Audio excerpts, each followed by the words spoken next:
Welcome to the final experiments. The final experiments are a preponderance of evidence against flat Earth. And the final experiments all confirm the globe. These experiments were all conducted in December of 2024 when 4 flat earthers and 4 globers went on a journey with me, Will Duffy, to Antarctica. We spent time in Punta Arenas, Chile, which is at the southern tip of South America, before flying to Antarctica. This entire trip allowed us to conduct historic experiments and collect data firsthand from an area of the world that few people will ever have the opportunity to visit and do this themselves. Prior to my announcement of the final experiment in early 2024, a vast majority of flat earthers, with very few exceptions, promoted the Gleason's map of the world, which is an azimuthal equidistant projection. This map had the North Pole at the center and pushed the south to the outer perimeter of the known world. This made Antarctica an ice wall perimeter around all the world's continents, and it served to hold in all the world's oceans, as flat earthers claim water must have a container. It also extends the entire southern hemisphere into a larger and larger area where on the globe, everything south of the equator gets closer and closer together. This made being at the southern tip of South America and Antarctica the perfect place to test flat Earth claims and also confirm the globe predictions. Every single flat Earth claim failed. Every flat Earth prediction was demonstrably false. The final experiments are meant to be taken collectively, just like evidence in a court of law. Undoubtedly, flat earthers will attempt to discredit individual experiments we did, while at the same time ignoring the rest. If they cannot provide an accurate map of the world and a working model that can account for the results of all of these final experiments collectively, that is because we don't live on a flat Earth. If they try to say these experiments are not actual experiments, but only observations, that is because they cannot reconcile our findings with a flat Earth. If they say that flat Earth does not make predictions, that is because making accurate and testable predictions based on a flat Earth is impossible because a flat Earth does not exist. You cannot make and test predictions based on something that is not real. Maps of the globe exist because the globe exists. The entire globe model exists because the globe exists. Countless globe predictions come true every day, and countless future globe predictions will continue to happen exactly as predicted because the globe exists. If a flat earther tells you that there is no accurate flat Earth map and there is no working flat Earth model and that they don't make predictions, that is an implicit admission that a flat Earth does not exist.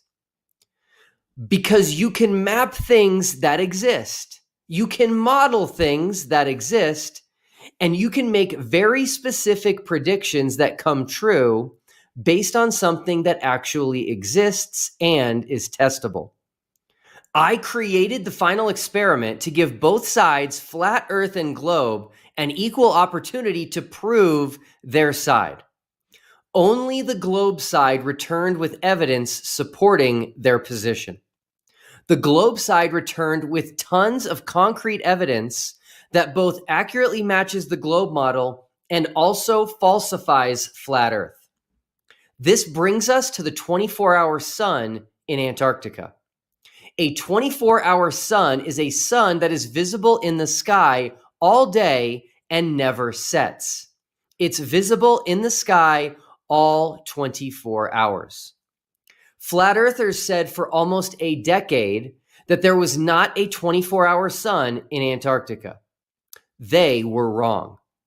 Flat earthers said for almost a decade that a 24-hour sun in Antarctica would prove the globe, as a 24-hour sun in Antarctica would not be possible on a flat earth. Hear them for yourself. One of the arguments that people give is on a flat earth, you can't have a 24-hour sun, a midnight sun in Antarctica. And I totally agree. But there is no midnight sun in Antarctica. Now, let's say we are trying to prove the globe or trying to prove it's flat. Should be very, very easy, right? I mean, on a globe, we would have a 24-hour sun in the southern summer. That means that the sun would circle the continent. In order to fit the heliocentric globe model, this midnight sun phenomenon must also occur for observers south of the Antarctic Circle during winter solstice. Depending how far south the observer is, the sun should be seen for several days or weeks, never fully setting, just like it does in the north. In the one model, the heliocentric model, it would necessitate having a 24-hour sun in the south. Honestly, if you want to know for sure if the Earth is spherical or not, go to Antarctica during the summer and see if you can watch the sun for 24 hours. You can't. You mentioned the sun, right? Like the idea is, yeah, if you see the sun in the sky for 24 hours, that's what the globe predicts. And how would the flat earth explain that? But that's not what happened. Say that right here. I've got a friend who's in Antarctica right now, and she said there's no 24-hour sun. It rises and sets. If you don't have 24-hour sun in their summertime, if it's not doing a 360 degrees around it like it does the north, then it's not a ball. Simple. Yeah, so I used to run the largest flat earth group in the world, but for 6 years I asked all the Globers, just show me the 24-hour sun in Antarctica, and they couldn't do it. And then the group got deleted and we got censored. And what I found is anything that would prove the earth is a globe, the globe science community lies about. For example, the 24-hour sun in Antarctica doesn't work on a flat earth. So the reality of our world is that in both models, we're supposed to have a 24-hour sun. In the flat earth model, we say there isn't a 24-hour sun in the south, and there isn't. You know, this would be easy to prove, but they hide this from us too. All we'd have to prove is go to Antarctica. Let me and you go to Antarctica, spend a week there in the summer, and let's see if the sun does a 360-degree circle all the way around us. If so, it's a ball. It does not get any more clear than that. It's also important to point out that Gleason's map also says there is no 24-hour sun in Antarctica and includes a bogus claim that there is no sunlight beyond 80 degrees south. Anyone promoting or using Gleason's map after 2024 is knowingly and willingly spreading false information. The Globe predicted a 24-hour sun in Antarctica, and flat earthers said there would not be a 24-hour sun. Because we live on a globe, the globe prediction was correct. The sun never set the entire time we were in Antarctica. All 4 flat earthers with us in Antarctica saw this with their own eyes and publicly now acknowledge that they were incorrect in their prediction that there would not be a 24-hour sun. In addition to their eyewitness testimony, we took video and time lapses with multiple cameras of the 24-hour sun. Here is one quick time lapse that Dave McKeegan captured while we were just outside Union Glacier Camp in Antarctica.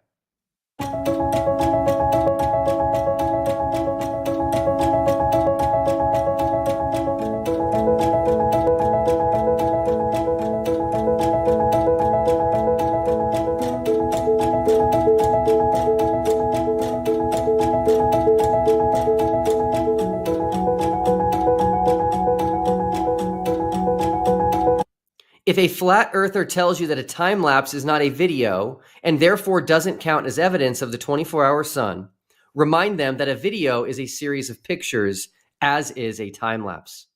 And remember that they are only using that excuse because they cannot reconcile a 24-hour sun in Antarctica with a flat earth.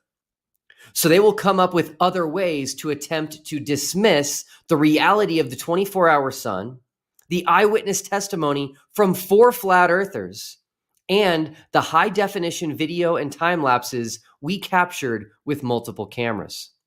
Let the record show that the globe prediction was correct and the flat Earth prediction was wrong. But there's more to the story here. Globe predictions are precise and detailed, again, because the globe exists. You can only make accurate predictions that can be tested and verified with something that actually exists. Flat Earth cannot make these types of predictions because a flat Earth simply does not exist. The globe model not only has a 24-hour sun in Antarctica, but also a 24-hour sun in the Arctic in the north. This will be a common theme in this series, where we will see a beautiful symmetry between the northern and southern hemispheres of the globe, a symmetry that is impossible on a flat Earth. And these 24-hour suns on the globe model in the north and the south happen at different times of year in their respective locations in the Arctic Circle and the Antarctic Circle. The globe model also says that the 24-hour sun in the north will move through the sky from left to right, while the 24-hour sun in the south in Antarctica will move through the sky from right to left. This is another common theme that will emerge in this series. A type of mirror effect when comparing observations in the northern hemisphere with observations in the southern hemisphere. Again, something that makes perfect sense on a globe, but would be impossible on a flat Earth. But the globe model does not stop there. The globe model also predicted the exact elevation angle of the sun based on where we were in Antarctica and what time of day it was, including the up and down wave pattern motion throughout the day. And if that's not enough, the globe model also says that at the geographic poles, the South Pole and North Pole, the sun's elevation angle will not have any visible change in a 24-hour period, meaning no wave pattern. And that is exactly what we see at the South Pole. Compare the time lapse from Dave McKeegan that we just watched, where the sun moves through the sky up and down, with this time lapse from Robert Schwartz, which was taken over 5 days at the South Pole.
As you can see, the sun did not move up and down through the sky in a wave pattern like it did for us at Union Glacier.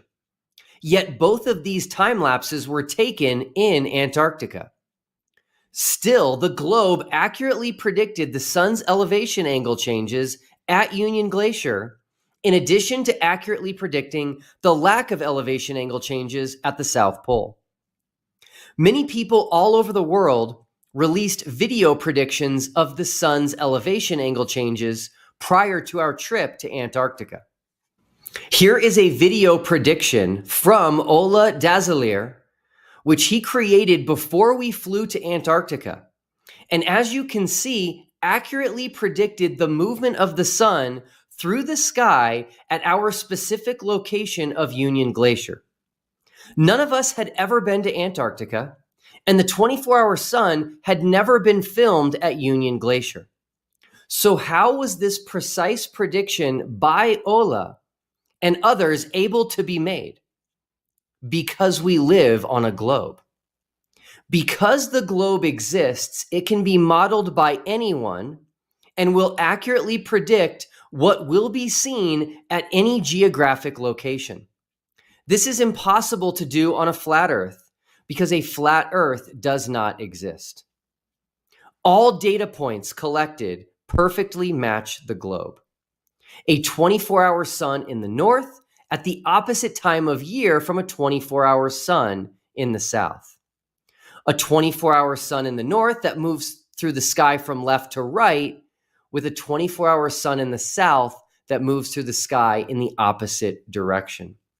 And then the sun's exact elevation angle based on where the viewer is standing in Antarctica and what time of day it is. And finally, the lack of visible change in the sun's elevation angle at the South Pole, which is only 600 miles from Union Glacier. Flat Earth cannot account for any of this. Do not be fooled by a flat earther shining a flashlight on a plastic dome and claiming a 24-hour sun works on a flat Earth. They will film from the outside of the dome, hoping you won't notice. But they would need to instead film from inside the plastic dome, not outside, as there are no observers outside a dome. And that video inside the dome would need to have a 24-hour sun in the north one part of the year, a 24-hour sun in the south the other part of the year, which goes in the opposite direction, while the flashlight continues moving in the same direction as the 24-hour sun in the north. And it would need to have the sun's elevation angle changing for observers in Antarctica and the sun's elevation angle not changing for those far enough south, all at the same time. If you didn't follow all of that, that's okay. It's not possible on a flat Earth. And all of this together simultaneously will never be modeled because, again, you can't model something with this amount of precision and make these very specific, accurate predictions concerning something that doesn't exist. It's only possible to do this with something that is real. And because the globe is real, every single globe prediction concerning the 24-hour sun was confirmed. And the flat Earth predictions were completely false. Please watch our other experiments, which are part of these final experiments, where you will see results that confirm the globe and that would be impossible on a flat Earth.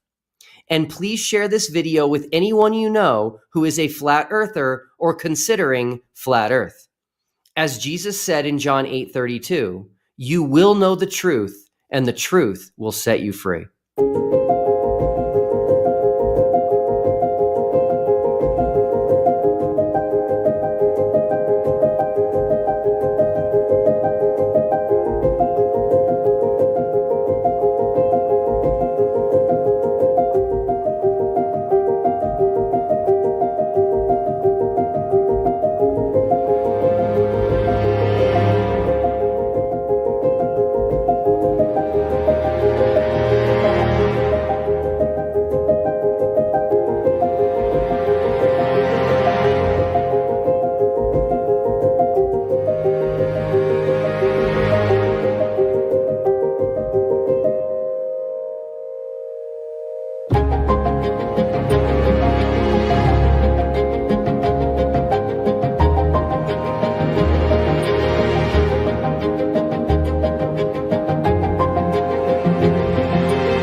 All right.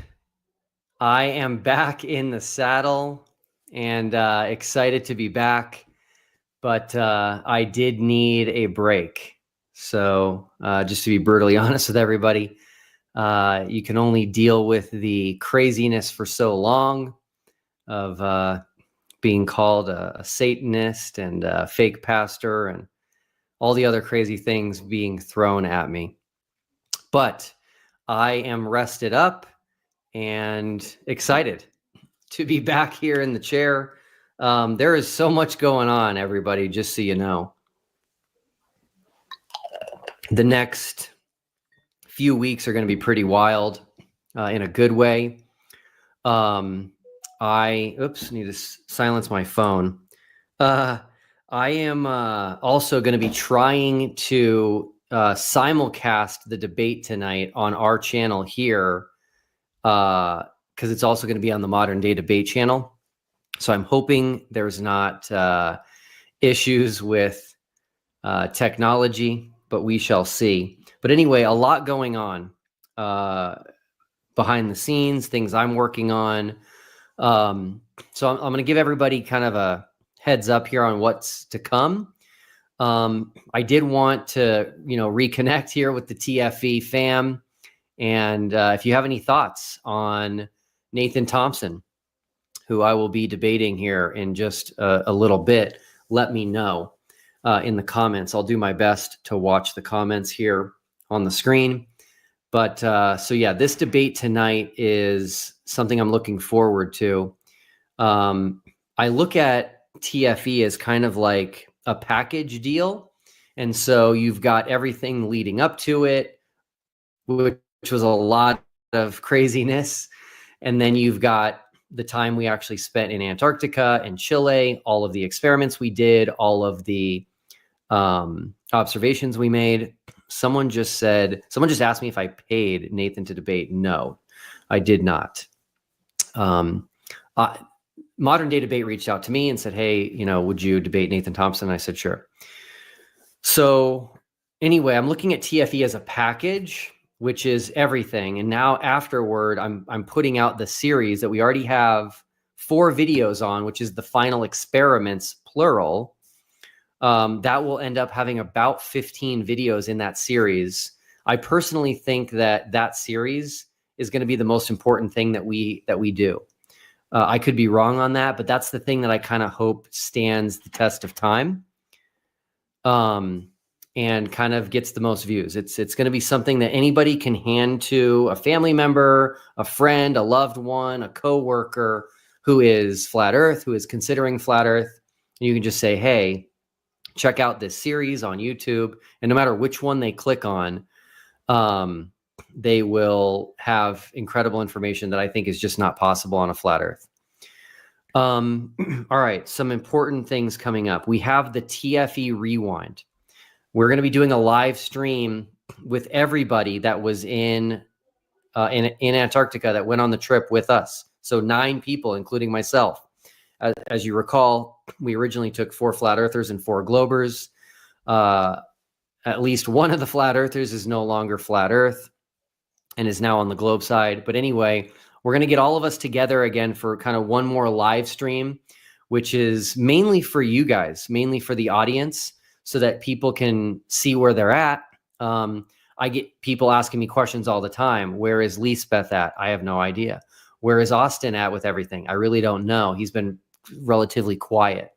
A lot of people know where Jaron's at. He's been very vocal, but it's just going to be a good time to talk to the people that went, find out what's happened since they've been back, what they're experiencing in their own circles. It's just going to be great. So I'm excited for that. That's on Tuesday. Let me just grab my calendar here. There's so much going on. I'm forgetting. Yeah, that's going to be Tuesday at 5 p.m. EST. So 5 p.m. Eastern is the TFE reunion/rewind. So you don't want to miss that. What else? I'm forgetting. Why am I forgetting? All right, give me a second here. This is crazy. Oh, yes. How can I forget this? I will be debating Stephen Alonso. Stephen Alonso has kind of made a name for himself in the flat Earth world, including with TFE. And that is going to be on March 3rd at 6 p.m. EST. So you'll definitely want to check that out. That's in a little over a week. So look forward to that. We're going to be having on, I have not had a chance to get this put on the channel yet, but I'm actually bringing someone on who lives in Jerusalem. He is Jewish. He's been there for over 20 years. He is very knowledgeable in Hebrew and the history of Hebrew and biblical Hebrew. And so we're going to be having him on to have a live discussion on the word rakia in Genesis 1, which is often translated firmament. So that one is coming. I don't remember when it is, but I'll get that. Oh, I do know when it is. It's March 5th, Wednesday, March 5th. That one will be at 3 p.m. EST, 3 p.m. Eastern. So yes, so much going on. Videos. Oh, videos. So if anybody wants to know the next video in the Final Experiments series, I hope to have out by Friday, next Friday, the 28th. And that one is going to be on the South Pole. Okay. So I'm going to go ahead and announce something right now that I have not announced publicly yet, which I believe is very significant. By the way, that video that is going to be coming out hopefully on February 28th is my favorite video in the history of this channel, maybe the most important. But I'm going to go ahead and announce something right now for the first time. We had someone at the South Pole while we were at Union Glacier. So that is a very important piece to everything. And just in terms of what we're presenting to everyone. And so I'll be sharing some data and observations from the South Pole while we were at Union Glacier, which again confirms the globe and I believe is impossible on a flat Earth. So anyway, that's just a taste of what's coming. I do want to exit this whole debate at some point, but I've got a lot of work to do. And so I am committed to getting all of this done before I move on to whatever the next next thing is in my life.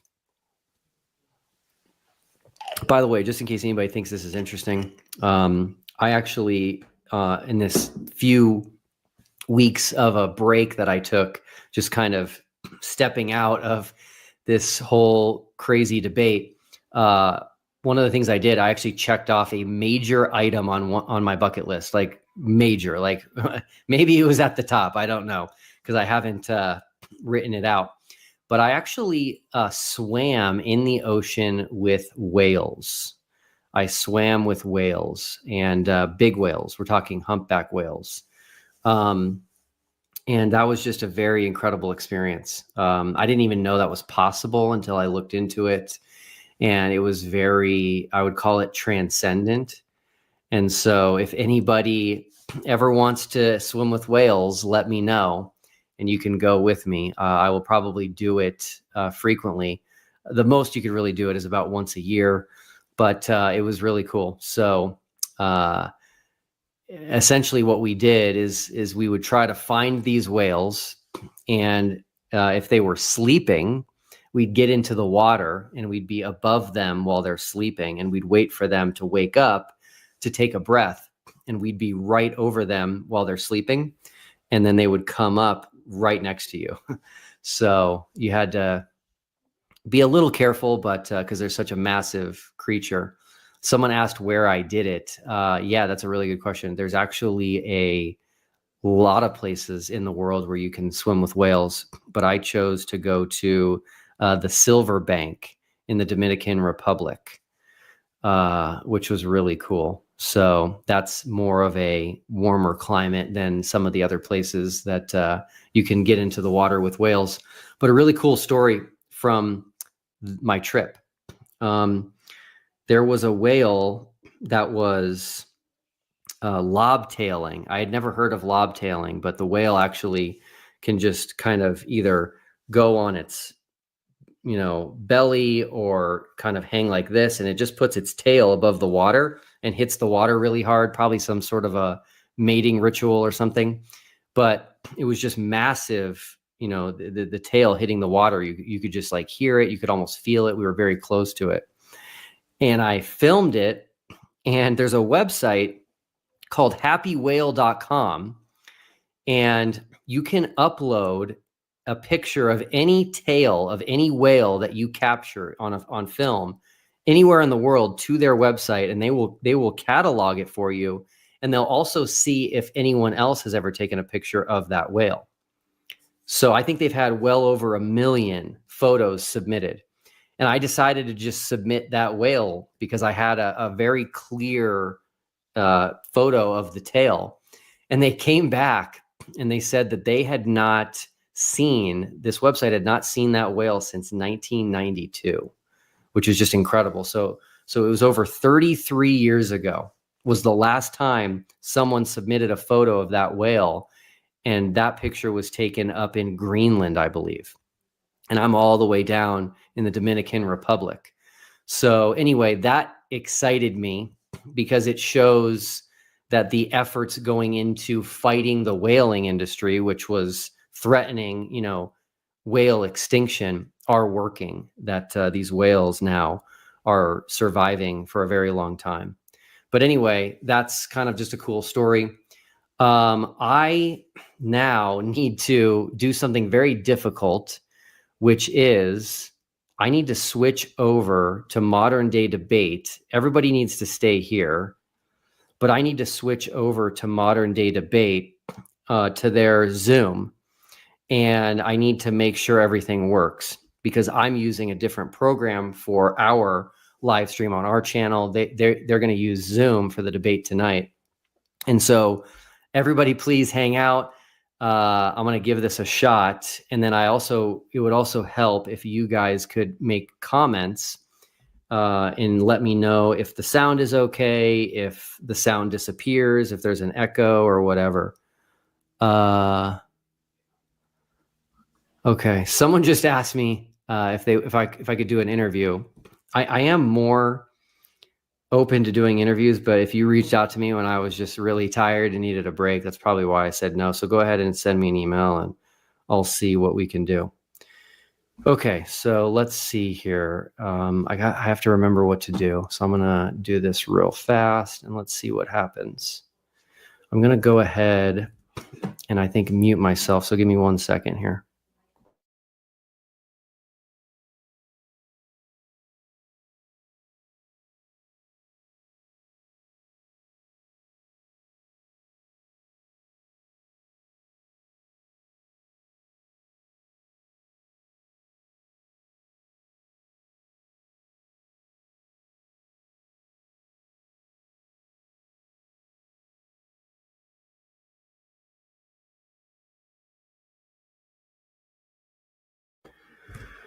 Okay, I'm in the waiting room. So let's see when I get let in.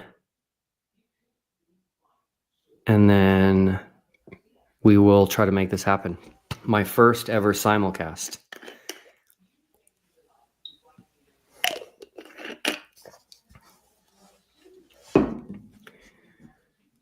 Okay. Looking at... By the way, I'm totally fine if you guys want to watch the debate on Modern Day Debate or here. The reason I'm doing the simulcast is because Modern Day Debate does so many debates on so many topics. I want this debate to be part of like this package that I'm kind of giving the world through TFE, so that anybody that down the road, it could be years from now, that wants to look into all of this stuff can just go take everything from our channel and watch it, because a month from now, a year from now, this debate with Nathan Thompson is just going to get buried in the Modern Day Debate channel because they just do so much. Modern Day Debate is pretty awesome, by the way. They just did their DebateCon 5, I believe it was, in New Jersey. Tons of great debates and participants, big names. So anyway, yeah, James, who runs MDD, does a really good job. So anyway, Tony, how's it going, man? Tony and I just talked in a private VIP group recently. So good to see you. Glad you're here.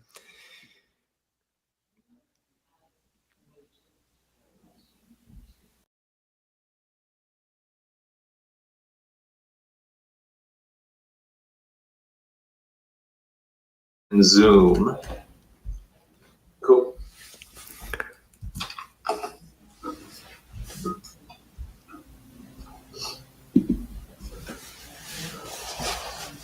All right. But yeah. Let's see. So, Will, you have an interesting story from right here. Like, if I understand, you used to be an invested, and then you got to a point where you're like, hey, we could probably do fire. I'm sure you're familiar with like the phrase that you're doing something like that, where you're like, it's optional in terms of your. Hold on. When you say fire, do you mean financially independent, retire early? Yeah. Yeah, I wasn't a big fan. I was not a big fan of that. Tell me more. I'm curious, just as a quick side, like, is it? Do you think that it's out of balance, or what is it? So it's a little bit anecdotal, but when I was in finance, I heard all the stories. And so I heard about people trying to do fire. And one guy, now again, I'm not an expert at this, but one guy, he moved his family to a very, very low cost housing neighborhood as part of fire. And it turned out there was, someone in the neighborhood that was not a good person and started threatening his family. And so he bought a firearm, and I think he ended up shooting the guy, and they got into some sort of an altercation. He ended up going to jail, left his wife and kids at the house without money. So that like affected me in terms of like, okay, I didn't join fire. I didn't read their stuff, but I was like, if fire is going to say, go move into the cheapest, smallest house you can, that might not be the best thing for your family. Agreed. I get what you mean. And it sounds like you kind of like stumbled on, I think they call it fat fire. I just learned about this like the last month. I've been like learning about this, is where I guess fat fire is where you're like uncomfortable and you don't have to make the adjustments. But the reason I'm asking it, because this probably sounds super nosy already, is that you're like, hey, I'm gonna do YouTube. Like, or maybe it's just that you're like, well, I wasn't super into YouTube per se. It was more that the final experiment was something that I had really wanted to like spend my time on. And I'm curious, like, what drew you to both? So I'll kind of catch you up here on a couple of things. I ended up getting out of the financial world to become a pastor. And that was nothing that I had planned. Our pastor died unexpectedly. And his family essentially asked me to take up being pastor of the church. So I decided to do that. The final experiment came because I have a friend who's a flat earther. And I found out she was a flat earther in 2021. And I was going back and forth with her. My family was like frustrated that I was spending so much time debating her. And I decided I either need to drop this, or instead of wasting time with just one person, why don't I try to do something big for everyone? And so that's how I came up with the final experiment. So my channel is not even monetized on YouTube. That's wild. That's an interesting story. Okay. So it wasn't YouTube. It was more the friend with a flat earth interest or leaning, and then you were like, hey, if I'm going to try to persuade one person, why don't I persuade as many people as I can at once? Yeah, that's right. That's interesting. That's a cool story. Yeah. And let's see, what I'll do is a quick sound test. If let's see, we'll start with you, Will, if you can do a quick 1, 2, 3 for me.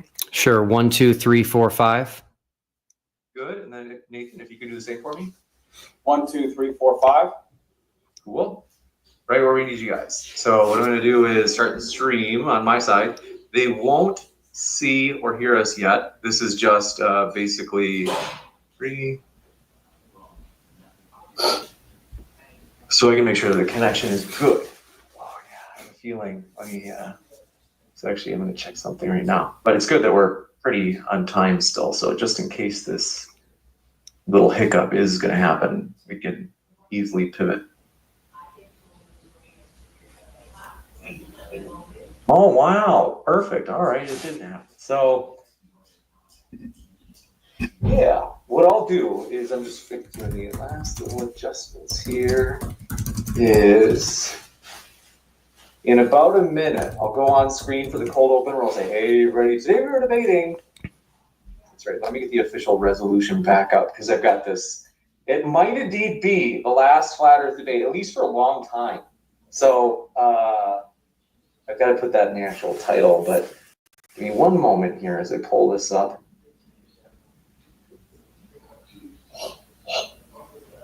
And yeah, we already, like I said, already mentioned it. You guys are both looking for like a meaningful dialogue. Nathan is high energy and strange, and I mean that in a nice way, Nathan. So, but it also, as long as it's not, like, mean, it definitely adds some entertainment. So I think this will be entertaining, but at the same time friendly. And official resolution for the final experiment end flat.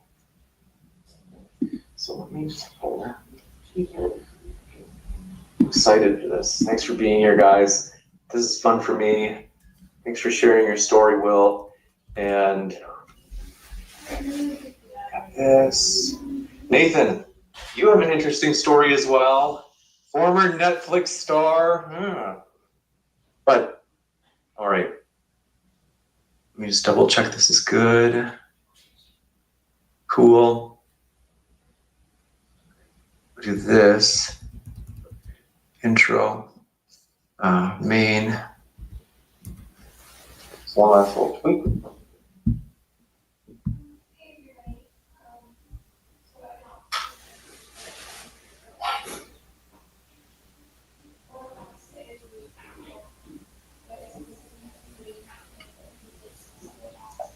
All right. So let me just throw the blazer on and we'll be going.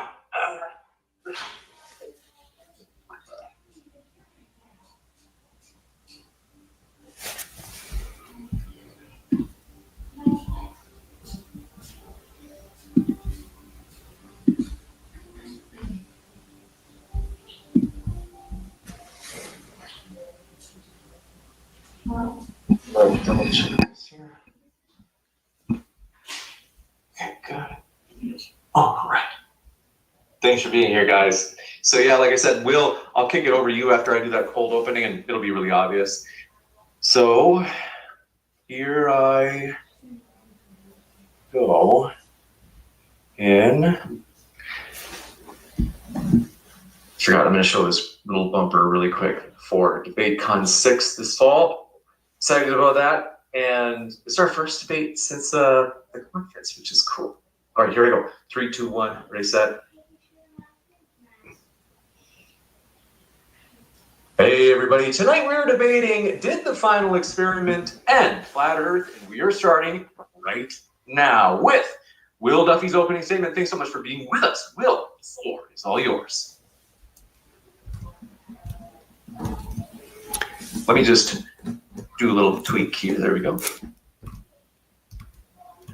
Okay, ready to go? Awesome. Our debate proposition is, did the final experiment end flat Earth? I will be defending the affirmative that yes, the final experiment of 2024 ended flat Earth. My opponent, Nathan Thompson, will be taking up the negative and attempting to argue that a flat Earth is possible despite the numerous observations and experiments we conducted while in Antarctica and Chile. I need to point out here that Nathan Thompson was told that since I am the creator of the final experiment, I'm only interested in debating TFE.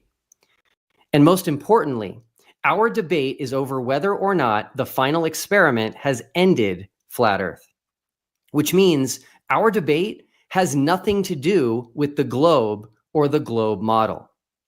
Our debate proposition is not, did the final experiment prove the globe? No, it's did the final experiment end flat Earth?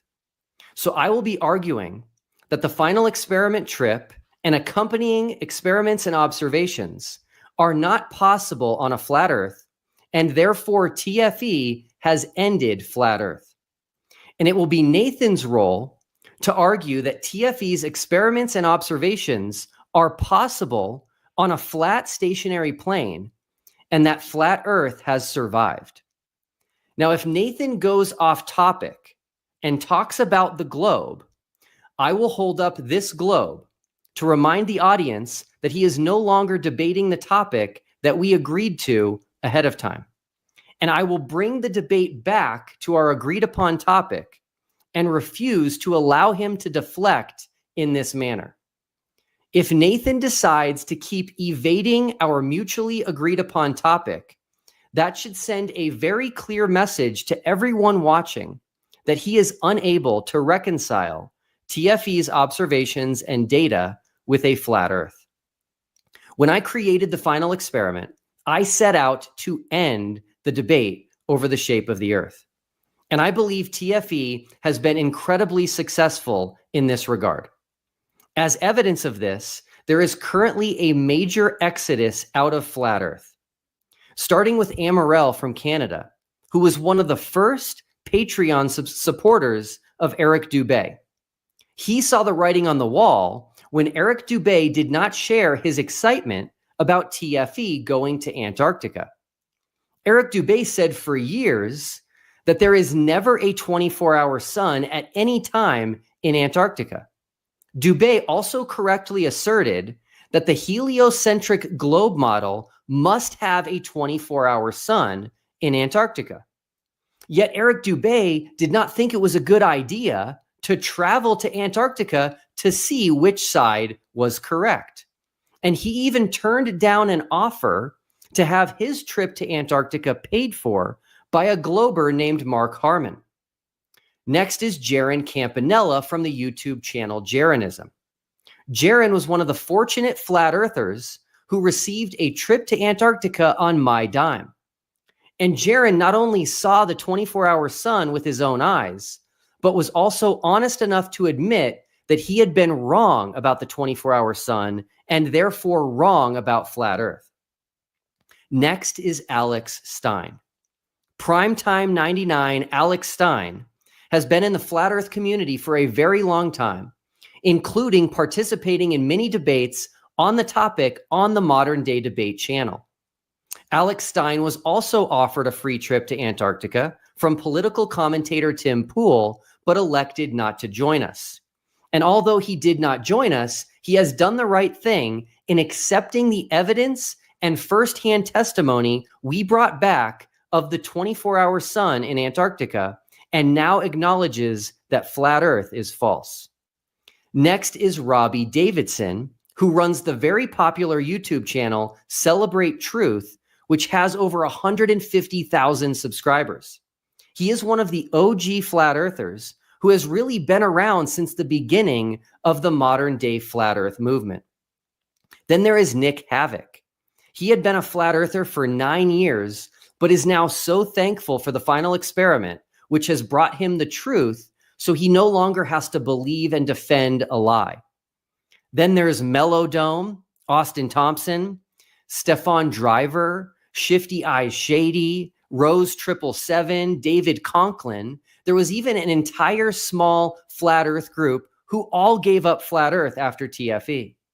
The list goes on and on. There are far too many to name, and there are many who have asked me to not mention their name. This exodus will continue until a flat earther can show how TFE's experiments and observations can work on a flat Earth. But instead of doing this, the flat Earth community as a whole is taking the position that we did not actually go to Antarctica, or that we did not see the real sun, or that there is no 24-hour sun in Antarctica, despite the fact that we all witnessed it with our own eyes. They are arguing that we were in a giant studio filled with LED screens, or that the sun was created with a giant laser pointer to fool us. And Dean Odell actually argues that Satan was behind the 24-hour sun, possibly becoming the sun itself in order to fool us. What the flat Earth community is lacking, and what is continuing to fuel this major exodus, is a complete lack of any intellectual, logical, and rational responses to our trip to Antarctica and Chile. Will Nathan Thompson be able to reverse this trend? Will Nathan Thompson be able to make sense of our experiments and observations on a flat Earth? Because that is Nathan Thompson's specific role in this debate, to show how all of these things we observed and captured and experienced can work on a flat Earth. Here are just some of the observations and experiments we conducted for TFE in both Antarctica and Chile. First is the 24-hour sun.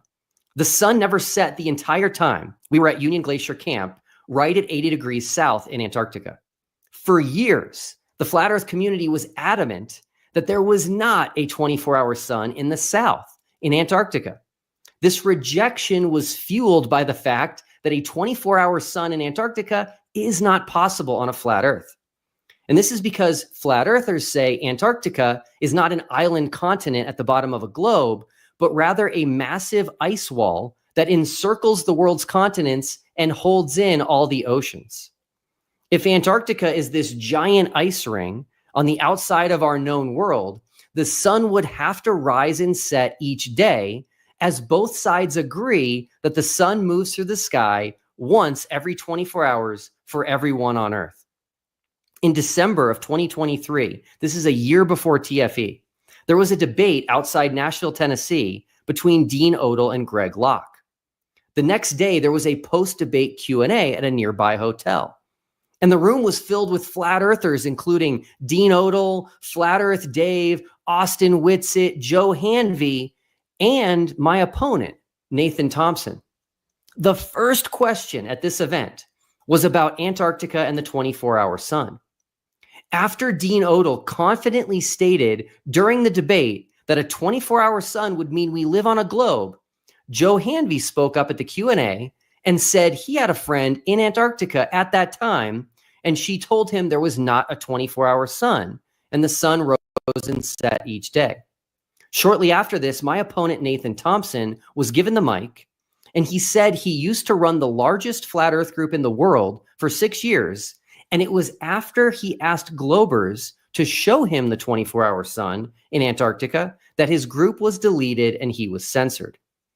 This resolute position by the flat Earth community that there was no 24-hour sun in Antarctica was because they knew it was not possible on a flat Earth. In addition to the 24-hour sun in Antarctica, there is also a 24-hour moon in Antarctica. This is not possible on a flat Earth for the same reason that a 24-hour sun is not possible. Up next is the South Pole. We have not released our video on the South Pole yet as part of our channel's The Final Experiments series, but we actually had someone at the South Pole at the same time as we were at Union Glacier. And there cannot be a South Pole on a flat Earth. And I'm talking about a geographic South Pole. On a flat Earth, the cardinal direction south is all directions away from the North Pole. And therefore, the south on a flat Earth gets bigger and bigger indefinitely, and lines of longitude would get further and further apart. This means they would never converge into a single point in the south like we see in the north with the North Pole. Up next is the South Celestial Pole. We both observed and filmed the South Celestial Pole while in Punta Arenas, Chile. A celestial pole is a point in the sky that the stars appear to rotate around in a circle as they move through the night sky. For the same reason you can't have a south pole on a flat Earth, you cannot have a south celestial pole in the sky over a flat Earth. And it's worth noting that the 24-hour sun, the 24-hour moon, and the south celestial pole all move in the opposite direction that we observe them in the north. Also impossible on a flat Earth. And finally, we have southern flights.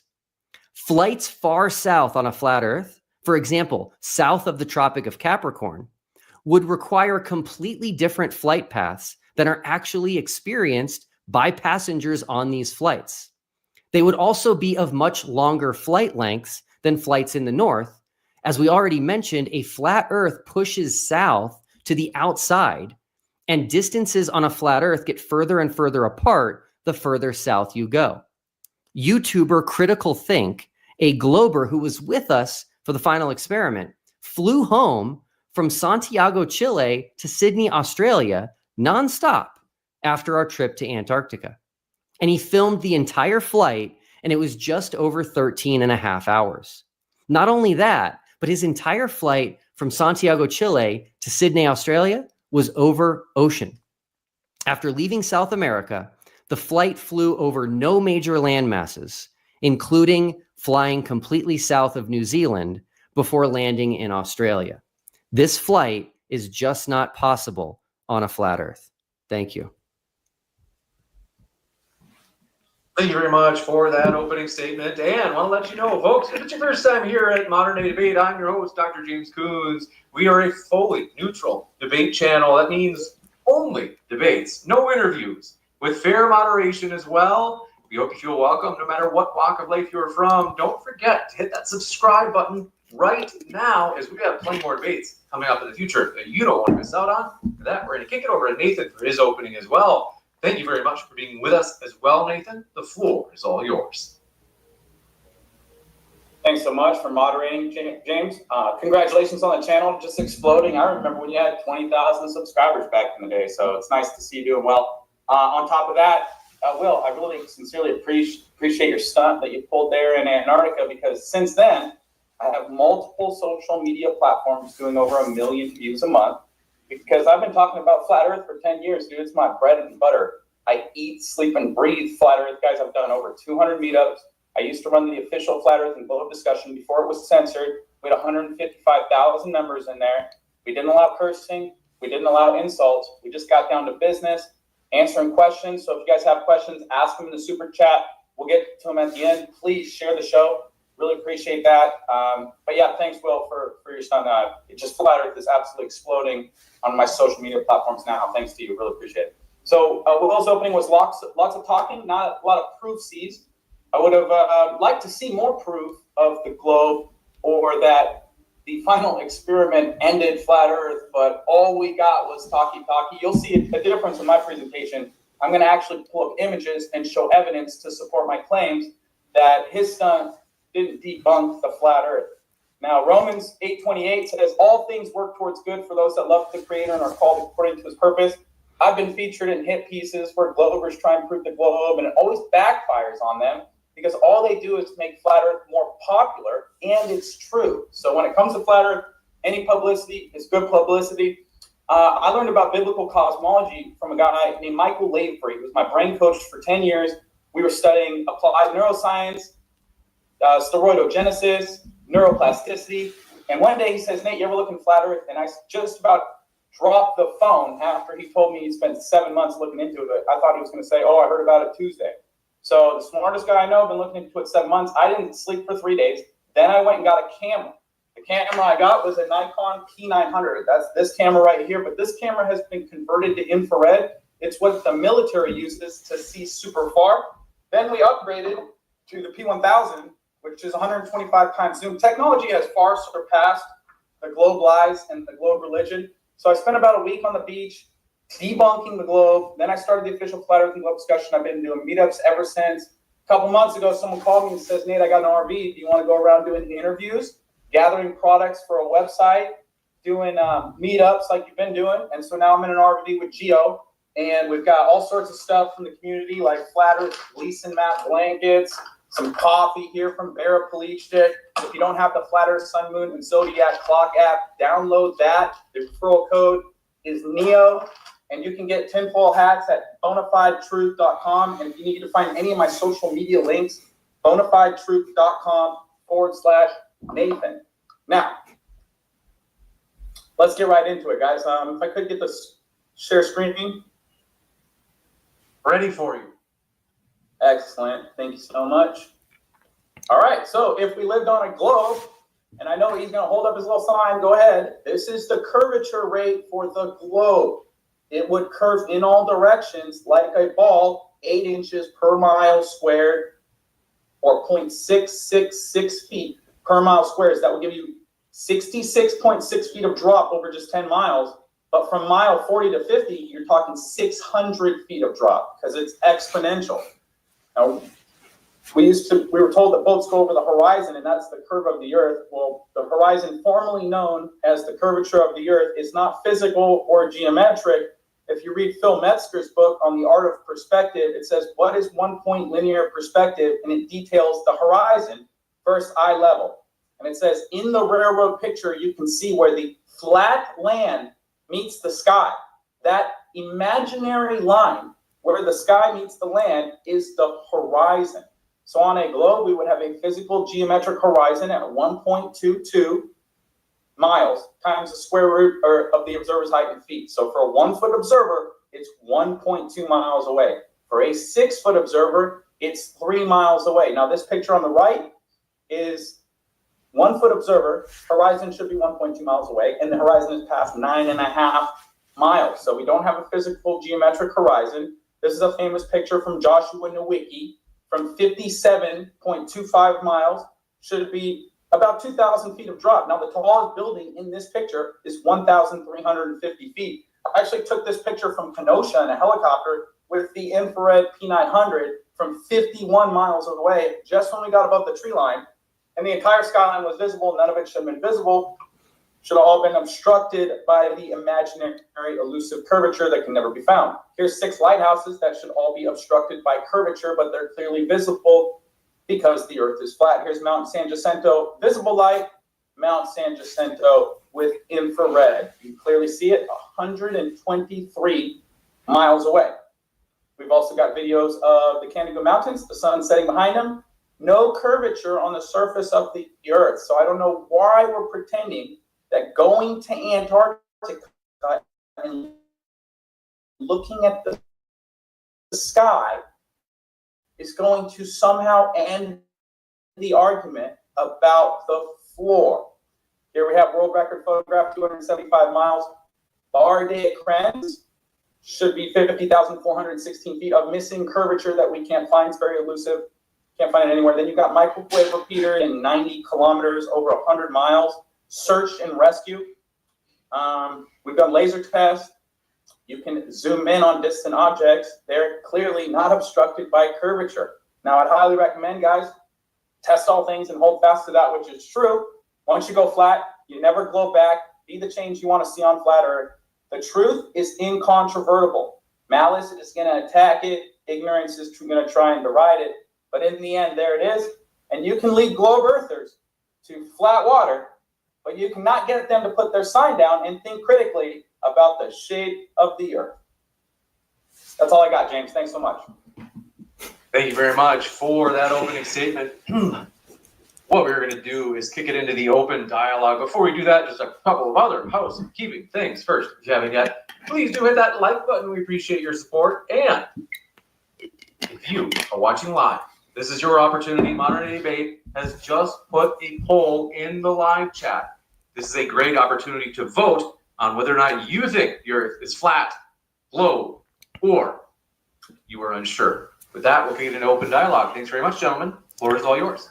Sure. Hey, Nathan, you just said something false in your opening statement. I'd like you to correct it. You said once you go flat, you never globe back. Would you please correct that right now? No, yeah. When you go flat, as far as like testing the Earth yourself, I know you might have some flipper floppers that haven't tested the Earth themselves for 10 years like I have. But But once you do that, there's no way you're going to go back to believing you're on a cartoon ball because strangers went to Antarctica and looked at the sky. Hey, Nathan, I know you're personal friends with Jaron and Robbie, and I really don't think you should do this to them right now. Were they true flat earthers? Because they're not anymore. I don't care what some dude thinks about the shape of Hey, the Nathan, you made a false statement. You said once you go flat, you never globe back. That's false. Your own friends, Jaron and Robbie, are no longer flat. Will you please correct your false statement right now? All right. So are we going to move on to the evidence that the Earth's a globe or not? You're off topic, Nathan. That's not what this debate is.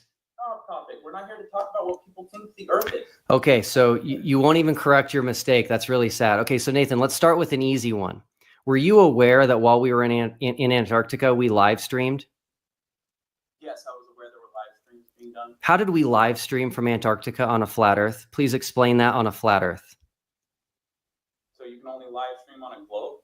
How did we live stream on a flat Earth, Nathan?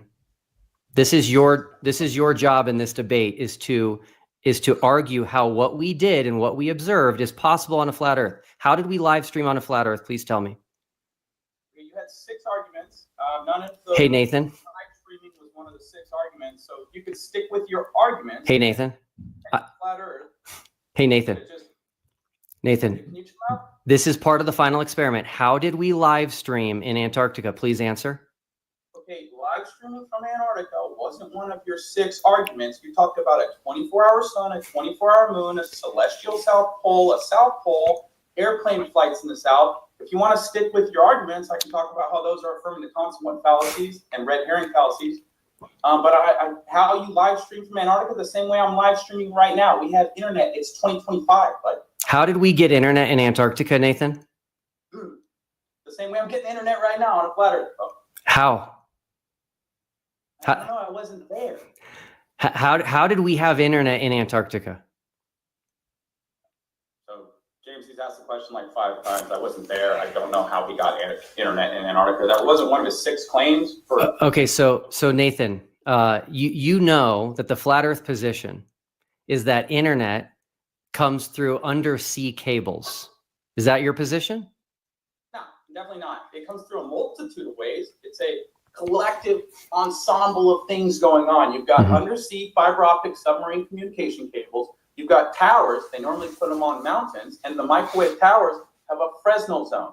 And that Fresnel zone has to account for obstruction, like trees and buildings. But one of the most famous videos I had on my old YouTube channel before it was erased by your government overlords was a microwave engineer talking about how he doesn't account for curvature, sending microwave signals over long distances. So, okay, so we were at 80 degrees south, so there's no undersea cables, and there were no towers. There's no cell service in Antarctica. So, do you have any idea how we could have got internet? Yeah, they might have bounced it off the dome, bro. I don't know. I wasn't there. Is that all you got? Okay, so that's the easy one. Now we'll get to the hard stuff. There is a South Pole. I'm sure you've seen people take a picture at the South Pole, right? I haven't been there. Have you been there? Have you seen people take a picture at the South Pole, Nathan? I haven't been there. Have you seen people take a picture of themselves standing at the South Pole, yes or no? Going to an icy wasteland and calling a place the South Pole and then taking a picture there doesn't prove you're on a cartoon spinning tilted ball wheel. Okay, so Nathan, I need you to do me a favor. This is too easy. Let's go. Chop, chop. I need you to do me a favor. I need you to tell me where on a flat Earth the South Pole is, where they're taking their picture with that pole. Where is it on here? Okay, see, what you do is you just go to a spot on the flat Earth that's a deserted, icy wasteland, and then you call it the South Pole, and then you get gullible Globers to go there and take a picture in front of the sign that says, "This is your globular South Pole," and then you pretend that that's how it works on a globe. Okay, so Nathan, that pole that they're taking a picture with, where is that on this map? I don't know. I haven't been there. You have no idea where it is. No, I don't know. I haven't been there. Okay, so I'm afraid you're not very well researched then, because the South Pole in Antarctica is one of the main differences between flat Earth and globe, and you have no idea. So if you wanted to get to the South Pole, you have no idea how you'd get there? No, I've never been there. So did you go there? I've not been there either. You haven't been there. I haven't been there. But guess what, Nathan? Guess what, Nathan? We're not going to say that a place doesn't exist if we haven't been there, right? Have you been to the dome? No, I haven't been to the dome. Okay, perfect. So don't use an argument with me that you wouldn't use for yourself, okay? There is a pole, Nathan, that people can go to. Guess what? They fly there and they take their picture with it. I want to know where that is on a flat Earth. Can you reconcile a South Pole with a flat Earth? Yes or no?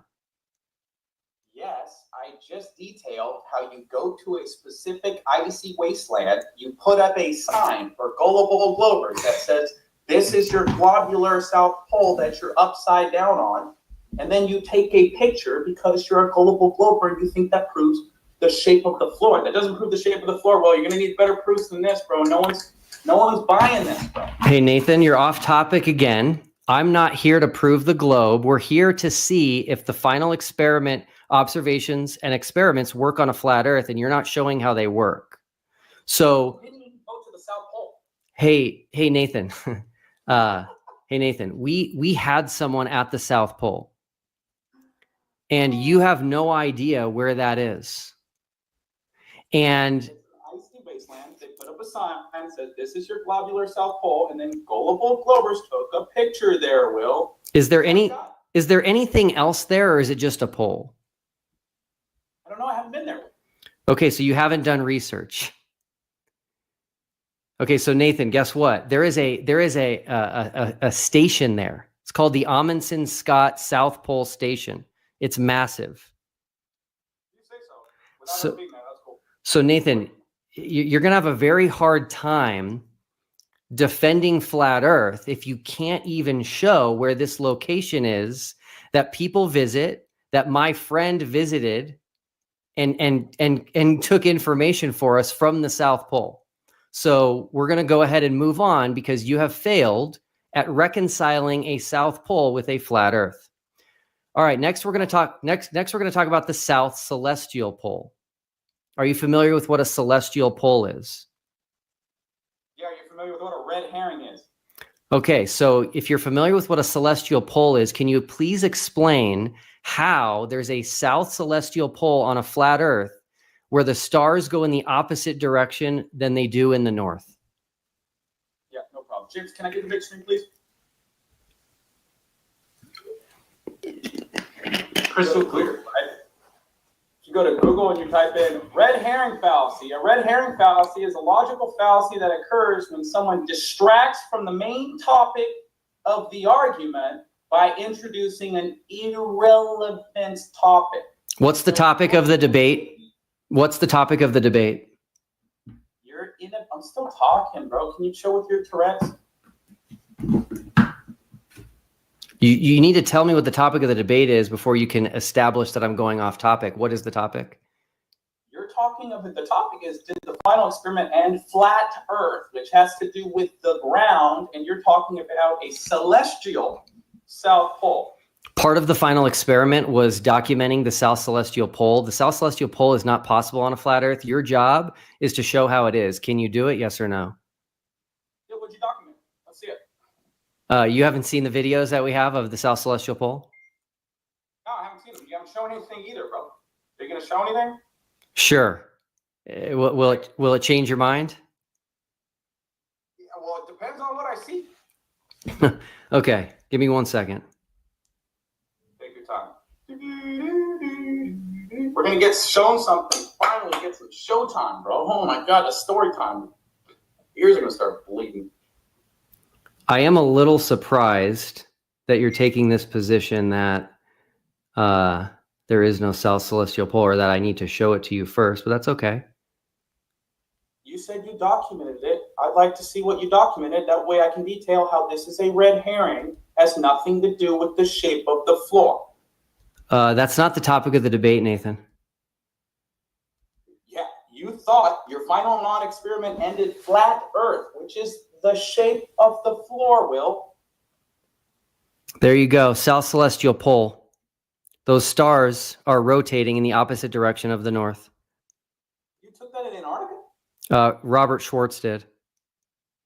Okay, cool.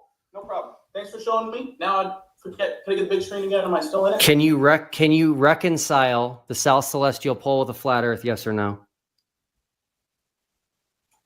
A logical fallacy that occurs when someone distracts from the main topic of an argument by introducing an irrelevant topic. Now, the stars have nothing to do with the shape of the floor. Even Einstein has something called a kinematic equivalence. The Ptolemaic model explained the movement of everything in the sky for 1,400 years and was unchanged for 1,400 years. Now, I'd like to stop sharing my screen and show you my watch. It's the Prague clock. They had this Prague clock built 610 years ago, which predates the gravity religion by 200 years, 1666. There's that 666 again.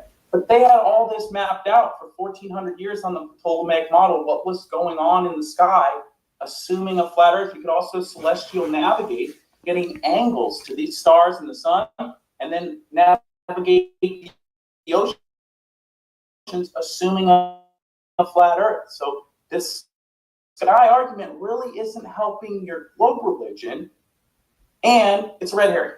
So Nathan, you should have done a little bit better homework. You could have watched our videos, but you are not explaining how the South Celestial Pole can exist on a flat Earth. We observed it. It's a natural phenomenon. So we know it exists. So the real question is, can you reconcile what we observed with our own eyes, what we filmed, with a flat Earth, yes or no?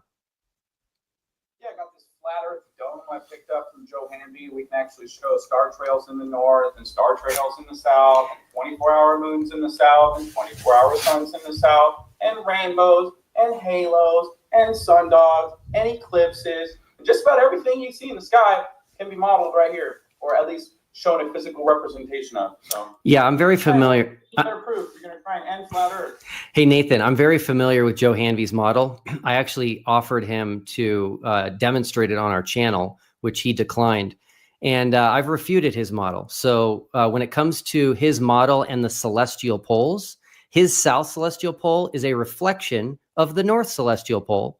But in reality, there are different stars and different constellations in the South versus the North. So it cannot be a reflection of the North. So that doesn't work. Do you have any other way of reconciling it or no?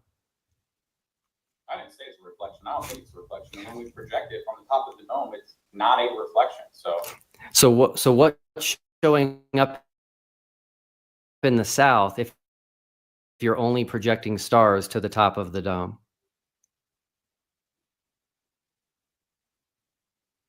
A reflection. It's not a red herring. It's on topic. So we can move on. You're failing miserably here. So what about the 24-hour moon in Antarctica? Can you explain that on a flat Earth? Yes, of course. No problem. Can I get the big screen, James? Sweet. So if you Google affirming the consequent, it's a logical fallacy where someone assumes that because the outcome of a conditional statement is true, the condition itself must also be true, essentially reversing the logic and leading to an invalid conclusion. The fallacy of affirming the consequent occurs when a person draws a conclusion that if the consequent is true, then the antecedent must be true. Okay, so thanks for showing that. I'm actually not doing that.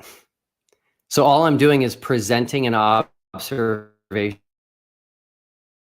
that was made and filmed in Antarctica, and I'm asking you to show if it's possible to happen on a flat Earth. I'm not doing anything like that. This was you had one. Okay, let's talk about that. So again, Joe Hanby's model is that it's a reflection. Is that what you're saying? Are you saying the 24-hour moon in Antarctica is a reflection of a moon somewhere else? Because remember, Joe Hanby's model uses a flashlight. The moon is not like the sun. So that his model doesn't work for the moon. So can you reconcile a 24-hour moon in Antarctica on a flat Earth? What the sky does and what's happening in the sky does not determine the shape of the floor. It's another red herring talking about the sky and pretending you ended flat Earth.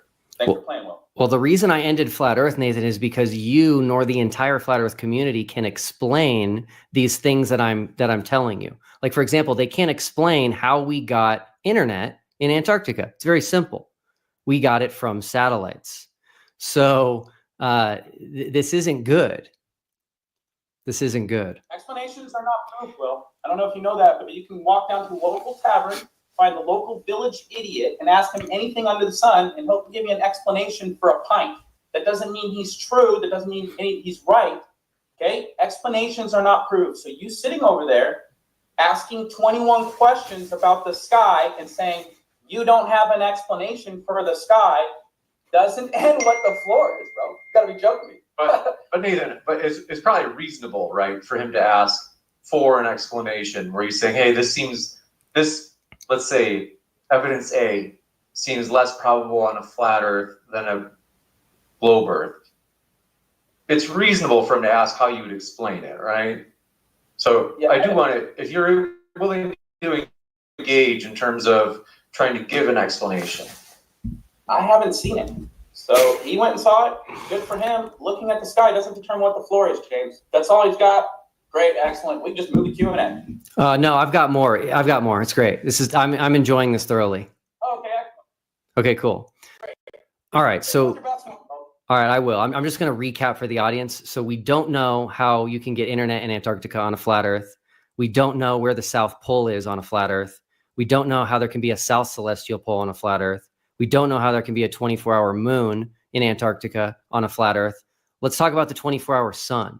So Nathan, will you at least admit that you were adamant that there was no 24-hour sun in Antarctica? I didn't know. I've never been there.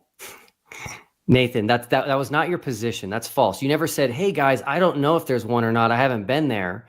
You joined the rest of the flat Earth community in saying there isn't one. And the reason you guys were so adamant is because it doesn't work on a flat Earth. Yeah, I would have thought that there wasn't one because every time I posted in the group for 6 years, are you all right, bro? I'm great. Every time I posted in the group for like 6 years, if any glober could show me evidence of a 24-hour sun in the south, because there's thousands of videos of it happening in the north, that would be really great. I'd really appreciate that. And no one ever did after 6 years of me asking. So I was led to believe that it didn't happen. But if it does happen, that's cool. We can already show a physical representation above a flat Earth of how it happens. So okay, so thanks for going to talk about the floor at all this debate. Okay, so let's talk about the 24-hour sun. Again, Joe Hanvey's model fails big time. So were you aware that the 24-hour sun that we filmed and saw in Antarctica made a wave pattern through the sky, that it changed elevation consistently? It would go up, then down, then up, then down. What the sun does in the sky has no relevance to what the Earth is or the floor is underneath your feet. I've looked at the floor with high-power zoom cameras, infrared, telescope, land surveying equipment, mirror reflection test, laser test. You don't live on a curved pear or a curved ball. So asking me 21 questions about a place I've never been and what happens in the sky there is making you look silly with it.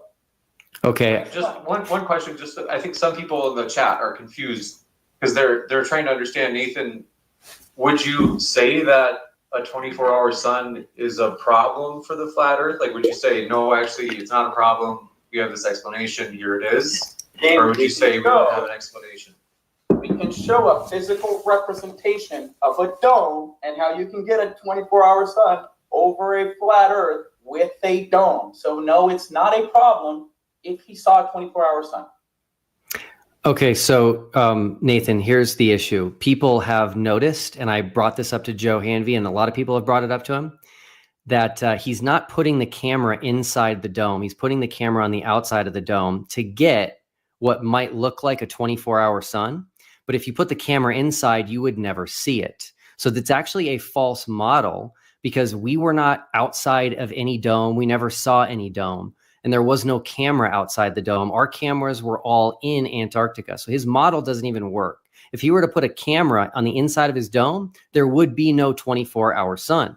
Now, again, Nathan, did you notice in our videos that the sun made a wave pattern through the sky? Because Joe Hanvey's model doesn't do that. What the sun does in the sky over a place I've never been has no relevance on the floor that I've tested for the last 10 years and just showed you about a dozen evidences. It's not curving in all directions. We don't have a physical geometric horizon. We see way too far. Thanks for playing, Will. Okay, Nathan, I'm happy to move on. Let's talk about southern flights. So Critical Think flew nonstop from Santiago, Chile to Sydney, Australia. Can you please explain how that flight is possible on a flat Earth and where the path of that flight travels on a flat Earth? I don't know how I'm taking that flight. I just test the floor. Well, that's what I do. But I do have pitch data from a 2-hour airplane flight, United Airlines flight. Here's the pitch data. If anybody needs it, send me an email, flatearthflyers@gmail.com. But the pitch data shows that the airplane flew straight and level for 2 hours. Now, if you do the math for the globe religion, after 2 hours of flying straight and level, you would be 120 miles above the surface of the Earth. You could almost stop at the ISS and pick up those stranded astronauts, if this was the case, guys. But yeah, we got the pitch data, the attitude indicator on Earth, and the FAA trains pilots on the Target Generation Facility, which is a flat Earth simulator that negates rotation and negates a gravity vector. So airplane flights aren't doing your curve any justice. Okay, Nathan. So you went off topic again. We're talking about a very specific flight that's part of the final experiment. You have not explained how that flight works on a flat Earth. And you actually just said something completely false. Number one, the FAA does not train pilots, so you should stop saying that. Number two, pilots do not train on a target generation facility. That's false. Where did you get this? It's completely wrong. Was this from TikTok? Federal Aviation Administration assumes a flat Earth when training pilots and air traffic controllers using their target generation facility. The TGF consists of several software programs that control simulation scenarios using simulated aircraft. The TGF computer simulator drive almost all of the air traffic control laboratories of the FAA William J. Hughes Technical Center. The FAA states, our lab has worked closely with the TGF group to have aircraft perform the way air traffic controllers would expect them to behave in a real, natural airspace systems. What are you reading from? This is from The Greatest Lie on Earth by Edward Hendry, and it has citations from the FAA website. Okay, so number one, the FAA does not train pilots. You are incorrect there. They certify pilots. They don't train them. Number two, pilots are not trained on a target generation facility. That's for air traffic controllers. That's not for pilots. If you go find a pilot and ask him if he was trained on a target generation facility, he's going to say no, because they're not trained on a TGF. So you should just correct that going forward, because it's wrong. This is one of the issues that I found in the flat Earth community, is they don't do research with people that might disagree with them. All the flat Earth community had to do was reach out to Anthony Powell or Robert Schwartz about the 24-hour sun. But they refused to do that and took a position that there wasn't a 24-hour sun. If you just reach out to a pilot and talk to him, he will tell you what I'm telling you. Okay, so just whatever a pilot says, we'll just believe that. Excellent. Okay, so back to the topic of the debate. Can you please explain how a nonstop flight from Santiago, Chile to Sydney, Australia is possible on a flat Earth? Yeah, of course. If you look at the pitch data, which I'll put back on screen, I don't know, maybe you weren't paying attention. The pitch data shows that they fly straight and level the entire duration of the flight. They also have an attitude indicator, has a gyroscope inside. The reason they use the gyroscope, because it keeps its rigidity in space. Once you spin that thing up, it stays on that plane of rotation. And so if we were flying around a globe, which is a cartoon, by the way, guys, the orientation of the gimbal base would change with respect to the gyroscope. So, and we got the pitch data too, bro. So thanks for playing. So I'm talking about a very specific flight here. And the reason... You don't have any data for the flight. So you just asked me a question. I gave you the answer. If you don't like the answer, run home to mom, bro. I don't know what to tell you. Would you like the data for the flight? Does it show that we live on a cartoon globe? Would you like the data for the flight? If it shows we live on a cartoon globe, then I would love to see it. Okay, so Nathan, the reason this flight doesn't work on a flat Earth is because it's so far south. It begins and ends south of the Tropic of Capricorn. As I mentioned, a flat Earth pushes the south out indefinitely, so distances get far. This flight is impossible on a flat Earth because of distance, and the time that this flight happens, which is about 13 and a half hours, is also impossible on a flat Earth. So can you reconcile that flight with a flat Earth? Yeah, of course. There's no curve. You're talking about the sky again, bud. It's a red herring. Are we going to talk about the floor at all this debate, Will, or not? Okay, so I gave you a list of the things that I was going to be presenting that I don't think you can reconcile with a flat Earth. You have not attempted to reconcile them with a flat Earth. I am completely content to go to Q&A at this point. Excellent. If I could do closing arguments, James? We hadn't talked about closings, but if you guys mutually agree, I'm open to having closings. Totally fine. Maybe something like 3 or 5 minutes. Yeah, whatever is great with me. No, I just need 2 minutes. You got it. All right, who's the first Go in ahead, the opening? I'll go first in the closing. Great. So again, all of his arguments had to do with the sky. And he thinks looking at the sky is going to prove what the floor is. Now, I've looked at the floor for 10 years. I've used every piece of optical technology you can find, get your hands on, to look at the floor. The floor isn't curving. The Bible says test all things and hold fast to that which is true. I've done that with the floor. So asking me about a 24-hour sun in a place I've never been isn't going to convince me what the floor is. I've tested the floor. Asking me about a 24-hour moon in a place I've never been isn't going to convince me what the floor is. That's, again, the sky. Asking me about a South Pole that you've never been to doesn't convince me that the Earth is curving in all directions. It doesn't end flat Earth. Thanks for playing. Asking me about a southern celestial pole is a red herring argument. You're not even on topic anymore. You're not even talking about the floor. You're off in La La Land trying to Jedi mind trick gullible flat earthers that will listen to what you're saying. I'm not a global flat earther, okay? I was looking forward to some evidence. You didn't have any evidence. You had a lot of talking points, a lot of story time. I put up 12 images or so that debunk the cartoon globe religion. Anyone can go test it themselves. And thanks for playing well. I really appreciate your time, and thanks for all the work you did making my YouTube views and my Instagram views and my Facebook views explode through the roof. Keep up the good work, bud. Cheers. We'll kick it to Will for his closing as well.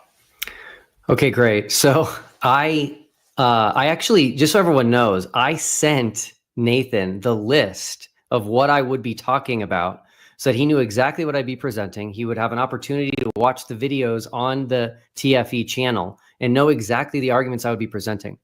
As I predicted, which is why I made this, he would not be able to reconcile the observations and experiments we did in Antarctica and Chile with a flat Earth. Now, this is why there is a major exodus right now, gone public yet, that have contacted me and will go public soon, is because there are no answers to this. And so real truthers are going to look at the evidence and they're going to see the truth and the reality of what we saw. And they're going to see that it simply doesn't work on a flat Earth. And those of and the truthers that are willing to look at it and see the truth of the matter are going to leave flat Earth, like Jaron, like Alex Stein, like Robbie Davidson, and so many others. And so this discussion tonight is a perfect example of how certain people will react when they don't like new evidence that's presented to them that contradicts a belief that they have. And so that's kind of where things stand. And I'm really glad that we did this. And I just hope that people will be able to see that the flat Earth community does not have answers for what we brought back. And so I think that the final experiment has definitely ended flat Earth. Thank you. Thank you very much for both of those posings. We're going to jump into the Q&A. In fact, folks, so we're going to try to move fast. If you guys, gentlemen, because we do actually have a lot already, if you're able to keep your rebuttals to a very slim minimum, otherwise, if we have rebuttals on each question, we have trouble getting to the other ones down in the list later on. So this one coming in from Tango44 says, here's my contribution. Thanks for your question. They said, for Nathan, explain how the sun was up for 24 hours in Antarctica, but for the rest of us, me in New Zealand and you in trailer, it observably continued set and rise. Is there more than one sun? Is the sun a conspiracy? You know, I think the sun's speed, its position, its size, and its path is all apparent. It's not actual. You're not looking at a goodness gracious great ball of fire in the sky. The sun on the globe religion actually violates the second law of thermodynamics because you can't have gas pressure without a container. Space is fake. The sun is actually in the firmament, like Will's Bible tells him. But I don't know. I guess Will doesn't want to read his Bible about what the earth is. This one coming in from LJ says, Will never provided the 24-hour live as promised. Your chance to respond. Sure. This is a falsehood that's being spread around the flat Earth community. Don't believe me, though. Ask Austin Whitsitt, ask Jaron Campanella, ask Lisbeth Acosta. We never said we would be able to do a 24-hour live stream. We weren't even sure we'd be able to live stream. I purchased a very expensive Starlink unit, a maritime unit. It was $5,000. It barely fit in my suitcase to hope that we could live stream at all. So we never promised that, and that unfortunately is a falsehood being spread in the flat Earth community. So Artorius says, Nathan, how many elementary school? Let's see. This one from Yelda Boath. We're looking for serious questions. They say flat or round is still a Masonic prison. Either of you know what that means? This one from Yelda Boath says it's the public. They say Nathan looks like a January 6th hardened criminal. You weren't there, were you? This one from Burnham says, put this toward, let's see, God, thanks for your kind support. Mr. E-Man says, does Nathan know that flat Earth is what is making average people like me feel smart and give intelligent people a good laugh?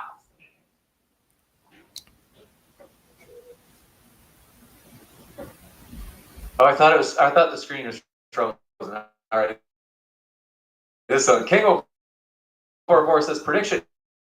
2 minutes into Will's opening statement, Nathan will just go to his script. This one coming in from, do appreciate it as well. Mr. E. Man says, got that one. They also said, never buy or use the sun, moon, flat earth clock accessed easily. This one from Heaven Stocking says, stop dodging the 24-hour sun, Nathan. Explain it or game over. What the sun does, has no relevance on the shape of the Earth. You can test the Earth yourself, guys. Large bodies of water do not curve. I think they're saying, earlier it came up, where I think you were saying, hey, flat Earth can give an explanation for a 24-hour sun. Like, we can explain that. I think they're saying, give us the how. Like, how does it explain it? I don't know. I didn't make the sky and haven't seen it yet. So hopefully looking to get down there this year. Once I see it, then I'll worry about explaining it. Okay. King044 says, Nathan, you showed lighthouse in your presentation. Why do we have lighthouses? Yeah, we have lighthouses so boats don't collide with the shore. And the lighthouses, even though they're only 150, 200 feet tall, their light can be seen 40 to 50 miles away. There should be substantial amounts of curvature over 40 to 50 miles, making a 150, 200 foot tall lighthouse obstructed. They wouldn't even work on a globe. They only work on a flat Earth. Thanks for playing. This one from Booba Sweat says, did Nathan get a chance to shill his merch yet? That was earlier in the debate, actually. Can I say something about that? Yeah. Nathan, I am just disappointed that you're still peddling Gleason's map. Gleason's map contains a lie on it, a falsehood. Here in the lower right, it says there is no 24-hour sun in Antarctica. So if I were you, I would stop promoting something that's completely false. Okay, well, the Bible says, do not take counsel from the ungodly, Will. And sorry, Bob, I'm just not taking any advice from you, but I appreciate the consideration. This one from Artoria says, public service announcement, down in the rabbit hole. Do you remember, is that what Dearth's? Do you remember the name of it? Thank you. They say their app is unsecured and is still leaking personal data. Do not download or log in. If you have logged in, be sure to email him and ask to have your data deleted. Booba Sweat strikes again, says, oh, we got that one. Kamo44 says, Nathan was your proof that the earth is flat. You selling merchandise. I don't even say that.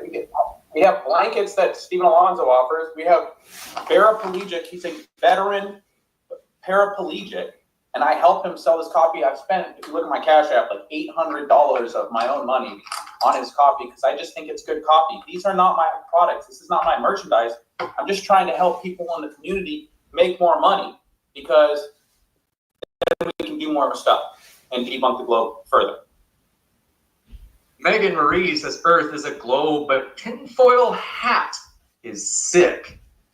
Hango44 says, Nathan, was it hard at this time you couldn't just do your script like usual? I did my keynote speech, the same one I pull up every single time, so I guess he's wrong. You've been debunked. Thanks for playing. You're saying, no, I did do my script this time. Okay. Jacob says, they say, Nathan, this was hard to watch. Pair better next time. Booba Sweat strikes again, says, Nathan, if you're willing to pair it, wits it. You need more word salad. Ooh. This one from Rossinate says, if I actually examine what would be visible on my flat Earth versus what actually is visible, that might cause me to doubt. So I refuse. Nathan, I think they're saying this is you. Yeah, I know, a lot of coping Globers in the super chats. Kingo44 says, Nathan, we don't need to go find the village. Okay, we got that. Only joined to troll. Thanks to your question. Says, holy smokes, Nathan. Never debate anyone, never again. You lack any, I have to read some of them. You lack any conversational skills whatsoever and don't deserve to be on this platform. Terrible attempt. This one from Matt says, oh gosh, Nathan, you got ruined by Mark Reed and now by Will. When will you stop debating? Because you obviously aren't good. Oh, geez, you have to make it personal. Okay, Mr. E-Man says, has Nathan ever observed New Zealand from where he is, though?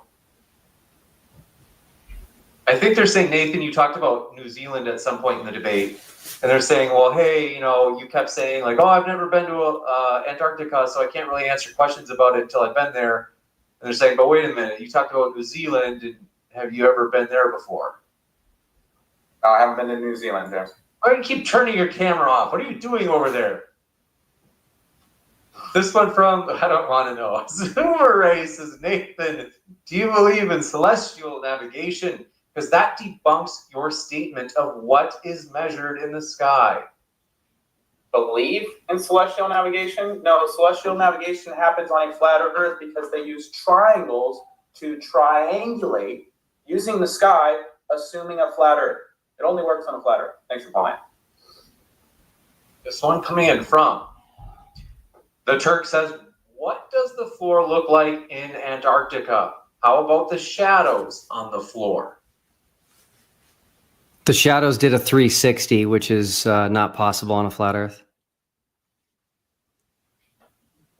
This one coming in from. Wait, hold on. You don't think a shadow could go around someone on a flat surface? Are you serious? But Nathan. Not all 360 degrees, like from a 24-hour sun. do want to limit the rebuttals. This one from the Wicker Man says Nathan Thompson equals Pee Wee Herman. Will Duffy equals Mike Tyson. God bless you, Will. Nathan is only here to sell hats, not debate.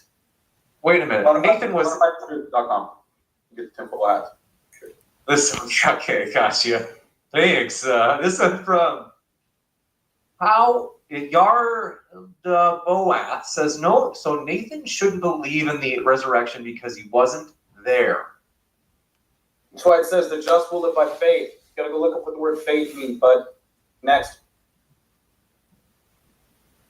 I don't. But wait, did we? Forgive me, because I don't know if we ever.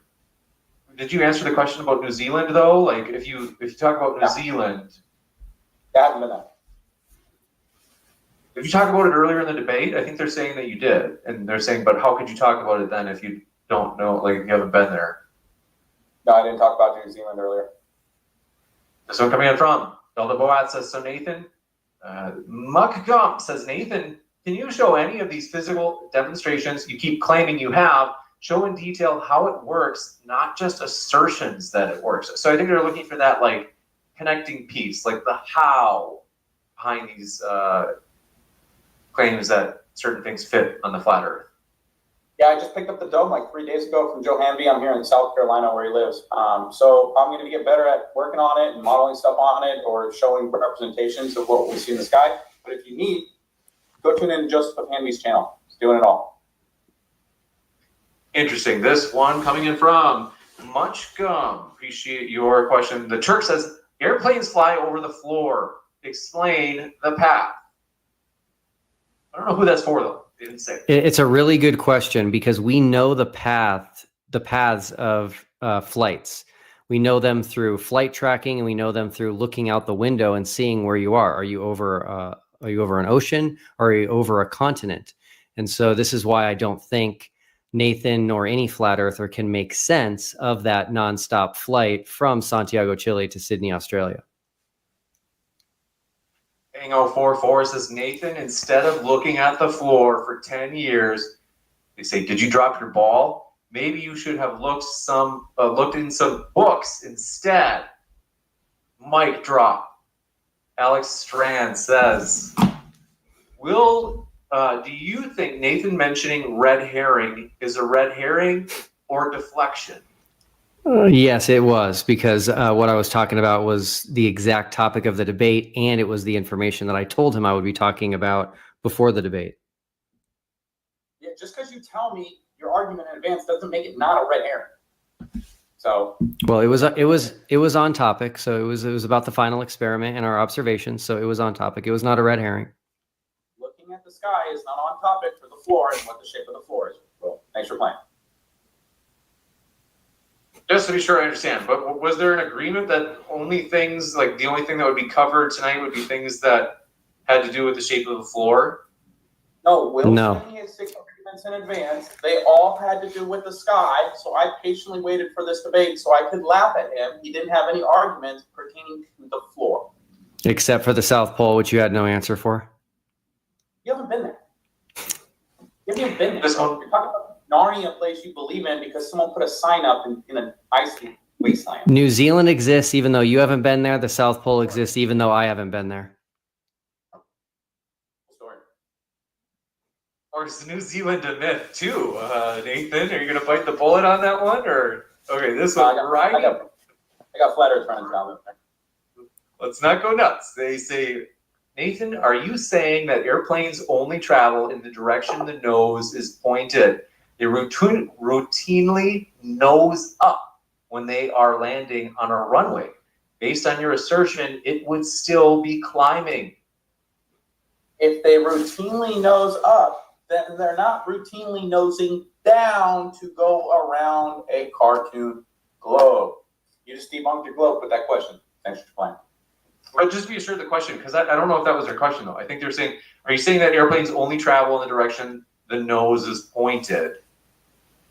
Yeah, the airplane cannot travel in the opposite direction than the nose is pointed. That's not how they work. But I think they're saying it's an empirical fact that people could look up on YouTube. That's what they're saying, at least. They say that planes routinely land where their nose is actually like pointing upward as they do land. They fly the entire duration of the flight with the nose slightly pitched upward. But what Globers need is the nose coming down around a globe, but they fly the entire duration of the flight with the nose pitched up 2 to 4 degrees. Okay, just to be sure though, if you said sometimes they fly the entire duration of the flight with the nose pointed up, does that include the descent where they're moving downward, the opposite direction of the nose then? Yes, they just tilt the nose up a little bit more, and then they slow the plane down, and that causes them to drop in altitude. But they are pointed nose up the entire time, so not going down around a globe, nose up. This one from Mystery Man says, when Nathan states that all optical observations do not confirm a globe Earth, he is ignoring all reciprocal zenith angle observations. The reciprocal zenith angles are measured from the horizon. The horizon is not physical and geometric. We've debunked that notion. So measuring angles to a non-physical, non-geometric horizon that changes hour to hour and day to day is ridiculous. Thanks for playing. Drew says, Nathan, I think they're, let me just double check, they're saying, aircraft maintain altitude via pressure set by altimeters. Stop using Angel's BS. Neither of you know what you're talking about. High altitude equals lower pressure. You wouldn't, quote, fly into space, unquote. Yeah, if you fly straight and level on a globe for 2 hours, which is what the pitch data shows, you would be 123 miles above the surface of the Earth. That's pretty much halfway to the ISS in just 2 hours. So. You got it. Folks, any more questions for Will? Look, he's excited to jump in here. And I know you can always do curveball questions for Will, where you can say, hey, Will, what was your thought on, Nathan said something earlier in the debate. What's your thought on that? If you want to do that, that could get him involved. They say, Ha-Hua Man says, Nathan staring at the floor is definitely the brand. Were you staring at the floor? I didn't realize that during this debate. Maybe. Okay. Icy Spin says, Nathan, ever seen a duck dressed as a human? What's this question, Nathan? What's this about? You got a duck suit at home or something? Oh, no. Disingenuous YouTubers, pranksters, invited me out under false pretenses that they were working with the Travel Channel, but they're just liars. I don't know why Globers are so obsessed with lies and believing liars, but they lied to me and dragged me all the way out to LA, and then had me put on a chicken costume for like 5 minutes while they did an experiment, and I was laughing at him. So that's what he's talking about. Interesting. This one from Ross and 8 says, Nathan's contribution to this debate is like MH370's contribution to Southern Hemisphere aviation history. Nathan, that means you failed totally. Silva says, for Nathan, why do you accept a plane's pitch data as evidence for the flat Earth, but a flight, which demonstrably happens, cannot be accepted as evidence for a globe or against the flat Earth? Yeah, because that flight works just fine on a flat Earth, and if they were flying around a globe, the plane would have to pitch its nose down to get around the curvature of the globe that doesn't exist. So they fly nose up the entire duration of the flight. We have the pitch data. Well, just to be sure I understand, would you concede that they say, why do you accept a plane's pitch data? So you're like, yeah, it sounds like you're very clearly saying you do. And they're saying, but why is it, they say, but a flight, which demonstrably happens, cannot be accepted as an evidence. Right. So are you saying, oh, okay, actually, flight could be accepted as evidence? There was no evidence in the pitch flight. data? And the flight doesn't prove we live on a globe because the flight didn't go around a globe. They just have problems with the distances and don't understand that jet streams move faster in the south. Yeah, it's a total red herring. Nobody wants to talk about the floor. I remember back when I started flat earthing, people would actually talk about the floor. They would act like the floor is curving and then say, oh, look, the bottom of something's missing. Now they just don't even talk about the floor anymore. They just got the sky. They point at the sky. They talk about south poles that they've never been to. Pretty soon, they're just going to wave a white flag because they're cooking themselves. The Silva says, for Nathan, why do you accept it? Got that. Eric Whedon says, Will, what is the odds the sun and moon appears the same size, yet the sun is 400 times larger than the moon and 400 times further from the earth than the moon, so they appear at a ratio of 1 to 1? They say, from the only planet we know to contain life? Yeah, great question. I do not think that that is very likely to have happened by random chance. So whoever's asking that, I would agree with you that I do think that that's evidence of design for sure. Nathan, maybe you're in agreement on this one. No? Yeah, we can agree on some things. What about the moon landing, Will? You think they danced on the moon? I don't remember seeing them dance on the moon, but they walked on the moon. I think the Bible says the moon's in the firmament, Will. Matt, hey, if you have a question, let me know. Were they in the firmament, Will, when they walked on it? We agreed earlier. The expanse, yes. Not the fake glass crystal dome that no one's ever seen. Trust Pro says, Nathan, how can you fail to understand that showing an observation is not physically possible on your model disproves your model? To deny the evidence that sits in front of you is intellectual dishonesty. Okay, David, can you give them a little bit more? Can you humor them a little bit more than the move along finger? All the arguments he thought that exclusively proved the globe can be modeled on a flat Earth with a dome just fine. I think they're looking for that how part, though. I think they're trying to, because I think they're saying, you know, but like some might say, yeah, these all fit on a banana-shaped Earth, and yeah, like you get about how. Everything's got to be completely black. I got to have it on pillars. I don't have room for that in the RV, so not going to be modeling anything for you guys, except for my flat Earth sweater. There it is, more merch. Links below. This one from Kango44 says, Nathan, you keep saying, quote, test the Earth yourself. I have. It's a globe. Go Tanks says, Nathan is either a charlatan or painfully misinformed. There is no other option. The motion of the stars is not a red herring, Nathan. Quit lying. Nathan, come on, Nathan. You got to give him something. Can you one word? At least plug your merch. Come on.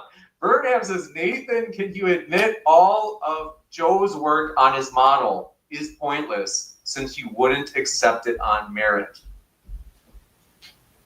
I don't know what I mean. Let me read it again. Sometimes it takes twice to read or to hear it twice to understand it.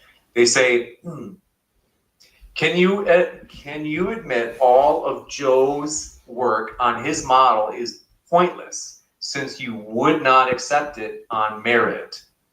No, I can't admit that. Matt K says, Nathan, could you provide calculations based on second law of thermodynamics proving that Earth is an isolated system? You can't have gas pressure without a container. NASA will tell you that. Go to their 3 Phases of Matter website. Also, if you go to their gas pressure website, NASA will tell you that the formula for gas pressure is force over area. So if you don't have an area to press against with the force, you don't have any gas pressure. And we certainly have gas pressure here on Earth, so there's an area containing the gas. That would be the firmament that Will Duffy denies. But it's in his Bible. I'm not your buddy, guy says, quote, Nathan, there are only 3 groups of flat earthers, which are you. There are those who are ignorant, those who want to rile others up, or trolls, and subversives who seek to burn the system down. I'm one of the evangelical flat earthers that go out and share the good news. We don't live on a cartoon tilted ball, and they're stealing your money, $70 million a day. Let's get some of that back. Fair, so you're doing it for the taxpayer, okay. Farron Salas says, Nathan, I know I'm being a little bit sarcastic toward Nathan. It just makes the Q&A a little bit more fun and playful. Because I saw someone in chat saying you're too hard on Nathan. He's tough. Look at him. He can take it. Ferret Salah says, Nathan, you are quick to define fallacies. Will you be as quick to put forth a testable flat Earth model? Yeah, I mean, we can model pretty much everything. Flat Earth is like a Victoria's Secret catalog when it comes to models. We can model ocean currents with magnetohydrodynamics. We can model gas pressure gradients inside a closed system. We can model hurricanes. We can model sundogs, star trails, 24-hour sun in the north and the south. We can model everything because we have a container.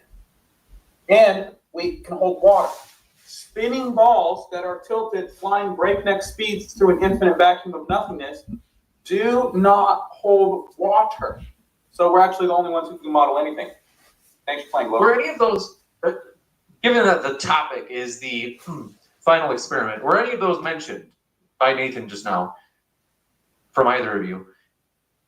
Something that is relevant to the final experiment? And the reason I ask is not to be like, gotcha, Nathan, but more so just to, this would be an opportunity to like pick one of those examples and show how it's modeled. Like, hey, how are hurricanes modeled? I don't think hurricanes are relevant to the final experiment, but any of those relevant to the final experiment that you'd want to give us like the explanation or the model, give us the how behind it?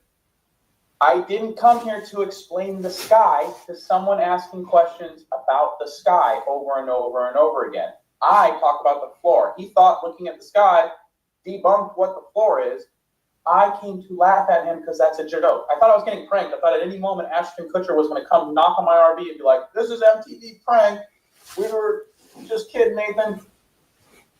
But was there an agreement beforehand that arguments had to be about the floor? I didn't say that because I wanted to show up real time and laugh at it.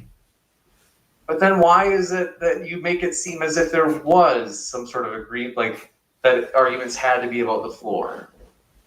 Okay, he's trying to end flat Earth, James, and he's doing it using the sky. He needs to end flat Earth using the Earth. That's how you end flat Earth. Well, just so you know, next time you spend $450,000 to look at the sky. Don't forget about the South Pole, Nathan. I'm sorry. I'll keep reminding you of that because you have no answer for that. I don't understand, Nathan. Like, why is it you have to use the floor? Like, it's not axiomatic to me. It's not self-evident that, like, you have to use the floor. You can't use other arguments that are not based on it. If the debate is about the floor, James, you should bring evidence regarding the floor. Super simple. I mean, look at me. Look what I'm reduced to. This is my life. Okay, I'm not your buddy guy. Says Nathan. There are only 3 groups of flat Earth. Oh, we got that. Karen, we got that. Carol Simmons says Nathan entered as a bad faith debater. Josh says, look at him over there. Are you texting, Nathan? Put your little phone down. They say, Will, can you explain why what happens in the sky has implications on what the ground is? Nathan, do you have a rebuttal to this? If not, you kind of lost the debate with your fallacy strategy. Will, we'll give you a chance. Can you explain why what happens in the sky has implications on what the ground is? Sure. So, number one, this is the most important thing, which is that all of these observations and experiments that we did with the final experiment, they don't have answers for how those are possible on a flat Earth. And so if they're not possible, then the flat Earth model is refuted. Number two, celestial navigation, to my knowledge, no flat earthers have been able to demonstrate celestial navigation on a flat Earth. I know that MCToon has an open offer to have a discussion or a debate with any flat earther on celestial navigation. Austin Whitsitt is on record saying that MCToon actually has a very good argument against flat Earth and for the globe on celestial navigation, but no one will debate or have this discussion with MCToon. So celestial navigation, if it works, is telling us about where we live and where to travel. And so celestial navigation actually does confirm the globe. great and worthy adversary, MCToon. We hope he's doing well. And that's Nathan's buddy, right, Nathan? Nathan, what are you doing over there? What are you doing with the lights out? Why is your camera on? Okay, this one, I don't even, Josh says, Will, oh, we got that one. Dave here says, Nathan, have you been back to Greenville, South Carolina? Is that where you were born? What's the story there, Nathan? That's where I got arrested because I was standing on a public sidewalk and I said large bodies of water don't occur. And Glovers was so triggered they called the police department, and the police department violated my civil rights because they don't know in America you have freedom of speech. You're allowed to say things on public sidewalks, like large bodies of water don't occur. But yeah, I'm currently banned at 80 schools in Greenville, South Carolina, which where I'm at right now. So I can't go to any of the schools at the moment. Don't tell people that you're banned from schools. It sounds so bad. You don't have to put it that way. Just frame it a different way. I was on a public sidewalk and I said large bodies of water don't occur, James. I'm not ashamed of it. No big deal. This is the elementary school incident. Am I right? Yeah. Oh, we've all been there. Okay, this one from James Ketter says, lights in the sky say nothing about the shape of the floor. How do you see the floor, Nathan? If windows in ceiling look straight up, show the house across the street, why wouldn't you question your understanding of the floor? Copy and paint job's good. Seriously. Let me read it again, because maybe it didn't. Maybe the point just didn't set in. They say lights in the sky say nothing about the shape of the floor? Question mark. They say, how do you see the floor?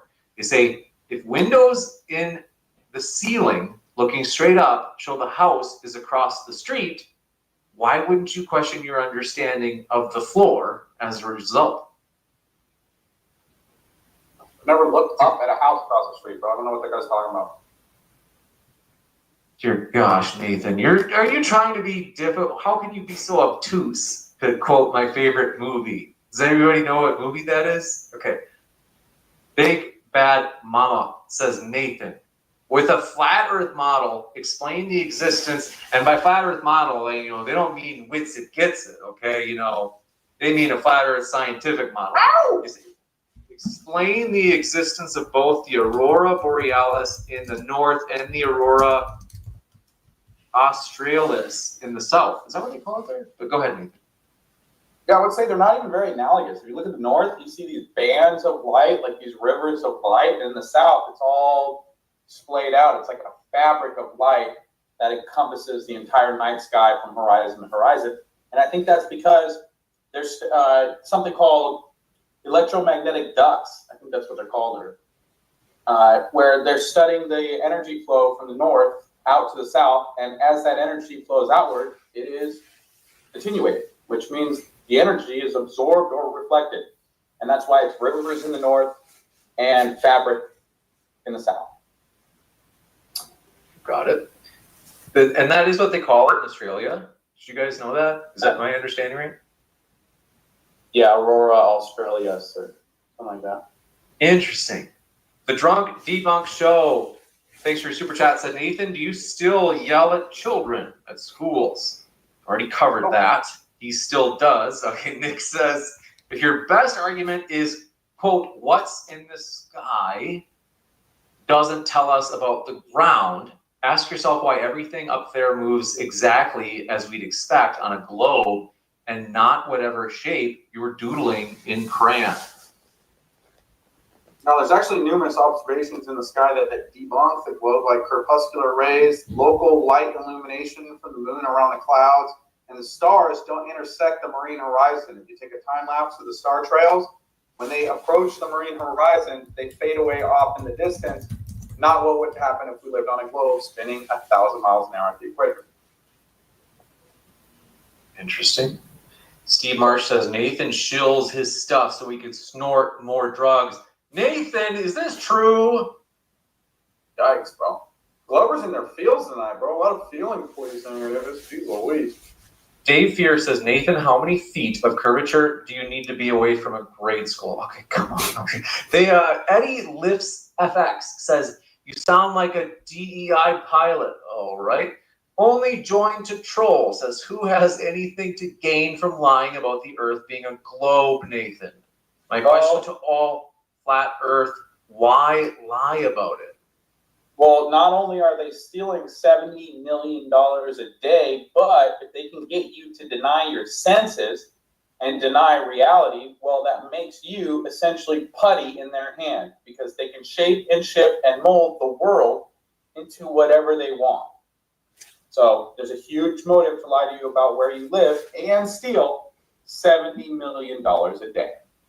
You've been so restrained, self-regulated, Will, that I want to invite you to, if you have any rebuttals, you want to just chip in there, because I just hate having you sit idle.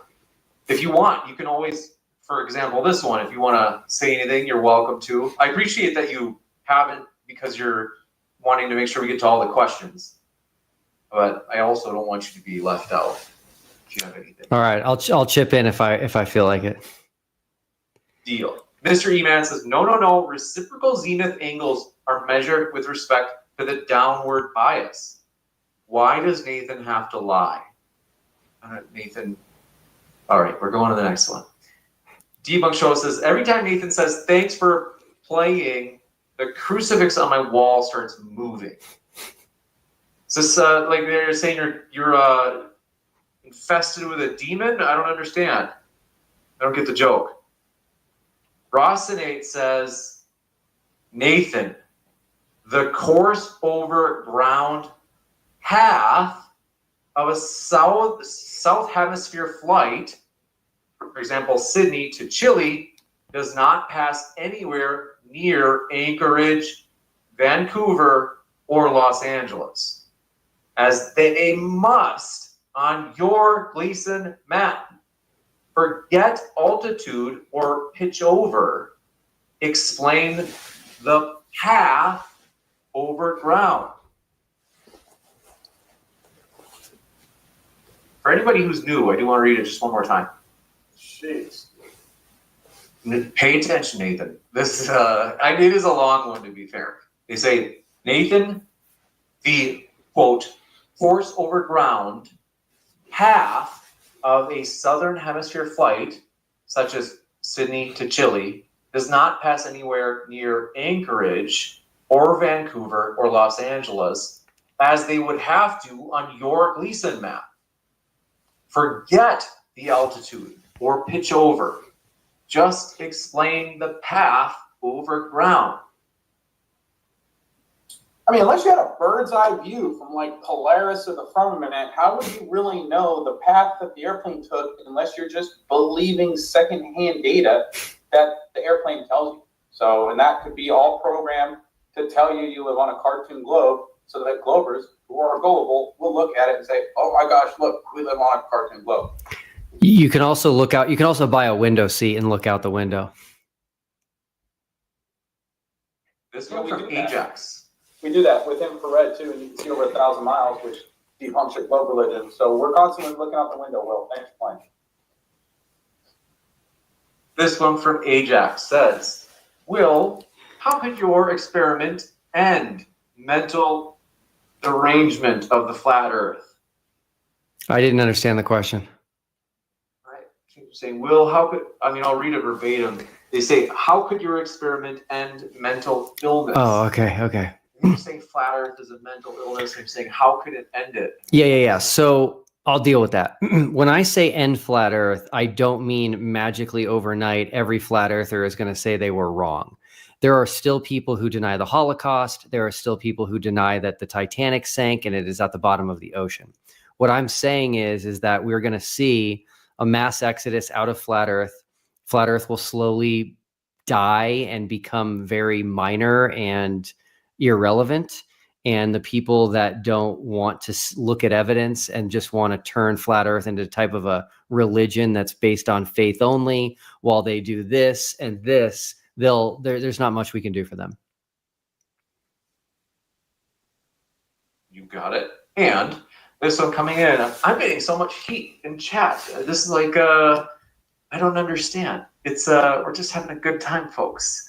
I don't understand. Chat, let me know why is it that someone just keeps posting this super inappropriate thing. I'm like, what? The Megan Marie says, Will, please take Nathan to space and show him the Earth. Nathan, would that persuade you? If you did go to space, you went on a SpaceX voyage with Will in several years, and you saw the Earth as a globe, would it change your mind, or would you think that maybe there's some sort of hijinks going on, some sort of trick? Space is fake. It violates its natural law. That's why it's a cartoon. And the rocket launches are parabolic. What goes up must come down. Speaking of space launches, I want to give a quick plug to Jeranism. Jaron Campanella, who lives in California, and he's been going out and filming the SpaceX launches, and they don't show up at his horizon for over a minute after they have launched. And so he is arguing that rocket is hidden by the curve of the Earth. He's asking flat earthers, what else could it be? And he has received no answers. And I can tell you that there are flat earthers who are convinced about this and are leaving flat Earth because of what he's doing. So these rocket launches are a powerful way to show the curve.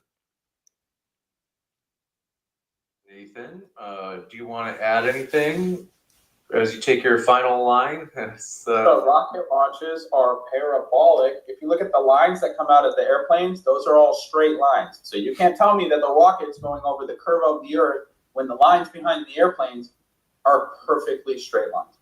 Where is the rocket for the first minute and 5 seconds, Nathan, before it hits Jaron's horizon? He's not that far away. I'm doing 21 questions about the sky. That ended about 30 minutes ago. Okay. This one coming in from, I do want to bring this up, Nathan, because it came up earlier, and I am curious about your opinion, because Will did ask you, and it is interesting. So I'm looking on Social Blade. If anybody's unfamiliar, Social Blade is where you can like track social media accounts and see, for example, how many subs a YouTube channel gets per day, like new ones. And Jaron, this is actually to praise Jaron, not to put him down. His daily average is negative 33 subs. The reason being, of course, that if I understand right, he recently changed his mind on the flat Earth. And so a lot of flat earthers are probably unsubscribing because they're like, hey, bro, like, what's your deal? But, it's not like this changing of his mind has no cost. He is losing subscribers. So, like, it's probably sincere. Like, Nathan is sincere, right? Like, what's your explanation for Jaron doing this? Is there some sort of government subsidy he's receiving? I don't understand. What is it? How do you explain Jaron changing his mind? Yeah, I mean, people change their mind all the time. I don't really care about what men think or what men do or what men believe. The Creator says, follow me. So I'm following the Creator. And it also says, do not take counsel from the ungodly. So I don't really listen to much of what Jaron has to say at all, period. He's not even a believer, dude. So. Okay. Riveting. This one coming in from Burnham says, Will, did you measure longitude line distances? Yes, we did. This hasn't been released yet, but this is, we actually did measure the ground. I didn't have the data, so I didn't bring it up. But Nathan, longitude lines converge south of the equator, which is only possible on a globe and is the exact opposite of what is required on a flat Earth. We measured the ground, and we will be releasing that at some point. We measured it both in Chile and Antarctica. You saw imaginary lines curving and converging back into a southern point? Imaginary lines. You saw those? Did I say I saw a line? Oh, so you didn't see any lines, but you measured it. We did You measure. measured a line that you couldn't see. We did measure, yeah. You measured a line that you couldn't see. We measured a line that people use to navigate every single day that works. A line you couldn't see. Yeah, the lines that Uber drivers that Uber drivers use every day. You couldn't see, James. The- Did you hear that one, bro? That was the best part of the entire debate. We gotta give him a chance to finish his sentence. Hey, Nathan, I'm going to tell you something right now that I wasn't going to release to the public, but it's too good. Okay. When I was in Antarctica, I was flying my drone and it crashed. And they can't have a crashed drone just left in Antarctica. And so the rules and the laws and the regulations state that it must be rescued. We didn't even know where it was. It was very, very far away. And so my controller had GPS coordinates of where it crashed. And so the guy that worked for ALE, Scott, plugged the GPS coordinates into his GPS unit, and it took him straight to my drone, which is about this big, and it weighs 249 grams. So you can sit there and laugh about not being able to see lines and GPS coordinates, but the reality is they are very real. You can't see the Wi-Fi signal that you're using for this debate, but that doesn't mean it's real. So I would suggest that you not laugh and look into these things a little bit more, because they work and they exist. Nathan, put your clothes back on and turn your camera back on and answer, please. Nathan. Yeah, a drone is not an imaginary line. So you claiming you measured an imaginary line and then transitioning to some story about how you lost your drone. I already knew you lost your drone. Jonathan came on TikTok channel and told us about you losing your drone. So I don't know why you're like, oh, I'm going to share something I wasn't going to share. I already heard that story, bro. And it's okay. It was found by these imaginary lines that are really close together in the south. So that confirms the globe and is not possible on a flat Earth. Imaginary lines. Prove the globe religion. Excellent. This one from Kango44 says, Will, are you a young Earth creationist? If so, doesn't that put you in the same gang as flat Earthers? Good question. And the answer is no. So what people need to realize is there's a massive difference. Okay, sorry, I'm going to confuse people when I say no. I consider myself a young Earth creationist. I do not subscribe to the 6,000 years, though. But I say this. There's a huge difference between young Earth creationism and flat Earth. Flat Earth is denying a physical present reality, which is the shape of the object that we live on. That's very different than trying to understand how long the Earth has been here and what happened when nobody that's living today was there. I also say this, that I am more than willing to admit or acknowledge or cater to somebody who thinks that the Earth is older, because I just don't think that that's a very profitable debate. It isn't for me. If God created a tree in front of me in an instant, a fully mature tree, I could never convince anyone that wants to disagree with me that tree is young and that God just created it, because they would say, we've never seen this. We know every tree takes this long to grow. And so I just don't see that as a very worthwhile debate. So I take the position, if you disagree with me and you think I'm wrong, I will go ahead and give that to you. We'll start off with whatever age you think the Earth is. Then we can debate things that have more substance and meaning to me, such as the existence of God and those types of issues. You do believe in God, though, Will, right? Of course. We'll jump to the second question. This one coming in front. Do appreciate it. Know Your Realm says, Will, are you a traveling man? I'm a traveling man. Was that your first time to Antarctica, by the way? Yes, it was. And it probably will not be my last. It's pretty epic to go to Antarctica. It's kind of like, figuratively speaking, like the world's end.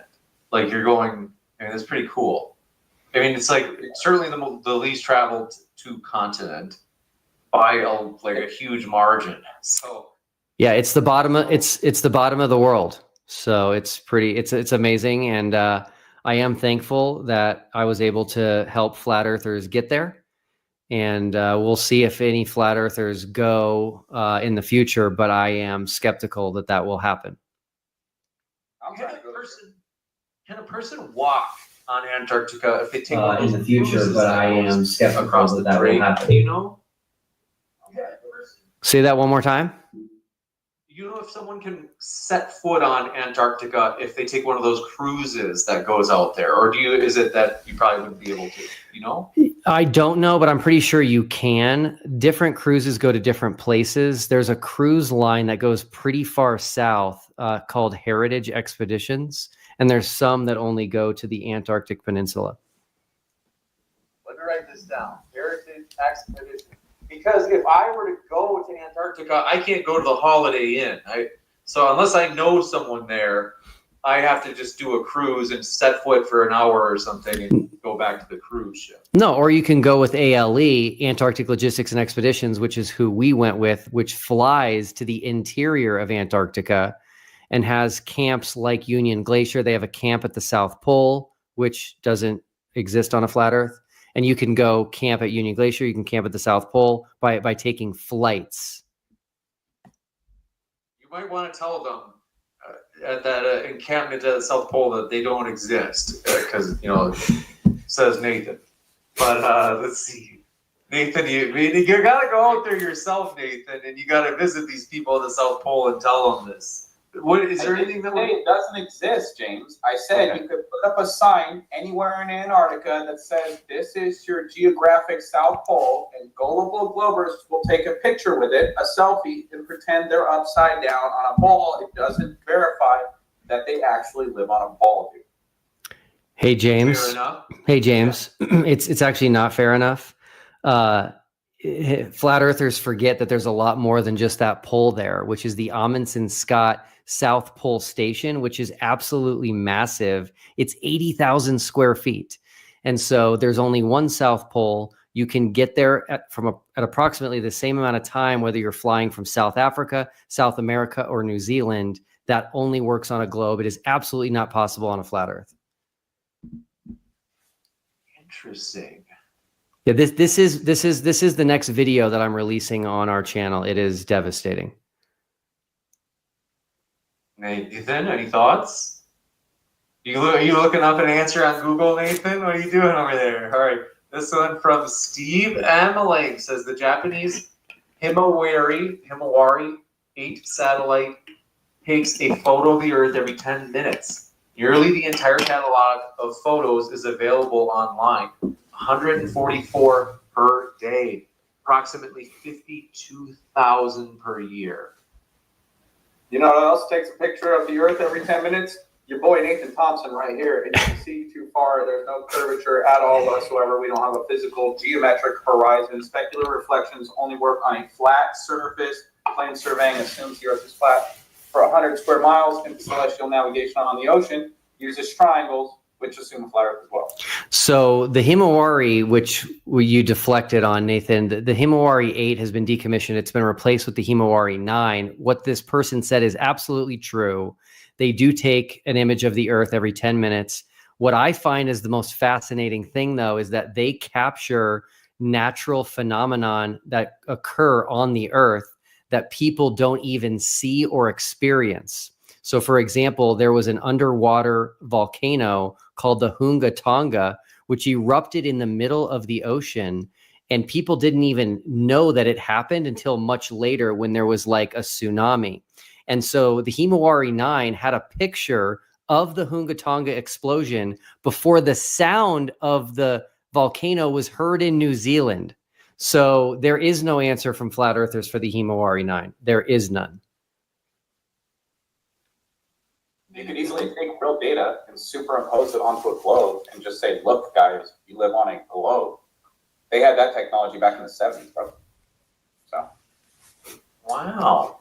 Ajax says, Will, you feel good owning the intellectually disabled? Oh, come on. He's sitting right here. Look, Nathan. All right. You've been a good sport, Nathan. We've been teasing you a lot, so we do appreciate it. All right, James, it says, blessed are you when men curse you and revile you and speak all kind of evil against you falsely for my name's sake. So I'm just sitting up here telling people they can test the Earth. I've done it for 10 years, and all of a sudden, I'm the bad guy. So that's fine. I'm cool with it. It's no big deal. It's been the case for about 10 years.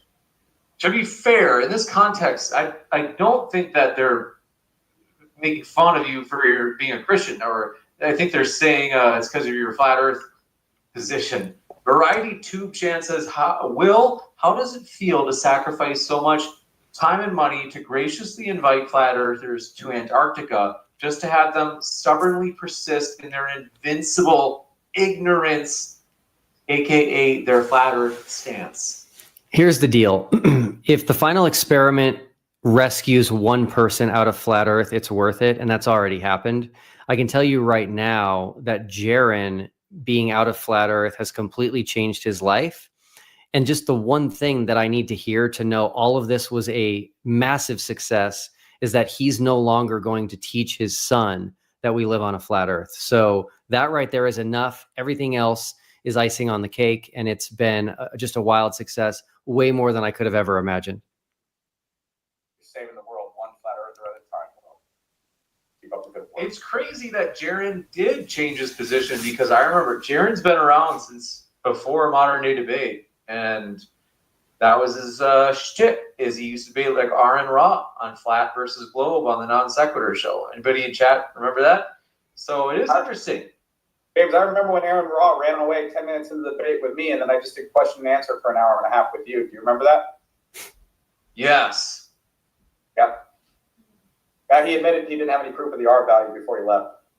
That was great. I don't know if he said that, but basically Tarsus says, how does Nathan know the North Pole is the center of the flat Earth?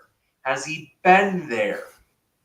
Well, I didn't make the claim that the North Pole is the center of the flat Earth, but if you look at the motion of the celestial bodies, everything is moving from east to west around polar center. Even the planets make perfect geometric shapes on a flat Earth orbiting around Polaris. And the Globers say the sun is the center of the solar system, even though they make perfect geometric orbits. If you look into the Mercury problem, they actually had a problem explaining Mercury's retrograde movement on the globe religion because it just appears to stop and start going backwards.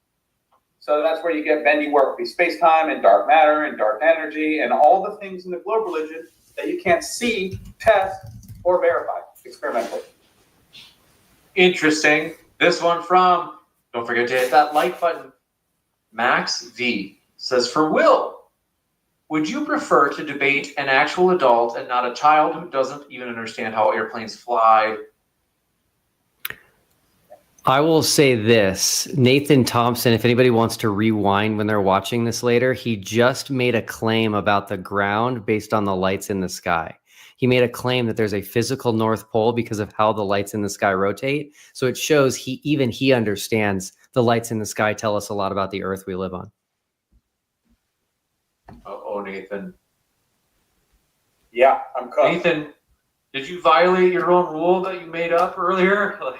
Or no, I was just saying that the solar system is not sun-centered, it's Polaris-centered because everything we see in the sky moves around Polaris. And you can line up giant megalithic structures like the Georgia Guidestones with that stationary pole star Polaris, which is what Polaris means, pole star.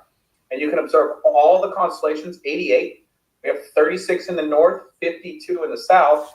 Make sense on a globe religion. We have more time zones in the south than we do in the north. So everything matches up with a flat Earth celestially. That's why the Ptolemaic model was unchanged for 1,400 years, and the globe religion reinvents itself every 2 months. Nick says, Will, what do you think is the main reason flat earthers refuse to accept evidence, no matter how clear it is? Why the mental block?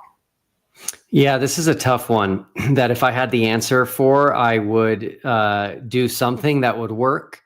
But I do think that there is a bit of Gnosticism inside the flat earth community where they think that they have this special knowledge. And I will give them credit that they do believe that they have uncovered this conspiracy of truth being hidden from the world. And so they're, wearing the cape of bringing the truth to everybody. So I will give them credit there. But I think that Gnosticism is making it hard for them to understand and accept and acknowledge things that disagree with their model. And so confirmation bias is rampant in flat earth. This one from Ajax says, Nathan, how did you study or learn physics? Who said I know physics? I mean, are you assuming I know physics? Burnham says, all of Joe's work is on things in the sky on flat Earth, Nathan. Is this true? That's not true. He's done observations of the floor too. So, but yeah, he does a great job with astrophotography. He taught me a lot. Taught me about a Bahtinov mask and how to properly focus on the stars with my P1000 and my P900. Showed me the solar filter that I need for my P900 infrared. All right, Joe is great. We got it. Yeah, This Joe, I looks really- sat next to him for an hour, and this guy's flipping through his phone, showing me everything he's modeled, from rainbows to clouds to local light illumination from the sun, 24-hour sun, 24-hour star trails in the north and the south. Like, the guy has been doing a lot of work. I got to tip my hat to him, and just having a lot of fun out with all the flat earthers that I've seen in the RV. You guys are the best. Wow. KS USA 1933 says, why is Joseph Hanvey modeling the sun and stars if they don't prove the shape of the floor, Nathan? Yeah, because the scriptures say, test all things and hold fast to that which is true. And he's just trying to show how on a flat earth, we can model pretty much everything we see in the sky, because flat earth is a Victoria's Secret catalog for modeling things. Globers can't model anything. They can't stick water to a spinning tilted ball and send it through an infinite vacuum of space. So they don't have any models. They have cartoons, video games, and fairy tales from dead people they've never met. I just want to be sure that the original point isn't lost on it. Just they say, you know, why is Joseph Handy modeling the sun and the stars if they don't prove the shape of the earth floor? I think you're saying, but you know, Nathan, don't you remember earlier in the debate, you were saying that like looking at the sky, it's not a useful way to like learn about the floor, but it sounds like you just 20 seconds ago said that, yeah, like there are all these ways in which the sky corroborates the floor being flat. He's not trying to prove what the floor is by modeling things in the sky. He's just showing that now that we've proven what the floor is, flat and non-rotating, we can also model everything in the sky. Globers don't have a model. They have That would be a cartoons. waste of time, right? Because you said earlier. I don't mean So- to get in the debate itself. No, this is actually really important. Only the globe model makes sense of what we observe. For example, I mentioned this earlier, that the sun made a wave pattern through the sky when we were in Union Glacier. That was actually predicted by the globe model, not Joe Hanvey's model. And MCToon actually took a prediction to Antarctica of the shadow lengths of the shadows in Antarctica, all 360 degrees, and it was exactly what the globe model predicted. Flat Earth does not have predictions because it's not real. Can we see this global model that you just said made predictions? Can you show us it real quick? Yeah, no problem. So that model made predictions. Where are the predictions on that model? They're all online on MCToon's website. Okay, so MCToon made the predictions, not your globe model. Your globe model is just a toy, and on the bottom of the toy it says not for educational purposes. He made his predictions public on his channel prior to us going to Antarctica, and they were based on the globe model. Can you show that model again? Because it looks like the water's painted on. Do you have a model with actual water contained, or does it all have to be painted on? It sounds like you don't understand what the word model means, and I'm not talking about a physical plastic model. The globe model is based on all the measurements and observations that we see. So like I said before, ladies and gentlemen, Flat Earth has all the models. We are Victoria's Secret catalog. They can't even get water to stick to their spinning globe. They have to paint the water on. So they have cartoons, painting, video games, and fairy tales from dead people. That's all the globe has. They don't have any models. Hey Nathan, we're still waiting on the first model with an observer inside the dome. You guys have zero. You have nothing. You want a model inside the dome? Yeah, a camera in the dome. All right, here's a model. I'll model it for you. I'm the Flat Earth model inside the dome. And look, I have a camera in the dome, Will. Congratulations, you got what you wanted, bro. Okay, show a 24 sun going around you while you're under the dome. That's where you have to start, and you won't be able to do that. Welcome to Flat Earth. This one from Uncranked Chevron says, Will, are you surprised by the Flat Earth community's unwillingness to substantively engage with the evidence collected by the final experiment? Yes, I am. I am, because, you know, they call themselves truthers. They say they're just trying to go where the evidence leads and that all they care about is truth. We have delivered evidence. We have delivered the truth. And the flat earth community as a whole is taking this position that we didn't go to Antarctica, or we faked it, or the sun wasn't real, or Satan became the sun and faked us. Austin Whitsitt, he is struggling to get his community to even accept that he actually went to Antarctica. So this was a shock that I didn't see coming, and it is the reason there's a mass exodus out of flat earth. Interesting. And this next question coming in from 3Ron. By the way, if I'm standing, I just want to prevent my back from cramping, but I'm still here. So they said, Nathan, all evidence is used not just by the cherry-picked ground immediately at your feet. Having said that, it's an earth has been measured, curved. Nathan, what are your thoughts? James, got to tell your audience, stop eating paid chips. Next question, please. I gotta be honest, I don't understand that one. So, Potato Man says, Nathan, what makes you think that you understand physics? Aren't you incompetent? Well, if you look at the physics of water, like fluid statics, which is the study of large bodies of water at rest, large bodies of water at rest are level and horizontal to their container. Now, the word level means free of bends, curves, or irregularities. Synonyms are flat, plumb, flush, smooth, flat as a pancake. If you look at the properties or the physics of gas, and gas pressure requires a container. That's why every formula for gas pressure, doesn't matter if you use PSI or Pascals, is going to have area. That would be pounds per square inch, or newtons per meter squared. That would be the area. No area, no gas pressure. No firmament, no air to breathe. The Wicker Man. Sorry, go ahead. The Wicker Man says, proud of being banned from schools says it all. Don't you think, Nathan?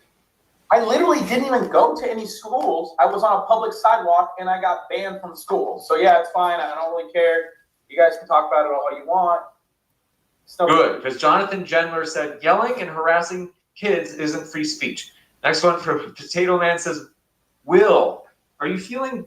Okay, we got that one. Josh O says, I'm very Christian and I assure you the Bible never suggests a flat earth. Since Nathan refuses, how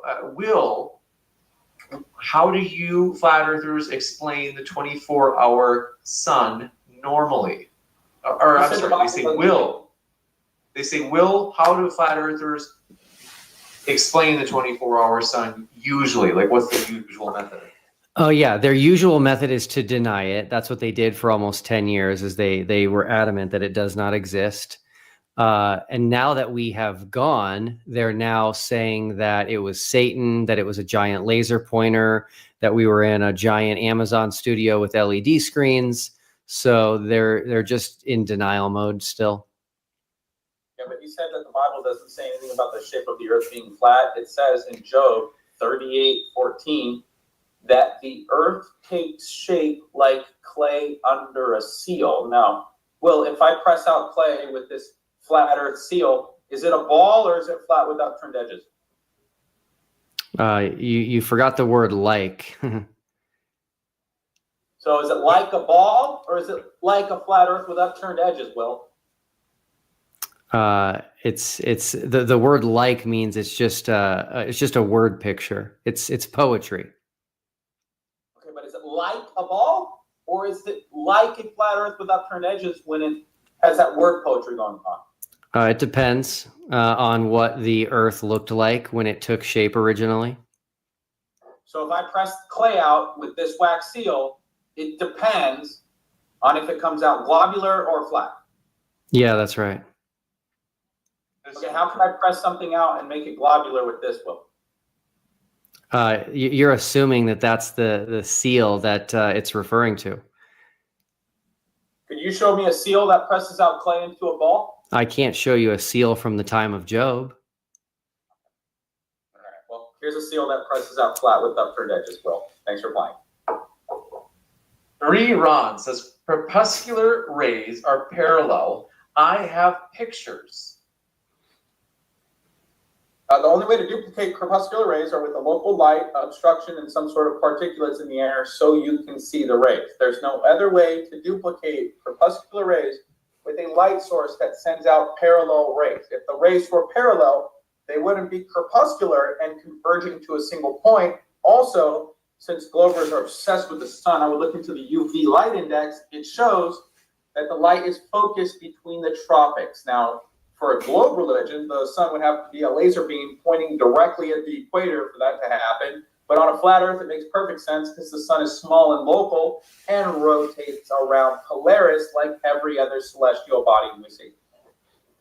This one from Angle of Elevation says, can Will demonstrate the 24-hour sun in Antarctica with a physical globe Earth model?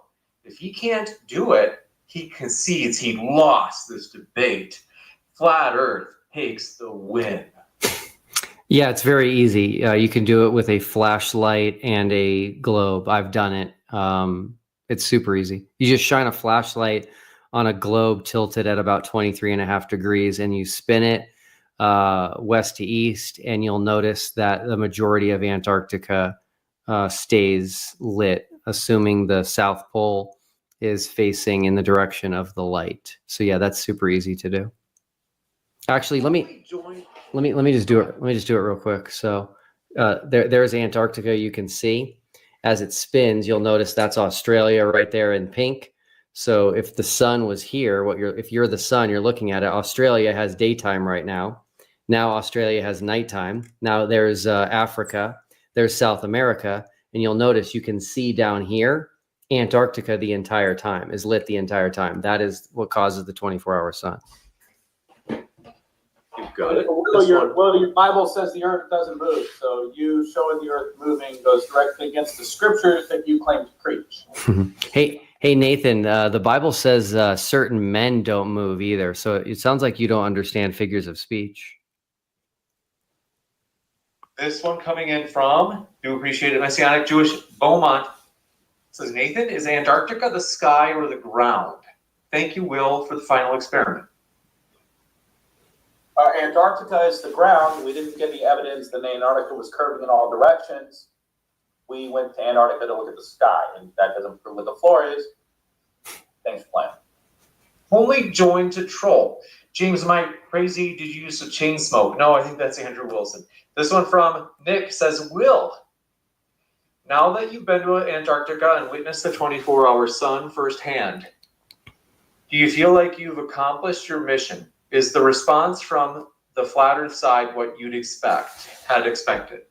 Yeah, I definitely have accomplished my mission. I gave them evidence.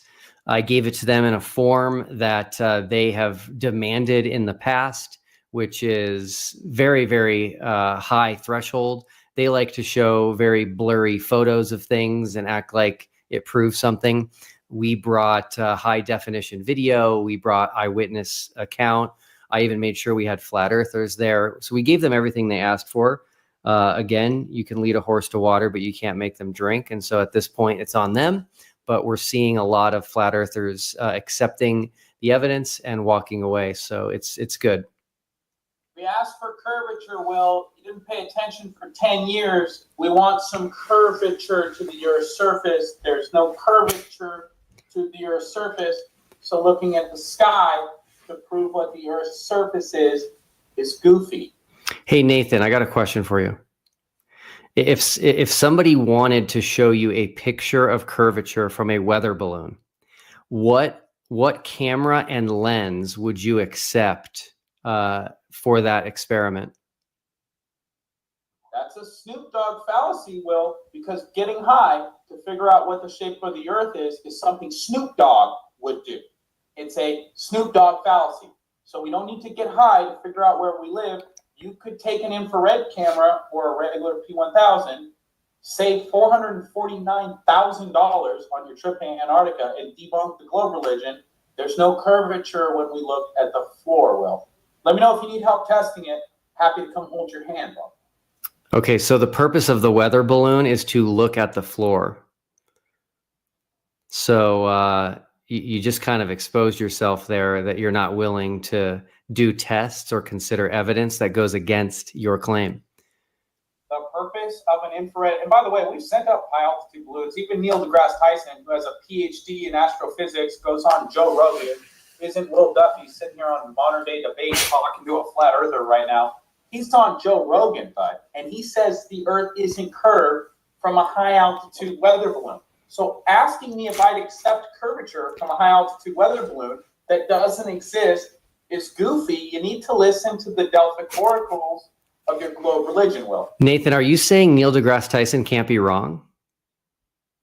Are you saying there's curvature from a high altitude weather balloon? Because we've sent them up. You don't like to answer questions. It's very telling. This one from KSUSA says, is airplane pitch data and path secondhand data? Yeah, that's why I don't rely on it as proof that the Earth is flat. You could take your own camera to a large body of water and verify what the pitch data is telling us, that airplanes don't fly around a globe. This one from Nick says, we want batteries here, guys. So how many more questions we got, Jay? Well, we got a lot of them, Nathan. I need you to plug in. It says, Will, now that you've been to Antarctica and witnessed the 24-hour sun firsthand, do you feel like you've accomplished... We got that. Sorry. Megan Marie says, we all know you're enjoying nose candy, Nathan. Keep your camera on. All right? Uba Sweat says, notice all the super chats are chewing Nathan up, and the chat is full of flat earthers. Shows you who has the jobs around here. Oh my gosh. Sorry, flat earthers. We love you. Magellan says, Nathan, what nonsense conspiracy theory do you plan to make a pathetic living off of next? Next question, dude. Max V says, Nathan's position is simply Bible, snort. I don't even know if Neil would agree. I don't even know if Will would agree with that. But Dusk Storm Gaming says, if the sun is in the firmament, quote unquote, how do Mercury and Venus pass between the Earth and the sun? Do they just shrink down and pass into the quote unquote firmament? Nathan, where'd you go? Nathan's using the restroom or something. Folks, if you haven't yet, hit that like button. I'm sure Nathan's going to come back any moment. Maybe he's like underneath the table or something. But do hit that like button because we have more questions we're going to hit, some of which include Magellan saying, Nathan, whose house are you squatting at? And also, let's see. Sriran says, Nathan preaches about an imaginary dome no one has ever seen. Ha, ha, ha, ha, ha, ha, ha, ha, in all caps. Nathan, thoughts? Gas pressure requires a container. The sky is a map and a clock. You can use it to celestial navigate. You can do astroarchaeology and line up giant megalithic buildings with the sky. Let me show you actually what that looks like. I went to the Georgia Guidestones and I recorded all the stars rotating around this oculus in the Georgia Guidestones. They built this 19-foot tall graphite megalithic structure 40 years before I showed up, and they knew that Polaris wasn't going to move because the sky is a map and a clock. We have a firmament dome above us. That's what's containing the gas pressure, so you can breathe. Next question. Jessica says, God endorses slavery, giving instructions to beat them, take their wives, and how to buy them. Jessica's watching the wrong debate. You say, do you agree with this? Or do you admit the Bible is wrong? It's kind of an apologetics question. They say, if the Bible is wrong, how can you trust it, Nathan? That's begging the question, fallacy. They're assuming the Bible is wrong and then asking me how I can trust it. I don't think the Bible is strong. Will does, because Will thinks the earth moves, and the Bible says the earth doesn't move. Will thinks the earth takes shape like clay under a ball, but clay under a seal is flat with upturned edges. Will thinks the moon is in outer space when the Bible says the moon is in the firmament. So it's actually Will. You need to ask that question to Will. Magellan says, Nathan, you man toddler. Stop playing with your phone and engage with the grown-ups. Ubaswat says, you're the bad guy because you're not allowed within 200 yards of a school, Nathan. Shirag ND says, hey, Will, what according to you would be the final experiment equivalent to prove/disprove the existence of God? Yeah, that's a very difficult one. Talking about something that is spiritual and non-physical is way different than talking about something that is physical. So I don't know if something like that exists. I will say that I love having a conversation about the existence of God because I struggle to see the possibility of there not being a God.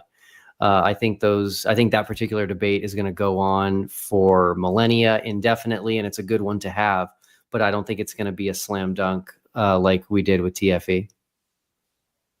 Silva says, Nathan, can you provide your 10 years data?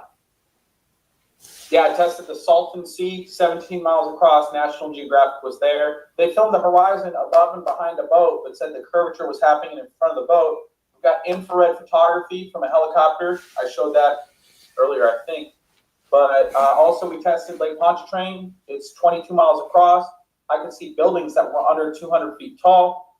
With WITSET, I did an observation in Florida. From 14 miles away, you could see the water brushing up against the rocks on the opposite side of the ocean. And we were in some port that 12-foot observation height. So I've tested it. You guys can go test it. The numbers don't add up. Math doesn't lie. People and governments lie. Politicians lie. Actors and entertainers, musicians and journalists on the news station, they're paid to lie. This one coming in from Tom Willis says, Will, Nathan said he has, quote, friends down there, unquote, about New Zealand. What do you think he meant by that? Nathan, if Earth is flat, quote, down there doesn't exist. Yeah, this is a Freudian slip that flat earthers make a lot. They talk about it down because I think they know that we live on a globe. At least some of them do. Yeah, this one from Ross and 8 says, Ghost Mantis, it was more of, quote, hey kids, come get this pamphlet, give it to your teachers. Your teachers are lying to you. This one from Isa Martel says, Christian scientists tested and found it's round. What about that, Nathan? Yeah, something can be round and flat. So I'm going to have to teach that guy about shapes real quick, right? A pizza is round. A plate is round. A coin is round. And those are also flat. So something can be round and flat. Please go learn shapes. Then we can have a conversation about the shape of the earth. This one coming in from Aaron, or is that how it's pronounced? They say, Aaron Raw left because you didn't hold up your end of the debate, Nathan. You agreed to bring something, namely a flat earth model, and didn't because you were not honest. I don't have to give on a silver platter a map or a model that measures the entire known observable world to debunk the fact there's no curvature anywhere I've ever tested. So I told him that. And he ran away anyways, after admitting he didn't have evidence for the R value. This one coming in from, that reminds me. Folks, we have a poll in the chat right now. So if you come on over to the Modern Day Debate live chat, you can put a quick vote in. Even if you're just stopping by, you might as well participate in the poll. If you're watching over at the Final Experiment, you can swing on by to Modern Day Debate, as the poll is, did the Final Experiment end the flat earth movement? It's already got 1,100 votes, so it's a popular poll. So far, leading is 66% say yes, it beat it like it owed it money. Namely, the flat earth beat the, the Final Experiment beat the flat earth movement, they're saying. 25% though say no, flat earth forever. And 9% say, I'm unsure, I'm drinking my Soylent. This one from Heaven Stocking says, Will, how do you explain lights from stars that are millions or billions of light years away? Mm-hmm. Weird, how can you believe in space but not how light works? Yeah, it's a really good question. Again, people aren't hearing me. If you believe that light took however long it would take to reach us on Earth, I'm totally fine with that. Maybe you're right. That's great. I don't see the fruit in debating the age of the Earth, but I will say that the Bible does reference God stretching out the heavens. And so obviously if God was going to create a universe for us, he would want to create lights in the sky that we can see, and he'd want to create a mature world for us to live in and enjoy. And so I do think either of those are possible. This one coming in from, do appreciate it. Mr. E-Man says, Will just nailed Nathan's hypocrisy. He even, not even the finger thing, Nathan, come on. Even Stalking says, Will, how do you, we got that. Texas Red says, no, Nate, everything revolves around empty space in the sky near the Southern Cross. The world is flat and Antarctica is its center. That's right. The flat Earth has no answer. Nathan. Magellan says, Nathan, is the dog more intelligent than you? Oh, come on. All right. It's all in good fun. Seriously, we do appreciate Nathan being here. He is a good sport. I got to give him this. Give him credit for, at least give him at the minimum, the absolute minimum. You know, he takes a lot of heat from the chat. He takes some sarcasm, meant to be playful. For me, Stephen Ameling says, prior to the final experiment, it seems flat earthers were happy to use lights in the sky to predict the shape of the Earth. That is, regarding lights observed at the North Pole. Now, with the final experiment, that argument is now discarded. Yeah, this is a great point. This is a great point. Eric Dubé said that a 24-hour sun in the north proves flat Earth.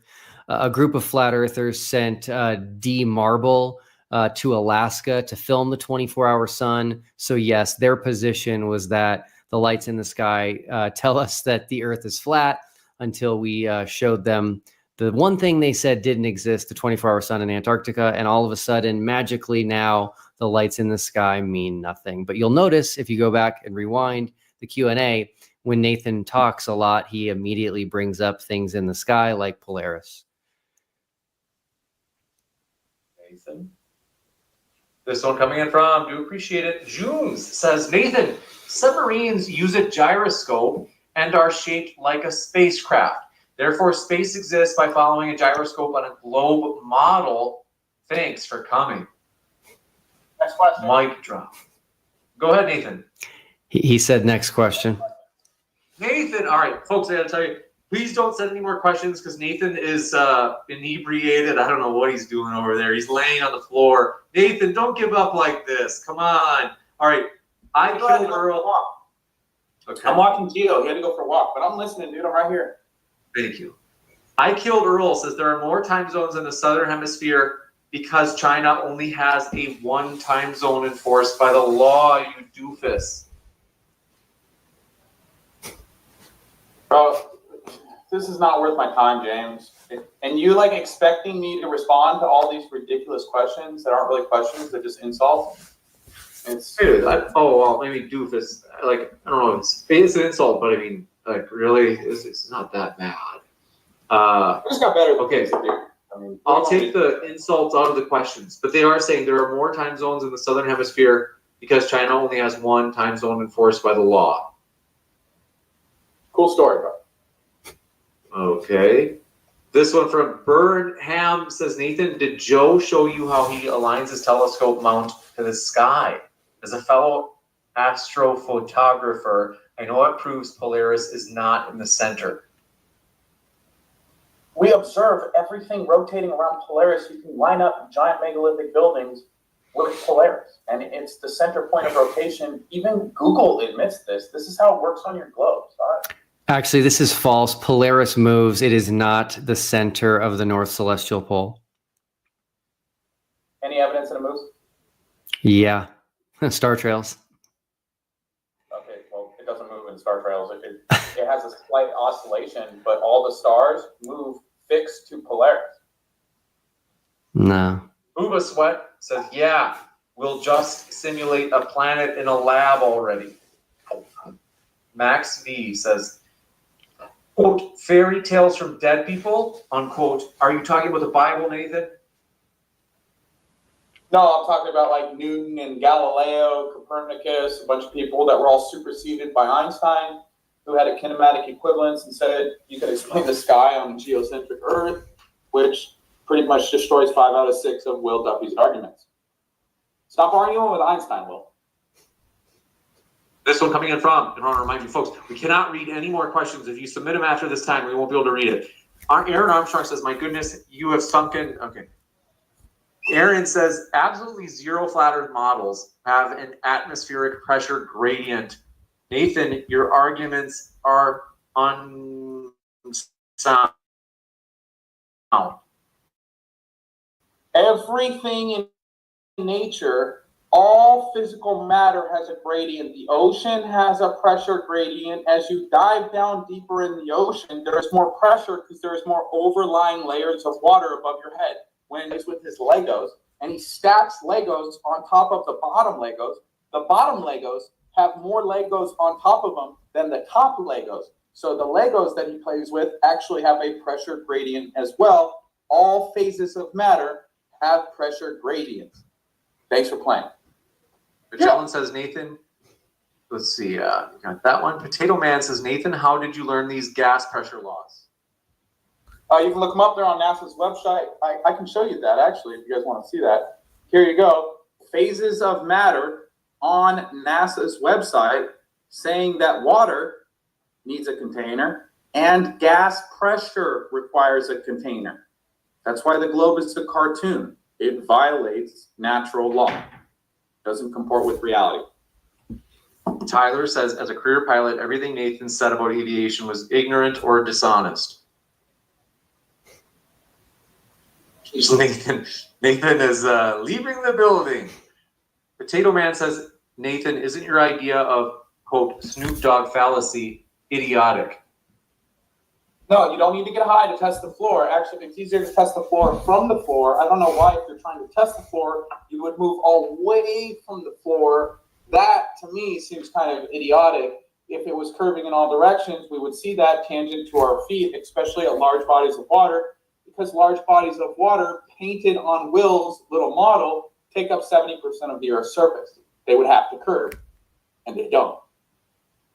This one from Shardog says, Who Fingers, are you done lying about specular? Sorry, I didn't realize it said Foo Fingers. I just read it.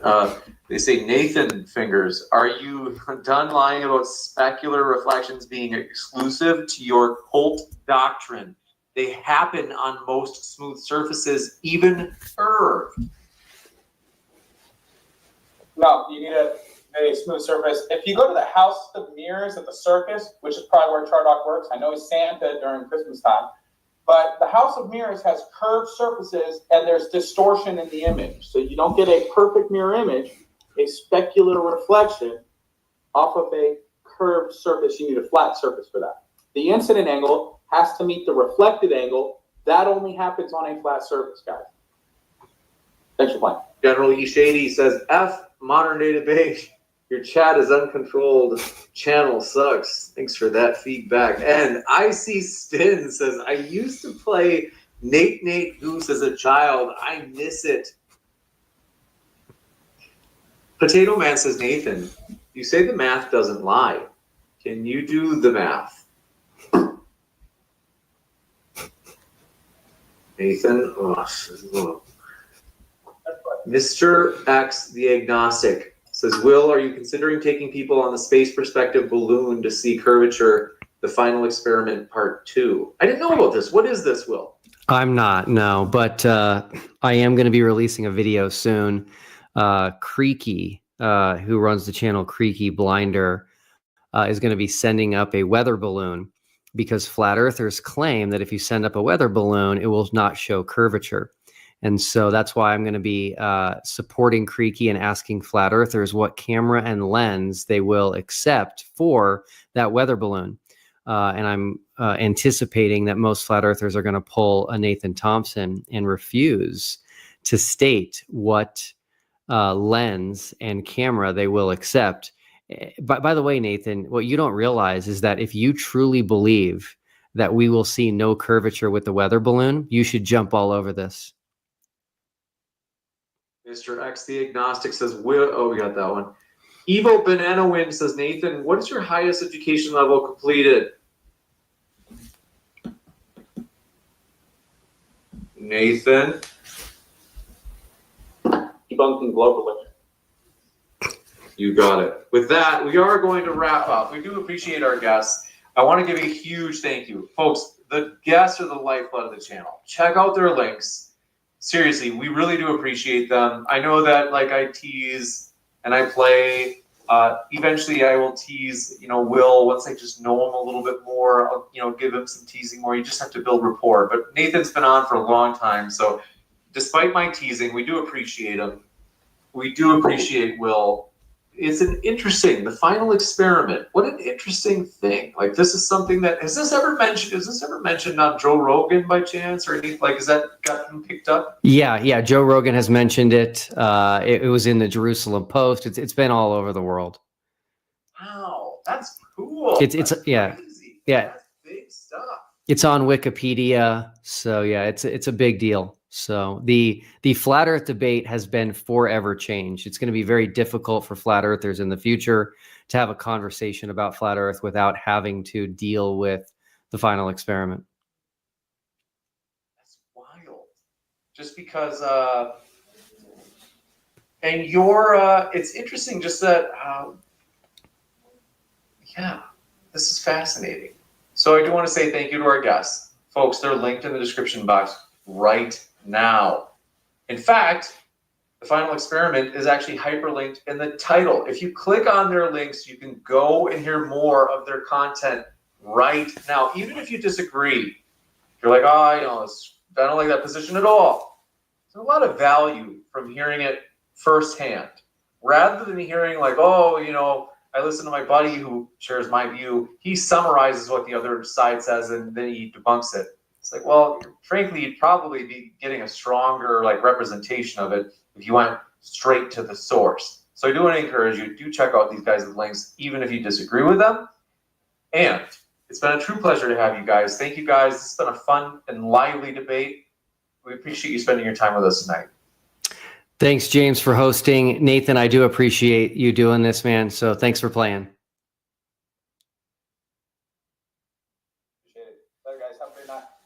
Have a great night. I'll be back in just a moment, folks, with updates on coming events. So stick around, and I'll be right back in just a moment.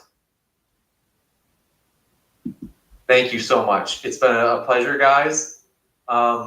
This has been a blast. So let me know if there's anything I can do besides add your link in the description, which is already there. And I hope you have a great rest of your night. You too. Take care, everyone. Bye-bye. Awesome, James. My pleasure. See you guys. Bye.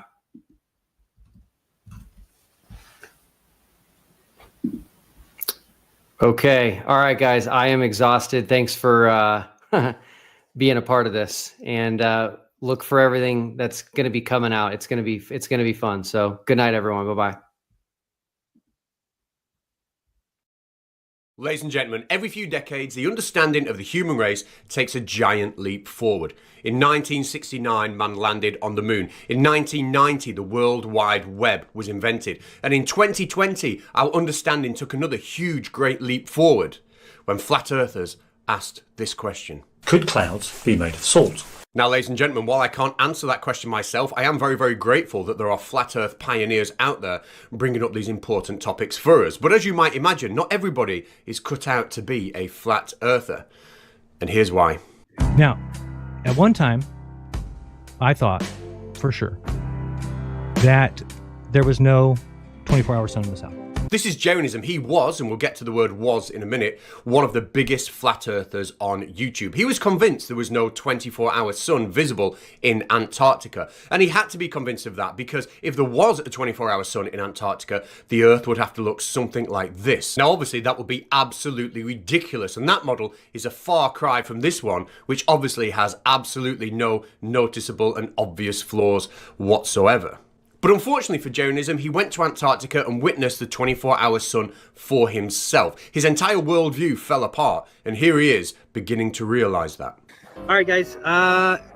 Sometimes you are wrong in life, and I thought that there was no 24-hour sun. In fact, I was pretty sure of it. The sun does circle you in the south. Now, you might notice a little bit of funky piano music going on over that, and a lot of people do criticise me for playing the piano music when he is admitting he is wrong. I didn't intentionally do it this time, it's just that the only clip I've got of him speaking is the one with the piano music on. So there we go. I don't find that bit particularly funny.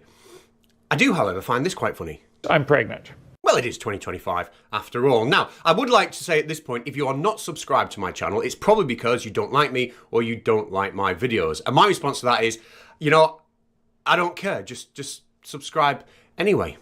Anyway, back to Jeranism. Jeranism is no longer a flat earther, but he's got a problem.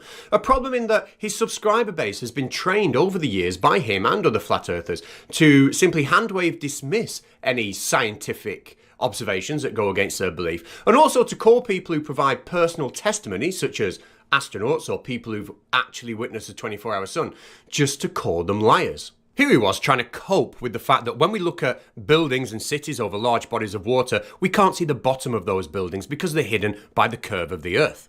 Now, at the time, Jeran's way of handwave dismissing this important observation was to show people pictures and videos of people moving objects while being filmed through a glass convex lens, and then somehow insinuating that the atmosphere must therefore be a glass convex lens. It was a very, very cheap, low-level handwave dismissal. As you see here, he drew a boat. This table that it's about to move across is very, very flat and level. Watch. That's a trip. Well, what's happening there? The boat's going behind the curve. Oh, I see it. This curve, this table is a sphere.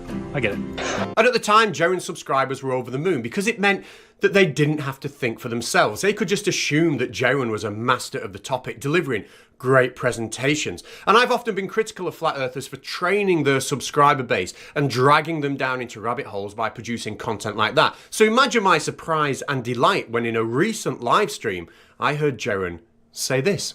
And I understand that I'm mainly responsible for a lot of this. I know that people that watch me believed it because I did, or believed it because I said that I believed it.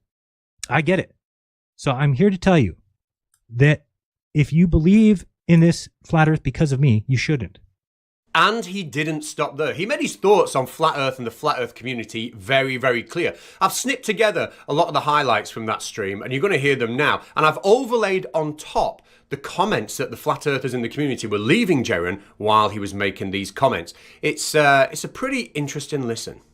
If you are a flat earther or in the flat earth or following flat earthers, I'm just telling you, I've been in this for 10 years. It's going nowhere. Again, if you want to remain here for 10 years and get nowhere, you're in the right spot. Just be a flat earther. You will get nowhere. You will accomplish nothing. You'll lose more friends. You'll lose more family. The stupidity of flat earthers is astounding. Nobody believes anything. You don't have to believe anything when you're in flat earth. You don't have to believe anything because you don't have a model. We don't have a map. You just kind of go through it, and if something comes up that doesn't match our worldview, we just kind of say it was fake and move on to the next thing and say, water lies flat. I cannot associate myself with these people or consider them smart ever again. I don't want to be called a flat earther. I don't want to be associated with people who can't see reality in front of them. Every single person that I used to think was a good researcher, from Level Earth Observer, to Plain Truth, to Don't Sphere the Truth, to Eric Dubé, to you name it, they all turned out to be trash. Now, I'm not quite sure what he's trying to say there. I think it's something along the lines of he's probably not a fan of flat earth anymore. And predictably, with him having said that, his subscriber base didn't take it very well, with, again, predictable results. I have been threatened by former friends. I've been threatened by flat earthers. I've been gaslit. There's just video after video coming out about me. It's kind of hilarious. It really is very, very, very strange. Now, I'm sure you'll agree that when you've got something as mighty as the entire combined intellect of the flat earth community out to get you, well, you probably shouldn't be very worried at all, should you? And Jeran isn't. He's not letting it hold him back, and he's continuing with his transformation.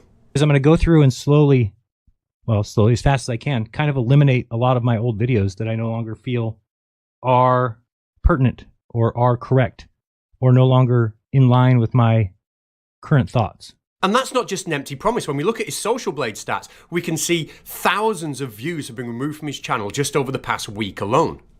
But what about Jeran's subscribers? Where are they going to go now Jeran is leaving Flat Earth? Who are they going to hang their hopes on? Who are they going to look at so they don't have to think for themselves?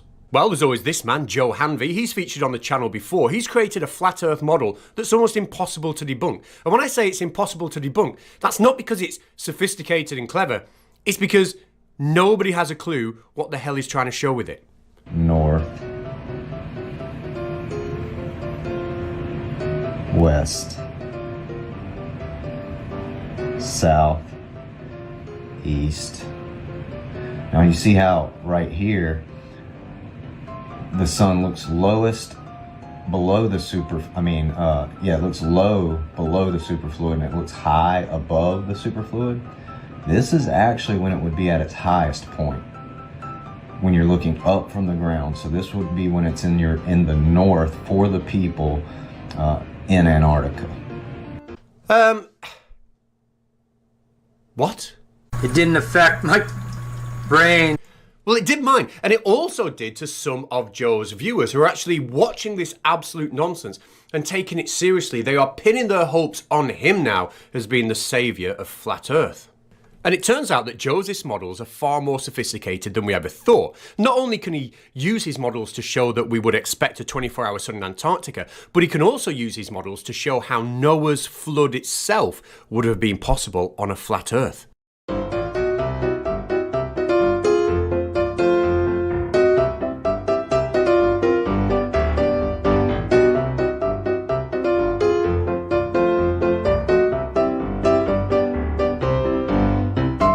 Now, I am no Joe Hanvey, but I was inspired to see if I could create a model myself that would also predict how Noah's flood might have worked. I don't know, maybe compare them and tell me which you think is best. So here we have my flat Earth model. We can see this is me, my house again, up here, Gallifrey. This is my friend PhD Tony, he lives in Australia. We said that before. I hope he doesn't mind me giving his address out. So during the daytime, this is what it looks like. Night time, okay? And then when it comes to the flood, dead easy. Now, as stunningly difficult as it is to believe, not everybody is a firm advocate of Joe Hanvey's flat Earth models. One critic is Will Duffy, the organiser of the trip to Antarctica to see the 24-hour sun. Now, Joe Hanvey and Will Duffy don't seem to get on, and here's a clip of them having a little bit of a debate, which ended quite tragically. Here, Joe Hanvey decides he's going to try and rage quit the debate, after giving Will both barrels, verbally, of course. And when I say try and rage quit the debate, I think what I mean, though, will become obvious when you see this. I don't care what you think anymore, Will. I don't care what all the Globe zealots think. Go ahead. Debunk the model, say you debunked it all you want. I'm going to keep doing me as Jesus tells me to do me, but you're going to be exposed. I don't know when it's going to happen, but you're going to be exposed by the Father because you are falsely representing him and you're falsely representing his word. So we're done here. I'm out. Goodbye. Thanks, Joe.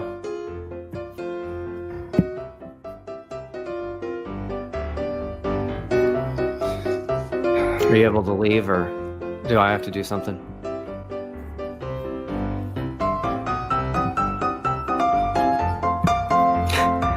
But by the way, okay. The man sure knows how to make an exit. Now, if you're not a fan of Joe Hanvey's flat Earth model, but you are a flat earther looking for an alternative to Jeranism, may I recommend this guy called Flat Earth Banjo. This is not just a model that is painted like the globe model is. We can add real water and demonstrate as a fact how things work on the flat Earth. Now that is a fantastic model for sure, and as pointed out by one of his subscribers here, it literally holds water. But it does far, far more than that. It's also a predictive model. It can show you exactly how things like, I don't know, waves and tsunamis are formed. This being real water, I can, make a lot of vibrations here and waves and tsunamis. Now, if you think that's ridiculous and you're going to simply hand-wave dismiss the idea of the giant invisible biblical stirring rod, then you should be ashamed of yourself. Try and be more like this person here. Yes, even this model has its supporters claiming that it's providing somehow a working model demonstrating verifiable reality. But of course, models can always be improved, and this user here has suggested a fantastic idea. Maybe simply using a vibration of 7.83 Hertz will create the variable you need. Whatever that means, I don't know. My translators couldn't figure it out. But fear not if you are one of Jeron's historic subscribers. You don't have to go and search for a different model to follow. You can simply just look in the Holy Book. The sun move in a circle around them in Antarctica. Let me just go and tell you right now. You don't think Satan could pull that off? Satan. Oh, yeah. And let me tell you something else. Now it's Satan who disguised himself as a ball of light and circled me in Antarctica because these guys are desperate. You see, the best thing about being a biblical flat earther as opposed to a scientific flat earther, of which none exist, is that you can simply claim it doesn't matter what observations you see, and it doesn't matter whether they comport or not with scientific reality, because simply you can just say, it doesn't matter, God can do what he wants. Why is everybody up in arms? See, one reason I've sat back and just watched all the hoopla about all this, because I'm like, I don't care if you see 15 suns in the sky and they do whirlabouts. God's word is true. Okay, so that is the problem right there. Okay, what Dean Odell just said is the problem for a majority of flat earthers. He just said that it doesn't matter how many suns you see, it doesn't matter what you see in the sky, it doesn't matter what you see. So now, to Dean Odell, it doesn't matter if you measure curve. It doesn't matter if you take him up to space and show him the earth. God's word is true. Now, if you are one of Jeron's subscribers and you are feeling a little bit down, that's understandable. So please let me help you out by pointing you towards the Flat Earth support line. You can phone it on 6969 6969 69. And here is what you will find. I have linked the Flat Earth support line channel in the description. It is well worth checking out, otherwise known as the Conspiracist. Absolutely brilliant. Please give him a subscribe. But here we are. Good afternoon, Flat Earth Tech Support. How can I help? What's that? Your Flat Earth hero has decided he's not a Flat Earther anymore. That is a traumatic time, I must admit. What I would say, you can use a few options here. Right? Shill is a good one. You can just accuse him of being a liar, a shill, and you don't really need to expand on that because, you know, it's pretty ambiguous, and you know, that's got a lot of syllables in ambiguous. So cloned is another good one, and that leaves it's quite flexible as well. And what I mean by that is, so just to future-proof yourself, like if he then one day goes back to Flat Earth or decides he's an advocate of like one of the other genius things, you can be like, that was the original version, or that's another clone.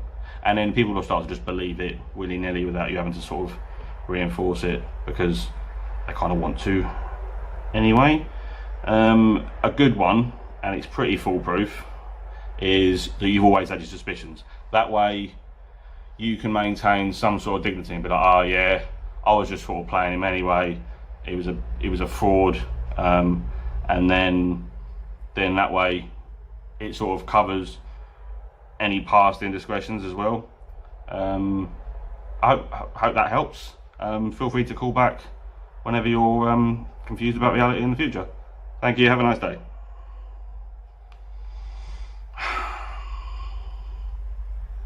It's just so nice knowing I can help people.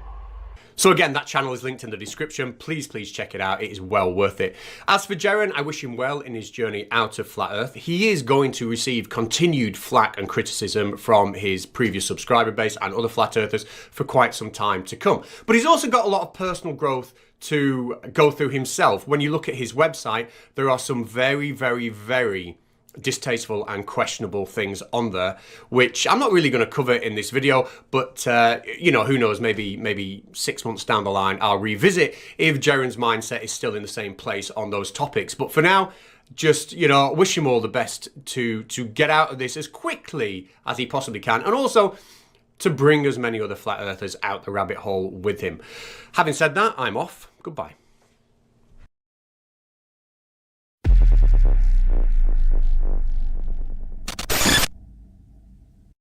Hello everybody, and a little saying for you. Once you go flat, you never go back. Well, that was proven wrong recently, wasn't it?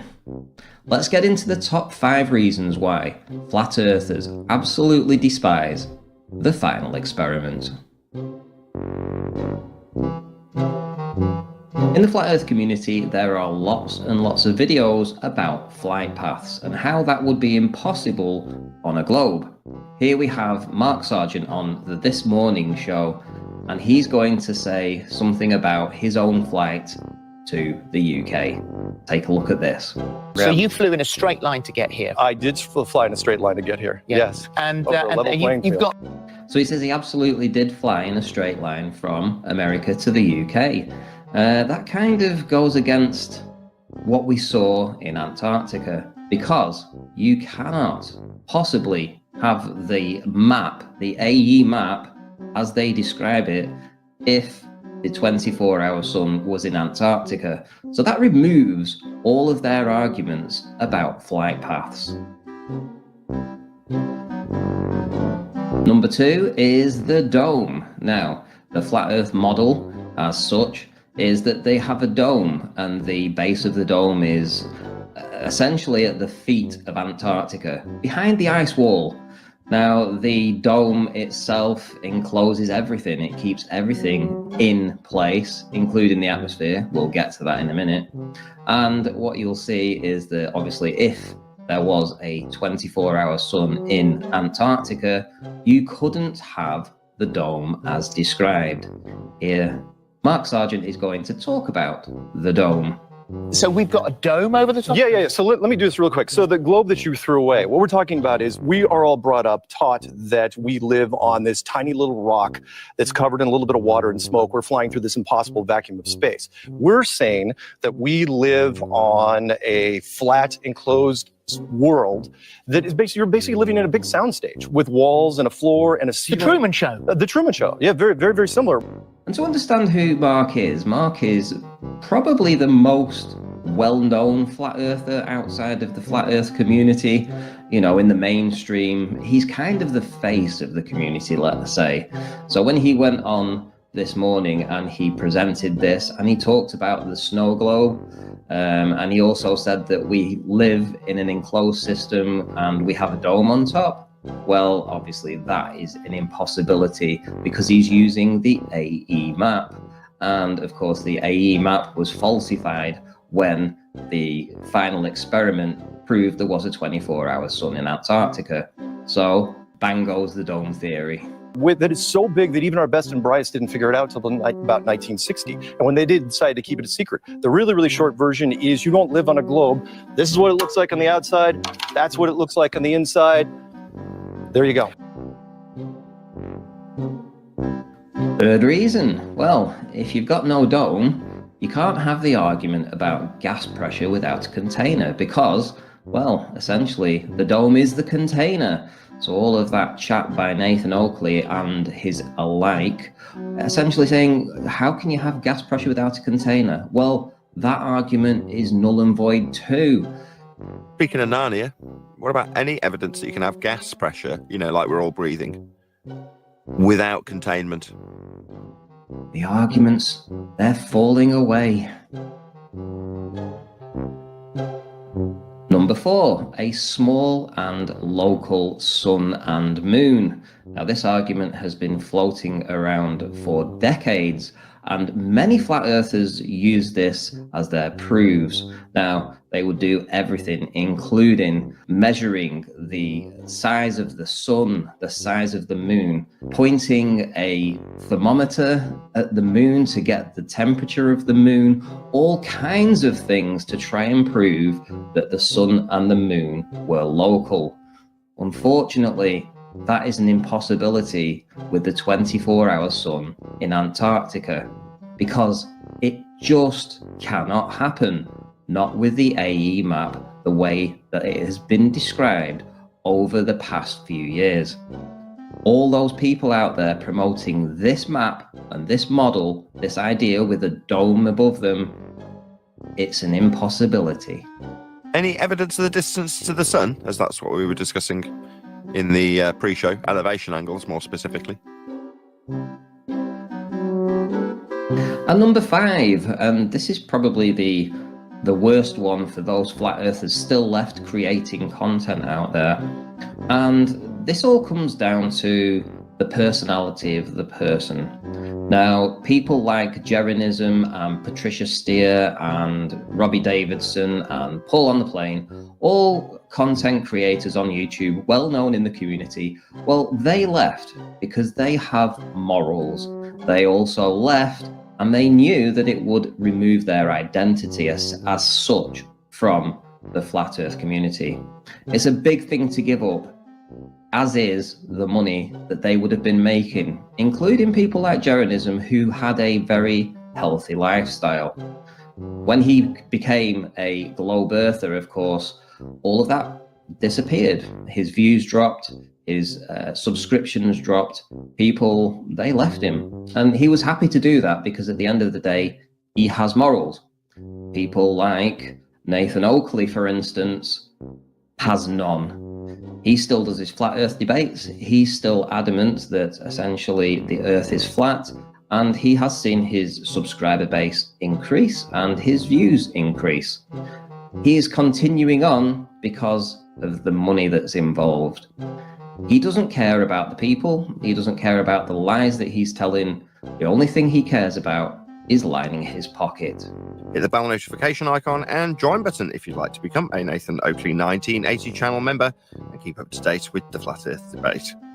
If you'd like to support the channel, there is a super chat that runs alongside each of these shows while they premiere, and there's also a coffee, Patreon, crypto and thanks button in the info box below the video. Speaking of Patreons, I'm going to do a quick shout out to all of you who do support me on Patreon.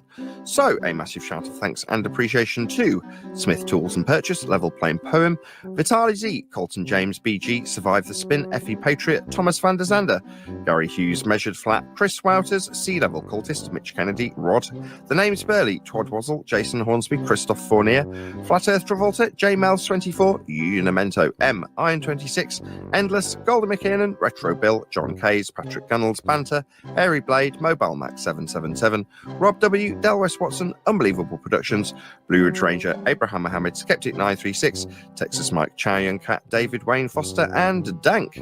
So another massive thank you to all of you for supporting me on Patreon. What a lovely day! Welcome to Flat Earth Debate Uncut and After Show. And that will do. That will do for this video. I'll see you all in the next one. Take care.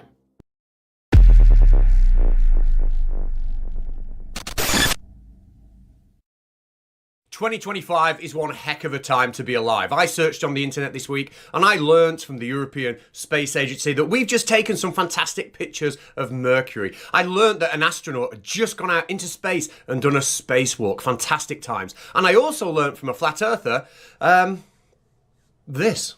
Mass is identical to weight, but this weight is space weight. And if he wasn't so unbelievably and incomprehensibly incorrect on that, he'd actually be correct. But this video isn't about that flat earther. It's about one of the internet's most notorious flat earthers, deep inside the rabbit hole, or as we know him, David Weiss. Don't believe anything I say. Okay, great advice. Now, David Weiss is an extremely enthusiastic flat earther. Whenever he speaks to somebody about the flat earth, he really gets their emotions going. He gets them so excited and interested, just like we can see he did with Roseanne Barr here. And we have Flat Earth David Weiss as our guest. Hi, Flat Earth Dave. I'm so intrigued by the whole flat earth thing. Yes, aren't we all? It is so exciting. Now, David Weiss is also a master debater. Make of that what you will. Here he is getting schooled by Professor Dave over on the Sean Atwood podcast. It's an old clip, but it's a good one. You think that we're spinning at 1,000 miles an hour and we don't feel it and we're changing, we're changing directions? How is that possible? The Earth goes around the sun in how long? How long does it take? A year. A year, right? So why don't you go ahead and get in a car and do a 360 turn and make it take a year? Are you going to feel that?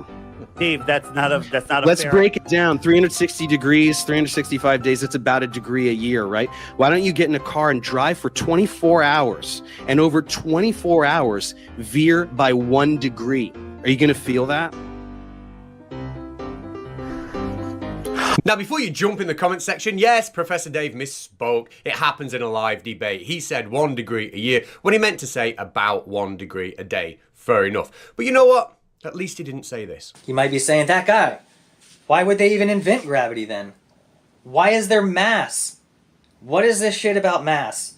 And that, of course, is one of the great questions we will never ever be able to answer. It's up there with what is the meaning of life, or will a flat earther ever figure out where the world goes when he shuts his eyes? But David Weiss, why are we talking about him? Well, we're talking about him because he's been very, very vocal in the past about a 24-hour sun in Antarctica. He's very, very adamant it does not exist, and if it did exist, it would destroy the notion of a flat earth. Here he is in his own words. The 24-hour sun in Antarctica doesn't work on a flat earth. It works in the north, but not in the south. Well, guess what? There's thousands of videos of the 24-hour sun and from Alaska and Norway and, very northern places. You can book vacations and go and watch it in June, right? But in December, the same thing should happen in Antarctica, and it doesn't. And there's 4 videos where they've clearly faked it. And we watch their cams, and there's 10 hours cut out of every day. Like, why are you cutting out the same 10 hours? So why are they lying about the globe? The 24-hour sun in Antarctica doesn't work on a flat earth. And he's absolutely right. A 24-hour sun in Antarctica wouldn't work if the Earth was flat. And I'll tell you what else wouldn't work if the Earth was flat. Fucking everything, obviously. So it was very, very important to flat earthers that they found out if there was or wasn't a 24-hour sun in Antarctica. So they mounted an expedition. They decided to do an experiment. Now, flat earthers have got a long history of doing experiments, and they haven't always been successful, such as this experiment here to disprove the presence of gravity. See, take my old phone here. Shit. Actually, come to think of it, as an experiment into gravity, maybe that wasn't a failure after all. Now, before the final experiment, as it was called, occurred, before the flat earthers went down to Antarctica, I was asked on the You Are Mocked podcast, which is linked in the description, and it's amazing. I was asked what I thought would happen to the flat earthers who went down there, and I gave 2 possible options. Here's my first. Yeah. The flat earther will observe the 24-hour, sunlight, and then come up with an alternative reason as to why that would happen on a flat earth. Done. Now, I'm not one to brag and tell you I told you so, but I absolutely nailed that one. This is Witsit Gets It, one of the flat earthers who went down to Antarctica, who did just that. He saw the 24-hour sun and basically give it a big, nuh-uh, it doesn't matter anyway. And here he is, explaining that in his own words. Objectively, it was just all real. We have no sleep. We see it. We're asked the truth. We tell the truth. That's why we were supposed to go down there, to be honest witnesses. That's what we did. It doesn't prove the Earth's a tilted wobbling spinning ball falling through a vacuum. That's absolutely ridiculous and insane. Antarctica was incredibly flat. It was ice you could see from incredibly far away. We have long distance infrared videos. We debunked the globe in multiple ways, in my opinion, there. Okay. Although we have Witsit Gets It ignoring the observation and claiming that when he went to see the 24-hour sun, in his opinion, he debunked the globe, after previously saying, of course, that a 24-hour sun would be a big problem for flat Earth. But still, that's just Witsit's opinion, and if I had £1 for everybody who respected Witsit's opinion, I would be in huge debt. Anyway, I also gave a second option for what might happen to a flat earther who went and saw the 24-hour sun, and this is what I said. Or the flat earther, while they are there and, maybe having conversations with people, may slowly, like we say, get themselves in a frame of mind where they're thinking, okay, maybe I'm wrong here. And then they are immediately called out by the rest of the flat earth community as being a shill and never a true flat earther all along. And would you believe it, I am 2 for 2. I'm sure we all know Jeron from the Jeranism channel by now is no longer a flat earther. And not only is he no longer a flat earther, he's being called a shill left, right and centre by people. But to his credit, he is standing firm, he's standing fast, and he's beginning to help other people realise that they are down a rabbit hole. And he does seem to be really interested in helping them dig themselves out. Okay, sorry, I'm just going to interrupt for a second. If you are enjoying the video that I am currently editing and you're currently watching, my question to you is, why? It's rubbish. And I know what comes next. It doesn't get any better. But subscribe anyway. See you later. So I realized I had a block. Okay, now to the you conspiracy theorists out there, I want you to really listen to what I'm saying, because I realized this after the fact, and maybe you can realize it now. Okay, we have a mental block It's a big, fat, stubborn mental block. The kind that you don't see because, ironically, you are too busy staring at the things that you've made, looking at the walls that you put up around you. And let me tell you that once the block comes tumbling down, kaboom. It was like somebody cleaned my eyes with Windex or something. So the kicker is that I was the guy. I was the guy that did the bad research. Okay? You know the kind where you cherry pick facts? Like you're at an all-you-can-eat buffet or something, ignoring the stuff that doesn't taste very good, just grabbing the shrimp, grabbing the steak. I had that kind of righteous energy. I was convinced that I was fighting the good fight, when really what I was doing is shadowboxing my own bias. Powerful words, and it couldn't have been easy for him to say that. So where does that leave this guy? Don't believe anything I say. Well, given that David Weiss makes an awful lot of money selling his Flat Earth app, and given that he's been so vocal in the past saying that there isn't a 24-hour sun ever in Antarctica, and if there was, it will be disastrous for Flat Earth, he has to come up with some sort of answer, an explanation as to why Whitsitt and Jeron have seen what they've seen. And this week, he's done just that. Basically, what you're saying is that you think that they faked the sun down there. Absolutely. But when we say fake the sun, we don't mean the sun simulator. We don't mean this, because this is crazy. Yes, I agree. It is crazy. It's absolutely crazy to say somebody has taken a sun simulator to Antarctica and used it to somehow cast a 24-hour sun in the sky. He's right. That is absolutely nuts. And David Weiss is so convinced it's nuts. He thinks a sun simulator may have actually been leaked as some kind of anti-flat Earth psyop. I think that the sun simulator was leaked several years ago as a red herring for this exact operation. When I say operation, this is an operation equal to the moon landing. Wow, that's quite the claim. So there's only one question left. David Weiss accepts the fact that Jeron and Whitsitt saw a 24-hour sun, or at least what they believe is a 24-hour sun, and David Weiss has an explanation for it. But his explanation is not going to be anywhere near as crazy as them taking a sun simulator down to Antarctica, because after all, in his own words, that would be absolutely nuts. And here's David Weiss coming up with an explanation that is not anywhere near as nuts as the idea of taking a sun simulator. And I can't stress that enough. What you're about to hear is apparently far, far less crazy than the idea of them taking a sun simulator. This is a far less nuts and crazy explanation. I hope I've made that point. What you're about to hear is not nuts and crazy. So how did David Weiss say they faked it? So there's one of the technologies, this is called a dragonfire, and you can shoot energy up into the sky and literally create a plasma ball. And this is a trip. This is So just seeing this stuff. I mean, if I cut out the background, you wouldn't know what you were looking at. If I said it was the sun, you would see the sun, right? Look at this. Look at that. Doesn't that look a little bit like a sun? Doesn't that look like a beam, with the sun? Very strange. Like if there was at different beams projecting this, like these are very, very strange sun flares. This could be an extraterrestrial orb that we don't understand, or this could just be another hoax with some directed energy, a plasma ball being projected in the sky. Looks a little bit like a sun. So if here's Union Glacier, their camp is somewhere in here, you could have one location here, and it beams the sun around this beam, and then when it gets over here, there's a handoff to another projector. And I think the whole Flat Earth community are reeling in relief that David has come up with something far less nuts than the sun simulator. So thank you, David, for that. Phew is all I can say. But there were one or two people in the comments section of his video that did have just a little bit of a problem with his completely non-nuts explanation of what might have happened. For example, we have AV Warrior here saying, I really appreciate what you've done there, Dave, but I'm scratching my head. How can this localized beam of light end up illuminating the entire plane like the natural sun does? And that is a great question. When you're in a dark room and you shine a torch, for example, or a laser onto a wall, you can see that spot of light, but it's not going to illuminate the room like it would be in natural daylight. There's an obvious difference. And it's going to take a great genius mind to explain how this plasma ball laser projection onto the sky is resulting in some natural daylight. But luckily, we have a genius level flat earther in David Weiss who can answer this question. Hello, it's me. I'm pretty sure this is what I sound like on my day off. It is today anyway. Listen, the sky is already lit because of the coffee cup caustic.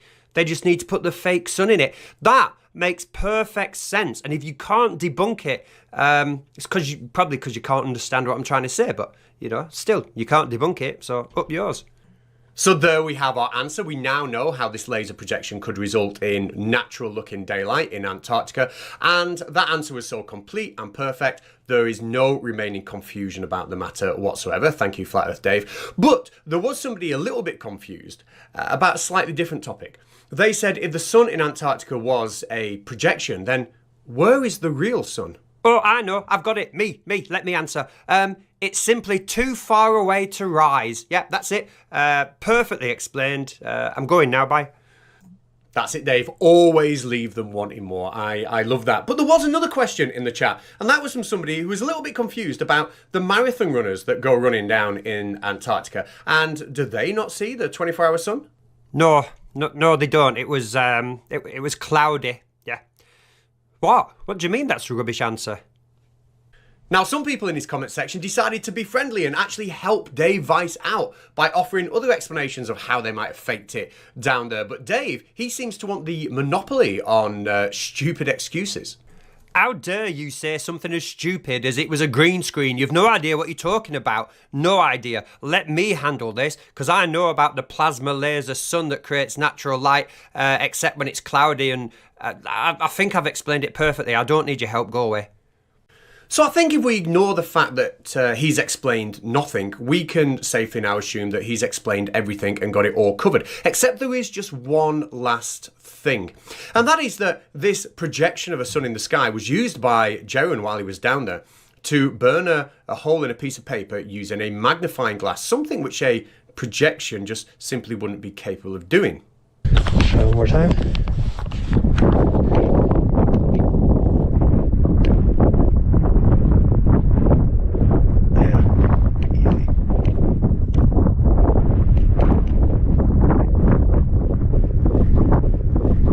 Now, this does really pose a significant problem to Dave's completely non-nuts and non-crazy alternative to the sun simulator, because it literally would break the laws of physics, just like everything involved in Flat Earth, to be able to hold a magnifying glass up to something projected on a screen and use it to burn a hole in a piece of paper. This is a real problem. It is literally just impossible to do what Jeronism is doing here if this is some kind of projection. And this impossibility was put to him by NewsDrops5361, who says, but can you really take a magnifying glass and burn paper with a laser spot in the sky? I doubt it. Now, he's raised an excellent point here, and I really wonder, how our flat earth genius David Weiss is going to respond. It's all right. It's not a problem for me. I know all the things to say. Wrong. Yeo can. Yes, wrong. Yeo can. That explains everything. That explains absolutely everything about how he was able to use that magnifying glass. Yeo can. I'm going now. Bye. Now, if you've learned anything from this video, hopefully it's this. Don't believe anything I say. But if you disagree and you think David Weiss is talking a lot of sense, then I have some magic beans to sell you. At least they tasted magic when I ate them yesterday. You might have to wait another 24 to 48 hours before I can get them to you. But we won't go into that any further.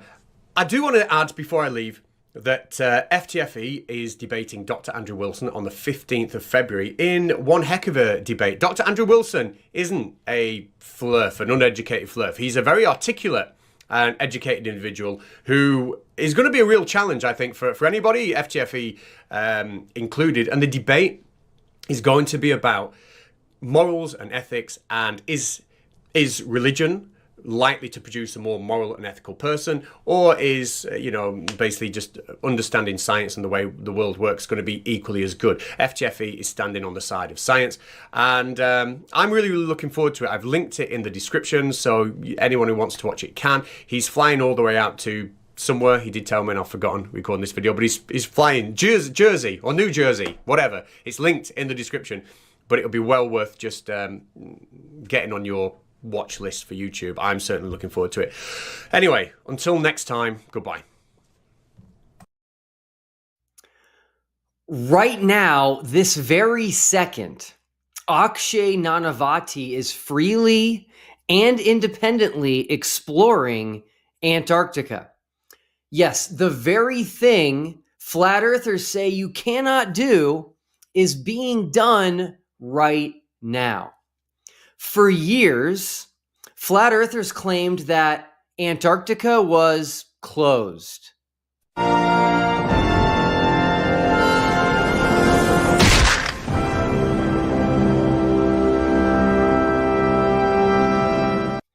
For years, flat earthers claimed you are not allowed to go to Antarctica. When you come to what we should have, if the heliocentric model is true, then 6 months later, you now have sunlight. The Earth is on the opposite side of the sun, and you would get the same effect if you're in the 66th parallel, below the 66th parallel south in the Antarctic Circle. Okay. Now you have some problems. First off, we're not even allowed to go there because of the longest standing treaty in mankind, the Antarctic Treaty. We're not allowed below the 60th. I think it's the 60th, might be the 66th parallel south, but you're not allowed to go there. For years, flat earthers claimed you could not go past the 60th south latitude. But anyway, if you didn't know, we don't have a working flat earth model because 1, we're not allowed to go to the North Pole, and 2, we're not allowed to go past the 60th south latitude right here. For years, flat earthers claimed that you could not even step foot in Antarctica. Excluding overpriced chaperoned penguin tours and government-approved contractors, nobody is allowed to step foot in Antarctica, especially not during winter solstice when there should supposedly be constant 24-hour sunlight. And for years, flat earthers claimed that if you tried to go to Antarctica, you would be turned around by Navy warships. This ship is designed to cut through the ice and come and find you. Now, the only way that this Royal Navy ship is going to come looking for you in the ice is if you make it past 60th parallel. And at the 60th parallel, you will be turned around by just your average Navy warship. Whether it's China, America, Russia, whatever country you are close to, when you get to that 60th parallel, that country's Navy is going to send a cruiser or a warship out to turn you around. They are the first line of defense. The final line of defense is this Royal Navy ship right here. Now, before Nathan Oakley fans contact me and tell me that Nathan Oakley would never say such things because he doesn't make positive claims, even Nathan Oakley has said this as well. He said, "See the edge of the real world, but don't try to go, as you will get turned back at gunpoint. Antarctica is all around us. It's keeping in all the perfectly flat water." Now, when I unveiled the final experiment at the beginning of this year, the narrative from flat earthers began to change. They started to distance themselves from these types of claims they've been making all these years, and they started saying, okay, yes, you can go to Antarctica, but you can't freely and privately explore Antarctica. Well, this is also false. You can freely and privately explore Antarctica. Akshay Nanavati is doing just that right now. Check it out. My name is Akshay Nanavati. I'm a Marine Corps veteran, an adventurer, and the author and founder of Fear of Honor. I am currently in the Arctic, training my mind, body, and spirit to make the first ever human-powered crossing of Antarctica without dogs or wind power. I will be spending 110 days completely alone in the most hostile, unforgiving, and savage environment on the planet, dragging a 400-pound sled for over 12 hours a day for 1,700 miles to make this crossing of the continent. It does not get more free or more independent than traversing Antarctica alone, which is what Akshay is doing as we speak. Now, before we check in on his progress, here is a little of the backstory, and this actually ties his trip in with TFE.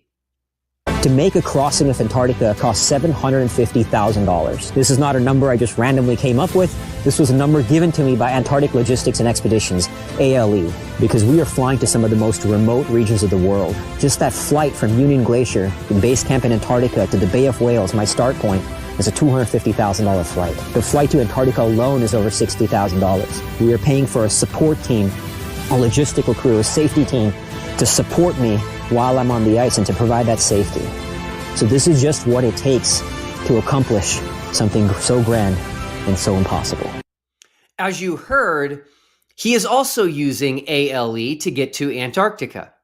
In my opinion, they are the best company in the world when it comes to Antarctic travel and private exploration of Antarctica. And no, they are not paying me to say that.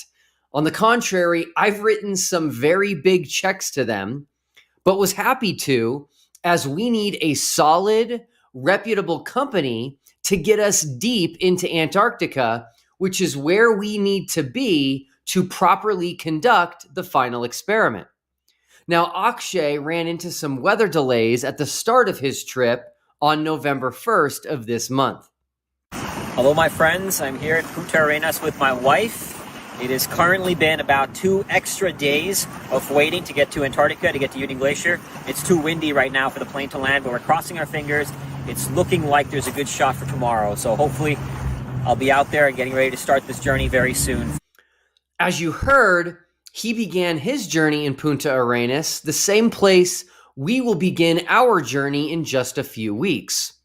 After the weather delay, on November 9th, ALE flew him from Union Glacier to Berkner Island to begin his trek across Antarctica from the coastline. It's really cool as he is wearing a live tracker, so you can follow his progress step by step live at his website, fearvana.com.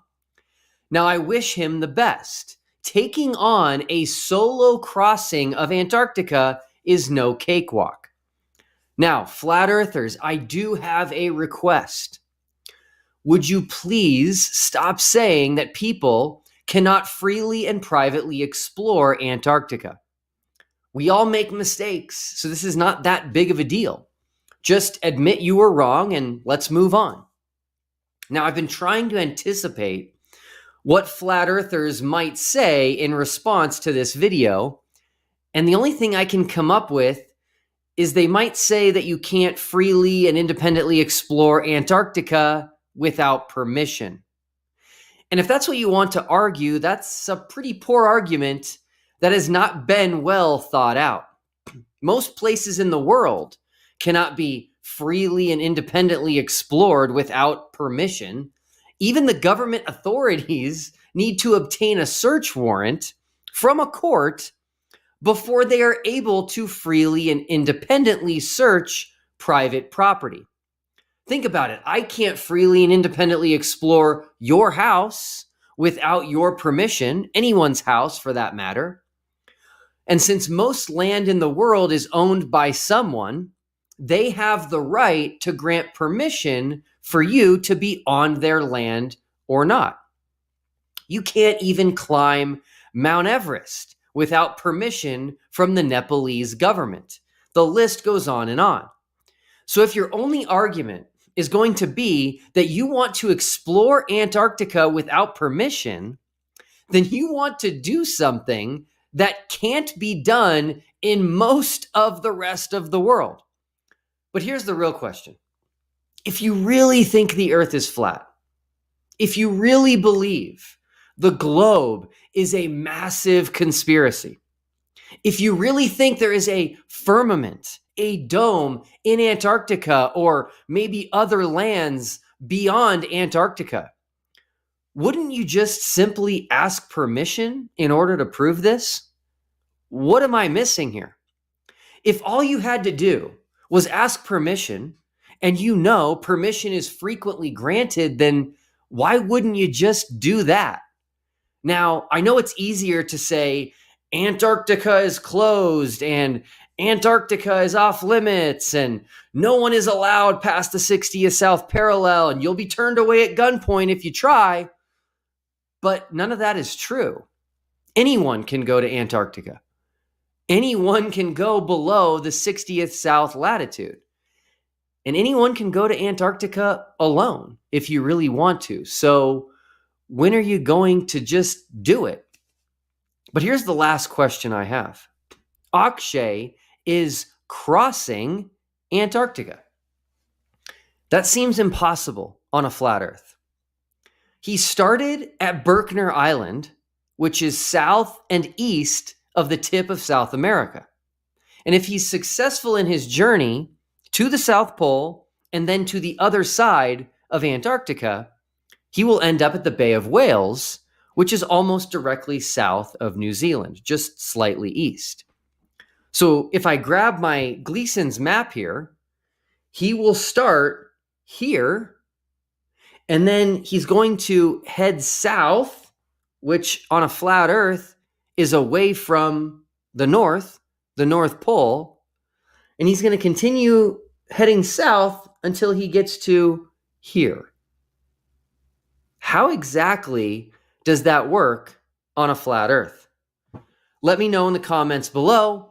And here is Akshay with some final words. Thank you so much for your contribution. And I look forward to seeing you on the other side of Antarctica.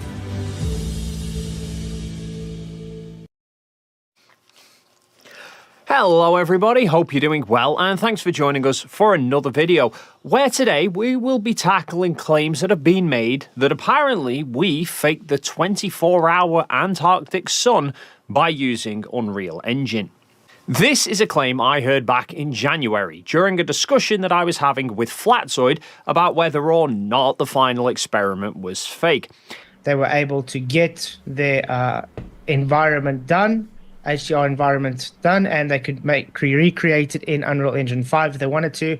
And therefore, when they did all really go down in December, they were able to just fake the sky and have the rest as a real environment. Now, I did quiz him on this claim, and I was being intentionally vague and asking for clarification on many things, just to make sure that it was him detailing his claims fully, rather than me making presumptions about what he was claiming. I just want to make sure that I completely understand your position. So, you're saying we did 2 trips to Union Glacier, one in the off-season, and then one in December. No, not all of you. Oh, okay. Well, okay. So there was 2 trips. So you're saying what? Yeah. Will or somebody? One of us went off season, and then we all went in December. Correct? Yeah. Okay. So what exactly was the purpose of the trip in the off season? Was it to shoot what scenery? Did you say? Yeah, to get the HDR environment, so you're able to create it in Unreal Engine as real as possible, and then you can replace yourself in there when you guys really are there, so you can fake the sky. So when we went back up in December, what are you saying that we then did? What are you saying I did? Well, you guys were there, and it looked like you took observations, obviously, but you were able to fake the sky because the sky was faked using Unreal. So his idea is that somebody travelled to Union Glacier in advance of us in order to capture high-resolution images of the scenery from Halfway Point. Those images would then be used to create a CGI version of the area in Unreal Engine, which could then have a 24-hour sun placed into it and rendered. After that, we'd then go to Halfway Point to record ourselves there. But since, according to Flatzoid, the sun would have set in our footage, then the Unreal Engine render of the sky and the scenery was later applied to our footage that we shot in order to give the impression that the sun circled us for 24 hours. So I questioned him about what the footage from our cameras actually would have recorded, and he confirmed that it would mean that all of the original video files that we shot would have had the sun set at some point. Okay, so what footage did my 360 then capture? normal 360 footage, but in processing, you are able to stick a fake sun in. So I then pulled up this Insta360, which is the very camera I used to capture the time-lapse in Antarctica of the 24-hour sun. And I actually began playing this footage back on the camera screen for him to see. So I have the original file on the Insta360, not faked. So, according to you, that should have the sun set on it. So, are we going to watch the whole 12 hours, 24 hours? No, that's a 25-minute video. I can sit here for 25 minutes if you want, but I can guarantee you the sun doesn't set. Or I could pull the original file off this into Insta Studio and the sun doesn't set. And just for clarity, here is a clear view of the video playing back on the camera itself, where you can see the sun passing south of us over Mount Rossman. And here is that original file from the camera also loaded into Insta Studio on my computer so that you can see all of the EXIF data for the file as well that shows exactly when the video was recorded. Now, you would think that that would settle the discussion and show that this Unreal Engine idea doesn't work. But Flatzoid instead has doubled down on it.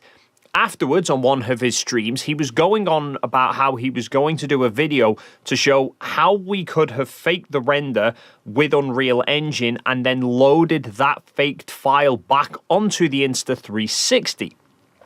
Not long after that, he uploaded a video that showed snippets of tutorials about using Unreal Engine and how it can be used to create quite realistic looking lighting of scenery, and it even ended with a render of the TFE environment using Unreal Engine. But the video didn't highlight how we would then get that faked footage back onto the camera for me to show to him on the live stream. I did point that out to him in the comments of the video, and he said it's coming in a future video in a series, but as of yet, still waiting to see it. Now, as far as I know, this render of the TFE area in Unreal Engine wasn't created by Flatzoid, but was instead created by somebody else. It seems what they've done is mimicked the mountains and then added some tripods and an artificial light source. Then Flatzoid has overlaid this render on top of my time-lapse footage from Antarctica as a proof of concept to try and show that it could actually be faked. I think this whole idea has rather developed from the idea that we shot it inside a 360-degree LED studio.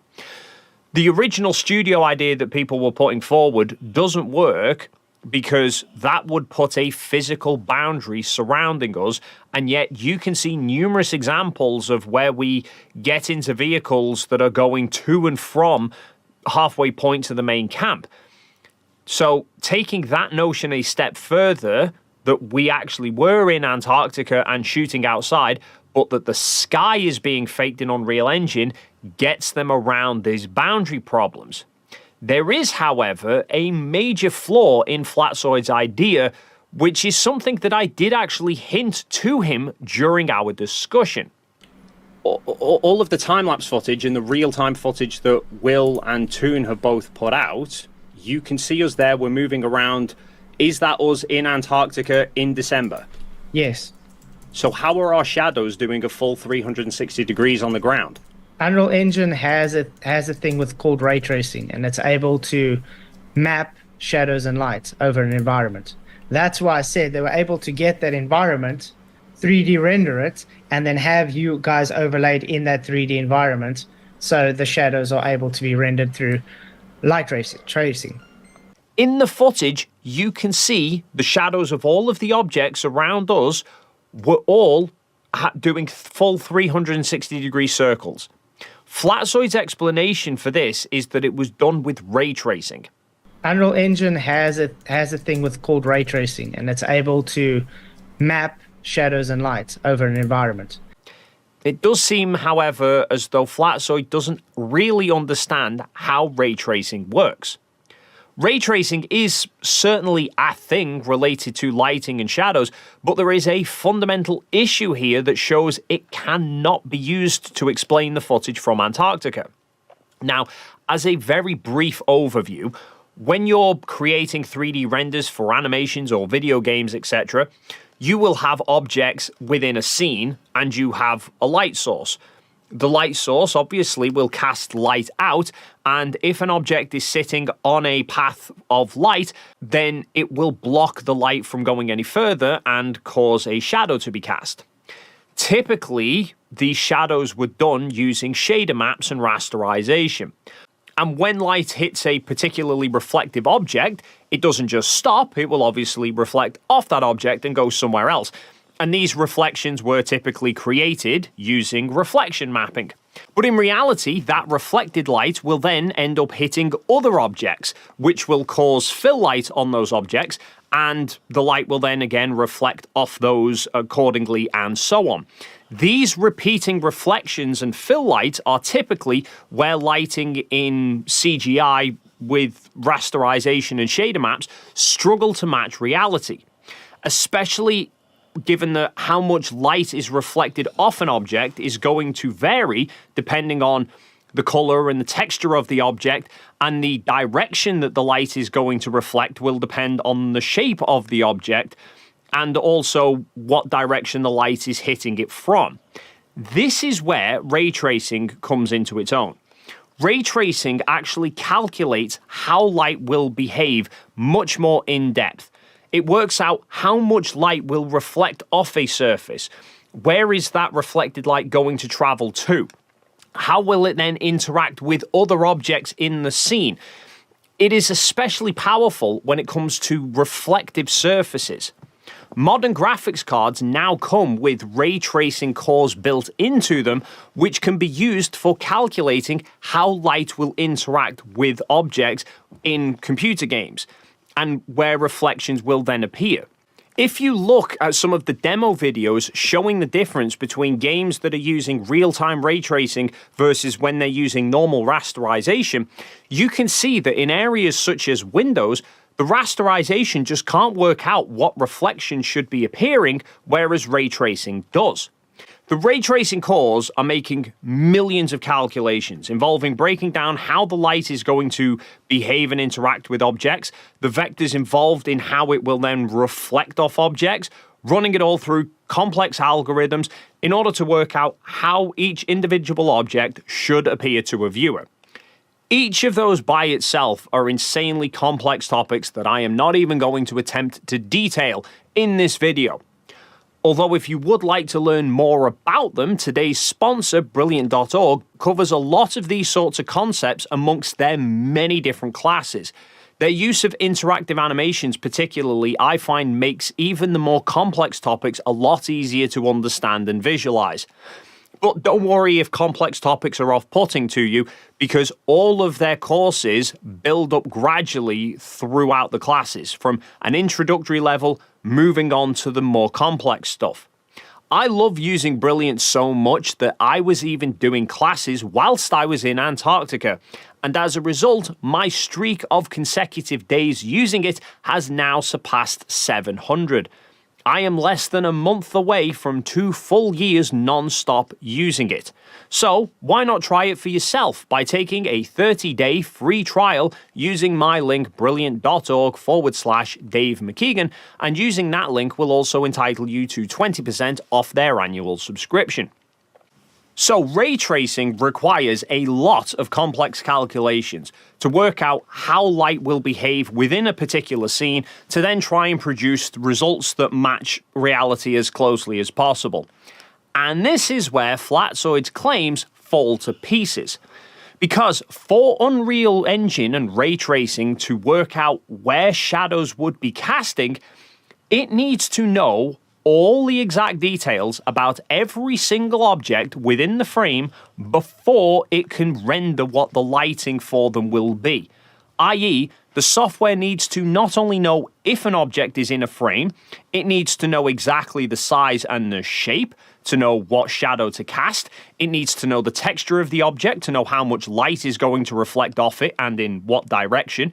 It needs to then know exactly where every object is in relation to everything else so that it knows how the shadow should look given the position relative to the light source and where the camera is viewing from. You can see this in the example that Flatsoid presents of the TFE render in Unreal Engine. It shows shadows being cast by the tripods, but the person who made it had to put the tripods into Unreal Engine first in order for the software to calculate the lighting effects for them.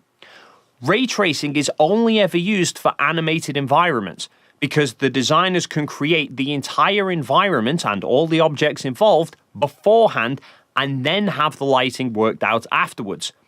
You can't apply ray tracing to a real video of reality after you've shot it. But by Flatsoid's own argument, the Unreal Engine render was for the far-off scenery and the sky. And what you see near the camera where we were was all actually filmed at the time in Antarctica. Okay, so what footage did my 360 then capture? Normal 360 footage, but in processing you are able to stick a fake sun in. So all the shadows from the tripods, the buildings, and even ourselves were all shot after this supposed Unreal Engine render was created, yet we still see those shadows circling 360 degrees around. For this Unreal Engine idea to have any hope of being plausible, the shadows circling around us would have had to have been created in Unreal Engine as well before we got there. But the shadows are casting off us, so that would mean that we would then have to be rendered in Unreal Engine beforehand as well. Basically, the entirety of the 360-degree footage would have had to have been rendered in Unreal Engine before we'd even travelled to Chile. Everything about these videos would have basically had to have been CGI. You can't just give Unreal Engine a piece of video footage and it be able to then work out the textures and the shapes of the objects or how far away they are from the camera. All of that would need to be known beforehand in order for it to then work out the lighting. I.e., the first time-lapse that we published, there are multiple odd frames where people appear standing near the camera, and you can see reflections in their sunglasses. Or this particular frame, which was from during MCToon's live stream, where I actually took his laptop over to show the camera setup, and there's a reflection of the tripod in the laptop screen. Or when the solar tracker is in view and you can actually see the ground reflecting in the camera's rear screen. For ray tracing to be able to work out what those reflections should look like, the software would need to know every specific detail about everything beforehand. Like with the solar camera, for example, it would need to know the exact textures of the camera to know that only the screen would be showing a reflection, not the rest of the camera body. It would need to know how far away the solar camera was from the 360 camera. It would also need to know the exact angle that the camera was sitting at so that it could work out where the light was coming from the ground in order to reflect off the screen into the 360 camera. All just for the little screen on the back of a camera that is constantly moving. Unreal Engine couldn't just work that out from a video. At best, it would need somebody to go through and painstakingly replicate the entire area of objects perfectly in Unreal Engine. Exactly like the person in Flatsoid's example had to do, but it would have had to have been done with far more detail. But the second problem is that such a task would take an insane amount of time to do. We published that first time-lapse on December 16th, while we were still in Antarctica. I even recorded the moment it was published whilst we were at the main camp, because I felt Will should be the person to actually officially publish it. Now, from there, people might try to argue that actually all of the 360 footage is in fact rendered CGI that was created before we went to Antarctica, and that the only reason that we went to Antarctica was to give that 360 footage some plausibility. But here lies problem 3. We did live streams whilst in Antarctica, and you can see those streams happening in the 360-degree footage. Himself set up, and he's had these recording non-stop video footage Like I just showed, there's a frame from the first video that we published where I was holding Toon's laptop up to the camera during a live stream that we were doing, and I was showing the setup that we had. That particular live stream was several hours long, covering the period across solar midnight where the sun was south of us and you didn't see it set. Down there is actually one of the heavy insulation boots that ALE provided us to wear when it's really cold. For the 360-degree videos to have been faked before we went to Antarctica, then the live streams would have also had to have been faked before we went to Antarctica. But we spent large portions of those streams reading out comments that people were posting in real time.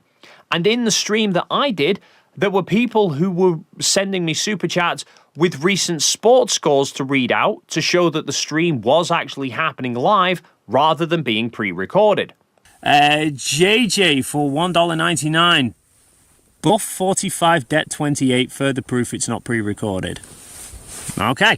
Hawk Skull for £5. Proof of date. What was the Scottish Cup result? I've got to Google stuff now. The Scottish what? Scottish Cup result. Is this Celtic and Rangers?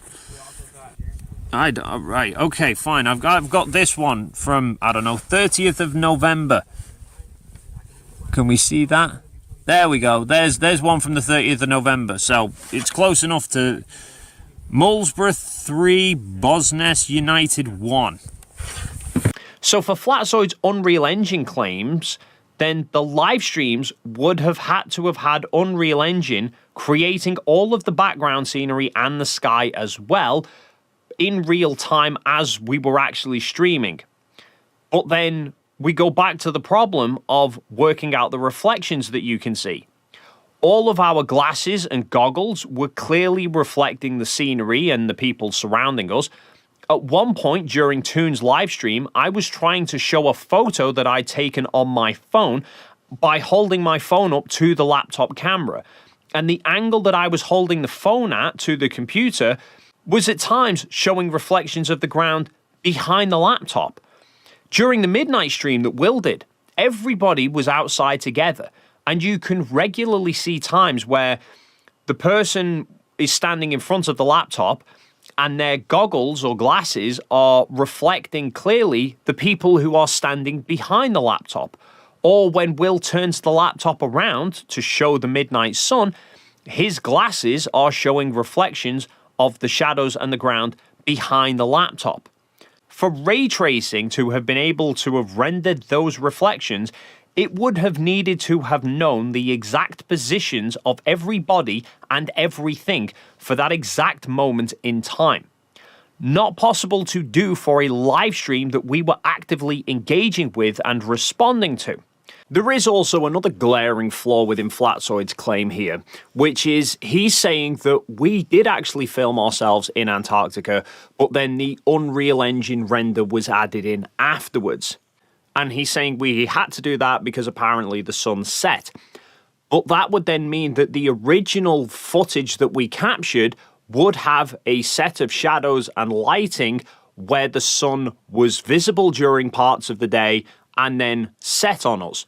So if we then added this Unreal Engine render in, that might be able to explain away the period where the sun wasn't visible, but it would mean there would be periods of time where there would be two suns in the sky and two lots of shadows being cast, which we don't see.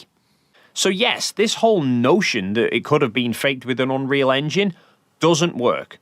And this is just yet another example of the sheer desperation of people to try and explain away a 24-hour sun in Antarctica. Which is especially strange given that most of these people who are trying to disprove it also say its existence doesn't really make any difference. But I think the funniest part about this claim for me is why Flatzoid first seemingly thought that we were using Unreal Engine. My idea is how they could have faked it was Duffy or someone could have gone earlier and got high-def HDRs surround environments of Antarctica, because when you look at the footage, we don't see Union Glacier anywhere around there, and they're only about 1.5 kilometers away. You should see Union Glacier camp. He thinks the fact that the main camp isn't visible is the telltale sign that the scenery was shot before we got there, because the images of the scenery must have been shot before the main camp was set up. Now, in reality, the main camp was not visible from where we were located because it was below a ridgeline in the ice, which is why you can't see the main camp in any of the live streams that we did either. On YouTube there. All right, Darwin Teague says, how far are you from main camp? Does the curve hide them? In fact, we were talking about that. Main camp is over there, and we cannot see main camp, even though it's just a couple kilometers away. And why you can see the twin otter planes approaching, landing at the main camp, but they disappear from view before they touch down. But I love this idea that in Flatzoid's mind, we had the forethought and the planning to think, right, we're going to need to fake this 24-hour sun. How are we going to get around the shadows needing to circle all the way around us? I know, we'll render everything in Unreal Engine with ray tracing. But how are we going to make sure that all of the scenery actually matches Union Glacier if it needs to be rendered before we get there? I know, let's send somebody to Antarctica weeks beforehand to go and capture high-resolution images. And then tell you what, just to make sure it's even more difficult, let's invite a bunch of extra people along to watch us fake it, some of whom really don't like each other. And let's also work out a way to fake it all in real time during live streams as well.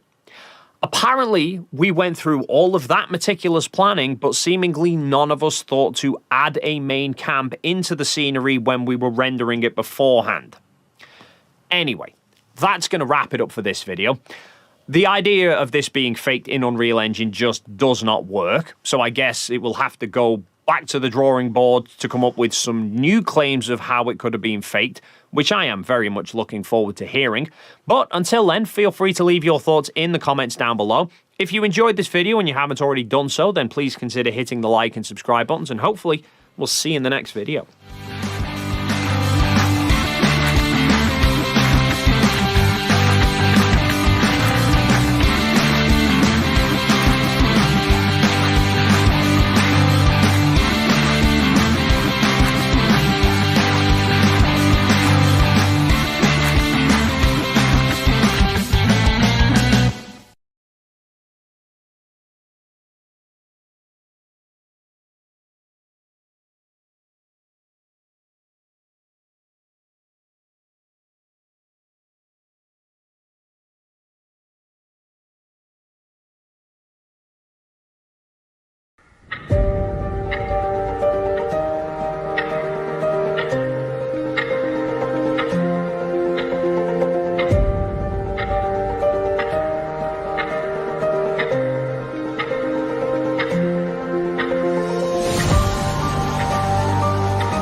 All right. Welcome, everybody, to Standing for Truth.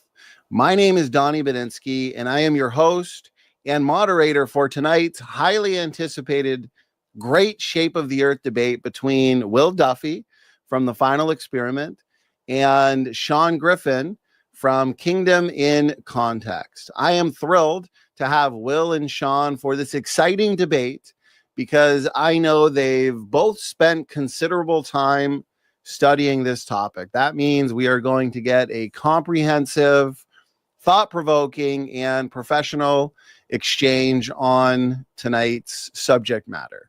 And the resolution, the specific resolution for tonight's great shape of the earth debate is this: which model of the shape of the earth best accounts for the evidence?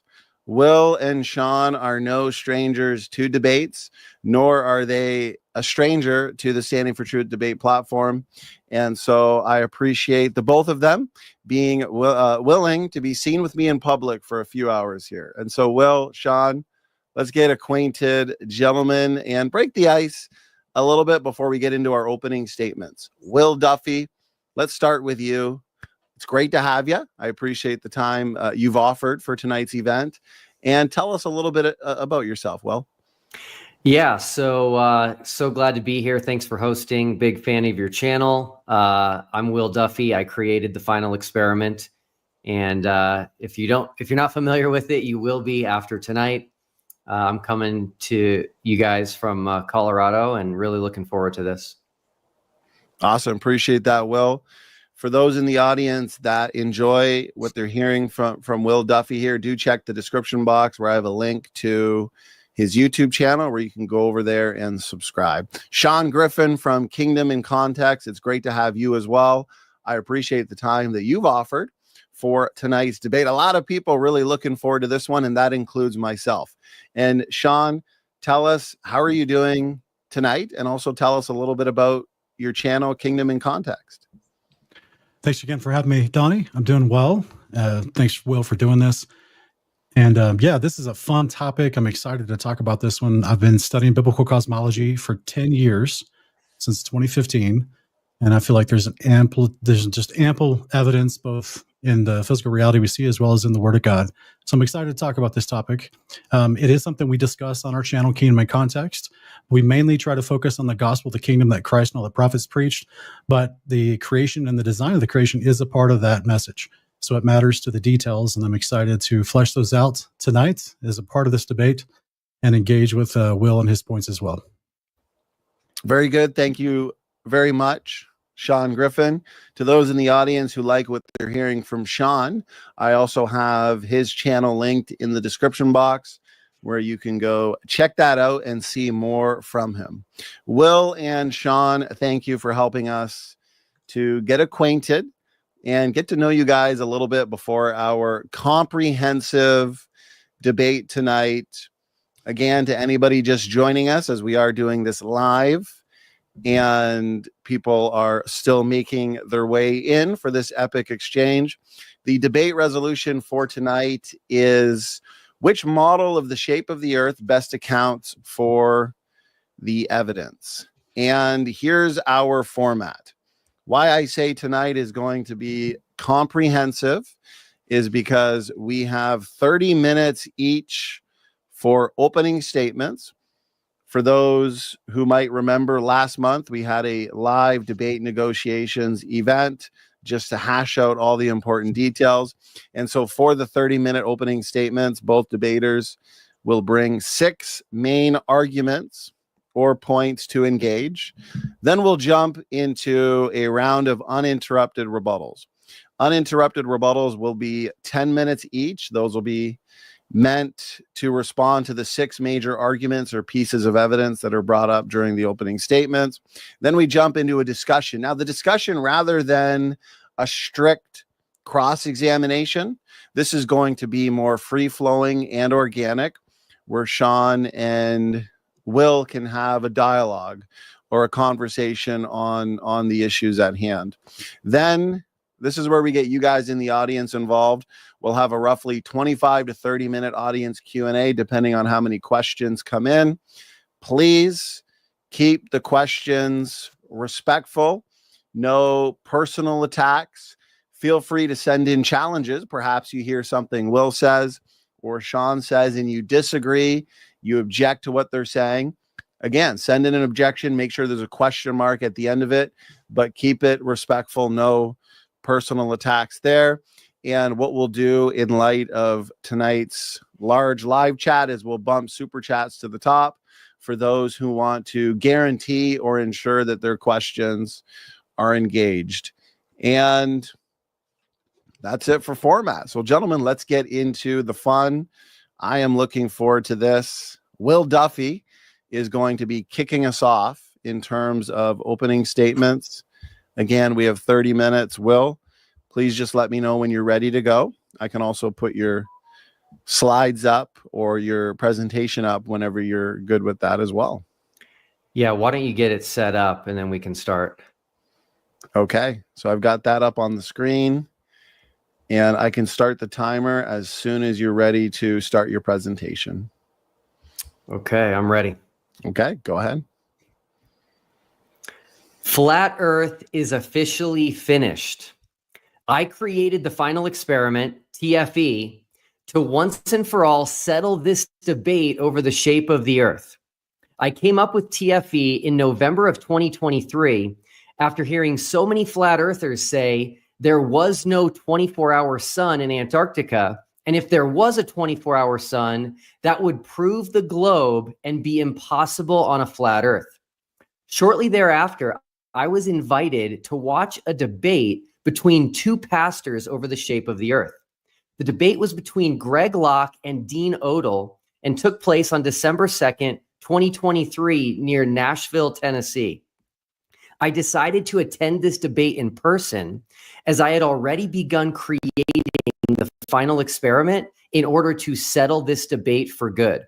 To my complete shock, the flat earth pastor, Dean Odell, said from the stage near the beginning of the debate that this whole disagreement could be settled by going to Antarctica and seeing if there was a 24-hour sun or not.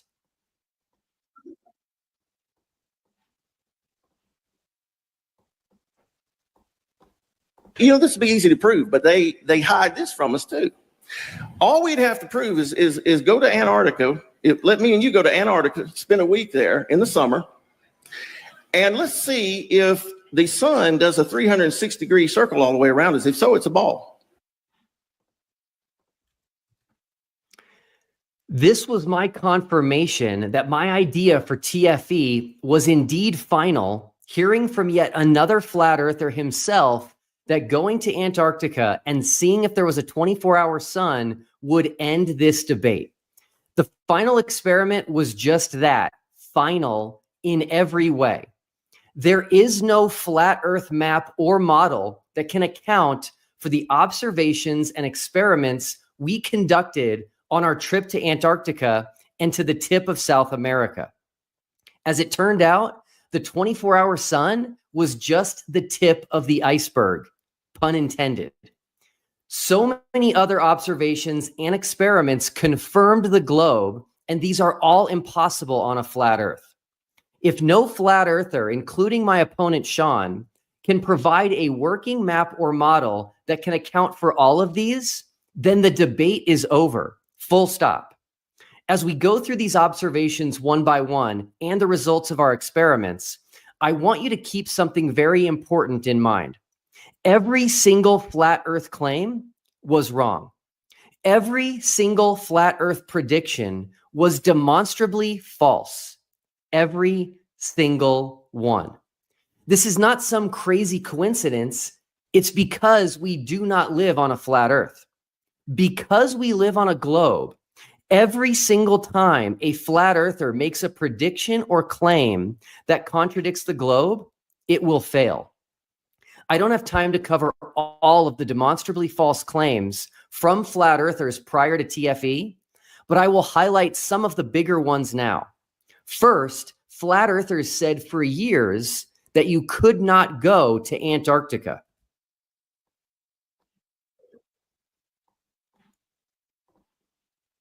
Okay, Now you have some problems. First off, we're not even allowed to go there because of the longest standing treaty in mankind, the Antarctic Treaty. We're not allowed below the 60th. I think it's the 60th, might be the 66th parallel south, but you're not allowed to go there. They would also say things like you can only go to the coast of Antarctica or you could only go to the Antarctic Peninsula. All of this was false. When I created the final experiment and started researching how to get to Antarctica and where you could go, I was overwhelmed by how many tour companies take people to Antarctica every year. I had to make a spreadsheet to try and keep track of it all. Next, flat earthers said there was not a 24-hour sun in Antarctica. There is, in fact, never 24-hour sunlight anywhere in Antarctica, because even when the sun reaches its outermost circuit over the Tropic of Capricorn, the entirety of the Antarctic circumference cannot be reached by its light at any one time, and so it will still set every day. Prior to TFE, most flat earthers subscribed to Gleason's map of the world with a circling sun above it. This would make a 24-hour sun in Antarctica impossible. In fact, in the lower right corner of Gleason's map, it says there is no sunlight at all in Antarctica beyond 80 degrees south. My opponent, Sean, also doubled down on there not being a 24-hour sun in Antarctica. First, last June, Sean had me on his channel to discuss TFE.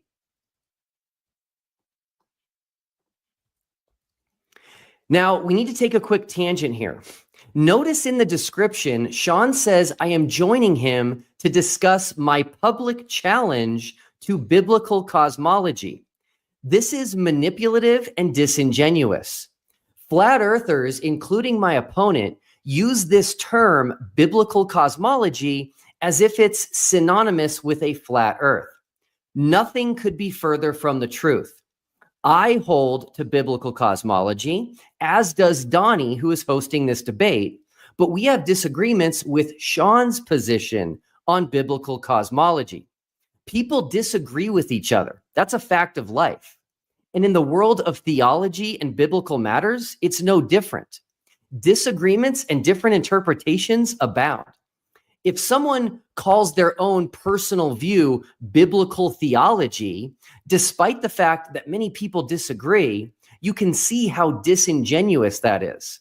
And even worse, imagine inviting someone for a discussion specifically on theological disagreements and putting in the description ahead of time that they are coming to discuss their public challenge to biblical theology. People disagree on theology. People disagree on cosmology, and they all believe that their position is biblical. So anytime during this discussion, when Sean uses the term biblical cosmology, remember that he has redefined that term as synonymous with a flat earth, but it's not.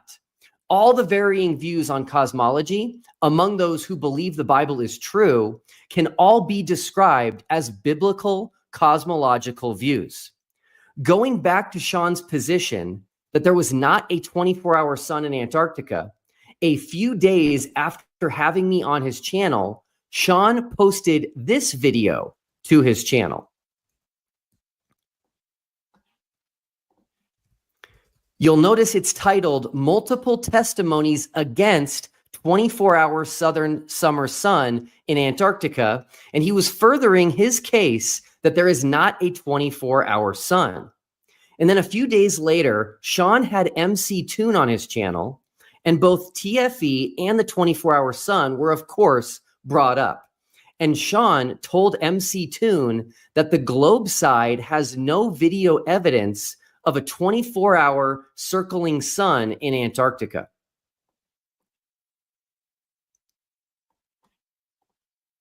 So you have quote unquote testimony with no video evidence. We have testimony. Oh, I have video evidence.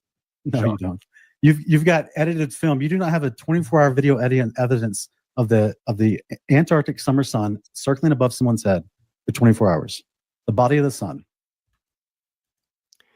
Now, this was completely false, and so MCToon brought up a video of the 24-hour sun in Antarctica, and Sean argued against it with some incredibly weak arguments, as you will see here.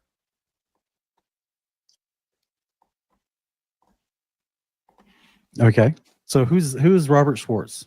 Robert Schwartz. Schwartz spent time at the South Pole. This is How do you know Robert Schwartz?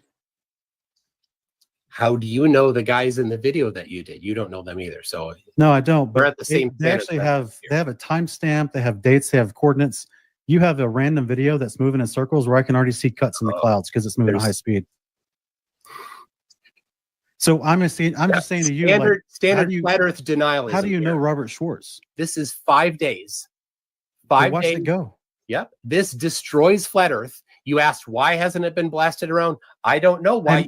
Here's the first critical question. It's been there for 7 years, Sean. Michael, here's the first critical question. Can you slow down? Slow down for a minute. It contradicts your idiot idea of the flat Earth and your belief that the Earth is flat and that the. Okay, I'm just gonna have to mute you since you can't control yourself. I'm looking at this video that you put up here. Okay. Where you said it's 5 days uninterrupted. Shake your head, yes or no. Where's the guy coming out to change the battery? What kind of battery can go for 5 days uninterrupted? 120 hours? Where can you tell me where the video is where he's coming out to change this battery out of this camera? Do you know that the batteries lose 90% of their lifespan in sub-zero Antarctic weather? So all you got is a simple video. Right. You don't know who Robert Schwartz is. Ready for the answers? Are you going to pretend to let me answer now? No, I'm asking you genuine questions. Can you control yourself and talk normal now? Yeah, it's a time lapse. You don't know how time lapses work? So it's not a complete video. It's a series of photographs, Sean. That's what video. It's not a complete video, Sean. A video. Oh, all right, brother. A series of photographs. This is very disappointing. Not knowing the person who filmed the 24-hour sun is not a valid argument against the evidence. Saying you can't see the person changing the battery is not a valid argument against the evidence, especially when the person filming would be careful to not step in front of the camera. And saying it is a time lapse and not a complete video is not a valid argument against the evidence either. And then in November, just a month before we went to Antarctica, Sean was doing a live stream and someone asked him what his confidence level was that there was not a 24-hour sun. Hear his answer. Meant to be that way. Someone in the live chat's asking, Hunter's asking, what's my confidence level of a 24-hour sun? Like you said, data is king. And it depends on if they're actually taking them to the spot they claim they're taking them to. If they are, and then it's definitely not going to be a 24-hour sun. If they're actually taking them to that specific spot, you just nailed it. Then you need as much information. You would not have, because the descriptions of Enoch and the creation model, you would not have a 24-hour sun. So Sean joined the rest of the Flat Earth community in communicating a very strong confidence that there would not be a 24-hour sun in Antarctica.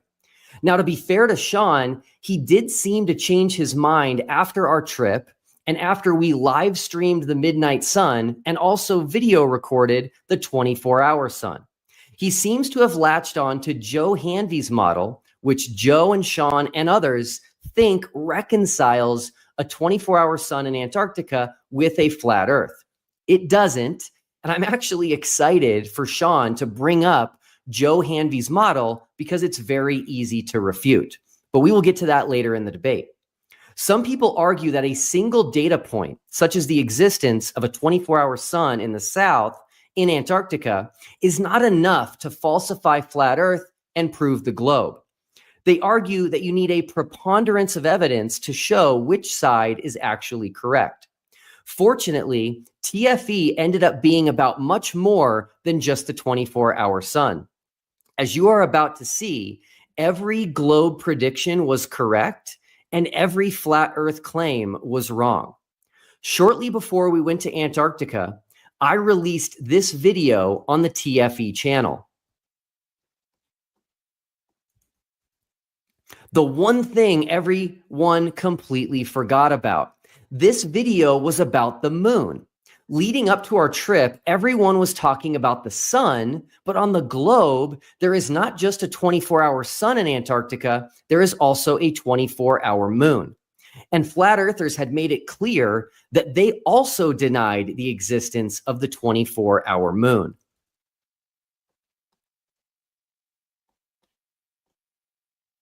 Right? You know, there's a 24-hour moon in the north, but not a 24-hour moon in the south.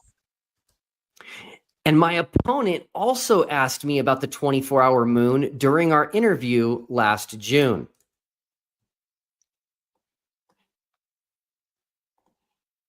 Why no flat earther has put forth a model where a 24-hour sun would work in Antarctica is because there isn't one. Why are we just talking about the sun? What about the moon? Wouldn't there be a 24-hour moon also? Yes, Sean, there is also a 24-hour moon.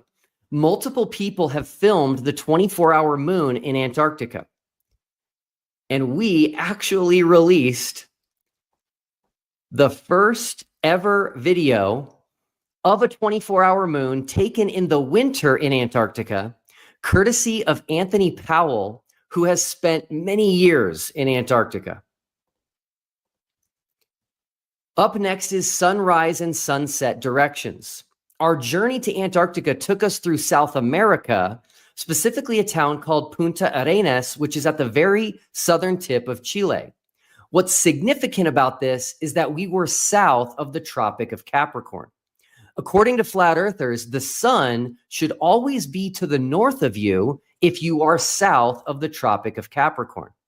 And one flat earther even told me before our trip that we would know if the earth was a globe or flat based on what the sun did while we were at the southern tip of Chile. When you're in that place, regardless of whether you're on a globe or whether you're on a flat, you are going to be south of the Tropic of Capricorn. You're going to be south of the furthest zenith position that the sun makes. So you are going to have to look north to see the sun. And it would be real simple that as it traverses to the west, if it arcs in a west by northwesterly direction at all, you're not on a globe. If it arcs around, if it starts to track, you don't even have to see it for 24 hours. All you have to do is watch which way it tracks. If it goes west by northwest, you're gonna be on you're on a flat earth. If it's going past you in a west by southwest direction, in other words, angling off to this way, arcing around you, then you're definitely on a globe. When we got to Punta Arenas, all eyes were on the sun. Both sides were curious. Would it set in a southerly direction as the globe predicted, or would it set in a northerly direction as a flat earth would require? And once again, the globe side was correct. The sun set from right to left toward the south.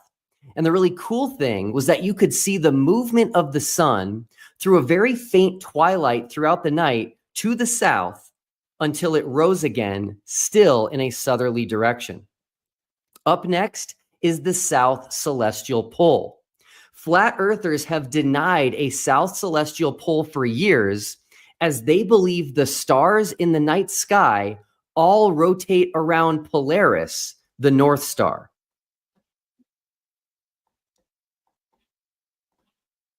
In the southern outer hemisphere, people say that the stars rotate in the opposite direction. They make circles in the opposite direction, and that can only happen on a ball Earth. I have yet to see any real proof of this.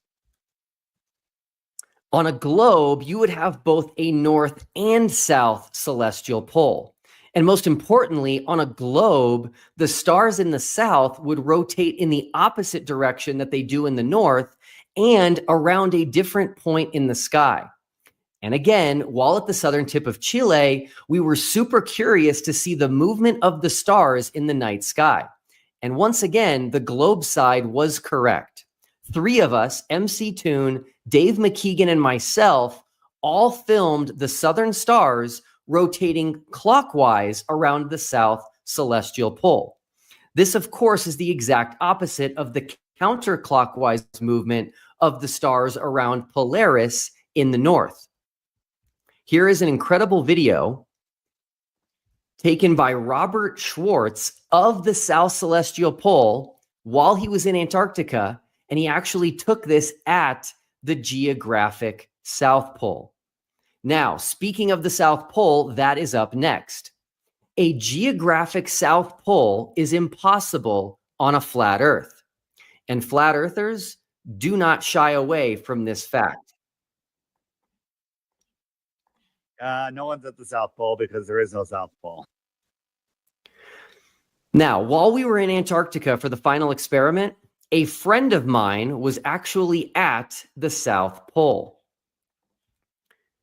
His name is John Santandrea. He works at the South Pole every year, and I asked him to take some pictures for me while he was there this past December.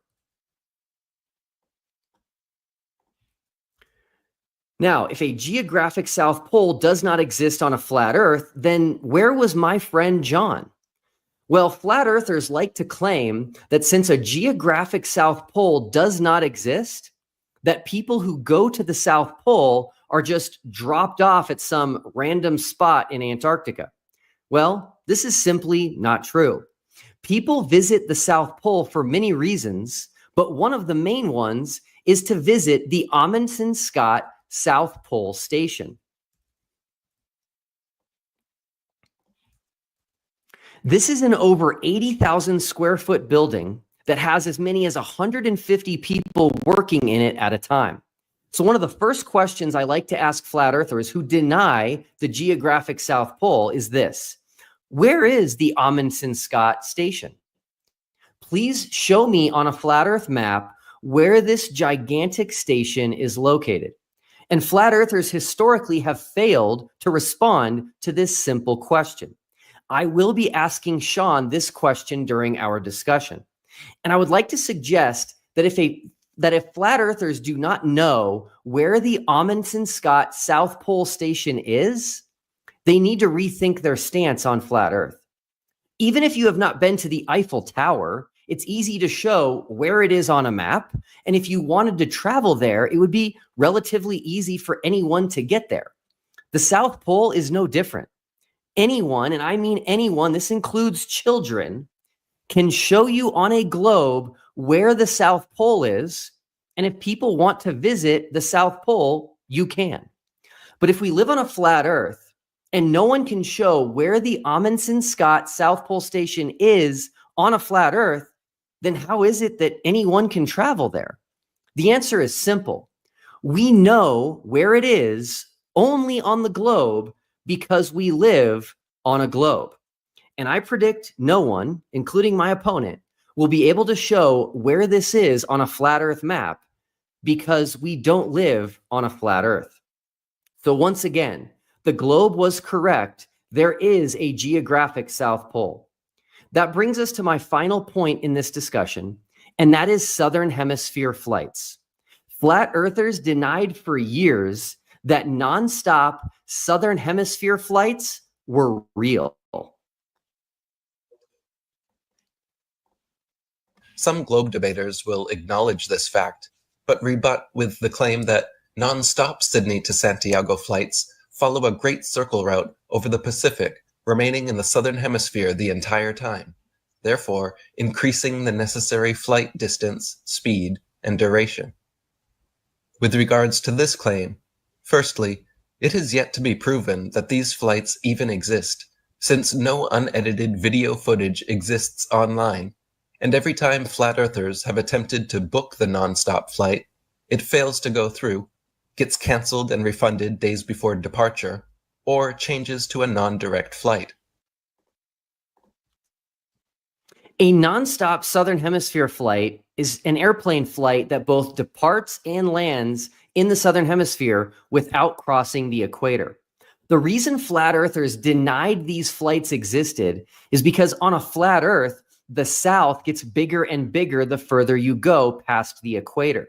And so these flights would be physically impossible in the south on a flat earth by the fact that the south is just too big for a flight to cover these distances in a relatively short amount of time and without refueling. Two very specific flight routes are tied to TFE, and they once again confirm the globe and falsify flat earth. The first is the nonstop flight between Santiago, Chile and Sydney, Australia. Critical Think, a YouTuber who joined us for the final experiment, lives in Australia and took this nonstop flight both on his way to Antarctica and on his way home after Antarctica. This flight is impossible on a flat earth. I'm looking forward to hearing Sean's explanation of this flight on a flat earth map, because there is not a plane in existence that could fly the distance required on a flat earth map and that can fly fast enough to make such a distance in such a relatively short amount of time. The next flight route is flights to and from the South Pole. Flights that originate in South America, South Africa, and New Zealand fly to Antarctica multiple times per year, and then after switching aircraft, take people to the South Pole on ski planes. A ski plane lands on skis as opposed to wheels, as there is no runway at the South Pole. Here is a quick visual. Okay, that's not going to play, but that's fine. These flights originate in 3 different continents, and then the ski planes all meet up after very short flights at the South Pole. This is once again physically impossible on a flat earth and is exactly what would happen on a globe. In closing, I would like to read a verse from the Gospel of John. Jesus says this in chapter 3, verse 12. If I have told you earthly things and you do not believe, how will you believe if I tell you heavenly things? This reminds me so much of this conversation and debate. Sean has now been told and shown earthly things, facts about our present reality and the globe we live on. If he cannot accept this, then that is only a hindrance to a proper understanding of Scripture and heavenly things. I predict that Sean will try to avoid discussing the observations and experiments we did as part of TFE and instead focus on what the Bible says. But if someone cannot understand our present world, the one we live in and the one we can go measure and test and explore, then their opinion on what the Bible says is not going to be that respectable, at least not to me. If you cannot understand earthly things, how are you going to understand spiritual things? The Message Bible translates John 3:12 very bluntly. If I tell you things that are plain as the hand before your face, and you don't believe me, what use is there in telling you of things you can't see, the things of God? And this is where we are at with this conversation. Sean may try to wiggle out of these clear facts about our world by saying he does not have a flat earth map or a working flat earth model. But in the 21st century, that is no longer a valid excuse. There is no shortage of maps today, and there are 100,000 daily commercial flights available to the public, all of which make perfect sense on the globe. And there are no flat earth cartographers or flat earth pilots. Sean, I'm going to take a pretty firm stance on this. If you are unable to produce a working flat earth map that can account for these 6 things I just went through, then this debate is simply over. I will still engage with you on a biblical conversation and show you that the Hebrew word rakia does not mean a hemispherical dome. But please realize that without a flat earth map, you've lost this debate. We have way too many data points And all of these data points coexist simultaneously. And therefore, any map must be able to account for all of them. And the globe does. You may have been able to appeal to a lack of accurate maps or a lack of accurate data hundreds of years ago, but you can't do that in 2025. So, Sean, the ball is in your court. No pun intended. Will, thank you very much for that 30-minute opening statement and presentation on your 6 major points and arguments. I will now put you backstage and bring in Sean Griffin.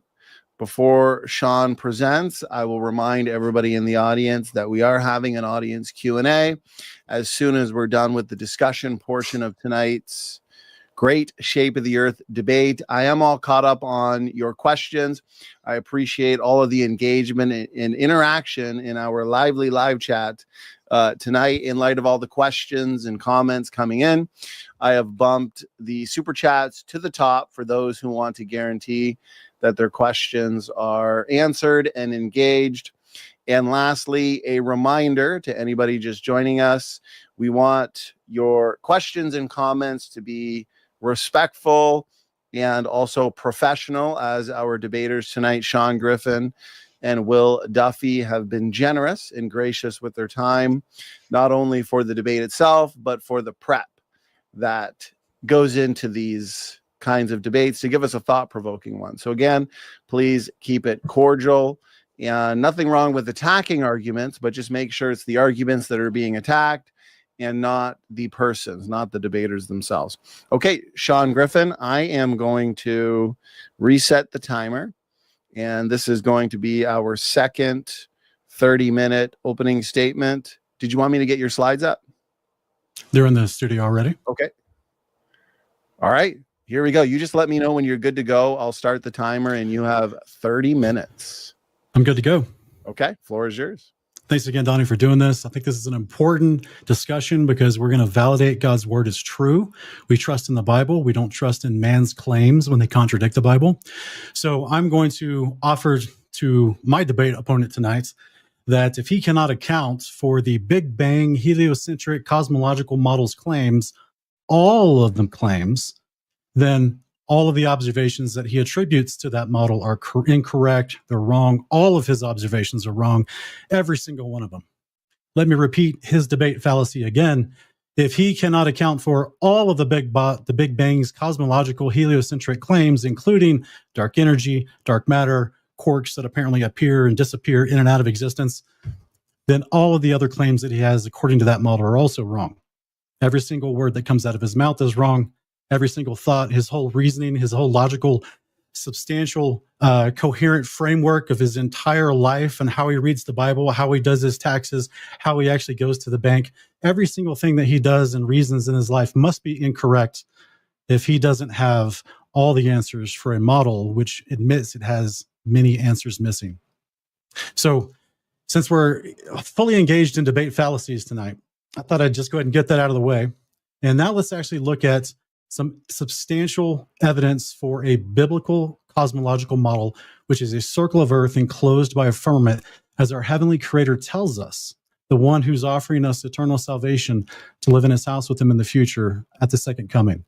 So let's jump right into God's testimony in Scripture is one of the things we're going to discuss tonight, as well as the physics that we experience requires a firmament, the luminaries and winds inside the firmament, declassified government documents that prove a flat, non-rotating stationary Earth, stars and their missing movements, as well as missing curvature. So if I were to look at my hand from a biological view, an anatomical medical view, I would see that it is a wonderful, absolutely wonderfully created and intelligently designed piece of artwork that the Father has made with all of its muscles and sinews and tendons and small bones. Everything works together perfectly. I would never suggest that that's a random causation. I would never suggest that it just randomly came to be and somehow mutated into greater complexity, as opposed to what truly mutation is, which is losing information. And so therefore, I then would easily decide, okay, if someone could could mimic this type of model that must be intelligently designed, just like we see people trying to make robotic hands. But the Big Bang is different. The Big Bang, the heliocentric model, depends on Big Bang cosmology. So Will's claims tonight of a 24-hour sun, the things he thinks that his final experiment proved, depend, all of it, you get all of it is packaged into his claims. The entire model is packaged in. If I'm going to be spoken for by random other people that are not me, and he's not going to address my beliefs in biblical cosmology, I'm going to easily just pack his whole argument into the Big Bang cosmological claims, which are everything exploded out of nothing. There's a vast misrepresentation between the expansion rate versus the actual strength of so-called gravity to 120 decimal places. It's the, according to astrophysicists and quantum physicists, it is the greatest misappropriated calculation in all of science. They talk about it, they know it. Even PhD Harvard mathematicians like Eric Weinstein have tried to speak about it to his colleagues in the mathematical quantum gravitational study world, and they admit that there's huge problems with the entire model. This is why they invoke things like dark energy and dark matter in order for them to try to make up for what's lacking in the model, because the model doesn't make sense mathematically, and it doesn't make sense according to actually what they see when they try to map the universe itself through the cosmic microwave background radiation. This is why they have to invoke imaginary concepts like dark energy and dark matter, which have never been explained, never been observed, tested, or picked up on any instrumentation ever. Our brother Will tonight is appealing to a model that's never been proven. It's all hot air. It's all claims. But he forgot to tell you that. So let's go. Let's look at what the Father actually described as his firmament enclosed model. 7 firmaments. His house is on the top. The sun and moon are in the 3rd layer, to my best estimation. There's a layer above us that is contained between the first layer above us and the second layer that contains the water that was split on day 2 by the firmament that was put over us, and the firmaments as a whole encircle the earth, the flat, stationary, non-rotating, immovable earth. Here's some wonderful depictions brothers and sisters have made as we've studied biblical cosmology, and we try to look at all the evidence that we see in nature as well as in the scriptures, and to account for what the Word of God says where you live, not what NASA says. So let's look at God's testimony in actual scripture. Amos 9:6, he talks about a vaulted dome in the heavens. A vaulted dome in the heavens. This is something that is over the earth. Directly covers over this unambiguous language. Amos 9:6. Genesis 1:1-8, first 2 days of creation. And verses 6-8 talks about the firmament that was enclosing over us, which would have been the last firmament created that actually separates waters from waters. The waters below that firmament receded, dry land appeared. The waters above that firmament are still there. They're the waters that actually came down in Genesis 7:11 through the firmament windows that actually poured in for the flood. So this is the description of the actual Bible. Now, if we look at lexicons, concordances, as the Hebrew Brown Driver Briggs explains what the actual expanse is, which is a word taken from the Greek word stereoma, and it's beaten out as if solid above a flat expanse, or as if compared to something that supports, like a base support. And we see an example of that in Ezekiel chapter 1, as the vision that Ezekiel's seeing is God on an actual platform, which is a firmament, that it's called a firmament. We see the same thing in Exodus 24:10. We'll talk about that later. We also have the concept of the rakia, which is the vault of heaven or firmament regarded by the Hebrews as solid and supporting waters above it. So this is the actual definitions from the scholars, from the concordances and lexicons about this word expanse in the stereoma, which is the Greek, or the rakia. It's also translated as firmament, coming from the Hebrew. And it's a solid, vaulted structure, a visible arch of the sky, a firmament, a solid structure. It's not the sky, it's not the earth. And it's also, by its root definition, means something that is spread out as an expanse. That's why it's called an expanse, not because it is an openness. This isn't science fiction's definition of an expanse. This is an expanse according to the definition of the word, something that's a solid structure that has been spread out over something. Furthering definitions from scholars about the rakia, it describes it as serving as a dome-like structure that encompasses the earth. Encompasses, what does that mean? What is the definition of the word encompasses? Merriam-Webster tells us it's something that is to form a circle about, to enclose. Something that is to completely go around. The definition for something that encompasses.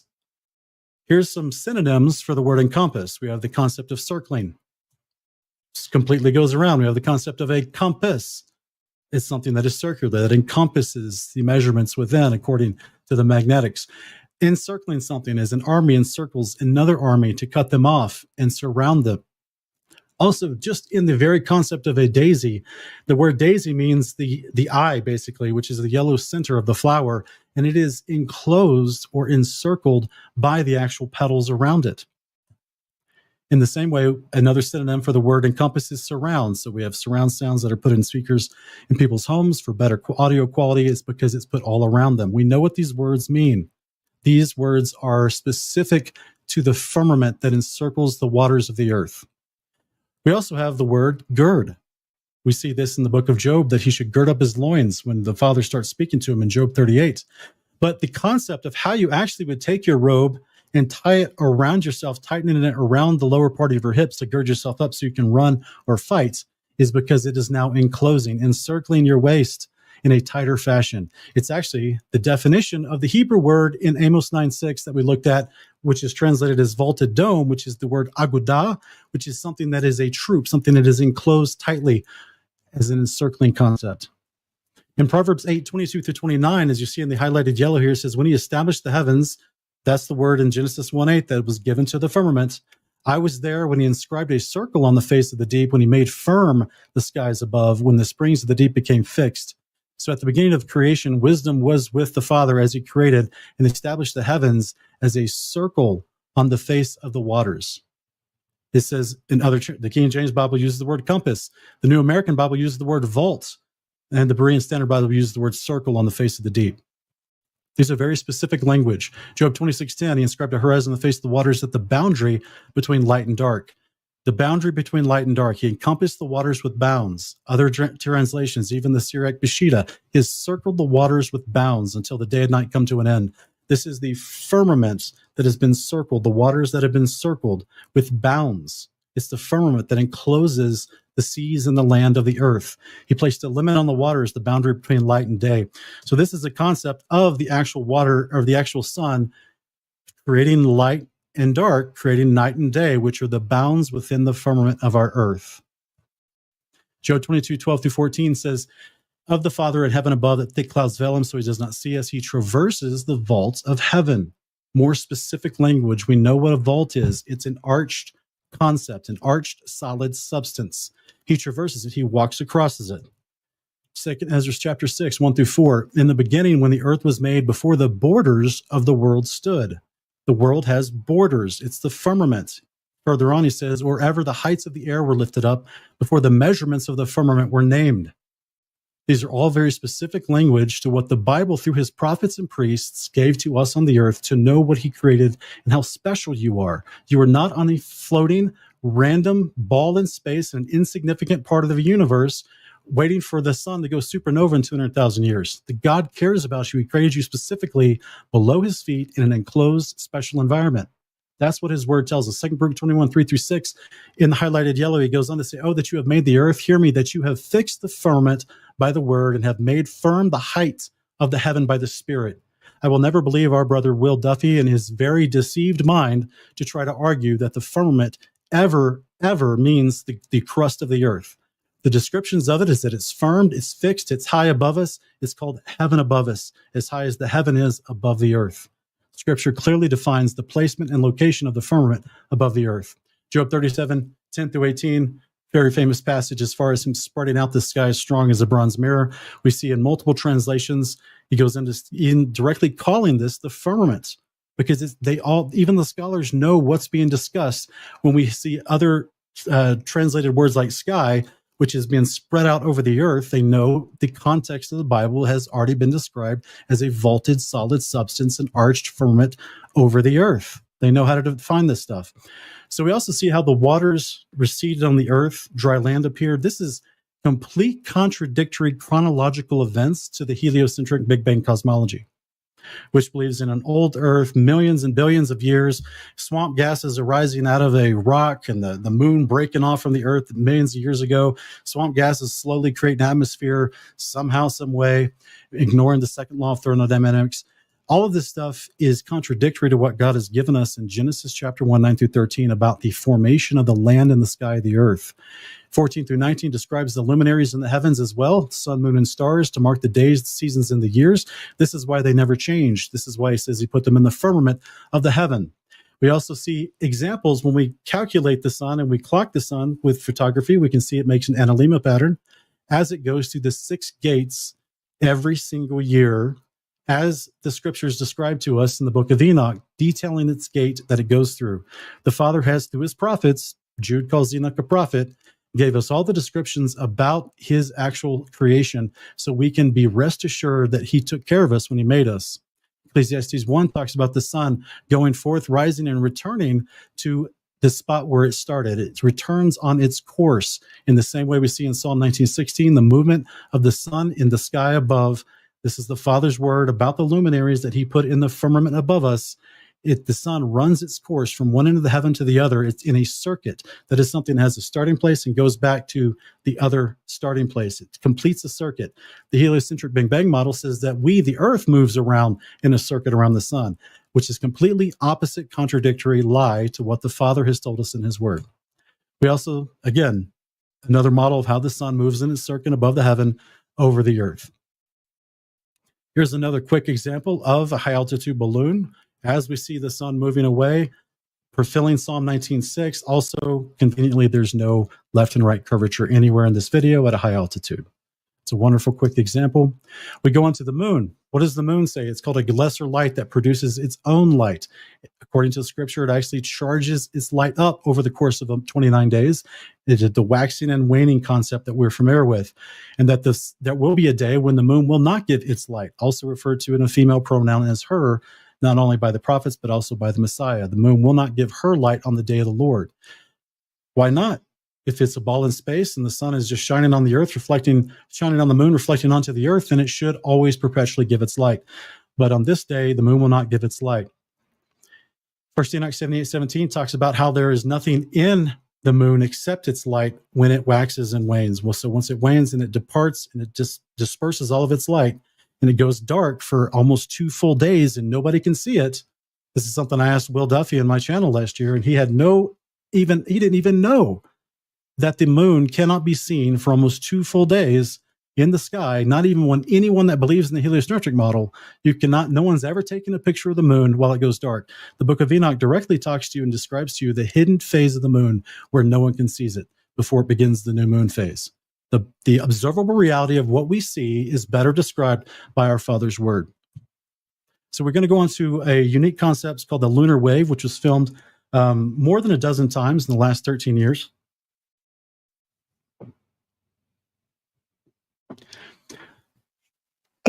Amateur astronomers filming the moon nonstop found what looked like a wave of water moving across the face of the moon. Now, I'm not saying it's moving across the actual moon itself. I'm asserting the biblical cosmological model is that between us and the moon, there's a layer of firmament with water still above us, as the Bible says, which is why, as you can see on screen right here, he's seeing water flow up as he's looking at the moon. He's literally watching a wave inside the firmament enclosed water above us between us and the moon. It's pretty amazing. Caught on camera. What we see in observable reality better matches the evidence of God's word. Excuse me. Exodus 24:10 describes the firmament itself as clear, almost like sapphire stone, and having the body of heaven in clearness. This is the King James version. So the body of heaven, the heaven, Genesis 1:8 was described as the firmament, which is a solid arched substance above us. Well, now we're getting a furthering description of that it's clear. And it's a paved work like a sapphire stone. Lots of clear sapphire that you can see straight through it. It's very clear. So this is what Moses is seeing on Mount Sinai as he's celebrating Shavuot with the 70 elders, and they see the feet of God standing on this slab of firmament, this body of heaven in clearness. We see also the same concept in the literal standard version, describing it as a substance of heaven, as the substance of heaven. So it's not space vacuum. It's not just the atmosphere. It's the substance of heaven that the feet of God were standing on in Exodus 24:10. Same thing for the Septuagint, comparing it to the firmament of heaven in its purity. So we have definitions for these terms and words. The Bible is not ambiguous. The Bible is not contradictory about this concept. What encloses us, what the Father said is the heavens above us.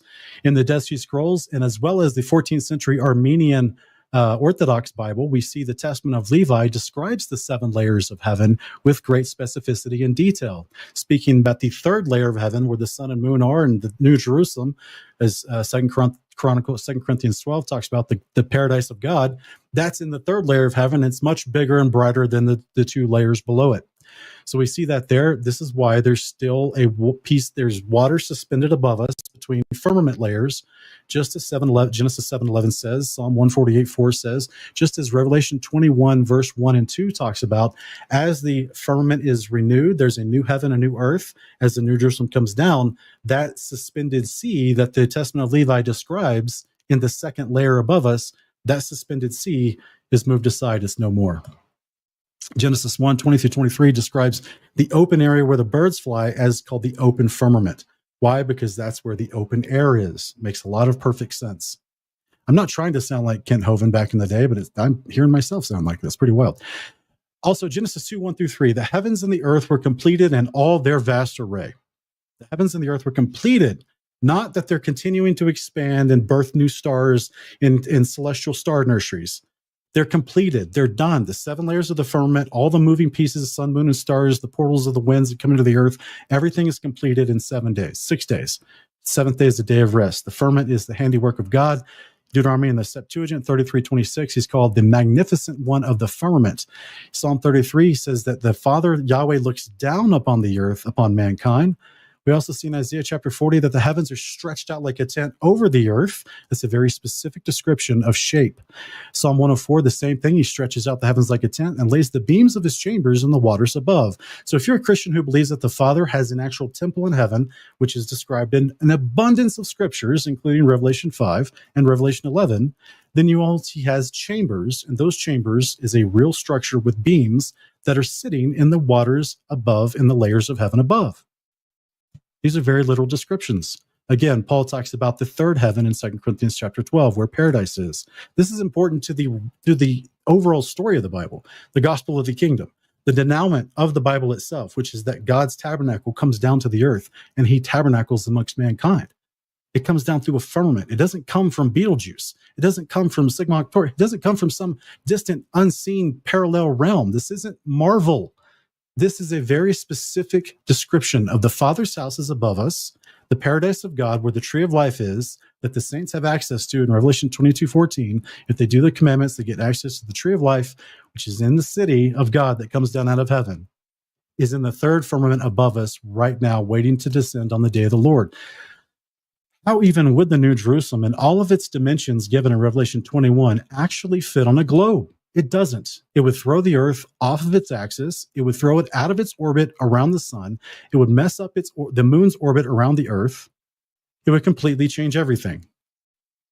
The size and dimensions of the New Jerusalem does not in any way whatsoever being a 4-square city.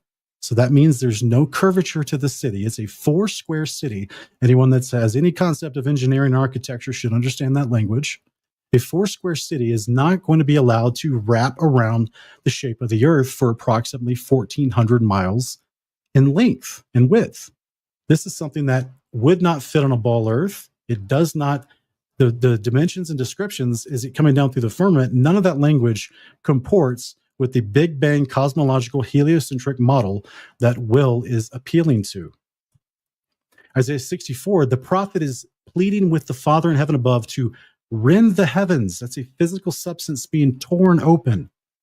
To rend the heavens, that word heaven is the word given to the firmaments.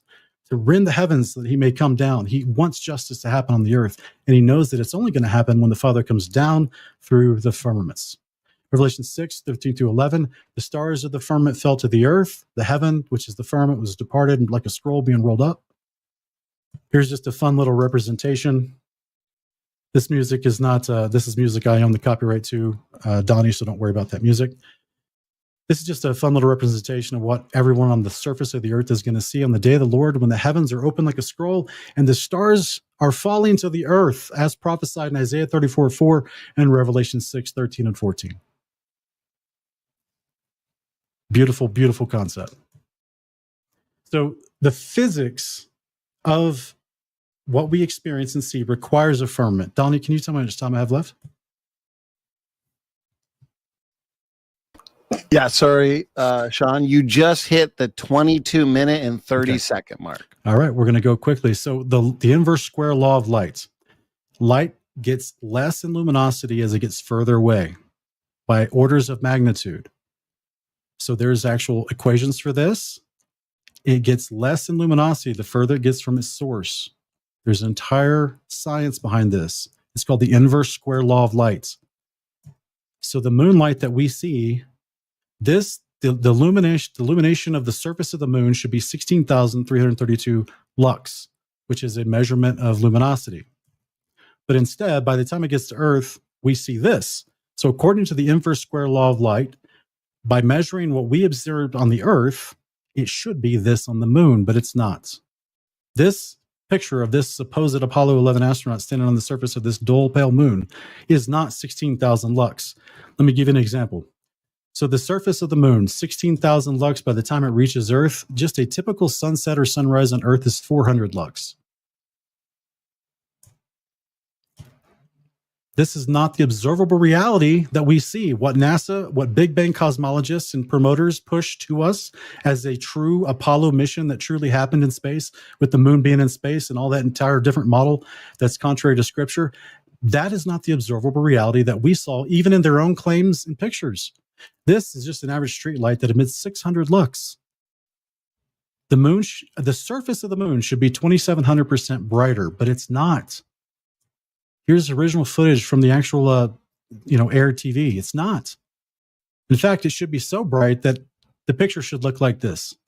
In fact, the reflection in his visor should also be extremely bright, washed out. So let's look at the luminaries and the winds and the firmament. This is actually, I'm addressing, contrary to my debate opponents' bravado and rhetoric, I'm addressing the TFE claims and experiments that they went to look at.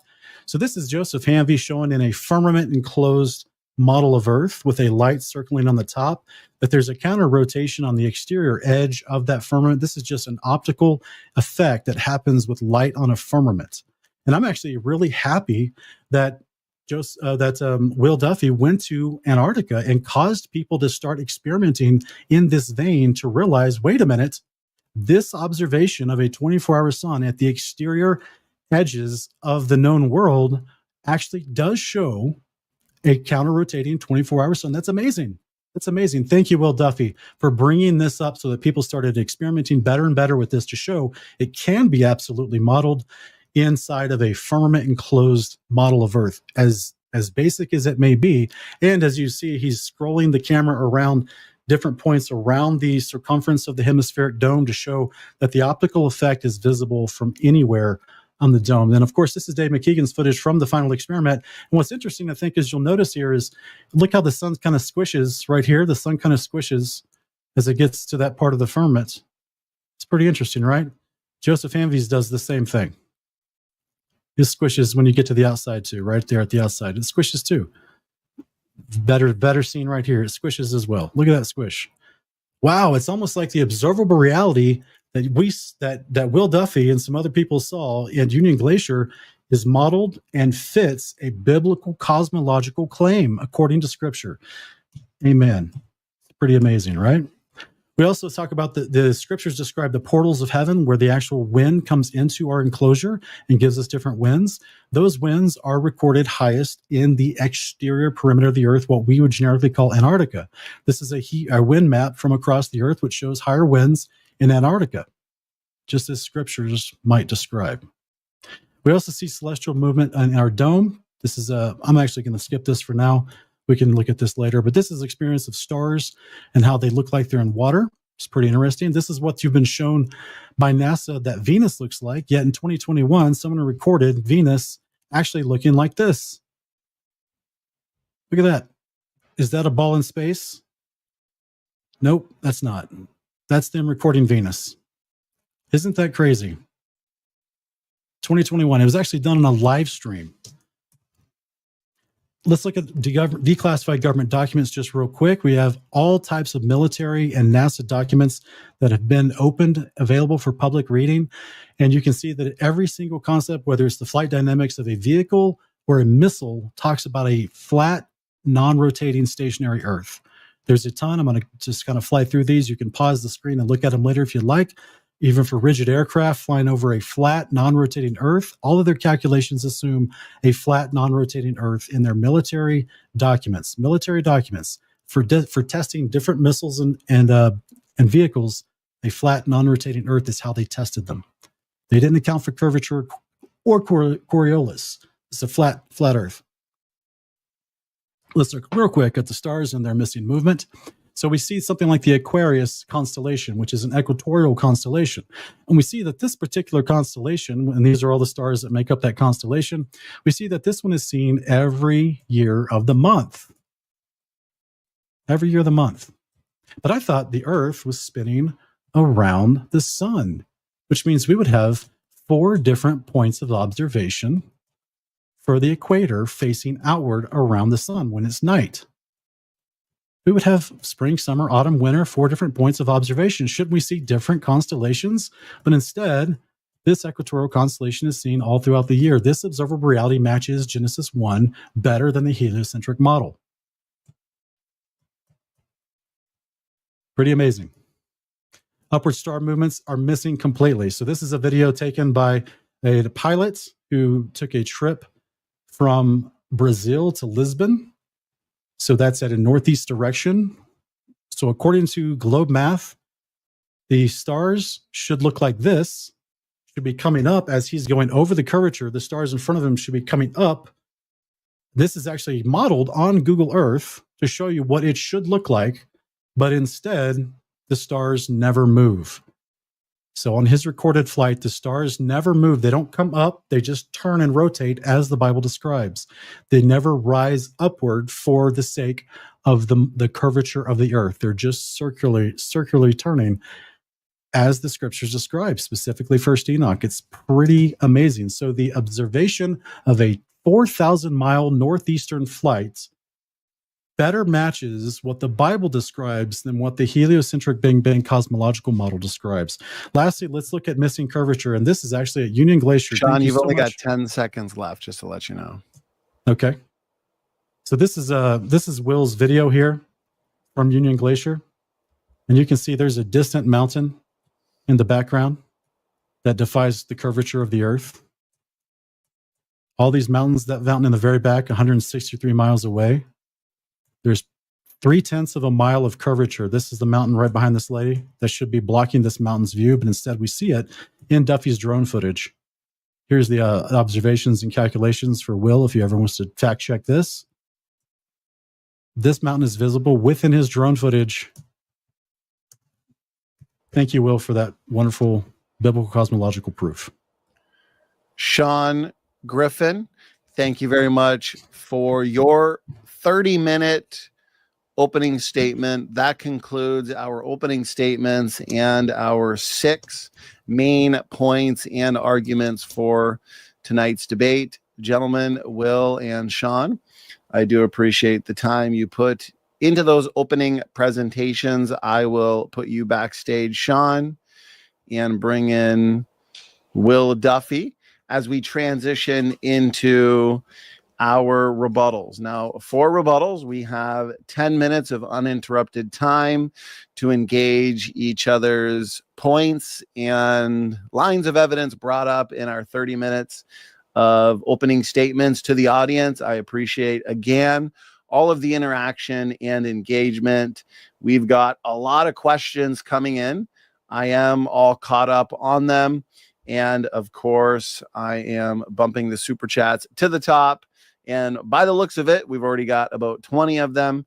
And so we will strictly be focusing on super chats, those specifically that don't have any personal attacks, and those that are asking questions related to tonight's topic. Will Duffy, we are now going to reset the timer, and you have 10 minutes for a rebuttal. I'll start the timer on your first word. Go ahead. Cool. I probably won't need the entire time. So Just as every globe prediction associated with TFE was correct, my prediction was also correct, which is that Sean was going to try to make a case about the shape of the Earth using the Bible. That was probably the most interesting opening statement I've ever seen in a debate, because it was largely a gigantic straw man. So for those of you that heard, Sean started out by talking about the Big Bang and about heliocentrism, which he should know. Those are not things that I hold to. He talked about intelligent design, almost implying, I mean, in a debate, you're gonna, argue things that your opponent disagrees with, but I hold to intelligent design. So that was a pretty wild straw man opening statement that largely had nothing to do with the debate topic, which is the shape of the Earth. Pretty crazy.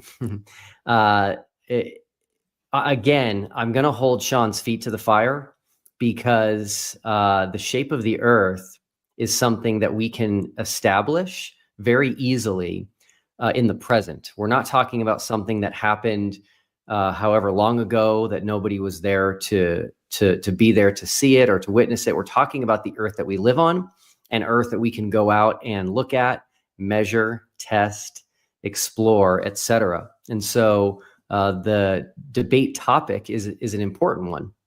It's one that we both agreed to, and it's one that I have already shown, and Sean has largely ignored. We will get to the scripture stuff, maybe. Again, if Sean cannot understand earthly things, it's going to be difficult for him to understand heavenly things and spiritual things, as we looked at in John 3:12. But yeah, we are going to start with the shape of the Earth and hopefully finish there, as that is the topic of the debate.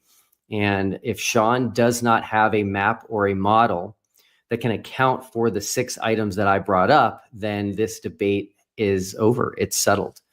Something else I'd like to mention is that it's not just 6 things. The globe makes pretty much countless predictions, and they always come true.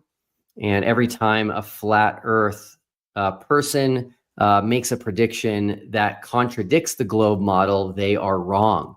One of the new challenges I give to people who are still desperately holding on to flat Earth after TFE is to just give me one globe prediction that they think will not come true, and they usually can't do that.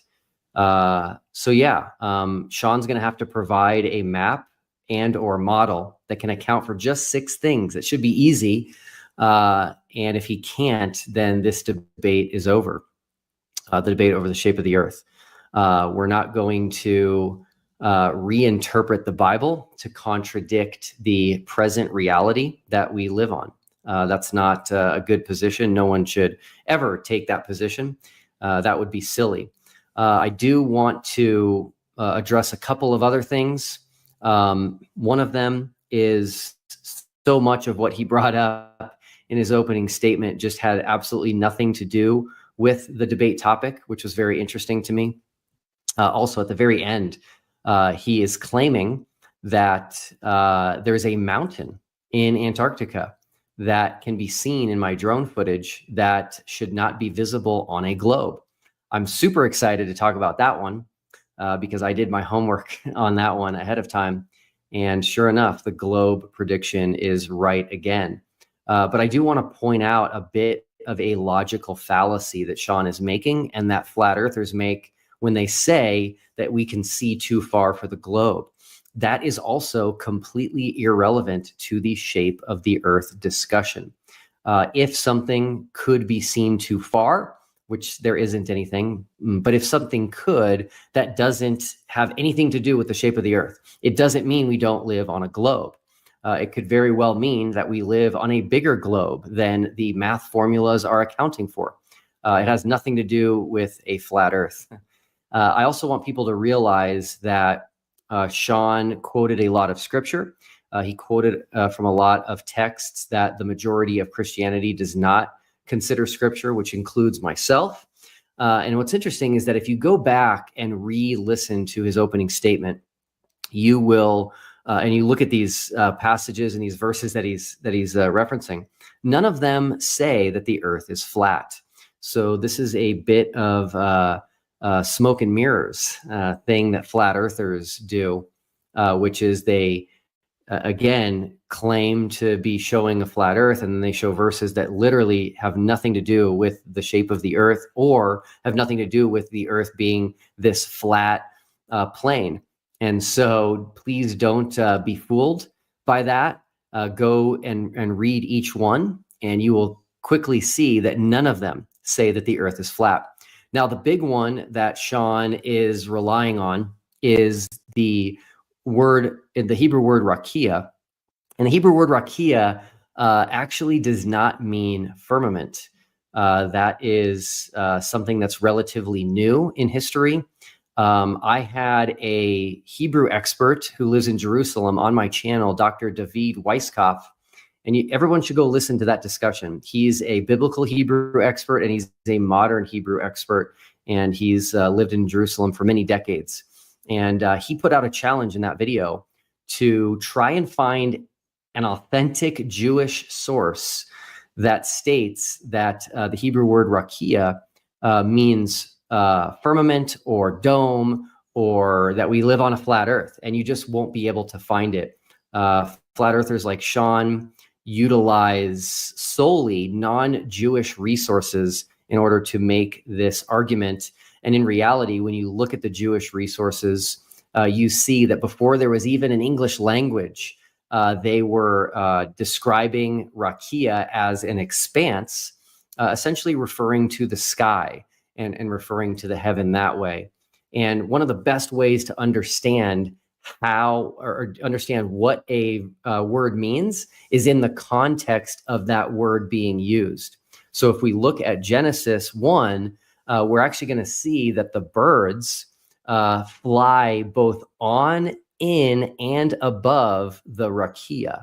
And so that is completely a non-starter to claim that it is referring to a glass dome. Something else that flat earthers like to assume, which is not in the text anywhere, is that it's a hemispherical dome, meaning half of a sphere. That's on all the pictures that they use. Nothing in the Bible talks about anything that is in the shape of a half dome. Sean mentioned Amos 9:6. He had to cherry pick one translation, one English translation, which uses the word dome, which is unfortunately a very poor translation. The Hebrew word does not mean dome at all. I believe you're using the NASB there. In Christianity, we call this translation shopping, when you go pick which translation best describes what you're trying to argue. But Amos 9:6 does not say dome in the Hebrew. The word that's used in Amos 9:6, which is translated as many different things in different translations, such as assembly, such as strata, such as group, is also used in Exodus 12:22, and it's referring to a bunch of hyssop. So it's referring to a bunch of something, a group of something. It has nothing to do with being a dome. So that verse is out. And I do want to point out as well that flat earthers who like to try and distance themselves from a flat earth map, and again, they have to do this because they cannot account for the data. They can't even account for 6 things that a group of 9 of us saw in a week. So all it took us was 7 days to travel to 2 places on the earth. And just 6 simple things. There's more, but we agreed ahead of time in our debate negotiations to limit it to 6. Those 6 things cannot be accounted for on any flat earth map. So flat earthers try to distance themselves from a map, but they just can't help it. You'll notice in Sean's opening statement that he used a flat earth map, not 1, not 2, but 3 times. And the flat earth map that he used every single time is the Gleason's map, or AE map, azimuthal equidistant map of the world. And so once we get to the cross-examination portion, that is how this debate is going to start, is I'm going to ask Sean if he has a map that can account for these 6 things. And if he doesn't, then the debate over the shape of the Earth is simply over. You've got to be able to account for the real world observations, 10 seconds, world experiments that we did and that anyone else can do. And so we will see what Sean can come up with. Will Duffy, thank you very much for that 10-minute rebuttal. I will put you backstage and bring in Sean Griffin. Sean, I will reset the timer, and you also have 10 minutes for a rebuttal. I'll start the timer on your first word. Go ahead. Yeah, thank you. Okay, so tonight we heard a lot of rhetoric from Will. We heard a lot of bolstering, a lot of false claims of, if this can't be shown, then all this else must be incorrect and the debate's over. And yet, countless times, countless ideas that I presented here, he has no answer for. So therefore, I'll just repeat the same rhetoric and say the debate's over, Will. You cannot account for many of the things I showed you today. So therefore, you're just going to have to concede and just, go back and trust the Bible, that it does match our reality, because the Bible does not match your claims at all. So we'll get into that in the cross. I'm excited about that. You made a lot of inerrant claims and then tried to, I guess, apply them to me during your opening presentation. It was truly wasted time during your opening presentation. Instead of providing explanations about TFE and why these are solid proofs with, what is his name, Critical Think or whatever, his plane flight, without even showing the images. I've got the video pulled up. I can see how he's, I'm excited to talk to you about stuff like that, right? I watched your TFE videos and I watched Critical Think try to do measurements with with scales that weren't zeroed out and weren't calibrated, and how he's just trying to find a random flat spot so he can do like the most unscientific measurements that he's claiming. Oh, it proves the globe. Yeah, there's less centripetal force down here. It proves the globe. Like, just the most unscientific bolstering and bravado of nonsense. And for you to try to disassociate yourself from the Big Bang heliocentric model must mean that you have a completely separate concept of the constellations and how that reticule has been put into a coordinate system as a map. This map that you claim that you do have that solves all your answers and your problems for yourself, that's based on a heliocentric modeling of the sky. So if you don't think that that's accurate based on everything, that all the baggage that goes with that, well, then you actually have a massive fallacy where you want to eat your cake and just disregard all the actual fundamental concepts that you would have to swallow in order for you to believe that concept of you having an accurate map of the Earth based on this position of the stars in the sky, which is solely dedicated to at least the claims of modern science, is that the positions of the stars in the sky is dedicated to the heliocentric Big Bang cosmology. So for you to try to distance yourself from that is a very poor and weak attempt, very illogical. I'm surprised that you would do that. Furthermore, you claim of me that I'm not Dave Weiss, I'm not Eric Dubay, I'm not Sovereign Soul, I'm none of those guys. I'm a little disappointed with as much time as we had for this debate that you didn't go into all of my biblical cosmological videos and the claims that I've talked about, the illustrations I've shown. The things that I've shown tonight are just a small fraction of the stuff that I've actually been putting out in the past 5 years dedicated to this topic. So you could have been better informed about what I actually believe and teach from the scriptures, as opposed to just lumping me in with people who do claim that the A. Gleason's map is a accurate projection of distances and land masses and continent sizes, which I do not. So I don't like to be lumped into that. In no way. I even sent you an email before we started this debate. I sent you an email. Donnie is a witness to this, telling you, hey, don't straw man me on the A. Gleason's map, because I don't hold to that. I'm not like the other flat earthers. I know why it was made and I know what it's for, and it's not to accurately represent a firmament enclosed reality. But yet you're still even bringing it up here and now, claiming that because I use the concept of it as an illustration that I hold to all of its claims. I don't. That's silly. So we'll get to that in more of the cross exam. That'll be fun, I suppose. But it's very interesting to me because the type of straw manning that you did as far as showing other people's claims, like Eric Dubay, which I've never shared an Eric Dubay video in my life. I've listened to maybe 1 or 2 Eric Dubay videos in my life. I'm kind of off put by the guy. I don't think he's a good representative of this topic at all. And he doesn't believe in the God of the Bible, which you and I are believers in. I hope that you are anyway. You don't seem to really believe his words very much. But if you're going to lump me in with other people and then try to present that in our debates, well, then I'm going to lump you in with geocentrists like Tycho Brahe. You're not a Copernican heliocentrist then. Are you a Tycho Brahe geocentrist? Do you not believe in elliptical orbits? Do you believe in something different? I mean, you must, right? Because if you claim not to be a Big Bang heliocentrist, then you can't be a Copernican heliocentrist. Then you must be a geocentrist. If that's the kind of fallacious, bad logic you're using for me, why can't I just use it for you? Do you even know who Tycho Brahe is? So, for years, we've described and we've discussed a biblical cosmological firmament enclosed reality, which has multiple layers of heaven above, firmament encircled earth, as I put all the definitions on screen, which you're ignoring, as well as the Sheol and Tartarus, which are below, which are in Scripture. And I'm sincere, actually sincere, which is why I included as my last point about the missing curvature at Union Glacier. I'm actually thankful to you that you went down there and you stirred up this conversation.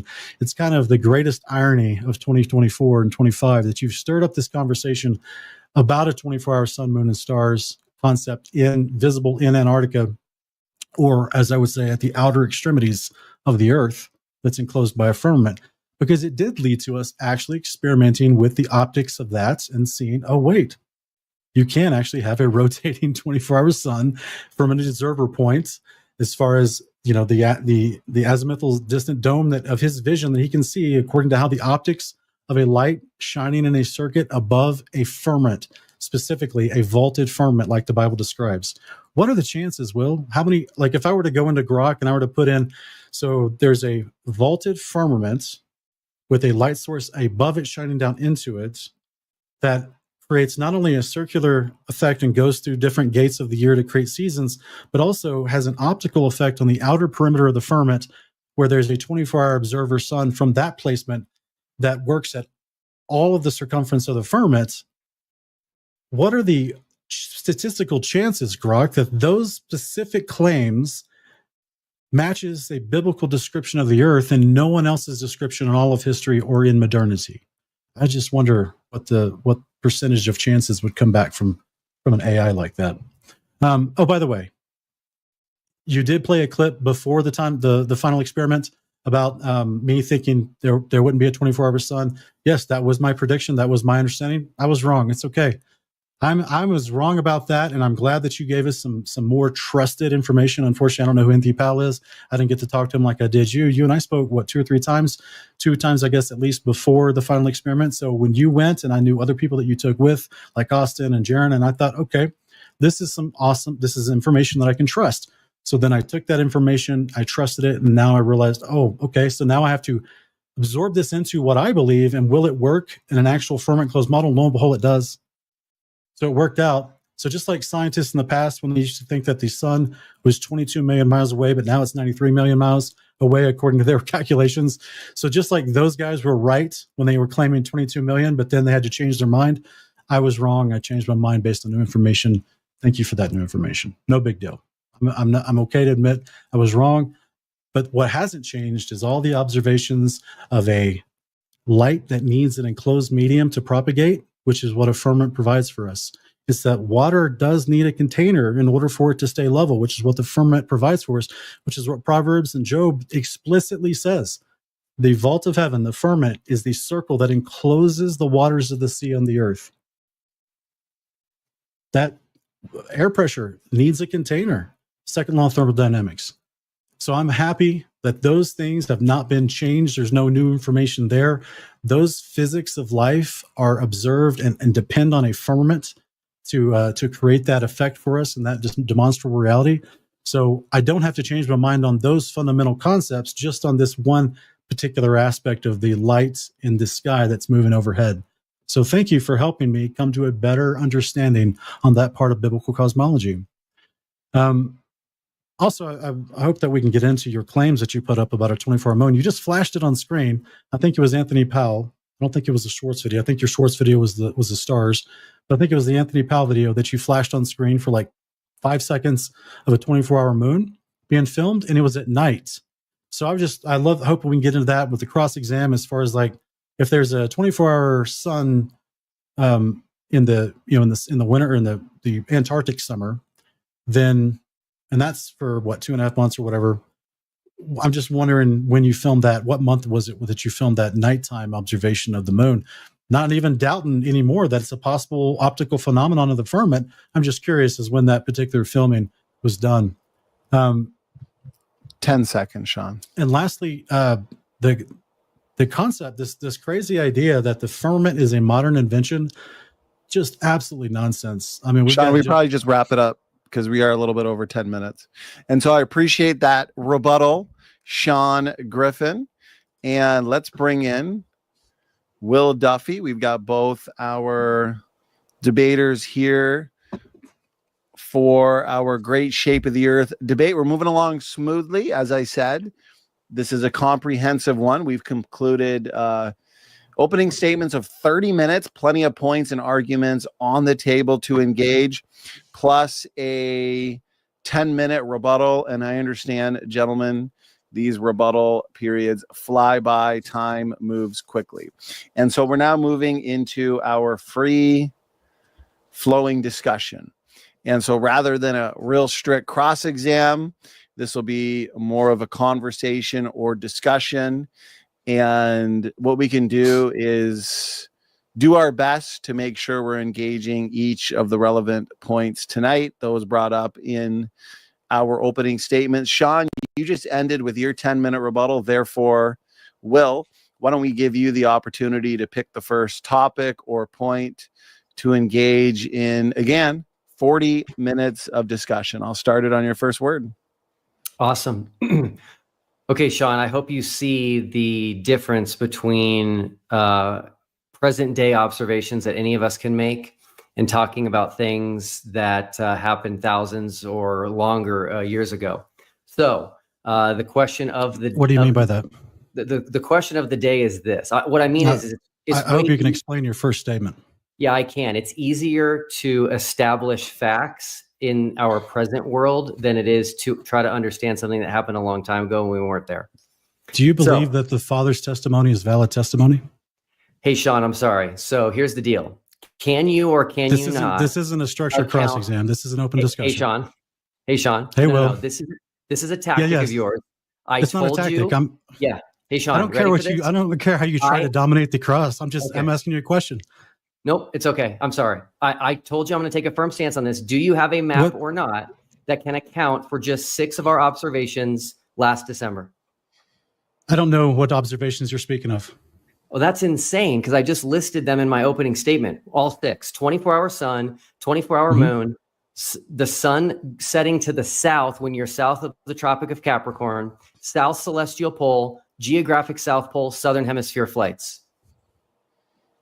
5 out of 6 works in a firmament enclosed model. The south hemispheric flights.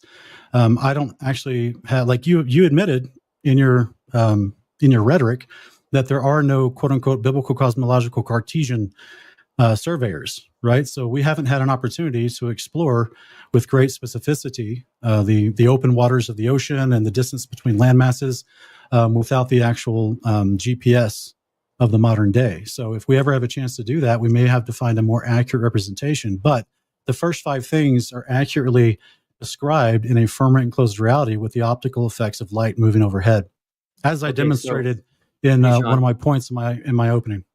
I asked about a map. Do you have a map that can account for our 6 observations? Yes or no?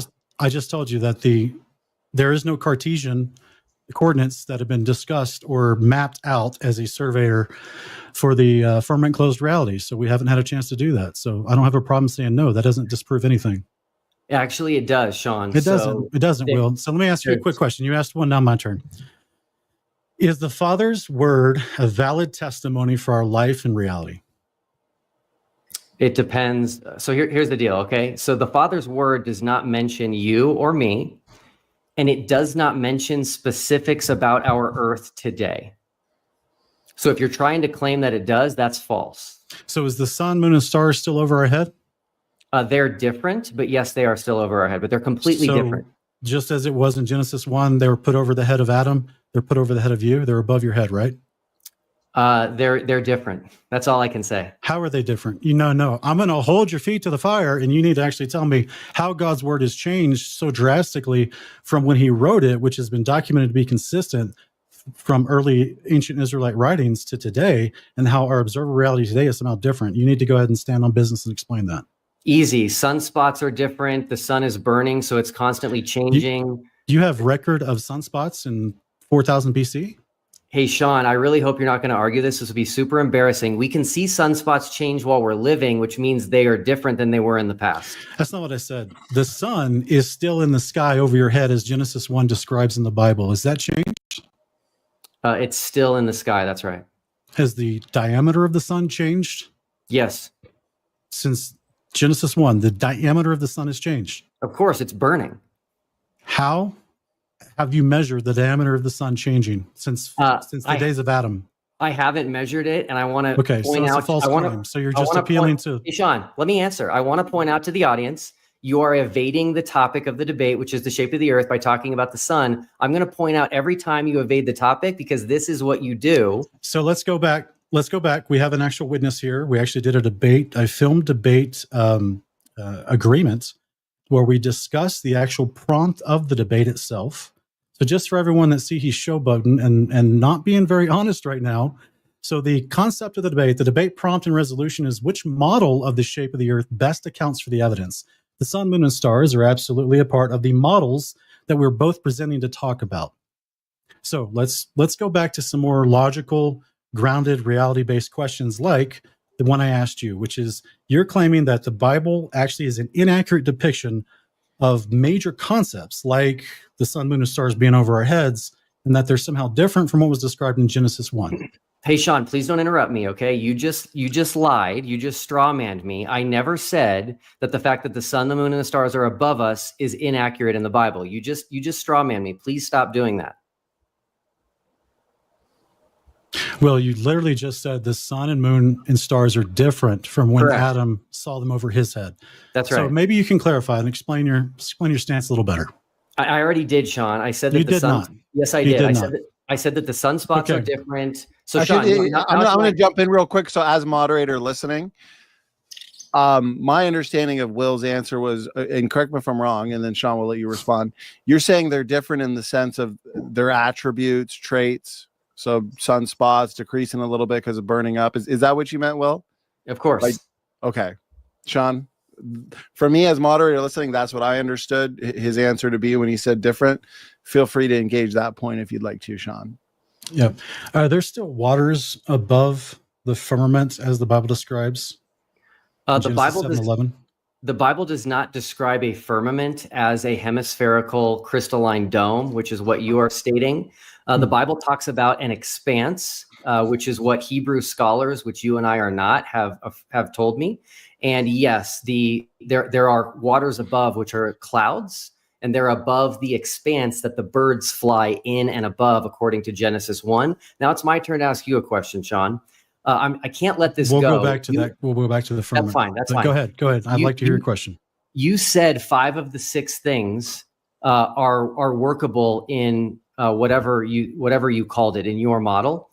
Can you please explain to me where the geographic South Pole, the Amundsen-Scott South Pole Station is? Where is that? It's in the landmass south of Chile that is referenced as Antarctica. It's the Amundsen-Scott base that is down there. Well, apparently, it's a few hundred miles south of where you were at Union Glacier. That is the agreed upon location on the globe projection where it is, and I don't doubt that it's actually a landmass that's down there. So Okay, the so Amundsen-Scott that's- South Pole Station, which is the place where you go at the Amundsen-Scott base, which is the landmass of Antarctica. I know what you're looking for. You're looking for 9090. You're looking for it's at the bottom of the globe. This is a really silly question, but I'm telling you, according to what we're told from the globe projection, there's a landmass below Chile, right? And I contacted a tourist company trying to actually book a charter ship around that landmass that you said you went to at Union Glacier. And you know what they told me, Will? It was fascinating. So I've got the email, and they said, well, for one, you'll never find a captain that would actually do that journey. And two, it would take about 3 months to accomplish that journey. So I'm sorry. And it would also take about $2 million to charter that ship so that you could circumnavigate the actual landmass of Antarctica and stay along the coastline. And so they said, they said, you'll never be able to do that unless you have your own boat, your own captain, if you're a captain, and if you got more than a couple $1 million to accomplish that. I thought that was kind of suspect, kind of weird, but I'm actually giving you the benefit of the doubt for your answer. I'm actually giving you the idea that there is an actual location below Chile with a landmass where they have a military base, the Edmondson Scott base, where there is a quote unquote South Pole down there. Okay, Sean. So unfortunately, you've just confirmed the globe and falsified flat Earth, and here's why. No, brother. The majority. So just so you know, no one has said, you're the first that says that the Amundsen Scott South Pole Station is south of Chile on the AE map. You're the first, and I don't describe the AE map. Will? Well, it was in your opening. It was in your opening statement 3 times. So that's on you, not me. No, it wasn't. Yes, it was. No, that's it on wasn't. you, not me. Okay, so Sean, Duffy. Hold Will on, Sean. Duffy. I have to. No. I have to. Hang on. I'm going to jump in, guys, with limited time because we're already 10 minutes in. Sean, you did speak there for about 2.5 to 3 minutes uninterrupted. What we'll do is allow Will to respond uninterrupted, and whatever he says, feel free to note it down. We'll give you the opportunity to respond. As soon as he's done, you'll get an uninterrupted response. And what we're going to do for the remainder of the 30 minutes is go that way, or else I feel like there's just going to be too much talking over each other. So Will, it's your turn for an uninterrupted response. Then Sean, you get an uninterrupted response. Go ahead. Okay, great. So Sean, you do hold to the AE map, and I can prove that in 2 ways. One is you used it. In, this is silly. Please don't interrupt me. Okay, well, so don't put words in my mouth when I'm going to jump in. Sent you an email before the Sean, debate. I'm going to jump in, guys, because I really want this to flow smoothly. Sean, if you disagree with something Will says, let's say he makes an assertion and you feel like it's, or even if it's a misrepresentation, note it down and you'll have plenty of time to respond. And same thing with you, Will. If Sean says something that you disagree with, and let's say Sean makes an assertion or misrepresents you, note it down, Will, and you'll have an uninterrupted opportunity to respond. I feel like that's the best way for us to move forward. So Will, uninterrupted, then Sean, no worries. You get an uninterrupted response as well. Go ahead. Awesome. So Sean, I know you hold to the AE map for 2 reasons. One is you used it in your opening statement. And second, you've done 2 videos, which I can pull up if we need, after we got back from Antarctica. In the first one, you said that Antarctica is on the outer edge of the flat Earth. That is the AE map. And on the second video, you said Antarctica is stretched to the outer edge of the flat Earth. That is the AE map. Now, here is why the Amundsen Scott South Pole Station cannot be south of Chile on a flat Earth. A majority of the people who go to the Amundsen Scott South Pole Station get there from New Zealand. To get from Santiago, Chile to Auckland, New Zealand is about an 11 to a 12-hour flight. And they get to the Amundsen Scott South Pole Station from Christchurch, New Zealand, after they land in Antarctica in 3 hours, Sean. So this does refute flat Earth, and it does confirm the globe, unless you can explain where the Amundsen Scott South Pole Station is on a flat Earth. And I'm here to say it's impossible. No, Sean, over to you. You get an uninterrupted response. Go ahead. Okay. For one, I sent you an email before the debate. I tagged Donnie in it as well. I'm going to read the email right now. It says, Donnie and Will, we didn't talk about who's the affirmative starting position due to the neutrality of the debate prompt, but Will, if you're going first, be sure not to spend your entire presentation strawmanning me on the Gleason's AE map. Many in the FE biblical cosmological community use that projection poster as a reference, but don't think and never have thought it accurately represents the continental boundaries or sizes and placements on the firmament circle of Earth. I've never promoted the AE Gleasons as an accurate depiction of a reality because I know that that map is a globe coordinates projection mainly created for calculating longitude and time zones. I sent you that email specifically so we could save time during the debate and avoid this nonsense you're doing right now, where you say, because I use it as a illustrative concept, never claimed that I trusted any of the measurements that are put on it because we haven't been able to make our own measurements. And it's not even used for measurement. It's used for longitudinal and time zone concepts. Do you even know that's the initial purpose of the Gleason's map? No. Are you even listening?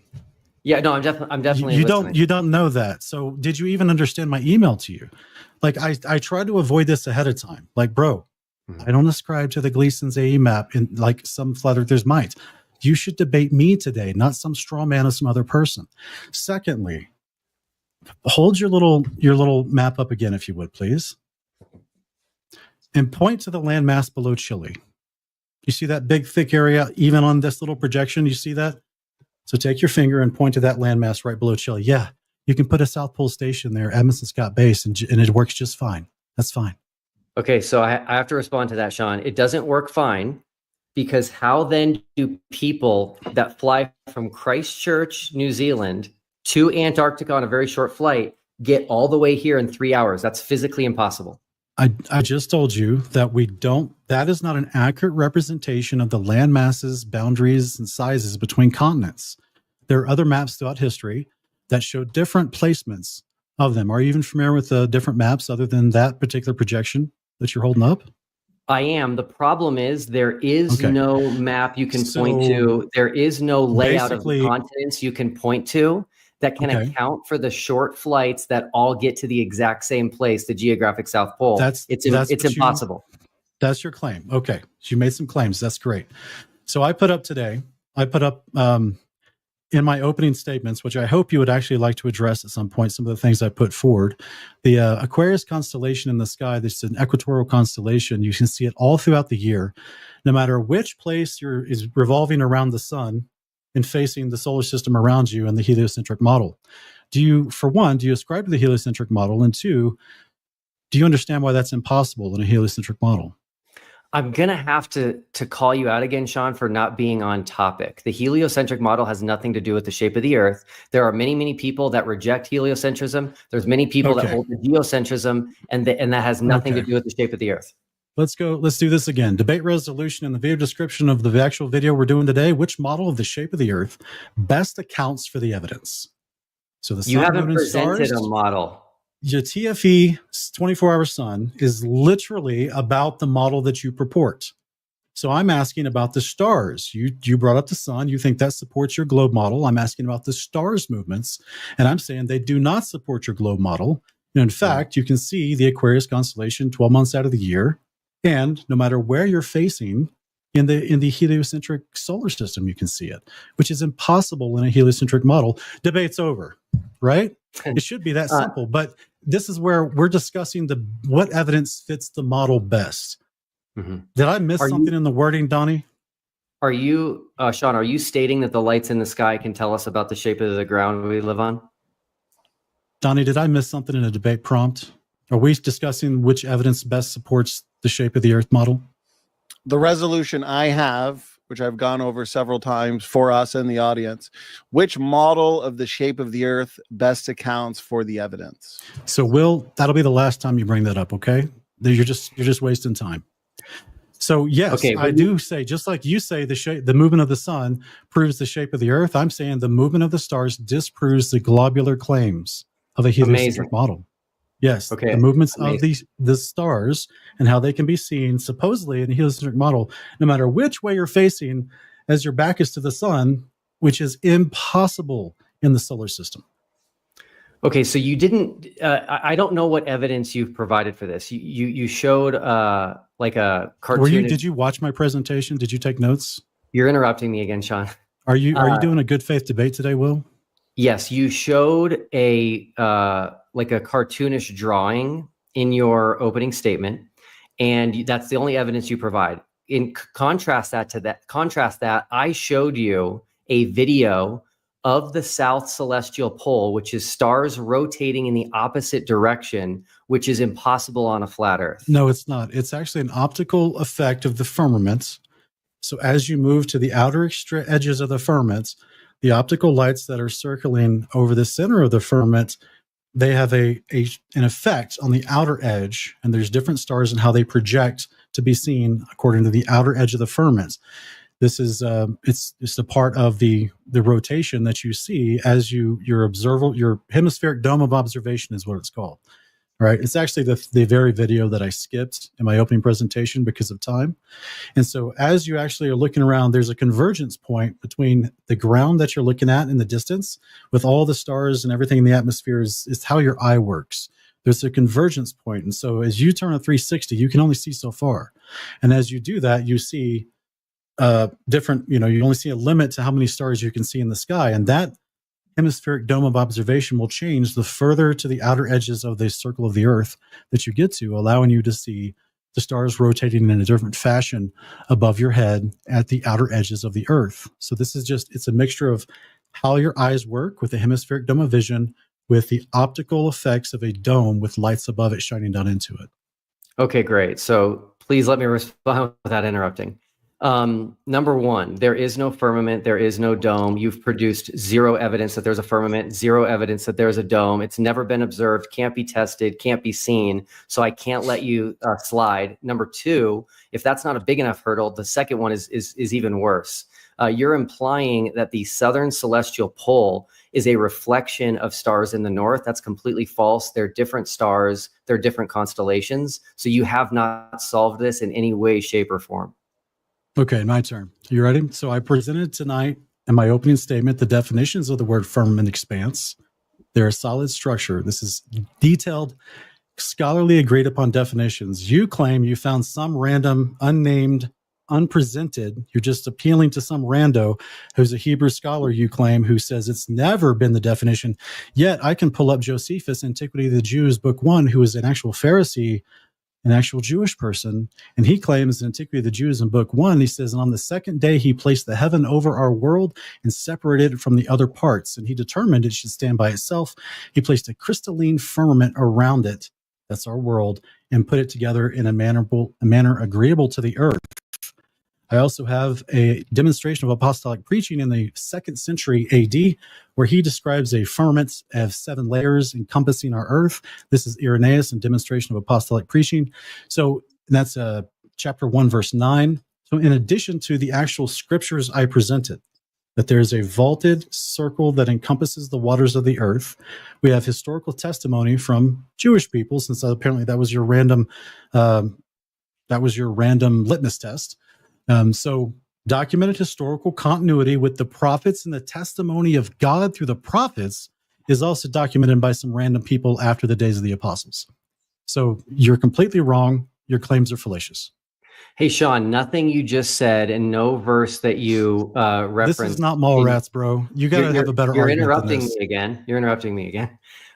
Nothing that you just said and none of the verses that you had in your opening statement talk about a hemispherical dome. So I can't let you get away with this. You're trying to pull the wool over people's eyes, and it's very easy because Well, let's just allow Will to finish, and then you'll get it uninterrupted. Donnie, if we're going to allow slanderous accusations about my intent and character, then this is not a good faith debate, right? So let's keep it above the board, Will, right? You want to be an honest person, so you don't want to be assuming that I'm trying to pull the wool over people's eyes. I'm not assuming you're trying to pull the wool. I've never made claims about your videos about you saying that, as many as other people have. I've always given you a good faith discussion. Can you agree to that? Yes, I can. So, okay, Sean, so stop with the nonsense and act like a man, okay? Okay, thanks. Okay. So Sean, none of the verses you quoted talk about a hemispherical dome. So I have to push back on that. And it'll be very easy to demonstrate this to the audience because I can say right now, you can't pull up a single verse in the Bible that mentions a hemispherical dome. Yeah, it's a special pleading. It's like, what is it? Texas sharpshooter fallacy. Just you're wanting specific wording. It's an all or nothing fallacy. That is not the you even said it yourself, Will. Context helps us understand what's being described. Okay, so I put in, which apparently you didn't listen to a single thing I said, but I put up verses that talks about Proverbs chapter 8. He established the heavens as a compass on the face of the depth. Okay, the word heaven was given to the word firmament as a compass on the face of the depth. Job 26:10. He encircled the waters with bounds. It's very specific. None of the concept that of the firmament is a hemispherical dome. I'm sorry. Okay, again, that's just a weird debate fallacy. It's an all or nothing fallacy. But Well, okay, Sean, it's not. Your entire argument is based off the definition of the words. You're interrupting me again. Your entire argument is based on a hemispherical dome. And so you can't say that I'm just trying to nitpick here. This is your entire argument. You think a hemispherical dome solves the 6 observations we made. It doesn't. It definitely doesn't, especially with flights. And you're not demonstrating that a hemispherical dome exists. The Bible never says that, and it's never been observed. So your whole position is a non-starter. Okay, so let's go into your claim of translation shopping, right? We did Amos 9:6. The NASB does tell a vaulted dome over the earth. And you said, well, that's just a modern one-off English translation. But here I have the JPS Tanakh 1917 that says that he builds his upper chambers in the heaven. He founded his vault upon the earth. What is the vault that's founded upon the earth? What's a vault and how is it founded upon the earth, Will? It's not a hemispherical dome. What's a vault?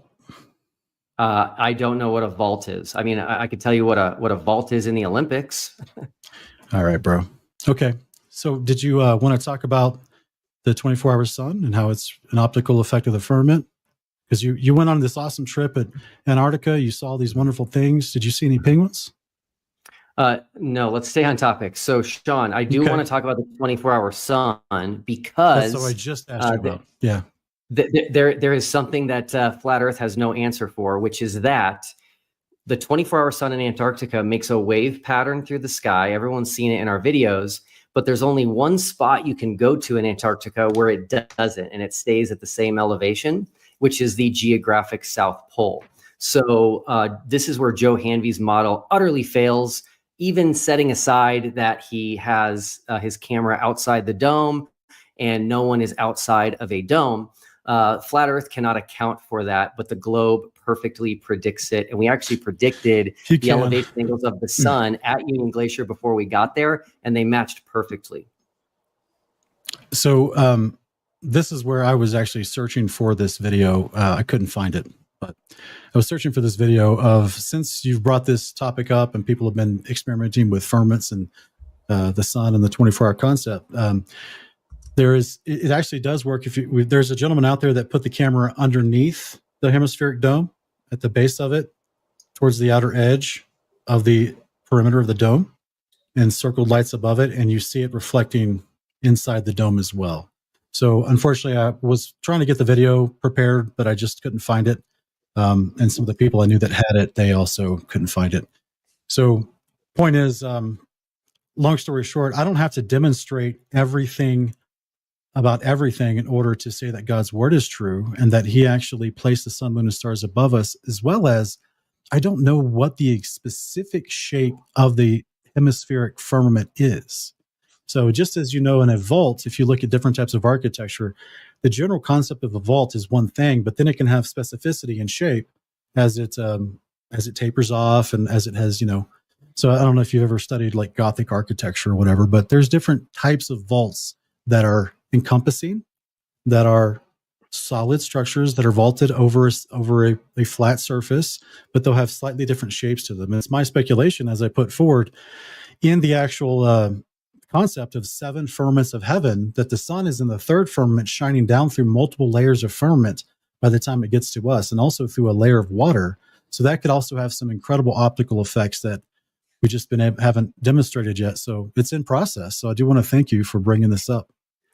Yes, but you didn't deal with the issue, which is that the globe model predicts the 24-hour sun makes a wave pattern other than the geographic South Pole. That's exactly what we observed and experienced. Not only that, we predicted the exact elevation angles, and they were right. So that refutes Flat Earth right there.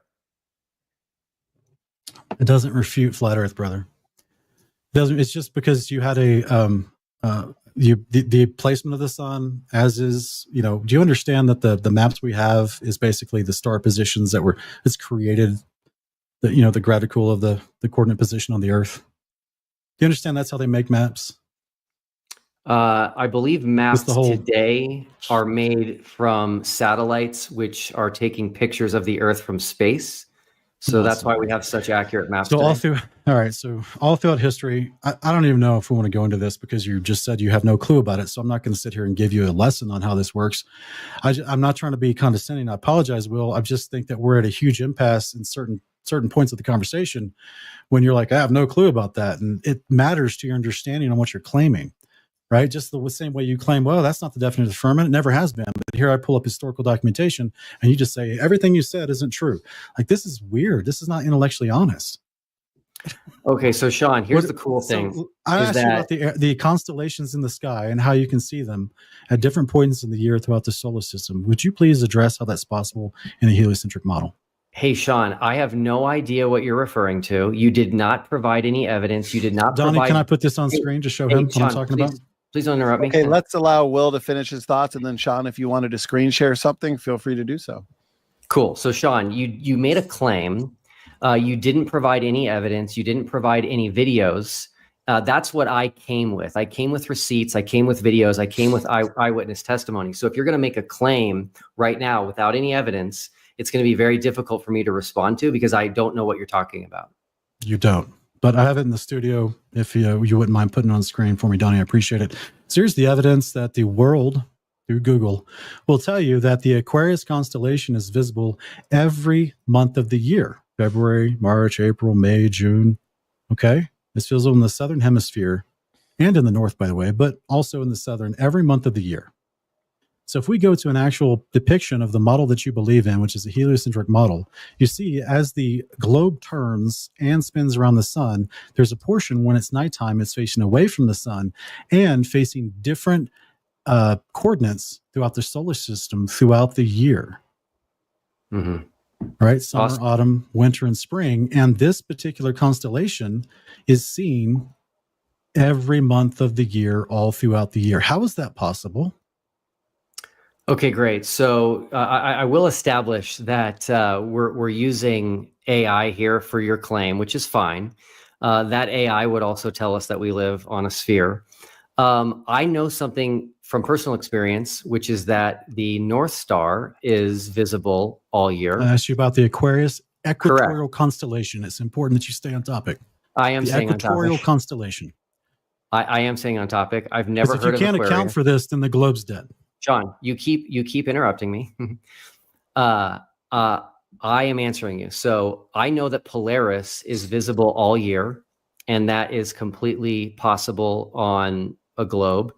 And so I'm guessing, because this is the first I've ever heard of this, that whatever constellation this is visible in the same way. But again, I want people to notice the level of evidence. Okay, before you go into the rhetoric, no, you're interrupting me. You're interrupting me. Yeah, Sean. well, you've moved away from the answer. Tom, because to be fair, you have, I think at this point, been talking more than Will, and that's okay. It's a free-flowing discussion, but just to keep it as even as possible, Sean, Will, let's allow Will to finish his thoughts, get out what he'd like to get out. Sean, you're always free to note down what he's saying, something you disagree with, or maybe Donnie, I'm not trying to be rude. I'm stopping. I'm the mod. Listen, I'm putting my foot down. We have 9 minutes left. I've just made a rule. Okay, this is what we're gonna do. Will, take your time. Sean, you can address it after. Okay, go ahead, Will.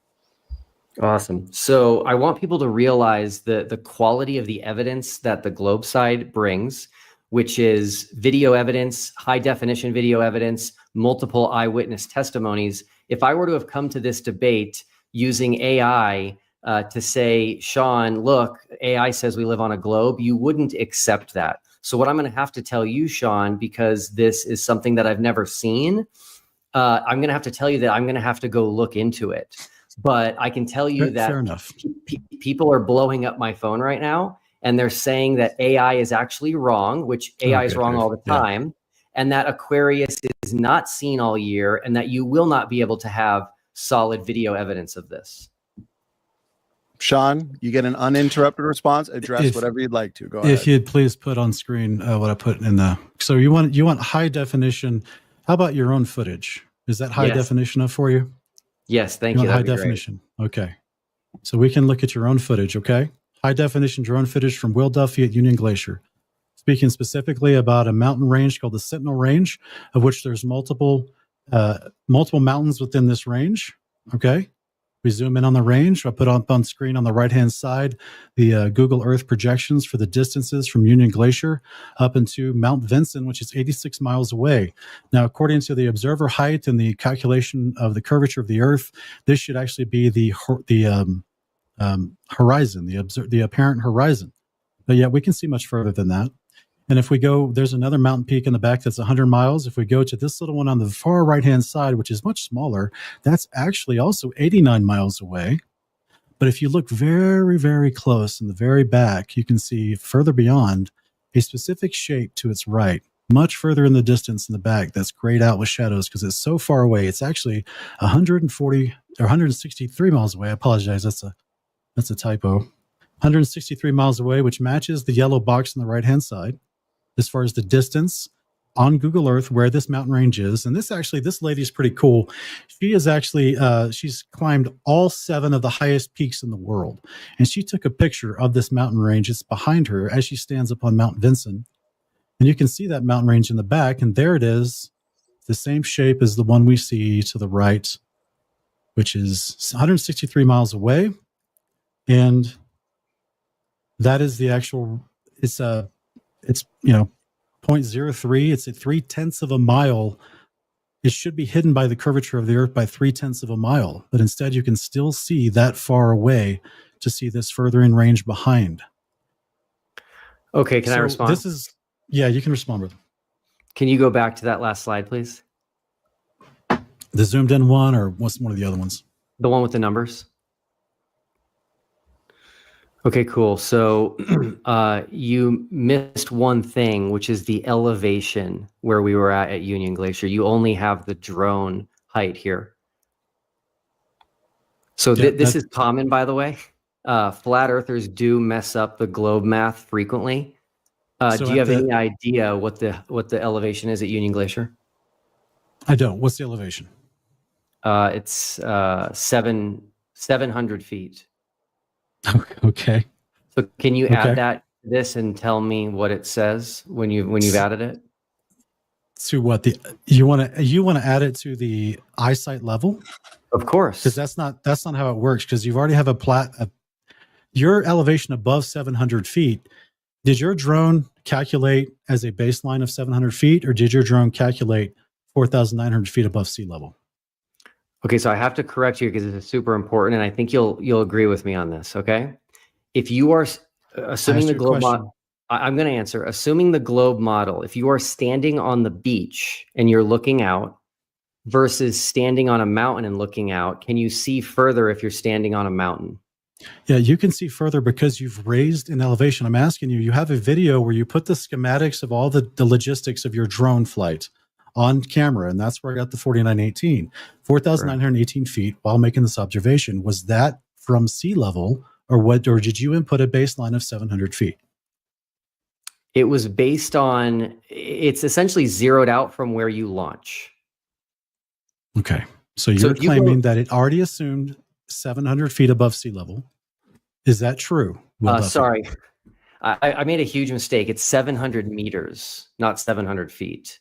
So yes, the elevation that you're so essentially, I'm standing on a mountain essentially in Antarctica, and then my drone went an additional 1,500 meters above that. So you're missing 2,100 feet of elevation in your math here. That's the first problem.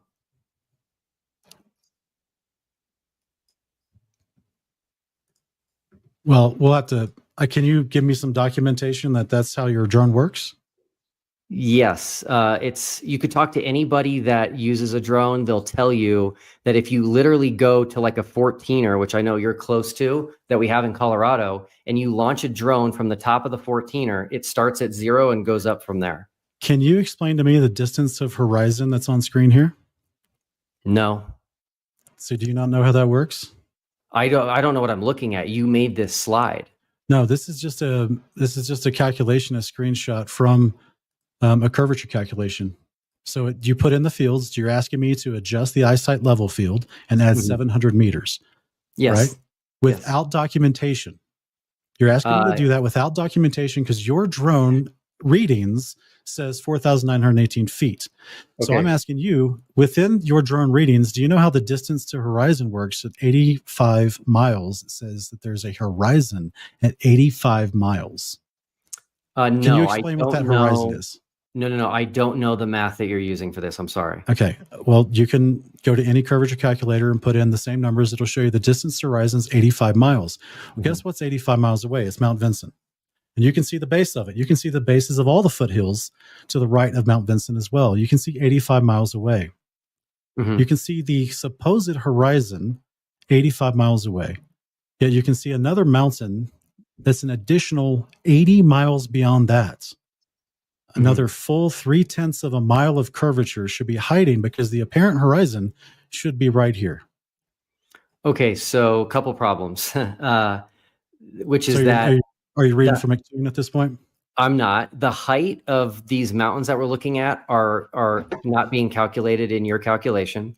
But here's the biggest one, which I spent hours, and I got to give credit where credit is due. Ruhif helped me tremendously on this.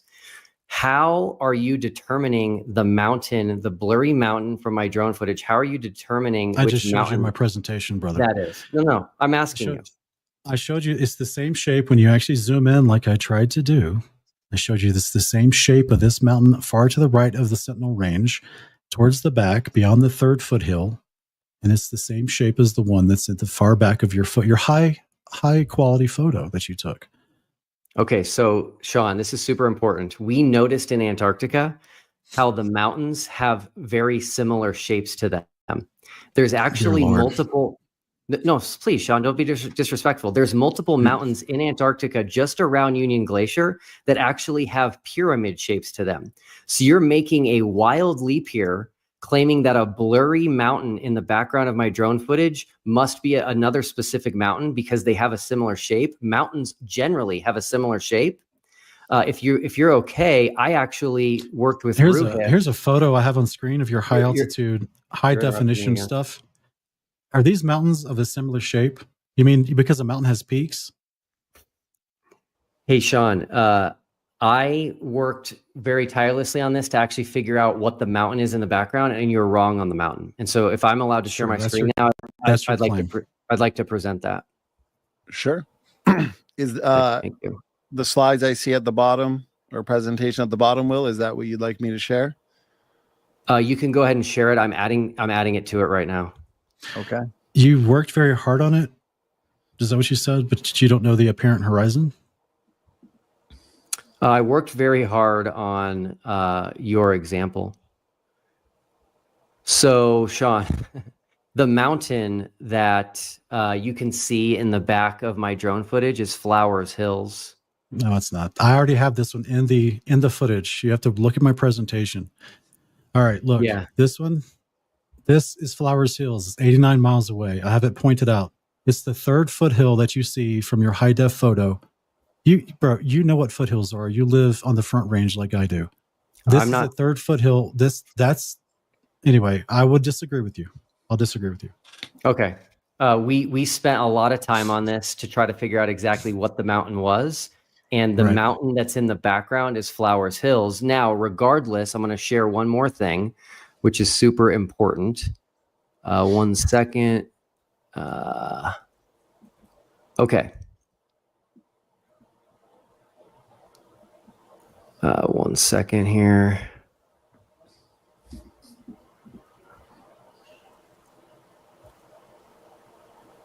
Oh, shoot. Sorry, guys. Give me 1 second. Okay. All right, share this tab instead. So this is software that we utilized to determine elevation, peaks, and distances. And you'll notice there's something there called the max distance visible, and it's 239.9 kilometers. So once you factor in observer height of the drone, elevation of Union Glacier, and direction that you're looking, you can see very, very far. Is refraction included in this? It's not. It's not, is it? Why is it not included in this? Because I didn't need it. So your one example. So you only invoke it when you need it. No, your one example is visible on the globe, no problem. Interesting. So why does it look flat? Big objects that are curved look flat. Even So a do you- 2 Sean, even a Can you show me on your 2x4 this at Home Depot projection that has McKeegan just sent curve you? to it looks flat. Let's forget about Home Depot. Can you show me in this projection that you just brought up that McKeegan sent you that you did not put together yourself? Can you show me the apparent horizon on this projection you just made? Number one, I've got to push back on that personal attack there. MCToon did not send me this. He did not help me with this. This was all Ruhif. And if you look in the lower right corner, this screenshot was taken April 12th. Okay. So can you show me where the apparent horizon here is this and why? Two-part question. Where's the apparent horizon and why does everything behind it look flat? I don't know what you're referring to by an apparent horizon, so I can't point to it. Okay, And the reason, okay. and by the way, it actually Okay. doesn't look flat. There's a lot of bumps in the middle. Okay. Awesome. Cool. We'll have to agree to disagree on this one. So we have no answer for equatorial. You just have the claim of nuh-uh. You have the claim of, oh, it's impossible to see. No, that wasn't my claim. My claim We have was a claim that the firmament doesn't exist. I think we're running out of time, so I'm just trying to give conclusion here to our cross. That's fine. You claim that my I'll arguments respond are null and void to these because the straw firmament men. doesn't exist. Is that right? Yes. So number one, on Okay. the equatorial one, I said you didn't provide any evidence. I'm happy to look at evidence, but this is the first that I'm hearing of it. And again, people are blowing up my phone saying that AI is wrong. So again, that's possible. We can go ahead and look at that. And yes, I did say that you have not provided any evidence of the firmament whatsoever. So there's no refraction involved in your drone footage. You admitted that. But There's yet no- 230 miles away looks flat. 240 kilometers. Okay, which is 100 and now the entire range is like 217 miles, but from your observation point on Union Glacier is approximately to the far range that I'm pointing out, not to the 89 miles away that you think that you're pointing out, but to the mountain behind the one that I pointed out, 163 miles away. Why does that look flat from your observer point? Why shouldn't that be obscured by 0.3 miles of curvature? So you don't, the Earth is so big that you don't start to see curvature until you get to around 40,000 feet. So the globe does not predict, Sean, that a drone at 1,500 meters is going to see curvature left to right. That's just a straw man. Interesting. Okay. So you said earlier that if there are any observations where people can see too far, and you're not, I guess, invoking magical refraction, which only apparently works in one direction, never works left and right, just always works in one direction for the globers.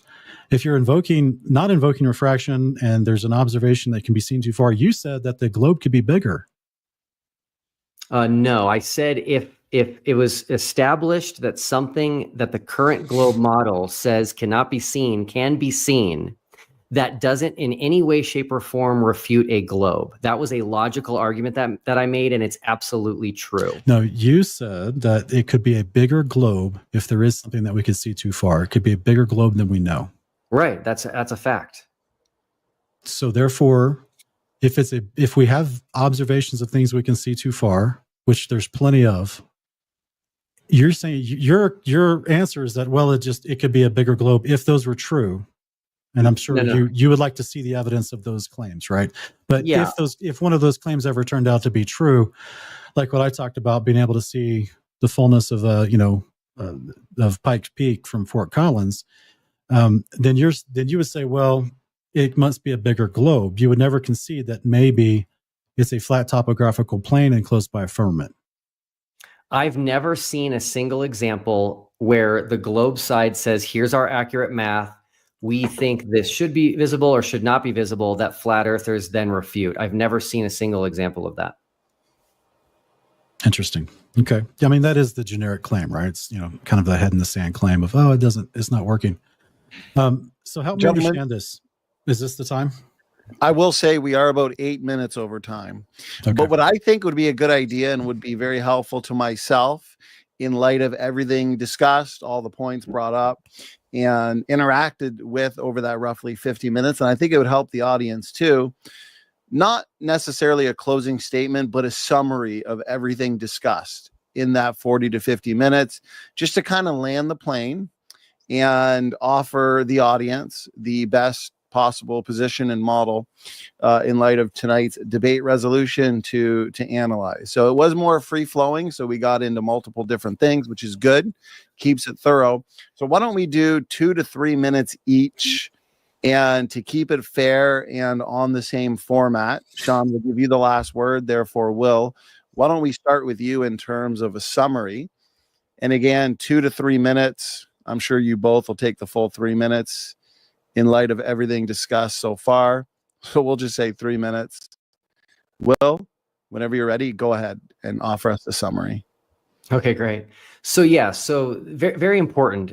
You've got to really think about what is said. A lot is said in these debates. You guys didn't prepare like Sean and I did, and so you have to go back and really listen to what was stated. And so there is no flat Earth mapper model that can account for our observations with the final experiment. And there's not just 6. I limited myself to 6 just because we have limited time, but there just isn't. And appealing to a dome doesn't work. The stars in the south are not the same as the stars in the north. A dome doesn't help with flights. A dome doesn't magically create a geographic South Pole. And so appealing to a dome that's never been seen, does not exist, and can't be tested or observed is not a valid answer. So flat Earth is dead. The final experiment is the final nail in the coffin of flat Earth.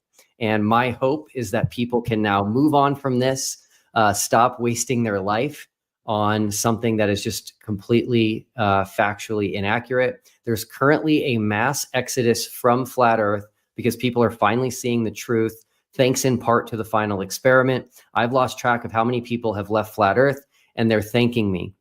A lot of them have said that they were in a cult and they didn't know it. One of them actually admitted, you got to give him credit for this, that he was a cult leader and didn't even realize it. But they're all thankful. They're no longer wasting their life on this. They're no longer wasting their time on this.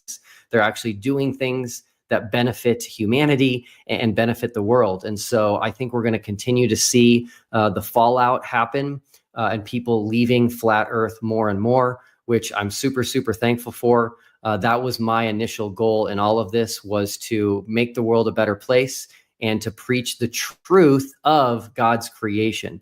We know what God created based on the fact that we live here, and we can just look at the earth and we can measure the earth.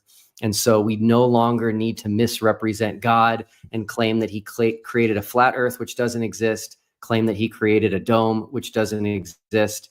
And we can all learn a little something about our personal biblical interpretations and maybe even look into the Hebrew a little bit more. So thanks everyone for participating tonight. Will, Duffy, thank you very much for that roughly 3-minute summary of your points and position tonight. Sean, we'll reset the timer, and you also have a 3-minute summary. Go ahead. Yeah, so tonight we saw the absolute contextual application of the firmament put on screen. We saw the definitions of it put on screen. We saw historical testimony put on screen. And we saw Pastor Will Duffy deny all of it, saying it doesn't exist because it's never been seen, because he doesn't have the proof he needs to see it. With that logic, he doesn't believe in the resurrection of Christ, or that believers in the audience will be resurrected to eternal life, which is the promise of the covenant that Christ is the first fruits of. It's historical testimony that validates the resurrection of Christ. Eyewitness testimony that saw the resurrection of Christ that becomes historical testimony to us in modernity. We have eyewitness testimony from the prophets of God who see the firmament, Christ at his baptism, the heavens opened, the Spirit dropped on him like a dove. Ezekiel sees the firmament. Isaiah, that he would rend the heavens and come down. Enoch sees the firmament. Revelation 21, John, the prophet and apostle of Christ. Eyewitness testimony to heaven above, where the Father's throne is, seeing a new heavens and a new earth, firmament roll back like a scroll, New Jerusalem coming down through it. The claims of the Bible itself, historical valid testimony of our heavenly creator through his prophets to us, which is the basis for our faith and hope for eternal life. All of it hinges on the truthfulness of God's word and his prophets. Eyewitness testimony is accepted in court. And now it's become historical testimony to us as a valid source of information. For our pastor just to say, well, that's not the definition, no one's ever seen it, so it can't be real, that's just lack of faith. And that's all it boils down to. Today, we discussed a whole bunch of interesting topics. We talked about the 24-hour sun, the South Celestial Pole that he wanted to bring up, the 24-hour moon, although he actually didn't address my question about it. We talked about actually how the sun, moon, and stars work, as well as the wind patterns on Earth, and the observable realities match better the scriptures than they do a heliocentric cosmological Big Bang model. This topic, which is spoken about over 500 times in Scripture, about the description from the Creator about the shape of the earth that he created, where he placed us, over 500 times in Scripture. You think it's important? You think there's some context within those 500 mentions of the firmament? It's very important. So it disheartens me to see our brother so obstinately discredit the Scriptures and say they're not what they say they are, so plainly say they are. In the face of not just the plainly worded Scriptures, not just the contextual use of the definitions of the firmament in Scripture, but also in the face of historical testimony and modern scholarship, he tries to claim, no, it can't be. This is denial. This is what's called cognitive dissonance. I'm going to pray for Will that he comes out of this stupor and believes the plainly worded Scriptures, as well as the concepts that maybe he actually can rewind the tape and look at the things I brought forward today, specifically the inverse square law of light, which disproves the heliocentric model pertaining to what they claim about the moon. So I put a lot of things forward today. I hope people will take the time to research them and study them out for yourselves. Read your Bible, believe what it says. I don't know if Donnie's back yet, but that's all for my time. Okay, Sean, thank you very much for that summary.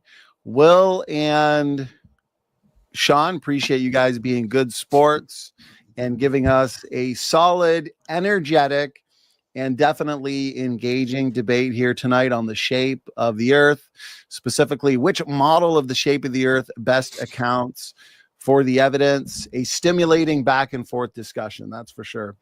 And we've had enough questions and super chats come in from our awesome audience tonight that could keep us busy until same time next week. Obviously, gentlemen, you guys at some point are going to want to get some sleep for tonight. I know how busy you both are. And so what I did at the beginning of the debate was let the audience know that super chats are bumped to the top for those that want to ensure that their question is going to be asked. But by the 90-minute mark, we already had about 30 questions. So at that point, I notified the audience that if you send in a super chat, it's not at that point going to be guaranteed to be answered, because we got about 45 here. And so what I would recommend, gentlemen, is in light of our comprehensive debate tonight, 30-minute openings, rebuttals, discussions, we can go power rounds for every single question. And that way we can get through as many as possible. And so what That's fine, Donnie. Okay, cool. But we can still keep to the same format. Like Sean, let's say it's for you. You get to respond. Will, you can have a quick response. Then Sean, you get the last word. But we'll just make each one of those segments quick. And again, ahead of time to those in the audience, those that sent in just more so comments, or especially those that sent in super chats that were attacking any of the debaters or asking something irrelevant or off topic, we're not going to be able to get to those ones, as those rules were laid out a month ago in our debate negotiation. So, okay, let's have some fun. David English, $5 super chat. First question is for you, Sean. What physical evidence would convince you that the globe model is true? Yeah, that's always one of these questions. Not much, to be honest, because the scriptures plainly teach a firmament enclosed reality. So that's like asking, how many times does a medical doctor have to tell me that there's no resurrection before I disbelieve Christ's resurrection? So I'm going to believe what scripture plainly tells us. And so I'm going to keep it at that. My faith is in God's word. Thank you, Sean. Will, over to you if you had anything you wanted to add. Yeah, very brief. Scripture never talks about a flat earth or a hemispherical dome. Thank you, Will. Sean, last word.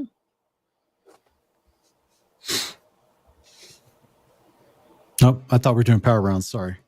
Okay, yeah. If you guys want just one response each rather than the three, we can do that. Plus, there's certainly a good mix for the both of you, so we'll get plenty of last words anyways. MCToon live. Oh, I think that might be. Yeah, I don't know if you want to read that one out loud. Yeah, no. There's a lot here, so apologies ahead of time. I didn't necessarily Good read job through being every yourself, single one. But let's.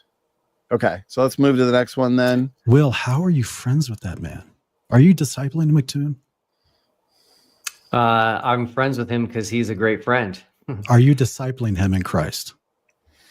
We don't have that close of a relationship, so okay. But he's a good friend, huh? He's great. Gentlemen, okay, let's move on. I just work here, so apologies ahead of time if comments come in that are not necessarily appropriate. So, William Beauregard, now it's for you, Will Duffy, $5 super chat. Why can Australians see the moon at the same time as Americans? I live in Florida. My friends live in Australia, can see moon while I see sun and moon. Yeah, so this is just another example of not understanding the globe model. So if you imagine you've got a sphere here, the Earth, and the moon here, you can both see this moon here, not a problem. You guys need to look for predictions that the globe makes that you think are wrong. Sean, anything you want to add? I would have to do some, to properly answer this, I would have to do some measurements as far as where they're claiming the moon is in the sky above Florida versus where it's being spotted. What did he say? Australia? Yeah, I just have to do some calculations on. There's too little information to accurately answer this, but it's possible that it could be seen in both models. Okay, thank you very much. Ruhif, appreciate the super chat. Ruhif clarified later that I think you and him, as in you, Sean, you guys answered that question in the live chat. So we'll move on to the next one. And this Ruhif here? Yeah, it sounds like you said yes. You left a comment on his video on March 19th. And yeah, I put it in the, if you pull this up real quick, in this is just the, the bravado, the nonsense that we have to deal with here. This is his video that he made on the 19th, and my comment is very, very near the top. So you should just do better diligence and check in your YouTube channel, bro. I have a really quick thing to say, Sean. I don't know if it's true, but Ruhif believes you have blocked him from commenting on your channel. He's a very smart guy. I would encourage you to at least hear him out and not block him. Yeah, I block people on my channel who make false accusations, who curse, and who slander people. So if he earned that block, then he's going to stay blocked. I saw the screenshots. He didn't do any of that. You don't see the screenshots of the comments that get them blocked, bro. They go away. We've learned to screenshot comments because flat earthers delete them. Okay. Good job. So Ruhif, I already answered you on your March 19th video. So go rewatch it. Go look in your comments, and I address your bad claims. I will say to Ruhif, he and we disagree on creation evolution, and we duke it out on that topic frequently. So Ruhif, appreciate you being here and joining this debate and offering a super chat. Okay, so next question here.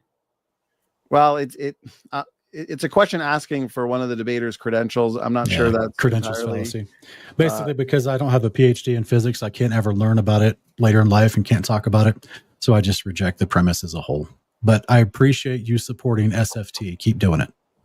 Okay, appreciate the super chat. Let's just move on to the next. We got a lot to get through, so we want to keep to the most relevant questions.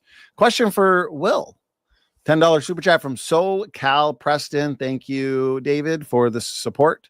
And question: why do photos of the moon taken in the northern hemisphere differ from photos in the southern?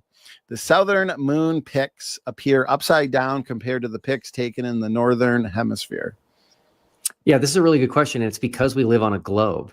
That is why people see the moon as upside down in the southern hemisphere as compared to the northern hemisphere. Flat earthers have no answer for this. They try to put like a clock or something on a ceiling and have people standing on opposite sides saying, oh, it looks opposite, but that's a false answer and it's a straw man because they're looking in opposite directions. Someone in the northern hemisphere can look east and someone in the southern hemisphere can both look east and see an upside down moon, which confirms the globe impossible on flat earth. Thank you, Will. Sean, anything you want to add? It's not impossible on a flat earth. It's just that through the observer position, right? If you put a R on your light bulb on the ceiling and you looked at it from one side of the room, then you walked to the other side of the room and turned around, that R is going to look upside down. It's not that difficult. I predicted that answer and it doesn't work because they both people looking east would see an upside down moon. And in your example, they're looking toward each other in opposite directions. Yeah, that's not in the question of this. That's just something you've made up on the spot. So we'd have to test and observe. We'd have to check your claims. Just like you said. Yeah, anyway, thanks for the question, though. Okay, thank you very much. This one comes in from Travis Statham, $5 super chat. Appreciate it.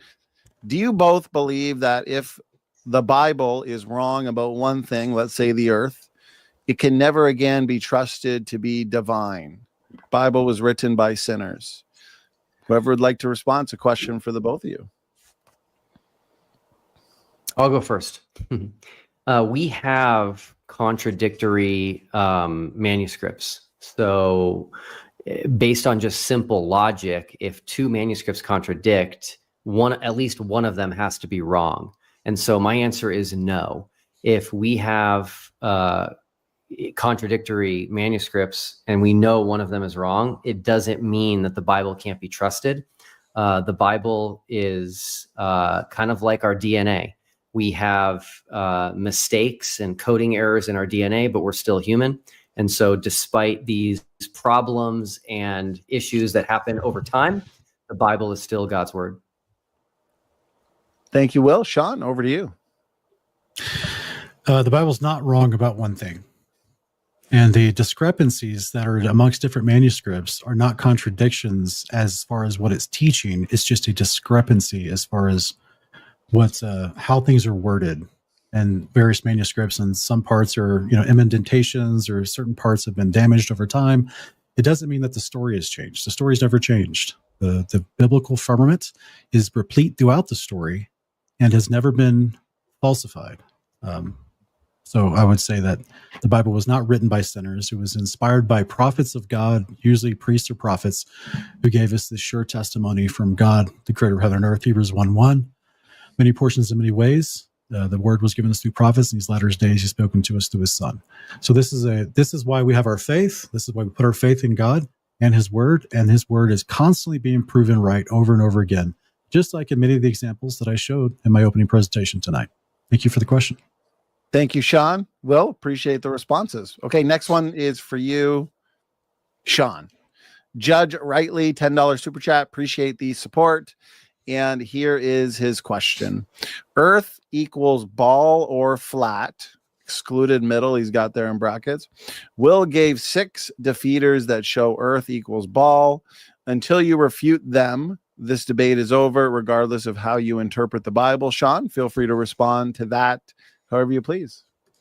Yeah, sure. Will asked me about his supposed 6 defeaters of the flat earth, and I answered specifically addressing all 6, 5 of which I covered in my opening, how they're easily shown on an FE model. The other one, which is more of a circumstantial quote-unquote defeater, it's a circumstantial concept where basically the FE community, the biblical cosmological community, would have to start doing Cartesian work, right? Going around and actually measuring things. Now, it's interesting, though, that there is a guy named Hervé Raboni.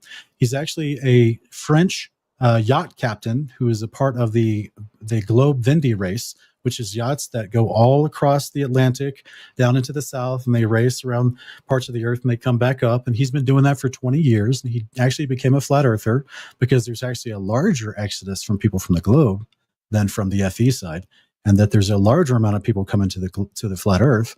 And it's actually this particular captain of this yacht, who's been a mariner for 20 years, is now a flat earther because, hear this, Will, because he realized the coordinates that he has for his globe map were stretched and out of proportion and were not correct.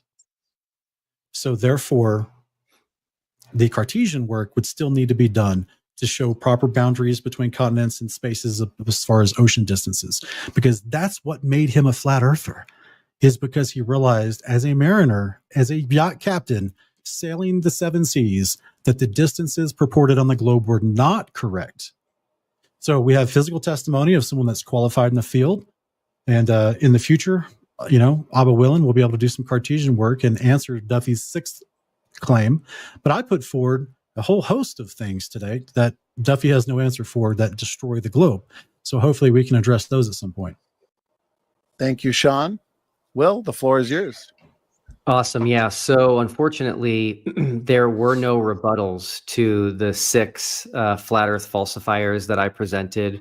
A dome which doesn't exist and has never been seen cannot account for the 24-hour sun making a wave pattern other than at the South Pole. Same goes for the 24-hour moon. The setting sun to the south of us when we were south of the Tropic of Capricorn has not even been addressed by Sean. No dome solves that. And there cannot be a geographic South Pole in a dome model or a flat Earth model, so that hasn't been addressed.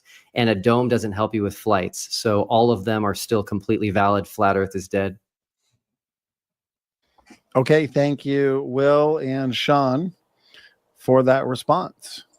Okay, here's the next one. Comes in from On the Level Narrow Road, $5 super chat. Appreciate the support. This time it's for you, Will Duffy.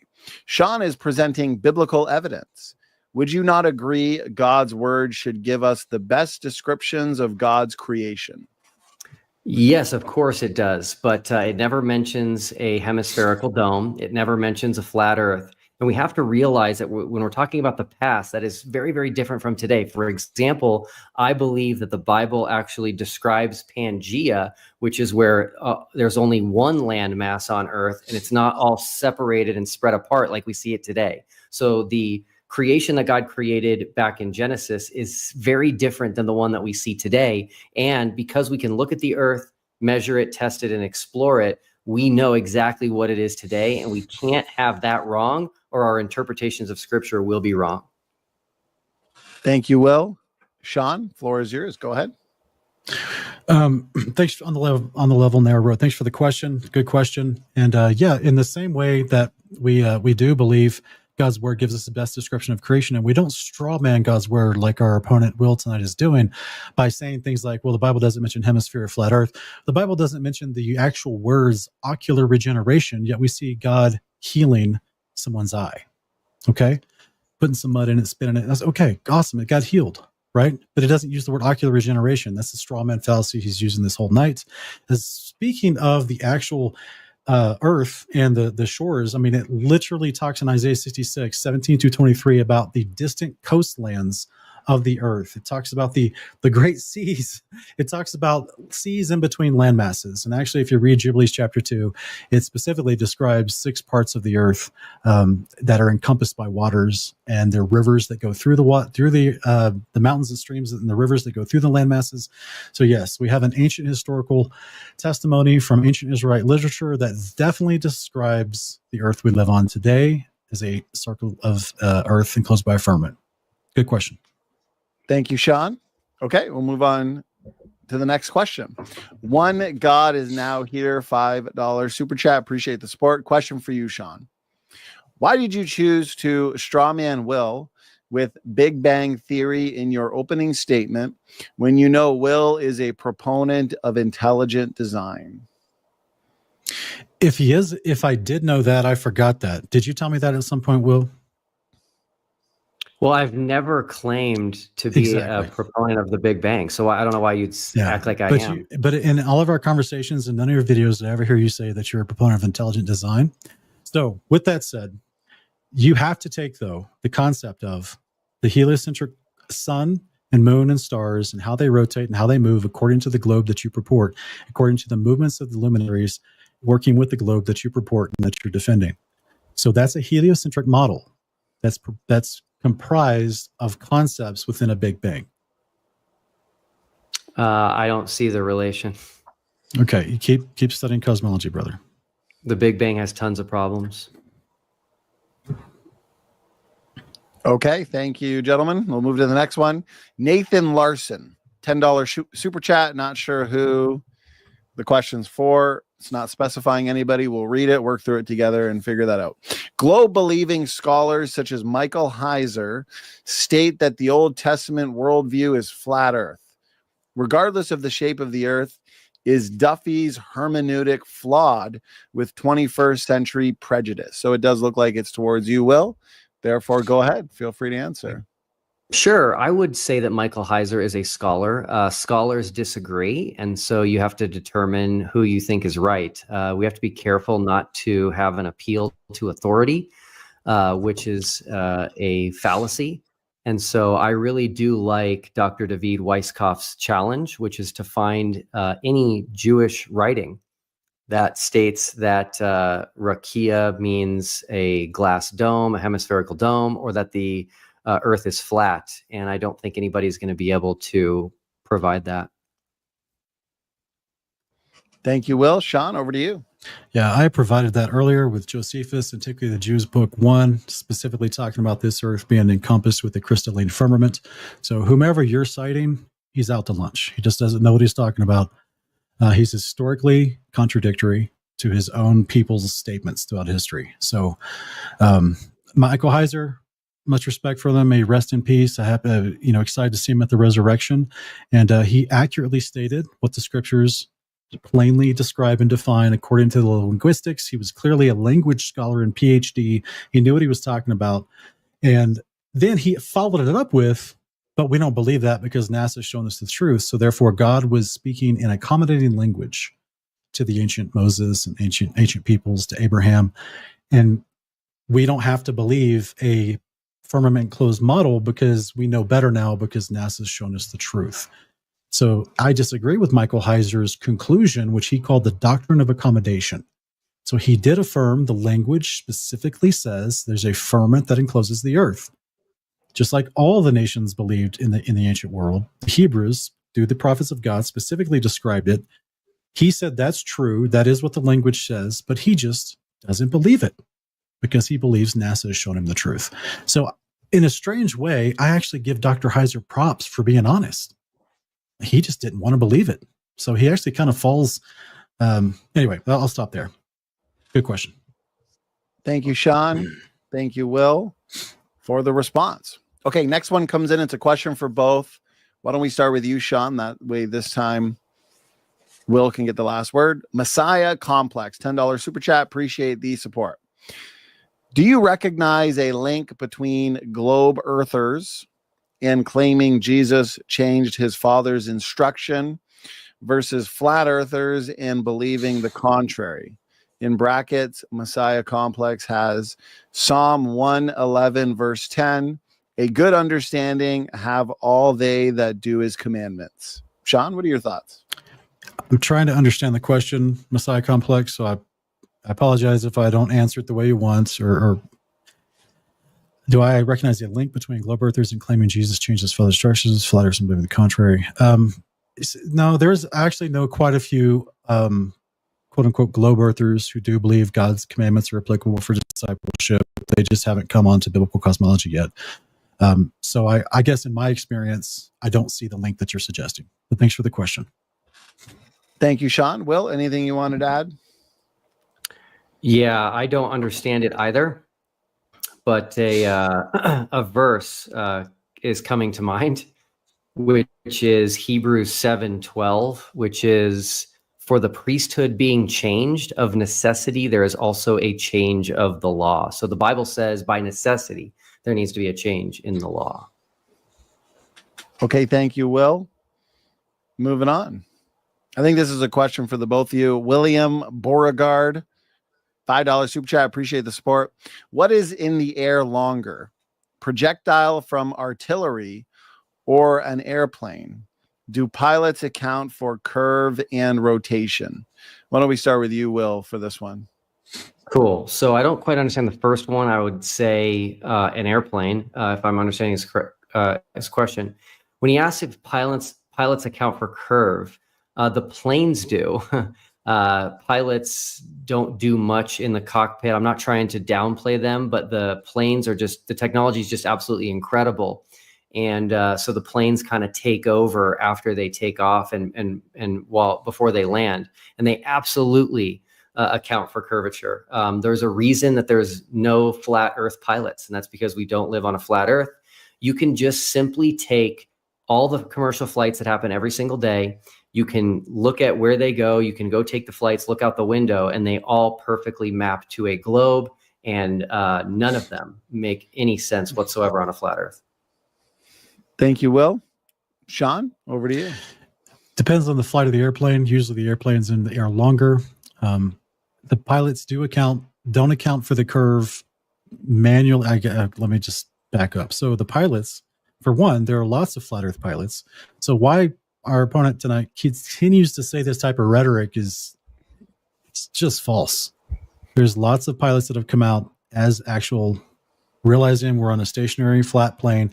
The NASA documents, the military and NASA documents I put on screen tonight, show that all their projectiles of missiles and their vehicles, which is their flight vehicles, were tested on assuming the calculations for a flat, non-rotating stationary Earth. So everyone who put together those documents and were a part of those military tests that are pilots, Will Duffy, know that the Earth does not curve.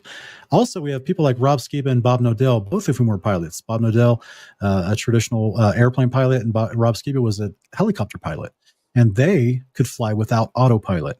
So this weird, fallacious reinterpretation that all pilots only use autopilot to fly, and so therefore all these curvature adjustments are automatically made within autopilot, just nonsense.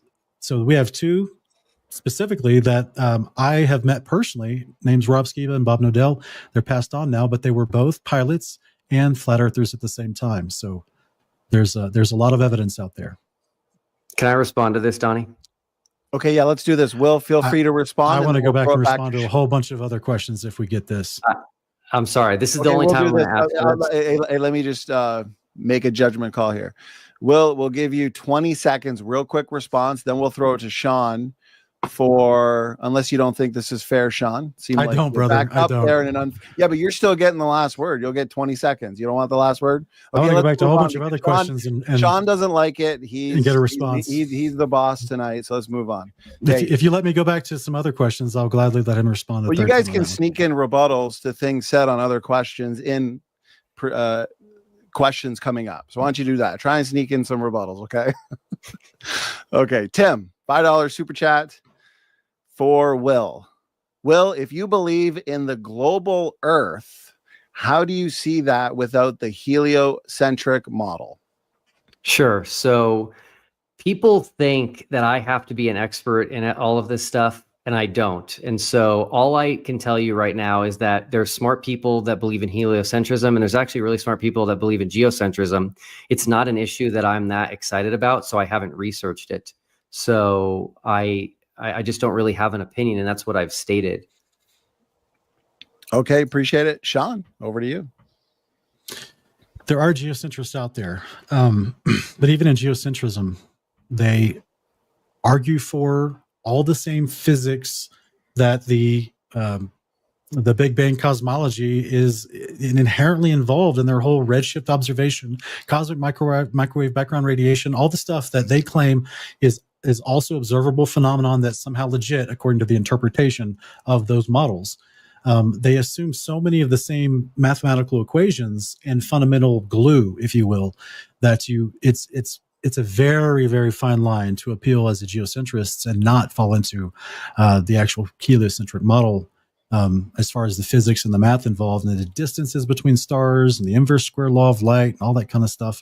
So it's a contradictory concept, and we didn't see Will flesh out his actual belief. He just presented his 6 concepts about TFE that he thinks are correct, and then we don't really get a lot of background. I try to show a comprehensive working model from scripture and from observation to show like this is what we observe and this is how the world works. So thanks for your question. Thank you, Sean. Thank you, Will. Let's move on to the next one. Jason and Caitlin Hooser. $5 super chat. Appreciate the support. Question for Sean Griffin. How can low pressure weather systems rotate anti-clockwise in the northern hemisphere due to the Coriolis effect if we have a flat Earth? So the Coriolis effect is not a real thing. It's the different weather patterns that I showed on screen tonight, from Psalm 72 and 1 Enoch 71 about the windows of the firmament. They're called portals that allow in the different wind and weather patterns into our enclosure that creates different types of winds all throughout both northern and southern areas, what we would consider on a globe, northern and southern hemisphere, but on a topographical plane would be the inner Earth versus the outer perimeters of the Earth, and how the winds are stronger on the outer perimeters. This causes certain types of rotational effects, but it's not due to Coriolis. There's ample evidence that Coriolis is never a factor for long-range sniper shots, high-altitude weather balloons, or commercial airplane flights. Thanks for the question. Thank you, Sean. Will, anything you want to add to that? Yeah, since I'm not too familiar with Coriolis, I'm going to say this. The flat earthers like Sean, who use the NASA documents and the government documents that say that it's assuming a flat, non-rotating Earth, have completely missed it, and it actually refutes their position. Those assumptions in those documents are actually things that they know are false. For example, next on the list is they say we assume a constant aircraft mass, which they know is false because it changes when the fuel is used up. And they say that it assumes a rigid body aircraft, even though they know that the airframe is not rigid. So they're actually refuting their own point. They just don't know it. Thank you, Will. Thank you, Sean. Okay, let's move to the next one. Judge Rightly, $5 super chat for Sean. Have you heard of the global flood and the hydroplate theory? If not, I recommend, and I see you nodding your head, so the answer is yes. Anything you want to? Yeah, wasn't it Dr. not Brown, but with hydroplate, Walt Brown. Walt Brown, yeah. And he's the one who claims that the flood, massive chunks of Earth were shot out towards the moon, and that's why the pop marks in the moon only face us, right? Because of the hydroplate theory and the massive amount of power. Yeah, so I am familiar with it, heard about it. Back in 2012, I believed it. I thought, wow, that's a plausible explanation for why there's pop marks on the moon and at direct 90-degree angles, which would be impossible if it was meteors pelting the moon. Statistically impossible, specifically since it's the side facing the Earth and the moon itself doesn't rotate. It always, that side faces us. So it's like the Earth, 4 times larger, would protect it from all those meteor strikes, especially at a 90-degree angle. But the hydroplate theory was a valid speculative theory to address that observable thing about the moon. But then I found the definition of the word firmament, and then it all made much more clear sense. But thank you for the question. Appreciate that, Sean. Will, go ahead. Yeah, Walt Brown, who I believe is still alive, has made predictions which flat earthers either don't do, or when they do, they're wrong. He's actually made predictions that have come true. And so that intrigues me about his theory. And yeah, so that's it. Worth looking into. Okay, thank you very much, Will. All right, next one. Evil Ducks, $10 super chat. Appreciate it. Sean.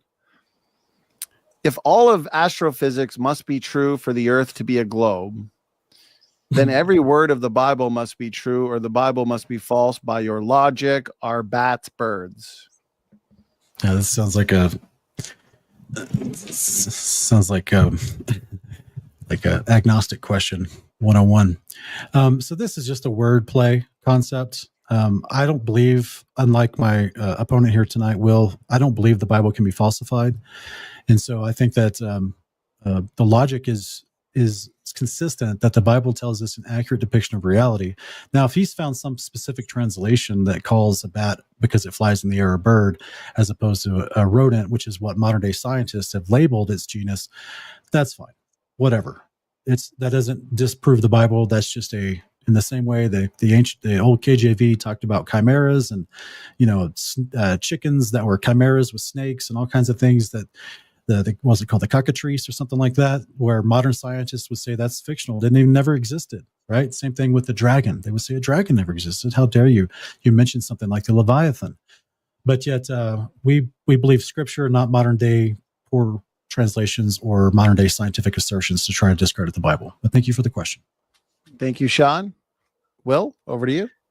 Yeah, so there's a difference between saying the Bible is falsifiable and the Bible can be falsified. My position is that it's falsifiable, not that it has been falsified. And the Bible itself states this when it says that if Jesus did not rise from the dead, then our faith is in vain. That's a verse stating what would falsify our faith. Thank you, Will. Okay, next one comes in for you, Will. Smitten Miss Griffin, $5 super chat. Greatly appreciate the support. And it's for you, Will. Give us the verse that describes a spinning water ball in infinite space. Yeah, so I don't know who this person could be. Just kidding. So number one, my wife could handle you by herself. yeah, that's awesome. We'll see how she handles this.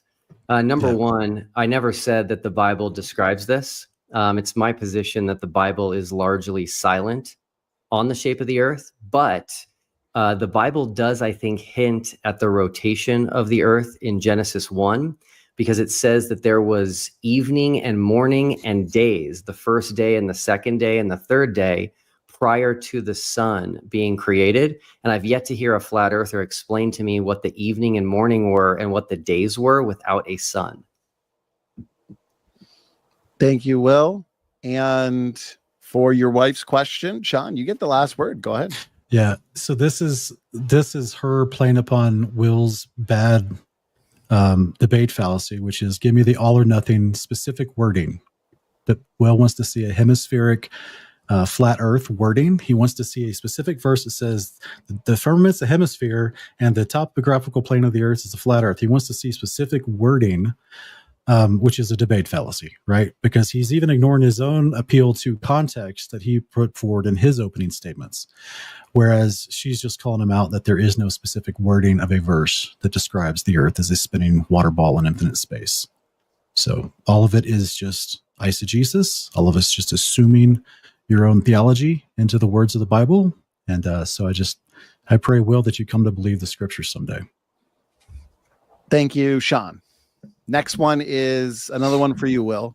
Byron Johnson, $10 super chat. Will, please explain the star trails over the TD Observatory.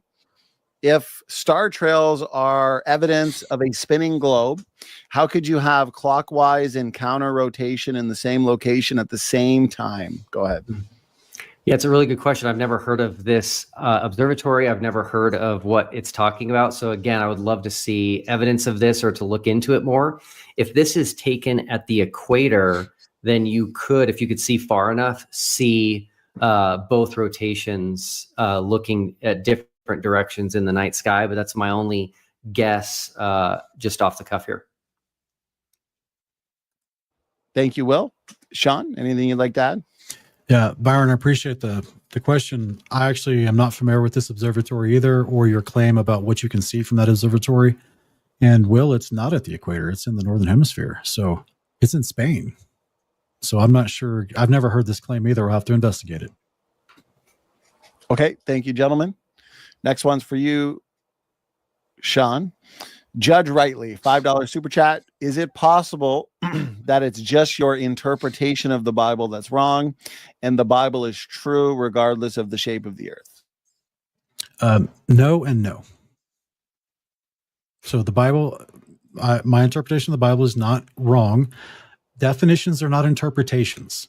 I don't know how many times I'll just probably, this will be etched on my tombstone. Definitions are not interpretations. You do not get to just interpret something to mean something opposite of its actual definition. That's called reinterpretation. That's called disbelieving God's word. Definitions are not interpretations. Otherwise, you can't trust anything in the Bible. Like I keep bringing up, you can't trust the resurrection if we can't trust the definitions of terms. So therefore, the Bible is true and the definitions of the words are true. They're historically consistent and true with observable reality. So I'm thankful that we live under a firmament. Our Creator is close by. Thanks for the question. Thank you, Sean. Will, over to you. I think it's important for people to hear that in answering no to the first question, Sean is saying that it's not possible his interpretation of the Bible is wrong. I think that's a very dangerous position to hold, and we should always be open to being wrong about our interpretation of Scripture. And I'll also say this, definitions are debated, definitions are disagreed upon, and there are many resources, many scholars, many experts that define rakia as an expanse. And that makes the most sense in the context, considering the birds are flying above and on it. And so I think that people need to realize that defining rakia as only a hemispherical dome is not a good position to take. So see, Donnie, this is where I'm trying to be very fair. I would love to respond right now. I would love to, brother, but I'm trying to be fair. Okay. So this is, I'm not being biased. I'm trying to be fair here.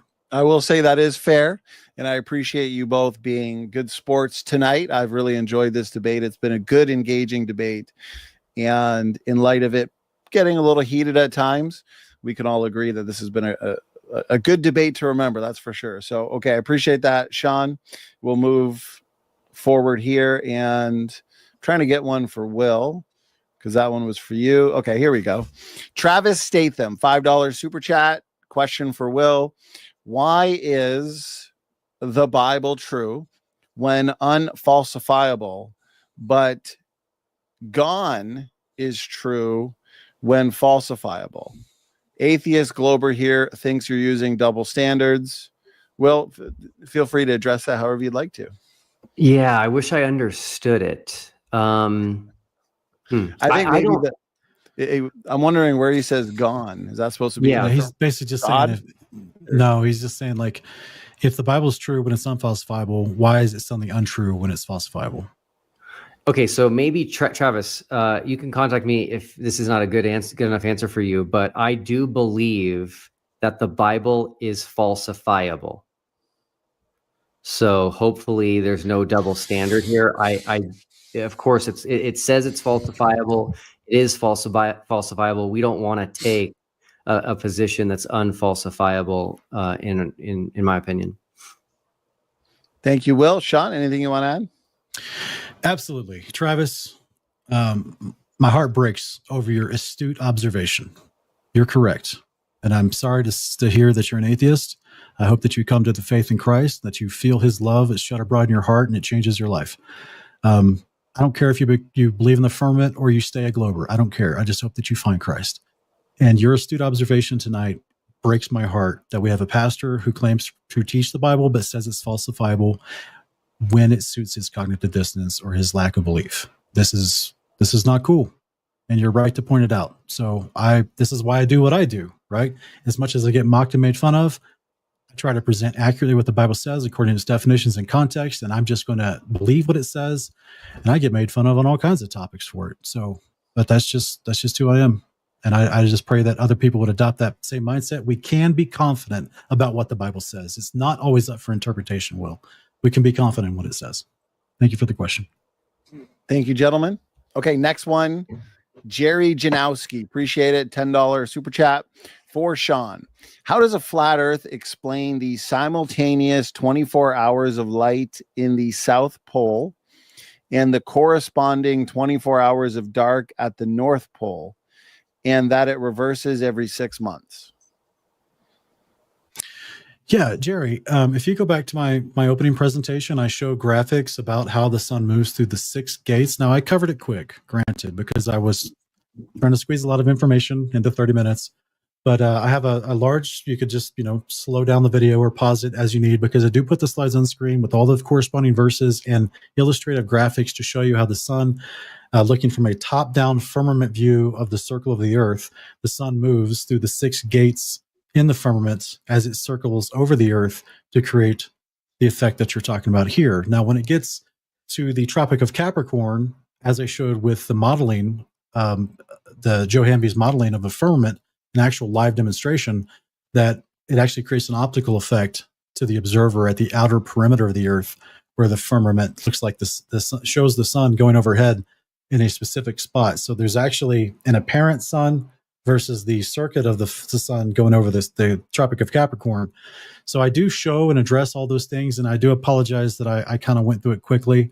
This is the first flat Earth debate that I've ever done, and so I think I overpacked my presentation. But yeah, just rewind that, and I do address with illustrations your question. Thank you, Sean. Over to you, Will. Jerry, this is a brilliant question. The only way a flat earther can attempt to answer this is by appealing to the AE map. So thank you for asking this question. The models that Sean just referred to, which were in his opening statement, were over an AE map. And the question is brilliant because there is a North Pole which does not get any sun at all, and then it gets a 24-hour sun. And so flat earthers have to put that in the center, which then creates the AE map. Thank you for your question, Jerry. Thank you, Will. Okay, this one's for you, Will. From Aaron, $6.99 Canadian, fellow Canadian in here. Appreciate the support. And question for Will. Radio waves and sonar don't curve. They follow the line of sight. So how do you explain these transmissions being received over hundreds of miles? Yeah, so when I hear things, so I don't know anything about radio waves and sonar, but when I hear things like radio waves and sonar don't curve, it sounds a lot to me when people are just like, water doesn't curve. Well, it's like, well, have you looked at it carefully? I do know that radio waves and sonar, I believe, bounce. And so that's my guess, is to answer your question, is that they bounce off of different layers of the atmosphere. Flat earthers aren't going to like this, but meteorites bounce off the Earth's atmosphere. So it's very interesting.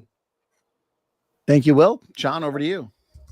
Well, that's interesting assertion about meteorites and intelligently designed cosmology.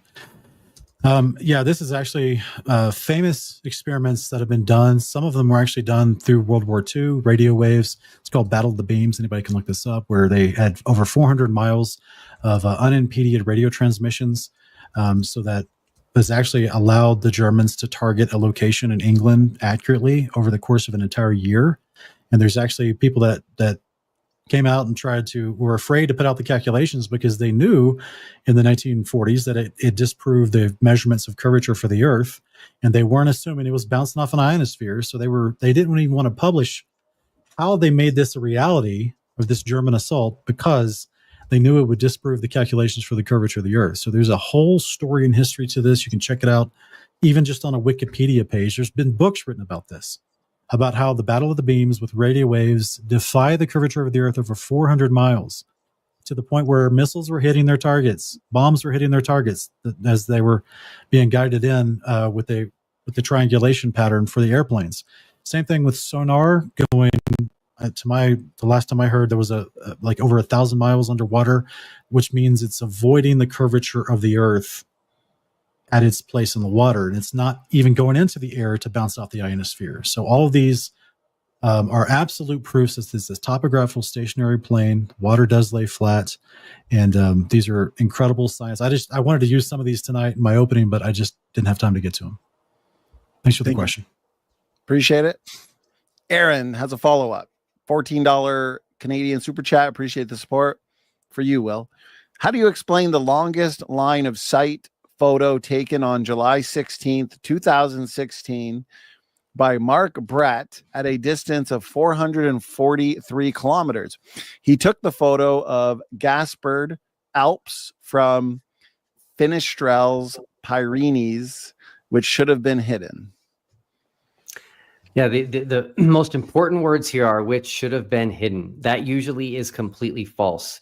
If people learn anything from TFE, learn this. Go to the people that you disagree with, go to the globe side and say, hey, should this be hidden? And if they say yes, then go get evidence of it, and better yet, take them with you. But bringing these straw man arguments don't work. I'm not familiar with this particular photo taken on July 16th, but here's what I'll say, which is important, which is that these long distance photos, you can't do them at any time. They're very, very rare. Why is that? Because the weather and the atmosphere have to be perfect for them. So the atmosphere absolutely affects how far we can see. Thank you, Will. Sean, over to you. Amen, Will. It's almost as if the more moisture in the atmosphere causes refraction, but reduces visibility. So therefore, less atmospheric refraction means less moisture in the atmosphere, which allows you to see further. So refraction is not even an option. And by the way, Will, since you're unfamiliar with this particular photo, it's not a straw man, and it is explained away by Globers as refraction. So they're claiming that a ridiculous amount of curved Earth is being pulled up perfectly to view by refraction. But yet your explanation is, well, the atmosphere has to be in the right conditions so we can see further. And those conditions, Will, is less atmospheric obstruction, more streamlined temperature, as opposed to an increase of temperature and atmospheric moisture, which would allow for any type of refraction that is falsely claimed, because that's not even how refraction works. So, yeah, unfortunately, this is just another example of a documented evidence that there is no curvature to this Earth, because it's a circle of Earth enclosed by a firmament. But thanks for the question. Thank you, Sean and Will. Okay, next one comes in from Dimitri Oling, $10. It starts with a 2, which makes me wonder if there's supposed to be a 1 somewhere.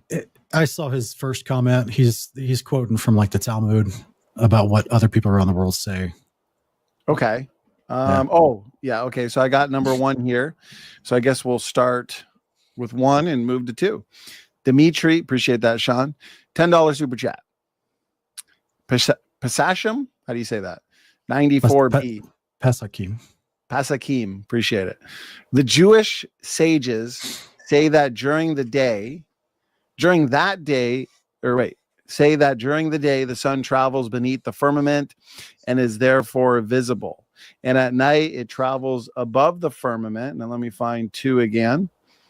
And the sages of the nations of the world say that during the day, the sun travels beneath the firmament, and at night, it travels beneath the earth and around to the other side of the world. So I guess, what are your thoughts on that, Sean? Yeah, the Talmud and the Mishnah are just full of rabbinical arguments and opinions. This is not scripture. It's never been considered inspired scripture. And there's other places, by the way, in the Talmud that affirms an actual firmament, a hard structured firmament over the earth. And so it's just a cherry plucked passage about argumentation about what one particular guy believed at one point. And this, by the way, this, many people of Orthodox Judaism during the time that the 2nd century BC, when the Talmud started being collected and codified and added to, they had heavy Kabbalistic influence, and they didn't believe the scriptures anyway. This is why they were reprimanded by Christ and they were persecuting the apostles. This is why there's all that conflict with Christians, because they refused to believe the scriptures anyway, and they were making up their own stuff anyway. But this is a twofold statement. One is about a specific group of sages that they claimed this is how they thought the firmament worked, which is contrary to the prophets of God. And then they're also talking about how other people around the world believed in what would be considered like an Egyptian flat earth model, where they thought that Ra pulled the sun through the sky and then underneath the earth and then back up again, which is not what the Bible describes. But thank you for the question. Thank you, Sean. Dimitri says there's 2 more parts to the question, but if he should pay you $20 more. I'm just playing, bro.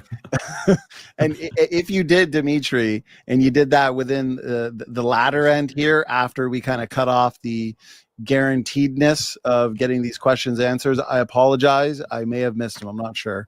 But okay, Will, any thoughts? Yeah, Dimitri, great question. You've exposed 2 things here, and they're both very, very important. The first one is that there are differing opinions on what scripture is teaching. But the biggest one is Sean just said that this is not scripture. Okay, he's right, but everybody needs to hear me when I say this. Sean appeals to only things that are not scripture to define rakia. Those dictionaries are not scripture, and if he uses scripture alone, you cannot establish that rakia means a hemispherical dome. It just doesn't work. False. All right, gentlemen, I can tell you could probably do a whole round 2 on this. So I appreciate how smoothly we've been moving on this Q&A. We are coming close to an hour on the Q&A. And let's try and sneak in a couple more, and we're going to have to wrap it up because I do want to respect the time that our debaters have given to us. And we did cut off the guaranteed nature of getting the super chats in at about the 90-minute mark because they've just been flying in. And so let's see what we have here. A lot of comments, just people kind of giving their thoughts and rebuttals and counters in the form of super chat. So those aren't necessarily questions anyways. You got any thoughts on this, Sean? From Judge Rightly, $5 super chat. Appreciate the support. Did or did not Paul say, if Christ is not risen, our faith is in vain?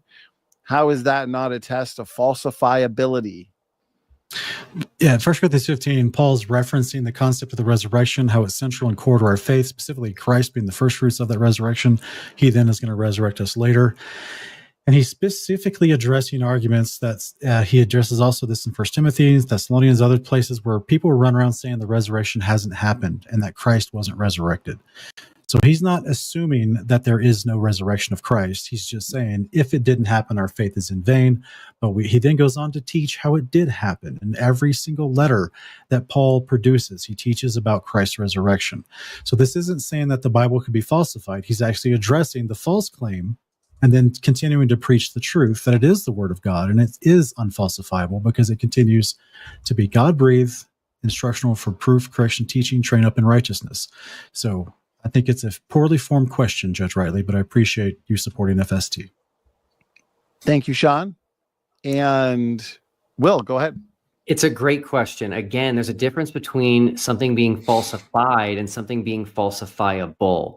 Just because something is falsifiable doesn't mean it's false, and it doesn't mean it can be falsified. It just means that doesn't mean that it has to be falsified or is falsified. It only means that there is something that would falsify it. That's it. Thank you, Will. And let's get this one in here. Medical Mastery. $5 super chat. Appreciate it. Will Duffy, when have we demonstrated radio waves bounce off of air? This shows a solid object, as Job 37:18 describes, is as hard as a cast metal mirror. Yeah, I love these types of things where they make assumptions that just make zero sense. So flat earthers have been saying recently that planes in Antarctica have to fly at a lower altitude to not hit the dome, and they have no idea what they're talking about when they are talking about how low those flights are. So anyway, this reminds me of that. Someone in the comments, again, I'm not familiar with this. I don't know anything about radio waves. Someone in the comments says that radio waves bouncing off the atmosphere is very established. So maybe you could go check that out. Okay. Anything you want to add to that, Sean? Yeah, this is actually something when you look into radios and radio transmission, shortwave radio, this has been something since the 1800s. Because of the heliocentric model, they started claiming, well, you know, we got this curve thing. How's it going around the curve? It must just go up and bounce off the ionosphere and then perfectly down to the target. So they were very surprised whenever they were contacting Paris from New York. And they were like, how is this working? Because they were assuming the wrong model. And they just assumed that it's going up to the ionosphere and hitting air and not continuing to project through it, but instead perfectly diverting at an angle down to their intended target. That's literally still the claim today, Will. That's literally their ridiculous answer today. But it's a flat topographical plane, and this is why with enough signal strength you can cover the distance without having to bend, warp, or twist or bounce. It's just further into the convergence zone. It's just further on. So this is a wonderful proof of a firmament enclosed circle of Earth. Okay, gentlemen, let's sneak this one in and call it a night on the Q&A. This goes to show how excited everybody was for tonight's debate between the two of you, as you both have brought an excellent audience, a very lively live chat, a lot of side debates going on. I do appreciate the energy and passion. I understand these topics are important, and it is understandable to be passionate on these issues. And we've really only gotten through a fraction of the overall questions, and we got through as many as we could. our debaters gave us an hour for a Q&A. So that's like a separate program. So Will and Sean, I do appreciate it. But again, to the audience, we do got to, wrap things up at some point. So I apologize. Amen 316, $5 super chat. I'm assuming it's for you, Will, but let's see. Christ passed through the heavens according to Hebrews 4:14 and Acts 1:11. Where is he now according to your models? So for both of you, we'll start with you, Will. Yeah, so these are great verses, by the way. My position is that Jesus is currently at the right hand of the Father in heaven. So it's funny because flat earthers will watch like SpaceX rockets go up and claim that they hit the firmament, which again is very, very silly. But I don't think the apostles during the ascension saw Jesus hit the firmament. But anyway, since this is the last question, quick shout out and thanks to David, Jeremy, and Ruhif. Couldn't have done this debate without you. Thanks, guys. Thank you, Will. And Sean, anything you want to add? Yeah, this is a great question because it proves what I've been saying forever about this topic, which is that the Bible tells us there are directions in creation. So the heliocentric globular model, it's your point of observation, suddenly you have a direction. So suddenly if you're in Jerusalem, Acts chapter 1, verse 11, Christ is ascending up as the disciples watched him. He's ascending up into the heavens. Where is he going to the right hand of the Father? I've asked other pastors this. They never have an answer. One of them, a PhD in Hebrew, who refuses to believe the definition of Rakia. Also, he claims, well, Jesus must have just went through like a portal to go to wherever the Father's throne is, right? So he's invoking science fiction, modern day science fiction, like a Thanos portal from the Marvel movies. But the scriptures definitively describe up, down, left, and right. This talks about the four quarters of the earth, the four quarters of the heaven, even. And it talks about heaven being always above the earth and that there's multiple layers to the firmament to which the Father's throne, the temple that Christ serves in Hebrews 8, 1-4, is the one he ascended into the heavens, Hebrews 4:18, to go to. And it doesn't mean that Christ hit his head on the firmament on the way up. There's doorways and portals within this intelligently designed structure that holds the sun, moon, and stars, water above us, the places for the angels to live, and as well as the throne of the Almighty at the very top. That's why it's called the Most High. So all of this is directional. And this is what the Bible definitively describes. That's why Christ is coming down through the firmament. He's not coming over from some constellation as we're making our way around the sun and twisting that day. He's coming down definitively from the firmament, from the third, bringing the New Jerusalem with him, from the third layer of the firmament. So these are all very specific directions in Scripture. These are great questions. I thank you for it. Okay, gentlemen, that wraps up our epic debate here on the shape of the earth. Time flies by. I feel like we were just sitting here together negotiating the details and format for tonight. And so again, I want to thank you both for doing this, and that includes the time it takes to prep for the debate, and then also the time you offer for the debate itself. I'm not sure any of us expected a 3.5-hour debate, but we probably didn't expect the amount of questions that came in, which is good. I like to see all the interaction and also interest from our live chat on this topic. I hope you both feel like you had the fair amount of time to make your points, to address each other, and it's a great debate. So let's start with Will. We'll have some quick final words and final thoughts. Will, thanks again for doing this, and let's hand it to you for some final words. Yeah, Donnie, really appreciate you hosting, really appreciate you moderating. Moderating is a very thankless job, very difficult. I thought you did a great job. Sean, thank you for agreeing to do this. Most flat earthers are avoiding me like the plague at this point, so you should be commended for that. You also did admit to being wrong about the 24-hour sun, which also takes a lot of guts. Most people are not willing to do that, so I am very appreciative of you. Will, thank you very much for the feedback. You guys were good sports, and it was a stimulating, engaging debate. I did my best as moderator. There is some pressure on my end as well, so apologies if I at times was a bit too adamant, rigid, and a little bit stubborn, but I think the debate ended well. I think we got a good, comprehensive one, and I know for myself, I enjoyed it. You guys clearly put in the work and time to give us a solid, edifying debate on this topic. So, Sean, thank you as well for doing this, being willing to engage in tonight's debate with Will. And so let's hand it to you for some final words and final thoughts. Yeah, Will, also appreciate you doing this. Donnie, as always, appreciate you hosting and moderating. And because I want to commend Donnie for moderating this particular topic, there is a push from Will and friends of Will for people to stop debating this topic altogether. But if it's so easily defeated, and if it's so against reality and scripture, then easily defeat it. Continue to show people how it's untrue. Continue to show people that you can overcome it with better arguments, as opposed to trying to silence and suppress it unceremoniously behind the scenes. So I do give you big thumbs up, Donnie, for willing to take on this debate, as other debate channels have stopped taking these type of debates on, because I think personally they're just getting overrun with good arguments for flat earth, and the moderators don't know how to handle it and don't want to deal with it. And, you know, and so I appreciate the format, and I wish you both well. Well, thank you very much, Sean and Will.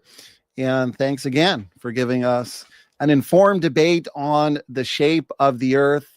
And of course, 3.5 hours of your time for tonight. Will and Sean, we will let you gentlemen out of here for the night. Will, Sean, we'll talk to the both of you later. And okay, there's another one in the books specifically on the shape of the earth. This was the Great Shape of the Earth debate showdown between Will Duffy and Sean Griffin. I hope everybody had as much fun as I did. And it's definitely one of those debates you're probably going to want to rewatch. Why? Well, it was comprehensive. We had 30-minute opening statements, a fair amount of time for rebuttals, a very fast-paced, stimulating discussion. That is for sure. Those discussions are not always the easiest to moderate. And so as moderator, I do the best that I can. I try to be as neutral and unbiased as I can. My job, especially in a free-flowing discussion, is I simply try to ensure that both debaters are getting equal time, or as close to equal time as possible, to make their points. And so that's why I think it's important in a free-flowing discussion, because this wasn't a strict lawyer-style cross-exam, to make sure that they both, Will and also Sean, had plenty of uninterrupted responses amongst the banter. And so Sig says Donnie Darko. It's a good movie. I got to say that. Jake Gyllenhaal. It's a classic. Okay, so Doki Doki SFT fan club. Good to have you here, brother. My veteran mod. There is my email for those who are interested in setting up debates on all sorts of topics. Soteriology, the nature of God, creation, evolution, ancestry, and origins, of course, is a major one here at Standing for Truth Ministries. That's the major topic I focus on. So this topic as well, clearly people enjoy this topic. We had an excellent audience the whole time.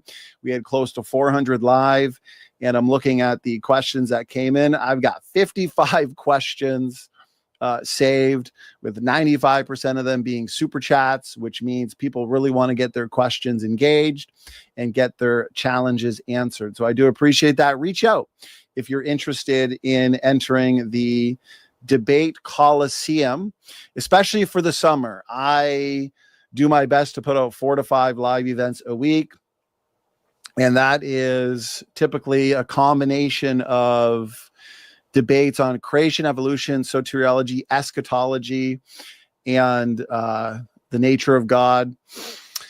And so I do want to fill up the schedule for the summer months. I've got debates now into June, but let's give you guys a summer of debates to remember. Therefore, if you want to enter the Debate Coliseum, shoot me an email. Let me know what your name is. Let me know the topics you're most interested in debating, and we'll work something out. Tim says it's not easy on topics like this. Yes, there's a lot of energy.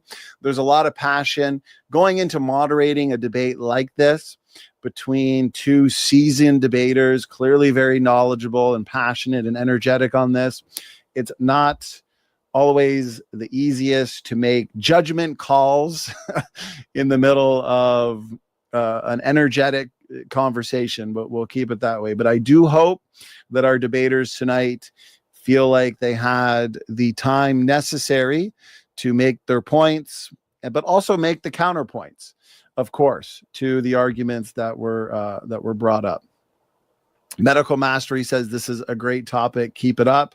Thank you for your questions tonight, Medical Mastery. And so, okay, well, tomorrow, before the long weekend, Easter weekend, we've got another debate for you. So tomorrow is going to be on the nature of God. So for those who like a good old debate, a good old duel in the debate Coliseum on the nature of God, we have Albie Al and Stacy Turbeville. And so they'll be debating live here, same time, 8 o'clock. Does the Old Testament teach that Messiah is Yahweh? And I'm looking forward to this one. This should be a good debate. And for the rest of April and May, we've got a lot of debates to look forward to. So if you guys enjoy debates on eschatology, for example, we've got the great rapture debate coming up, pre-trib rapture versus pre-wrath rapture, Tim versus Pastor Tommy McMurtry. I'm excited for this one. In July, so right at the start of the summer, we got a big 2 versus 2 great Trinity debate showdown here. I am pumped to have Albie Al, God Logic, Andrew Griffin, and Carlos Xavier entering the debate Coliseum for a comprehensive exchange on the Trinity and the nature of God. So this is going to be good. We've got another Trinity debate here. Metaphysics Mike and Desmond Robertson. These gentlemen here, this will be their first time on the Standing for Truth debate platform. And I always look forward to having new faces and fresh debaters for these programs. Now, for those who are interested in the topic of the age of the earth and the science behind the age of the earth, which I know both debaters tonight would agree on the age of the earth, young earth creation. We did our conference a couple weeks ago. For those in the audience who haven't yet seen this, firstly, hit that subscribe button, share this content around, hit the like button. It really does help with the algorithm. I teamed up with ICR, Institute for Creation Research, their president, Dr. Randy Galuza, and Dr. Brian Thomas. Dr. Dan Biddle here from Genesis Apologetics, and also Dr. Carl Werner from the Grand Experiment.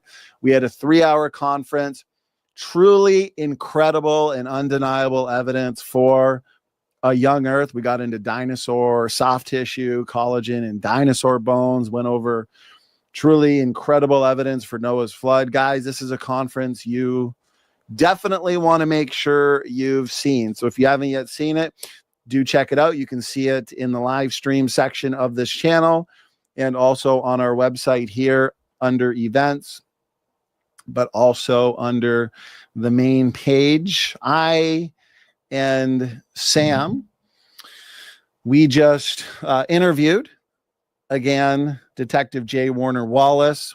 His work on cold case Christianity is a blessing. He's done a fantastic job defending the truth of Christianity. And we interviewed him last week on his new book that defends or reveals the truth of the Christian worldview. And this is Case Files, Murder and Meaning. So if you haven't yet seen that one, check the live stream section and give that a watch. Lots of good information there. My copy just came in, and I'm excited. It is beautifully done, especially for those who love graphic novels, which I am a fan of for sure. I got quite the collection. And this one is a graphic novel titled Case Files, Murder and Meaning. But again, it as you go through it, it has Christian themes. And so it is for Christians. So it's not going to have the anti-Christian ideas and themes that you might find in other graphic novels and stories. But again, it's a beautiful book, well written, well illustrated, and reveals the truth and the power of the Christian worldview. So I do recommend people check that out. I'll be here with Dr. John Hartnett coming up for a 2-day seminar going over the amazing science of young earth creation. That'll be in May. We've got a massive debate here that I am very excited for. Gutsick Gibbon and Dr. Jerry Bergman, two powerhouses in the world of origins, specifically the hominin fossil record. This one's coming up in May. Gutsick Gibbon, a well-known proponent of evolutionary theory. Dr. Jerry Bergman, a well-known young earth creationist who opposes evolution and common descent. And they are going to be here on Standing for Truth in May. Hit that notification bell. You do not want to miss this exchange on the question, does the hominin fossil record support human evolution? What else do we have for you guys? We got this one, CJ Cox and Elijah Yassi. They will be debating and helping us to answer the question, is the Roman Catholic Church the original church? And I am definitely looking forward to that one coming up in a couple Saturdays. A lot of people looking forward to this one. Dietmar Hoxha, David Preston, both excellent debaters. They always do a good job at prepping, putting in the necessary work, time, energy, and effort, and research to give us a good, memorable debate, much like Will Duffy and Sean Griffin did here tonight. And so they'll be here in a couple Saturdays. This will be an epic, memorable showdown. Did Jesus preach a faith plus work salvation? Definitely hit the notification bell on that one. Of course, tonight, what we just witnessed, we witnessed history, this historic great shape of the earth debate, Will Duffy and Sean Griffin, tons of fun. I'm looking forward to re-listening to that later on my couch, relaxed, without the pressures of having to moderate this energetic exchange. That's going to be good. That's usually when I catch things I may have missed while I'm moderating, taking care of the chat and making sure that the debaters feel comfortable in this setting. I'm really looking forward to this one. Pastor Keith Foskey, Pastor Jason Robinson, the great Baptist battle on predestination. And so this is going to be good. Ruhif says, wind it up, Donnie. Ruhif wants to duke it out, I think, on chromosome 2 fusion.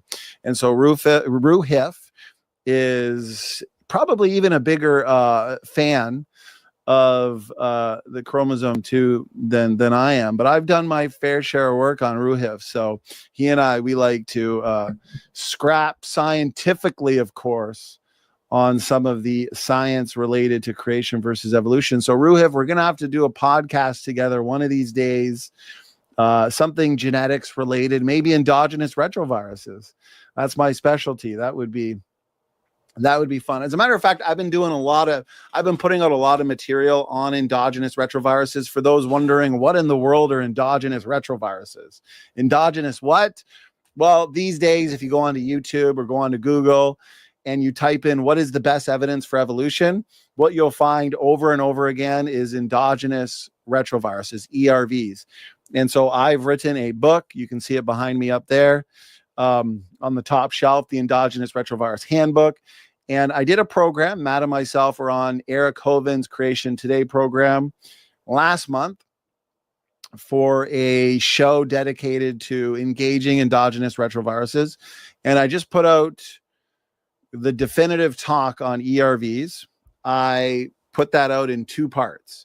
And so the first dealt with the ERVs argument, and the second one went into the bigger picture, the origin of retroviruses, the origin of these various classes of retrotransposons in general. So you haven't yet seen those ones, go to the video section and scroll down and look for ERVs. You will not be disappointed, that's for sure. And so Doki Doki, I can always count on you, brother. There we go. There's the relevant links. The definitive talk on endogenous retroviruses. Check that out.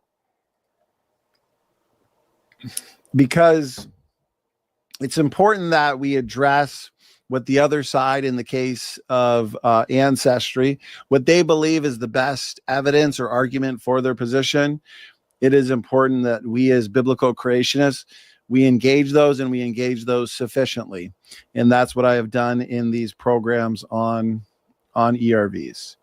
Okay, what else do we have for you guys? Well, we've got quite a bit. So consider this a teaser and an overall sneak preview into the debates that we have coming up for you. Albial. So Albial, he reached out and we talked. He enjoys these debates, and so he wanted to get a lot of debates on the nature of God onto the schedule and for him to participate in. So we've got him in several here. Does the New Testament teach that Jesus is God the Father? Albial and Otis Lewis. And then at the end of this month, the Angel of the Lord debate, Albial and Andrew Griffin. And so that debate should be fun. We got another 2 versus 2 coming up at the end of May, the great Bible canon debate. Long time in the making, this one, that's for sure. Turretin Fan and Dan Chapa, they are the Protestants, taking on William Elbrecht and Dr. David Zaraz. They're the Catholics. So this is a good old-fashioned Protestants versus Catholics debate. If you go to our main website, standfortruthministries.com, or check the description box of our latest live streams, upcoming live streams, you'll find links to the main website, standfortruthministries.com, and also links to ministry partners as well as secondary websites. And so those comprise our creationistclothing.com website, where you can get SFT gear, and also my wife's awesome website here, JB Naturals skincare company, where you can enjoy all natural organic products, which is right in line with our biblical worldview here that we uphold. Whipped body butter, all kinds of creams, oils, face masks, chapstick, all kinds of things that you certainly will not regret the second that you use these products. A lot of benefits to them, that's for sure. So check that out on the website, and you can also see our Truth in Research division, where we are doing research on all kinds of topics. I am working on getting another secondary website that'll just be truthandresearch.com, and so that is in the making. And of course, our new logo for the Debate Coliseum, which is the division here at the ministry where we do what? Well, we host debates, which tonight was, and it was an excellent debate. But we don't just host debates. We do interviews, discussions, seminars, conferences. We put out books, articles. We do a lot here, as we don't want to be a one-trick pony. And so, okay, I think that's all I have for you guys here tonight in terms of reminders and announcements. It has been a great month so far in terms of material and content, and we are slowly moving into the summer months. And I have been working tirelessly to give you guys a summer to remember in terms of events. And so, okay, let's wrap things up for tonight. This was the great Shape of the Earth debate showdown.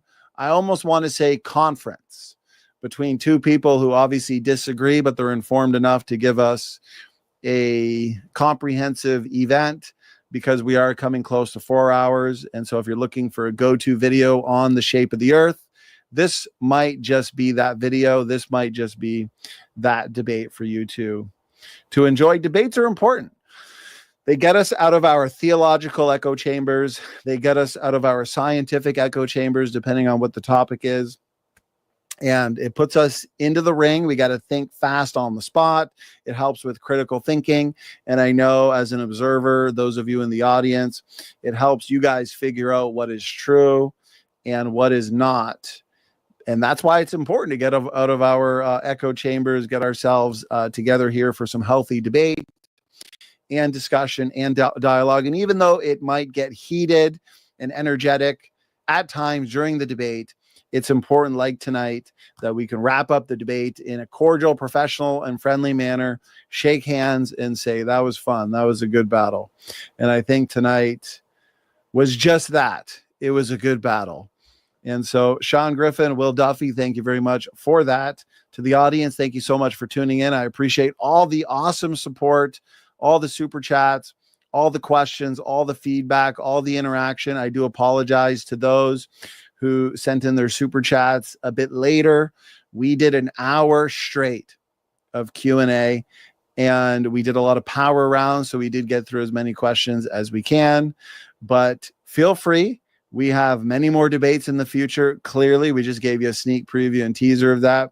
Tune in to any of our upcoming live debates, and we'll get some of your questions in there, especially if it's a topic that you enjoy, which is why we're giving you a bit of everything coming up. Okay, God bless all. Thanks again for tuning in. Standing for Truth is out.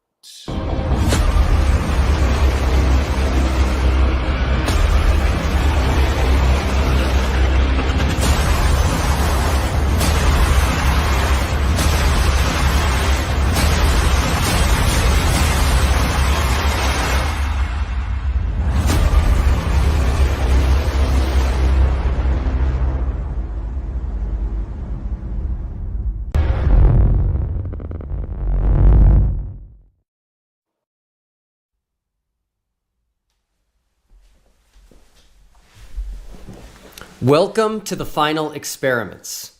The final experiments are a preponderance of evidence against flat Earth. And the final experiments all confirm the globe. These experiments were all conducted in December of 2024 when 4 flat earthers and 4 globers went on a journey to Antarctica with me, Will Duffy. We spent time in Punta Arenas, Chile, which is at the southern tip of South America, before flying to Antarctica. This entire trip allowed us to conduct historic experiments and collect data firsthand from an area of the world that few people will ever have the opportunity to visit and do this themselves. Prior to my announcement of the final experiment in early 2024, a vast majority of flat earthers, with very few exceptions, promoted the Gleason's map of the world, which is an azimuthal equidistant projection. This map had the North Pole at the center and pushed the South to the outer perimeter of the known world. This made Antarctica an ice wall perimeter around all the world's continents, which served to hold in all the world's oceans, as flat earthers claim water must have a container. It also extends the entire southern hemisphere into a larger and larger area, where on the globe, everything south of the equator gets closer and closer together. This made being at the southern tip of South America and in Antarctica the perfect place to test flat Earth claims and also confirm the globe predictions. Every single flat Earth claim failed. Every flat Earth prediction was demonstrably false. The final experiments are meant to be taken collectively, just like evidence in a court of law. Undoubtedly, flat earthers will attempt to discredit individual experiments we did, while at the same time ignoring the rest. If they cannot provide an accurate map of the world and a working model that can account for the results of all of these final experiments collectively, that is because we do not live on a flat Earth. If they try to say these experiments are not actual experiments, but only observations, that is because they cannot reconcile our findings with a flat Earth. If they say that flat Earth does not make predictions, that is because making accurate and testable predictions based on a flat Earth is impossible, because a flat Earth does not exist. You cannot make and test predictions based on something that is not real. Maps of the globe exist because the globe exists. The entire globe model exists because the globe exists. Countless globe predictions come true every single day, and countless future globe predictions will continue to happen exactly as predicted because the globe exists. If a flat earther tells you that there is no accurate flat earth map and there is no working flat earth model and that they don't make predictions, that is an implicit admission that a flat earth does not exist, because you can map things that exist. You can model things that exist, and you can make very specific predictions that come true based on something that actually exists and is testable. I created the final experiment to give both sides, flat earth and globe, an equal opportunity to prove their side. Only the globe side returned with evidence supporting their position. The globe side returned with tons of concrete evidence that both accurately matches the globe model and also falsifies flat Earth. This brings us to weight variation based on latitude. We had a very important participant with us in Antarctica on the globe side. His name is Critical Think.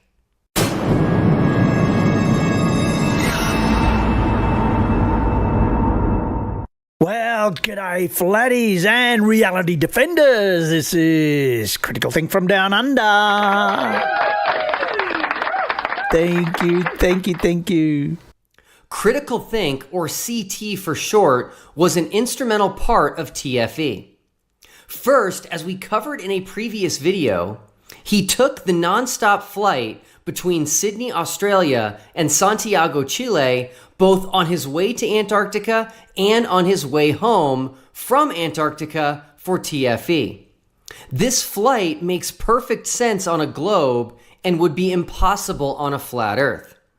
Flat Earthers said for years that this very flight was fake and would not work on a flat Earth and would prove the globe.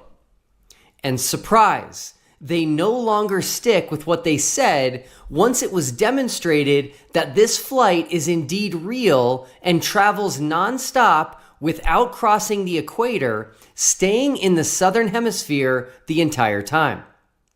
But Critical Think didn't join TFE in Antarctica just so he could take a nonstop flight that he already knew was real. CT had much bigger plans in mind. He wanted to show the world that we live on a rotating globe. More specifically, an oblate spheroid. For over 6 years now, CT has been traveling the world, taking very precise measurements that confirm 3 things concerning the globe: rotation, curvature, and gravity. Now you will start to see why having CT and his experiment with us in Antarctica were so crucial. Before we get into the details of his experiment, we need to do what we do best here at TFE, and that is bring receipts. Going back to the beginning of TFE, we have always provided receipts of what those on the flat Earth side have claimed, and this was done so as to not strawman the flat Earth model. Once again, let's listen to a flat earther, this time Phuket word, talk about the globe's prediction of a weight variation based on latitude. The 20 questions guy goes on about the difference in the weight of things at the equator compared to other places in the Earth. Have you actually gone and measured it? Have you ever done it? We understand that in the model, based on the spin and centrifugals, centripetal whatever forces, that's the result that you can calculate based on your model. But has anyone actually gone and measured this so-called difference? Has anyone actually measured that a kilogram weighed in the, somewhere up north is any different to a kilogram weighed on the equator? Has anyone actually gone and done that? No, they have not. A kilogram is a kilogram wherever you are on the Earth. Well, Phuket word, it's your lucky day. because Critical Think has done exactly what you claim no one has done. And not only that, he has accurately predicted these variations in weight before doing the actual tests. And this is part of what is known as the scientific method. Only the globe side participates in the scientific method. And here's a quick refresher on what the scientific method is and how it works. In general, we look for a new law by the following process. First, we guess it. Then we well, don't laugh, that's really true. Then we compute the consequences of the guess to see what, if this is right, if this law that we guessed is right, we see what it would imply. And then we compare those computation results to nature. Or we say compare to experiment or experience. Compare it directly with observation to see if it works. If it disagrees with experiment, it's wrong. And that simple statement is the key to science. Predictions are the name of the game when it comes to science.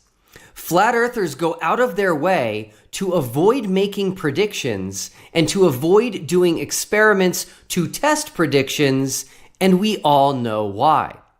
Historically, every time they actually made a prediction, it was wrong.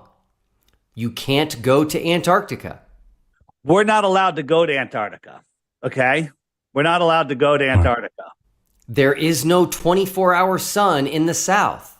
We do not have a 24-hour sun in the south. The South Pole doesn't exist. No one's at the South Pole because there is no South Pole. No one has ever crossed Antarctica. Nobody has actually really gone all the way across Antarctica. Non-stop flights in the southern hemisphere don't exist. It has yet to be proven that these flights even exist, since no unedited video footage exists online, and every time flat earthers have attempted to book the non-stop flight, it fails to go through, gets cancelled and refunded days before departure, or changes to a non-direct flight. You can't circumnavigate north to south. All you'd have to do to prove the Earth's a ball and shut this stupid flat earther up is fly over Antarctica and pop back up on the other side. That's impossible on a flat Earth. It's called north to south circumnavigation. Never been done in the history of mankind, and it's illegal to even try to do it. The list goes on and on. Instead of realizing the pattern here, they have decided to stop making predictions altogether, and as far as I can tell, have no interest in any future experimentation that follows the scientific method. The globe model is so robust that there are countless predictions that can be made based on the globe, and they will all happen just as predicted. One such prediction is not well known, but is an incredibly powerful one. And I will let CT give an overview of his experiment. Now, why is this experiment so fabulous? I mean, I love this experiment. And I've explained this before, but here we go again. The results are sort of unexpected. I mean, who would think that as you go towards the equator, you're going to weigh just a little bit less? And this little bit less is in fact measurable.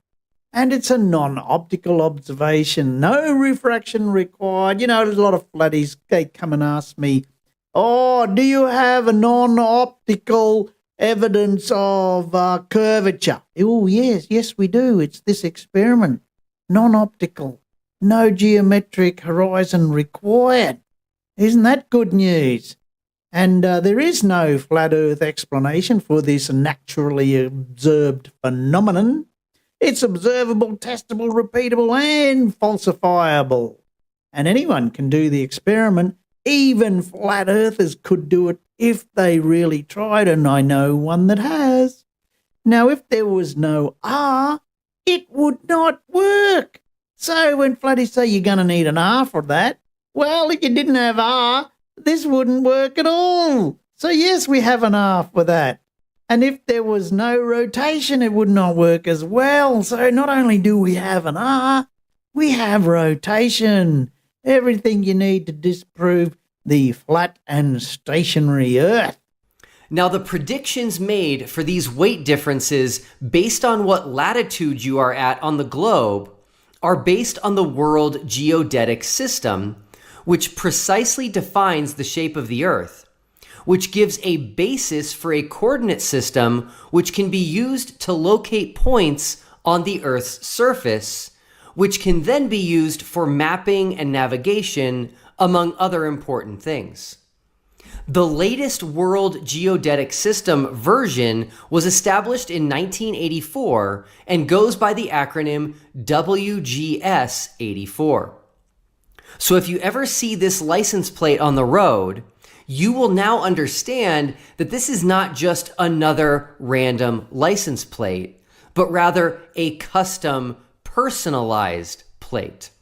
And if you see this plate, go ahead and pull up next to the vehicle, and you may or may not see Ruhif behind the wheel.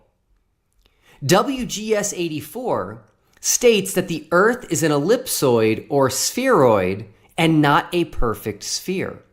This is important because certain predictions based on the globe model would actually differ if we lived on a sphere versus an ellipsoid. Now, before CT shows us what he does for this experiment, there is some basic knowledge you must have to understand his experiment, starting with the difference between weight and mass. Many people talk about mass when they mean weight, and vice versa. It's beyond the scope of this video to teach the difference, but basically mass is the amount of matter an object has, and that does not change based on location on the globe. But weight, on the other hand, is the force exerted on an object by gravity. When the experiment shows that the weight changes by latitude, the mass remains the same. The change seen on the scale is a change in the gravitational force, which has predictable and measurable differences based on the location on a rotating spheroid. Seeing as flat earthers reject not only the globe, but also gravity, a change in weight based on latitude would be confirmation of the globe and leave the flat earth position with absolutely no explanation for this anomaly. Hear CT talk about the math behind the predictions, which are based not just on a globe, but a rotating spheroid. These two forces, we can predict what anything should weigh anywhere on the Earth to within a small percentage. I mean, there's going to be variations. It's not going to be perfect. So you'll see that the gravitational force gets smaller as the R gets bigger. So at the equator, where the Earth is a little bit fatter, the gravitational force will be a little bit less because of that. And also the centrifugal force gets greater as you get further away from the center of the Earth. So there's two things there to make something lighter at the equator. It also means that as you go up a mountain, for example, this will change because your R is different now and your weight will get lighter as well. Another thing to note is that Fy will get smaller as you move away from the equator. So the latitude increases, cos theta gets smaller, the radius of rotation gets a lot smaller, and so this centrifugal component will become less and less. At the same time, the gravitational component will become a little bit larger because the R will decrease slightly because of the oblate shape of the Earth. So the net effect is as you move away from the equator, the weight will increase. So here I've worked an example.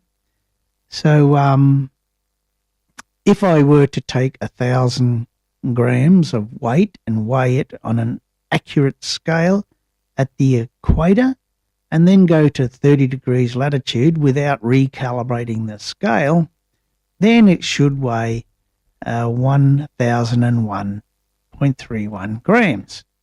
Now, that is a very small change. So you can see, if you want to measure this, you're going to need an accurate and stable scale. Now, this is highly technical, but no one said math and science were easy. If we want to do real science, we must move past elementary arguments such as, it looks flat to me and I don't feel any rotation.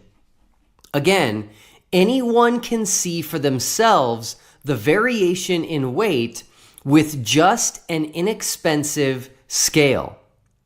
Listen as CT goes over the steps he completes at each new location where he performs this experiment. Now, I've taken measurements at temperature, magnetic field, pressure, and GPS position and elevation. I did try to get accelerometer readings, but I found they're too unreliable, so I didn't include those. Now, here's the method. I level the scales. They have adjustable feet and a bubble indicator of level. Weigh 500 grams on each scale, including the portable one. Swap the weights on scales 1 and 2, and then weigh 2 500-gram weights on the one scale on scale 1 and scale 2, because scale 3 only went to 500. Take my environment readings, and I've recorded all readings in here.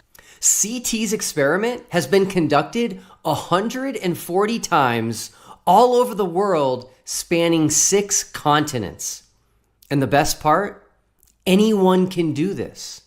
All you need is a $20 scale, which means the flat earther's typical response of calling this fake or calling critical think a liar won't work, as anyone can see this for themselves with just a very inexpensive scale.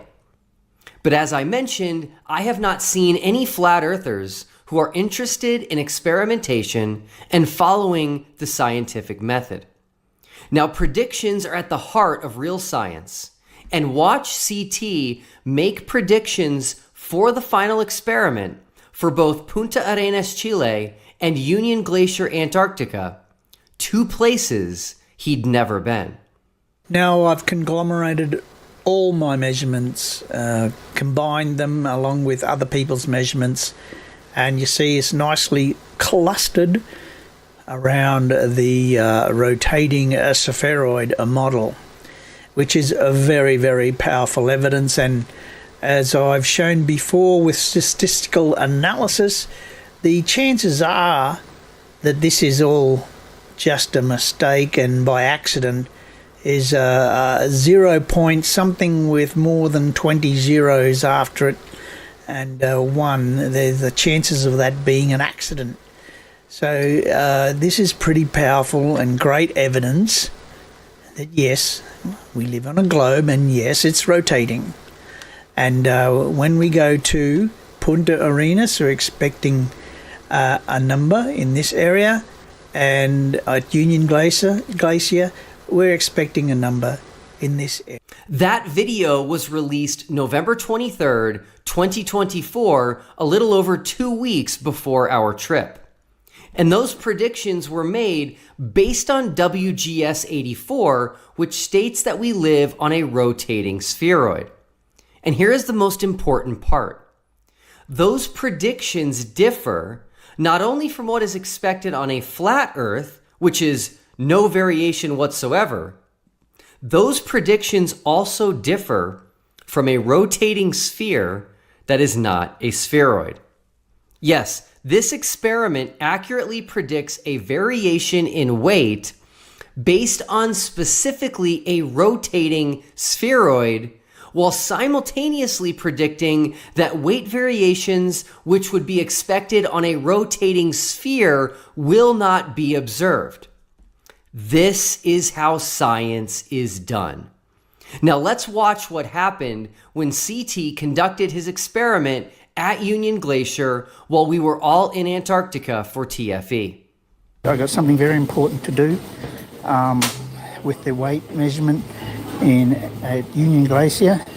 I've got to repeat it in a more stable environment, and here we are. I'm going to turn this around. here we are in the dining hall, and I've got this set up on the serving bench, which is probably the most level place in the whole Union Glacier. So I've got 0.1 degrees there, and 0.1. This is the best place to do the measurement. So we're going to go ahead with the best scale I got, which the prediction is 1003.80.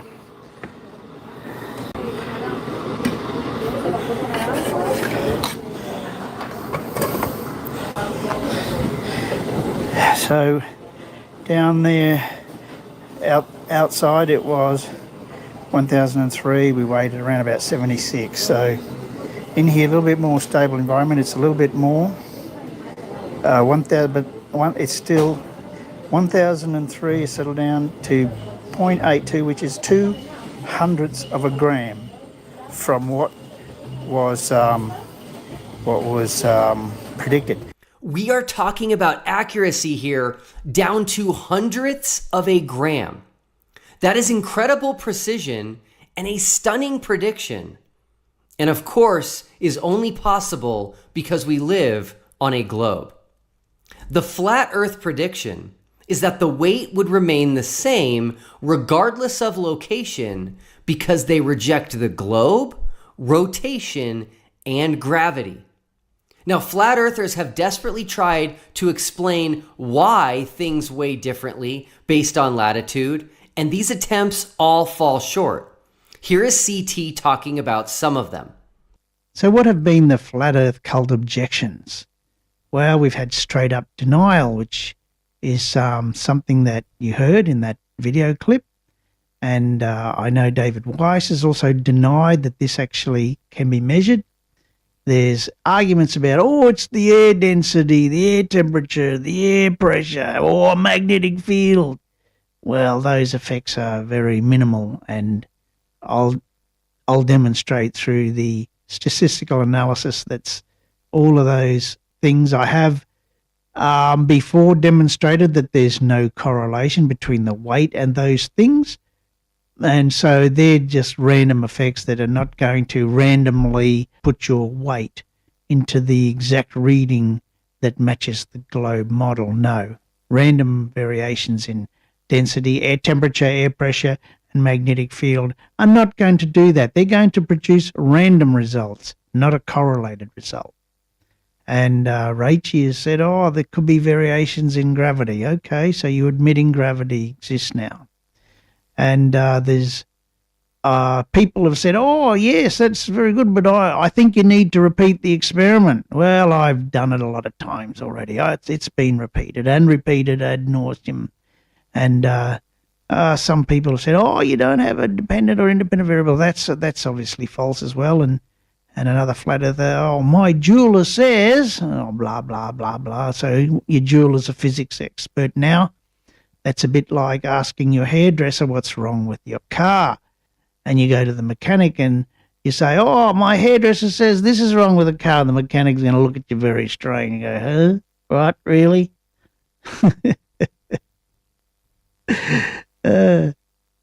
So I've even been told that, because there's no mainstream media mention of this, then he hasn't heard of it in the mainstream media, then it's not real. And how can some random dude on the internet, that's me, have any credibility when, no other scientist is whatever or TV channel or whatever has mentioned it? Like I said, well, maybe it is that I'm breaking new ground here, and I am now perhaps the subject matter expert on this experiment. And again, I have to ask, well, what happened to do your own research? Is that gone by the by now? Oh dear, oh dear. And I will debate anybody on this topic. Bring it on. A neutral platform for debate, that is. Not one of those platforms where the mute button is overused. Now, he mentioned Rachie as that video is almost 3 years old. Raichi is no longer a flat earther. When a flat earther says once you go flat, you never globe back, that is simply false. And as you heard, CT said he will debate anyone on his experiment. But no flat earther seems to want to. I wonder why. This graph shows the cumulative measurements plotted out from all of the locations where his experiment has been conducted. As you can see, they clearly follow what is expected on a rotating spheroid based on WGS 84, which is the green line. The magenta line is what would be expected on a rotating sphere, meaning not a spheroid. The brown line is what would be expected on a stationary spheroid, and the blue line is what would be expected on a flat Earth. This is very powerful evidence of the globe, curvature, and gravity. And there is simply no explanation for this whatsoever on a flat Earth. 2 weeks before we all departed for the final experiment, Flat Earther Phuket Word posted this on X. He said, "Flat Earth is obviously reality, but globe believers love to claim that weight predictably changes with latitude. But even professional scale makers cannot prove this globe assumption." Well, Critical Think not only predicted a precise weight variation in Chile and Antarctica, his predictions were also correct. To learn more about CT's experiment, head on over to his channel on YouTube and subscribe. Make sure to check out his playlist called Evidence for Earth Rotation, where he conducts his experiment all over the world. I originally created the final experiment specifically to observe and record the 24-hour sun in Antarctica. But every step of the way through our journey, other flat Earth predictions kept being falsified, and the globe model was confirmed over and over and over again. Make sure to check out all of these and our other videos in the Final Experiments series. And please share this video with anyone you know who is a flat earther or considering flat Earth. As Jesus said in John 8:32, "You will know the truth, and the truth will set you free." Goes on about the difference in the weight of things at the equator compared to other places in the Earth. Have you actually gone and measured it? Have you ever done it? We understand that in the model, based on the spin and centrifugals, centripetal, whatever forces, that's the result that you can calculate based on your model. Yes, we did. But has anyone actually gone and measured this so-called difference? Has anyone actually measured that a kilogram weighed in the, somewhere up north is any different to a kilogram weighed on the equator? Yep, we've Has done anyone that. actually gone and done that? Yep. No, they have not. Oh, no. A kilogram is a kilogram wherever you are on the Earth. But we've done it.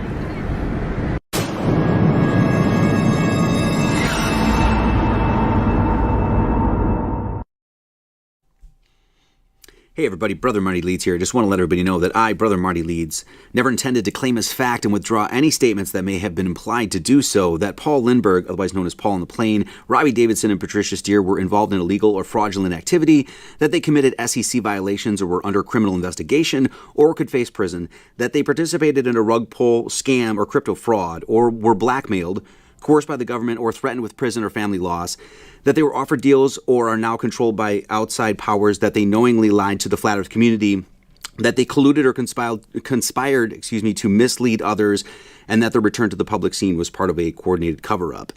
All parties understand that my video on these matters was never intended to be malicious, and that video is now taken down. So, all right, thank you very much. God bless everyone.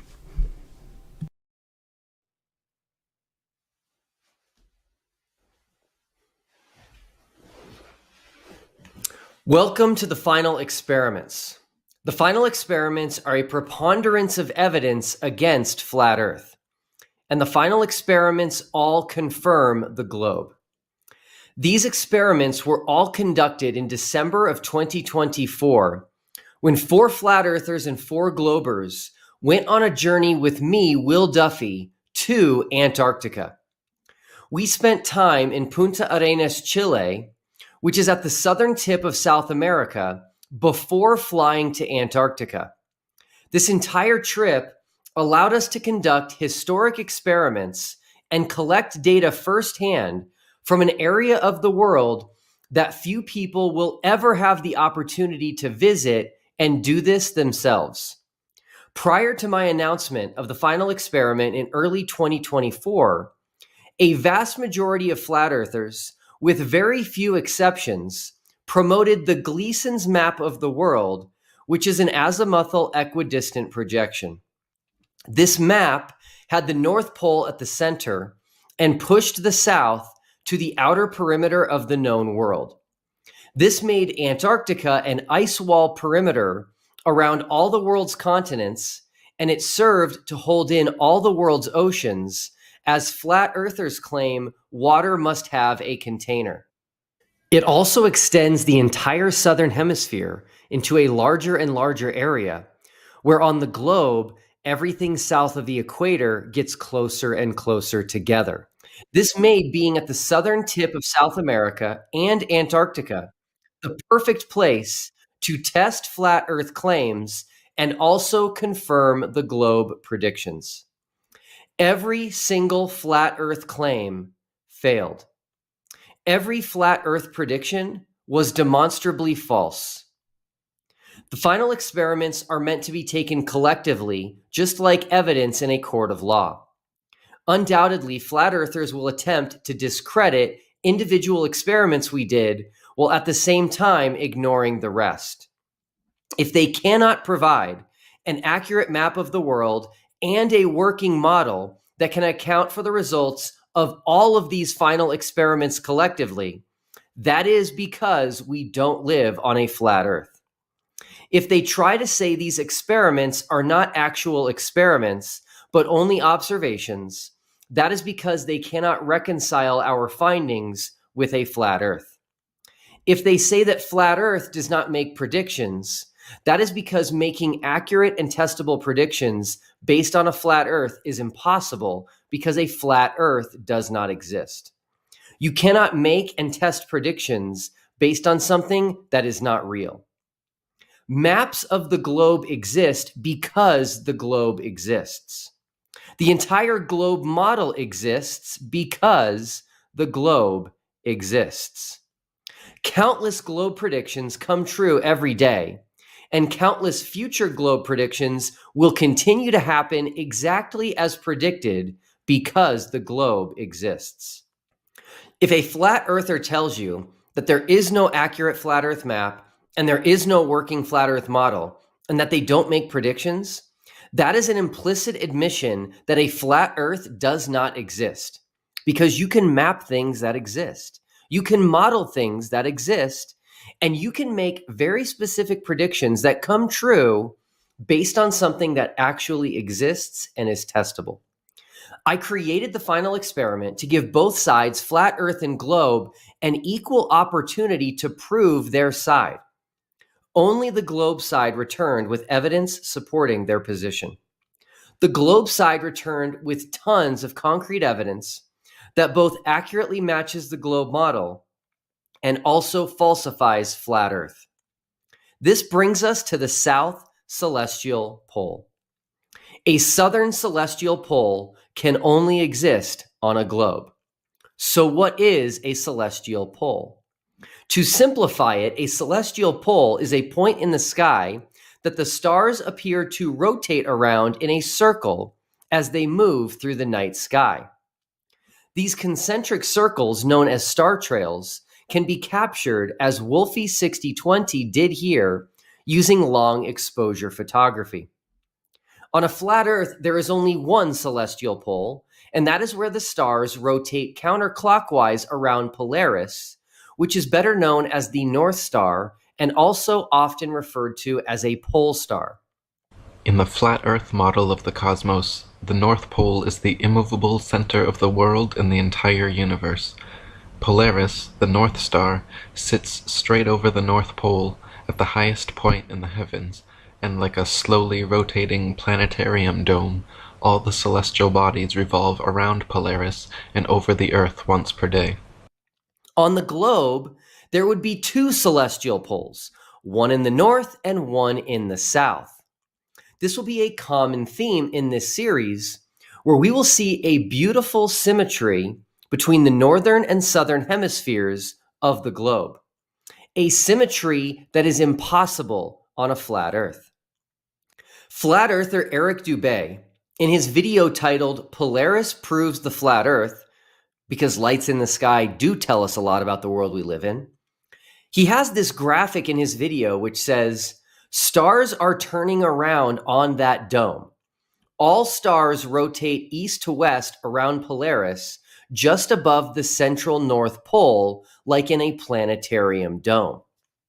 This is why there can only be one celestial pole on a flat Earth. On a flat Earth, there is only a North Pole and therefore only a celestial pole in the north. As Eric Dubay's video here reminds everyone, a South Pole does not exist on a flat Earth. And so, what motion would stars make in the night sky in the south on a flat Earth? Again, flat earther Eric Dubay, in his video titled "How the Southern Stars Work on Flat Earth," has this graphic which says, star trails form circles near center, which is above the North Pole on a flat Earth. And then number 3 says, stars go along horizon near the edge, forming lines, which is the south on a flat Earth. On a flat Earth, stars would move through the night sky in horizontal lines parallel to the horizon. You would never see what you do in the north, with stars rotating around a point in the sky, creating star trails that are in concentric circles. This means a southern celestial pole would prove the globe and falsify flat Earth. And flat earthers agree. The heliocentric model claims stars south of the equator revolve the opposite direction around Sigma Octantis, but in reality, all the luminaries revolve the same direction, east to west, around Polaris, like in a planetarium dome. Yes, Eric, the heliocentric model does claim that stars in the south revolve around a southern celestial pole in the opposite direction as the stars in the north do around the northern celestial pole. And Dr. Robotham wrote, "It has often been urged that the Earth must be a globe because the stars in the southern hemisphere move round a south polar star in the same way that those of the north revolve around the northern pole star. This is another instance of the sacrifice of truth and denial of the evidence of our senses for the purpose of supporting a theory which is in every sense false and unnatural." Eric, it seems you and Dr. Rowbottom were banking on no one ever traveling far enough south to see whether the stars in the southern hemisphere move around a celestial pole the same way the stars in the north do. Well, if you are actually in search of truth, today is your lucky day. Another flat earther who goes by the name Flatzoid said a southern celestial pole would prove the globe and even challenged me to try and capture it on camera during our trip to Antarctica. But wouldn't that show a globe then if they had to show both celestial poles by standing underneath it on the GP? And no one shows that. Your globe's false because you're not able to show two actual celestial poles from the GPs on the ground. Well, Duffy, if you guys do go, that should be in the homework you guys should do. Yeah. Try and get the South Celestial Pole above you. Yeah. What's so funny, Flatzoid? Since there cannot be a South Celestial Pole on a flat Earth, did you think I would fail in capturing a video of it? Hear what Flat Earth Dave has to say about southern star trails around a South Celestial Pole. So one of the big things is, in the southern outer hemisphere, people say that the stars rotate in the opposite direction. They make circles in the opposite direction, and that can only happen on a ball Earth. I have yet to see any real proof of this. I am very happy to announce that Flat Earth Dave will no longer be able to say he has never seen proof of this because the globe is real. And because the globe is real, we were able to capture the southern star trails in the southern hemisphere while we were in Punta Arenas, Chile. Here is a time lapse that MCToon captured himself.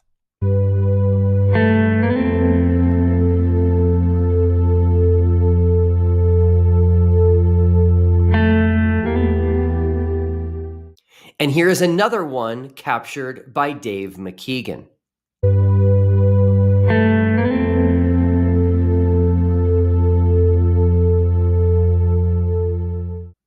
Now, I wanted to take a shot at capturing this myself as well. So one night before bed, I stuck my 360-degree camera out the hotel window, and I was able to capture these southern star trails as well.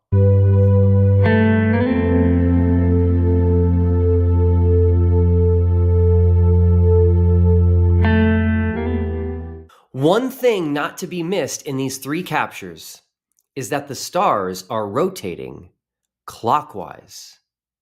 This is another common theme that will emerge in this series. A type of mirror effect when comparing observations in the northern hemisphere with observations in the southern hemisphere. Again, something that makes perfect sense on a globe, but would be impossible on a flat Earth.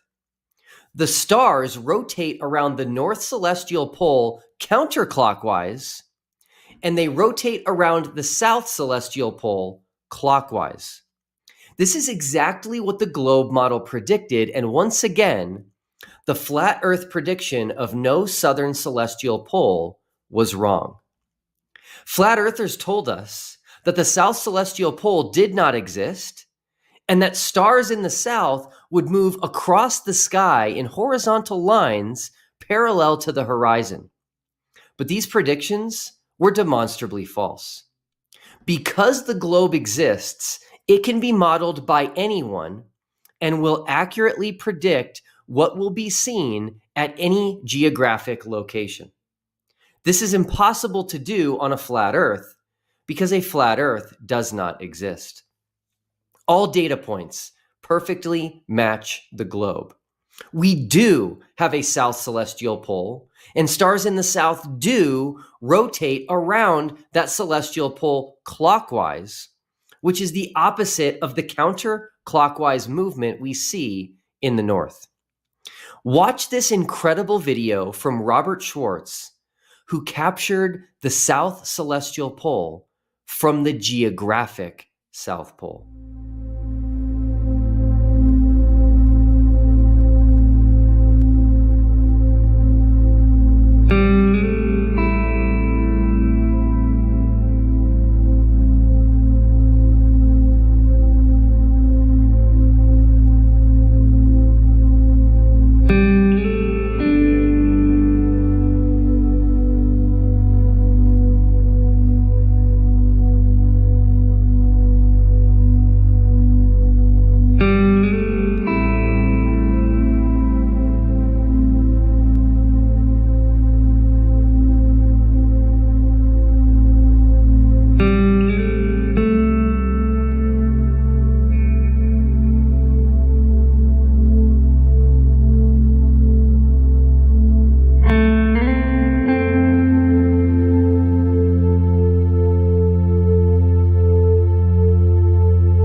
This single video from Robert Schwartz shows two things that cannot exist on a flat Earth: a geographic South Pole and a celestial South Pole.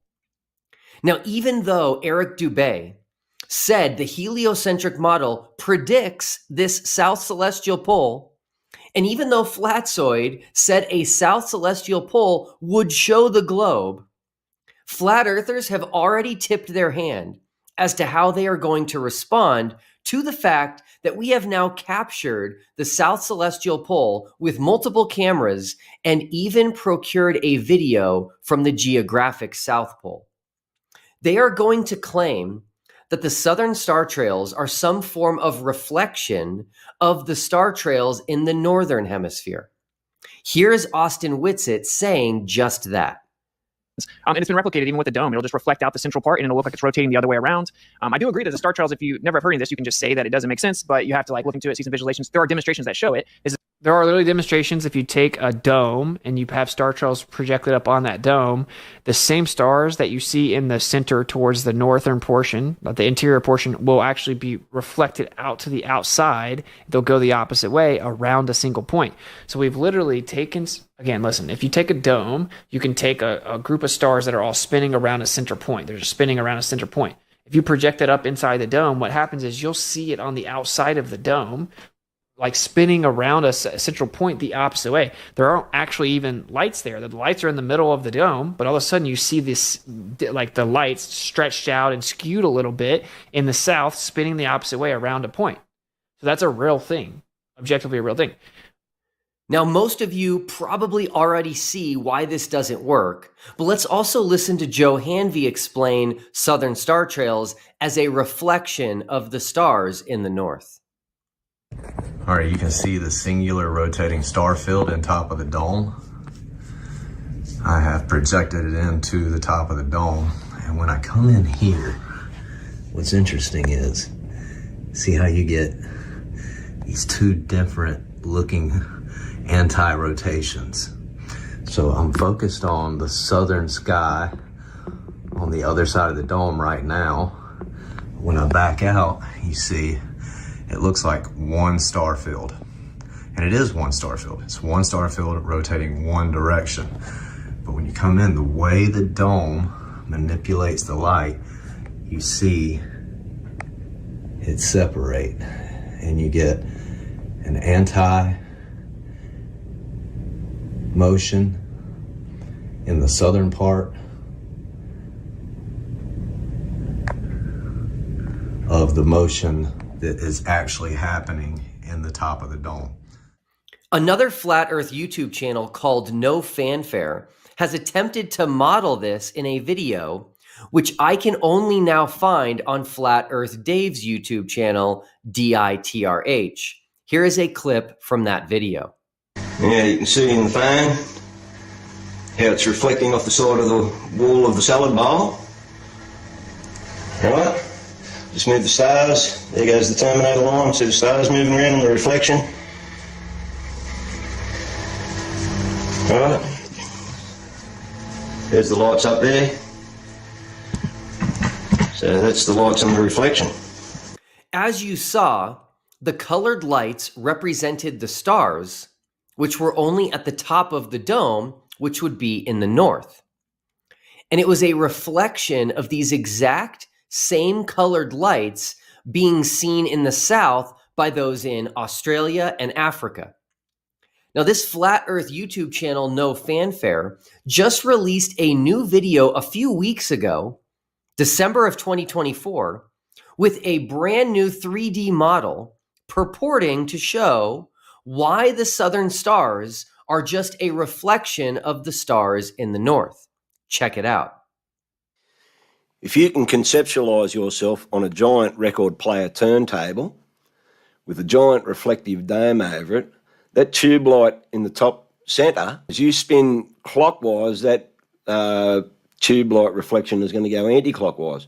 Now, when you stop and the stars are spinning, so the stars in the north go anti-clockwise, so as they're spinning anti-clockwise, your reflection then is going to go clockwise.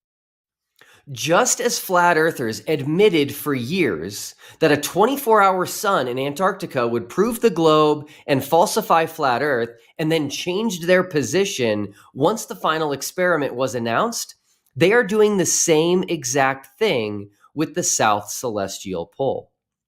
They originally said that stars did not rotate in a circle in the south like they do in the north. They originally said that a south celestial pole is what the heliocentric model would require and would prove the globe. But now they are changing their position once again and attempting to reconcile the perfect globe prediction of the south celestial pole with a flat Earth. And as you heard Austin Whitsitt, Joe Hanvey, and No Fanfare state, their attempt to make this work on a flat Earth involves the rotating stars we see in the north being reflected in the south. There's just one problem, one massive, irreconcilable problem. There are different stars in the south than in the north. Flat earthers know this, as they have been very vocal that the North Star, Polaris, cannot be seen when you get far enough south. Globe Earthers are taught that the reason the North Pole star cannot be seen from southern locations like Australia or New Zealand is because it is hidden behind the supposed curvature of their globular Earth. Similar to what is taught about boats disappearing beyond the horizon, they claim these boats, and the pole star, are disappearing behind the physical curvature of a globe, and insist if the Earth was truly a stationary plane, that Australians should have no trouble viewing Polaris. The fact of the matter is that all stars positioned north of a southbound traveler gradually decline overhead the farther the observer travels southwards. And so the south celestial pole cannot be a reflection of the stars in the north that rotate around Polaris. This desperate attempt to refute the existence of the south celestial pole, which we've now seen with our own eyes and captured with multiple cameras, is a complete non-starter, as it requires the stars seen in the southern hemisphere to be the exact same stars as in the northern hemisphere. And that's just patently false. Flat Earth cannot account for any of this. There is no south celestial pole on a flat Earth. Stars do not move in parallel lines along the horizon in the south. The stars in the south rotate clockwise around the south celestial pole, which is the opposite of the counterclockwise movement around the north celestial pole. And the stars in the southern hemisphere are different stars than those in the northern hemisphere. And so the concentric circle star trails that we see in the south cannot be a reflection of the star trails in the north. And so all of this together simultaneously will never be modeled on a flat Earth. Because again, you can't model something with this amount of precision and make these very specific, accurate predictions concerning something that doesn't exist. It's only possible to do all of this with something that is real. And because the globe is real, every single globe prediction concerning the South Celestial Pole and southern star trails has been confirmed. And the flat Earth prediction of no South Celestial Pole was completely false. Please watch our other experiments, which are part of these final experiments, where you will see results that confirm the globe and results that would be impossible on a flat Earth. And please share this video with anyone you know who is a flat earther or considering flat Earth. As Jesus said in John 8:32, you will know the truth, and the truth will set you free.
Today is TFE challenge number 2.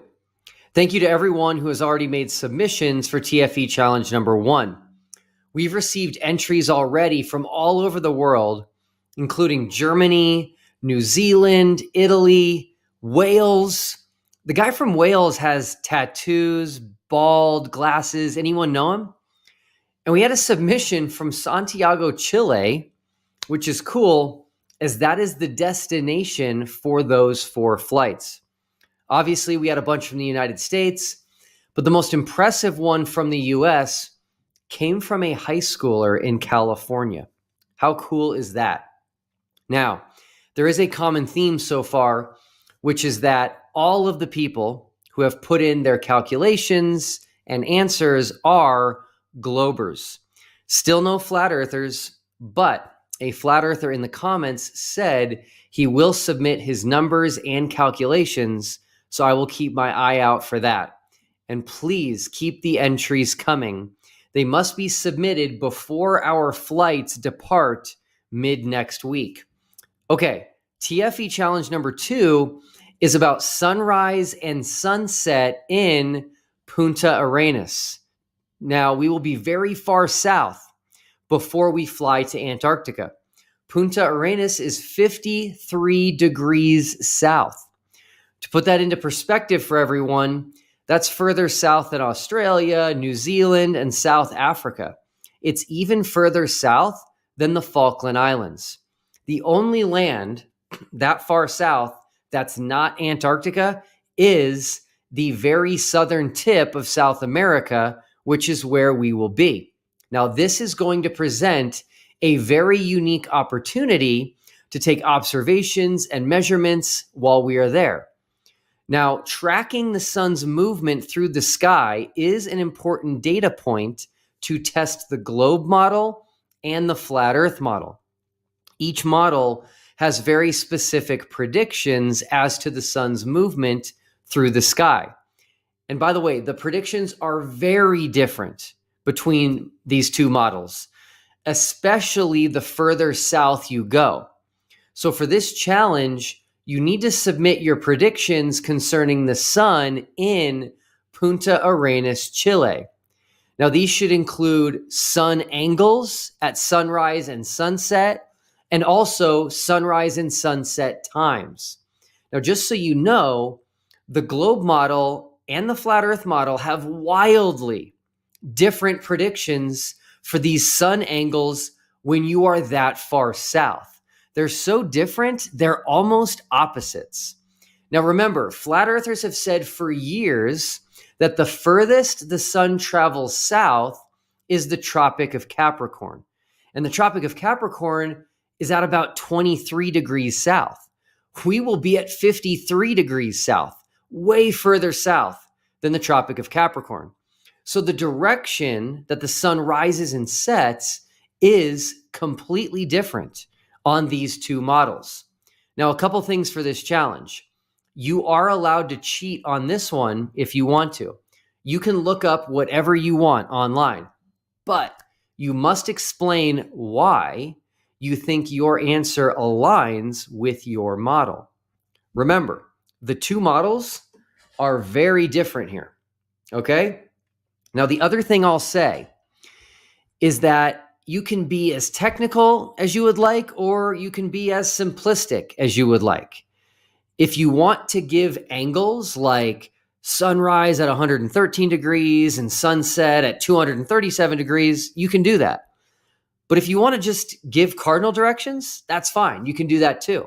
So for example, sunrise north-northeast and sunset north-northwest.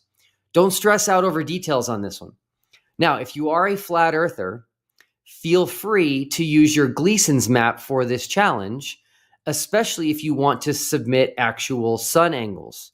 Here is a picture of how you may go about this.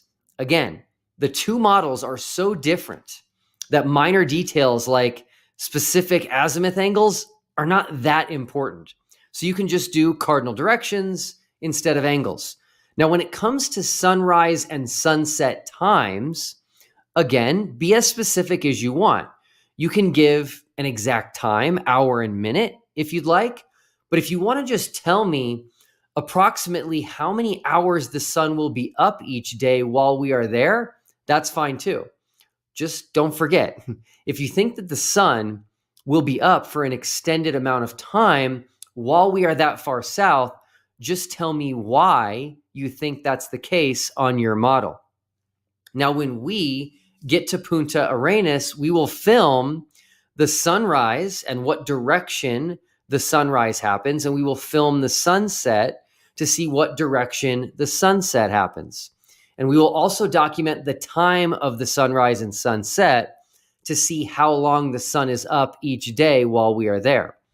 And based on this, we will be able to see which side's predictions were the most accurate. Now, this is a big deal.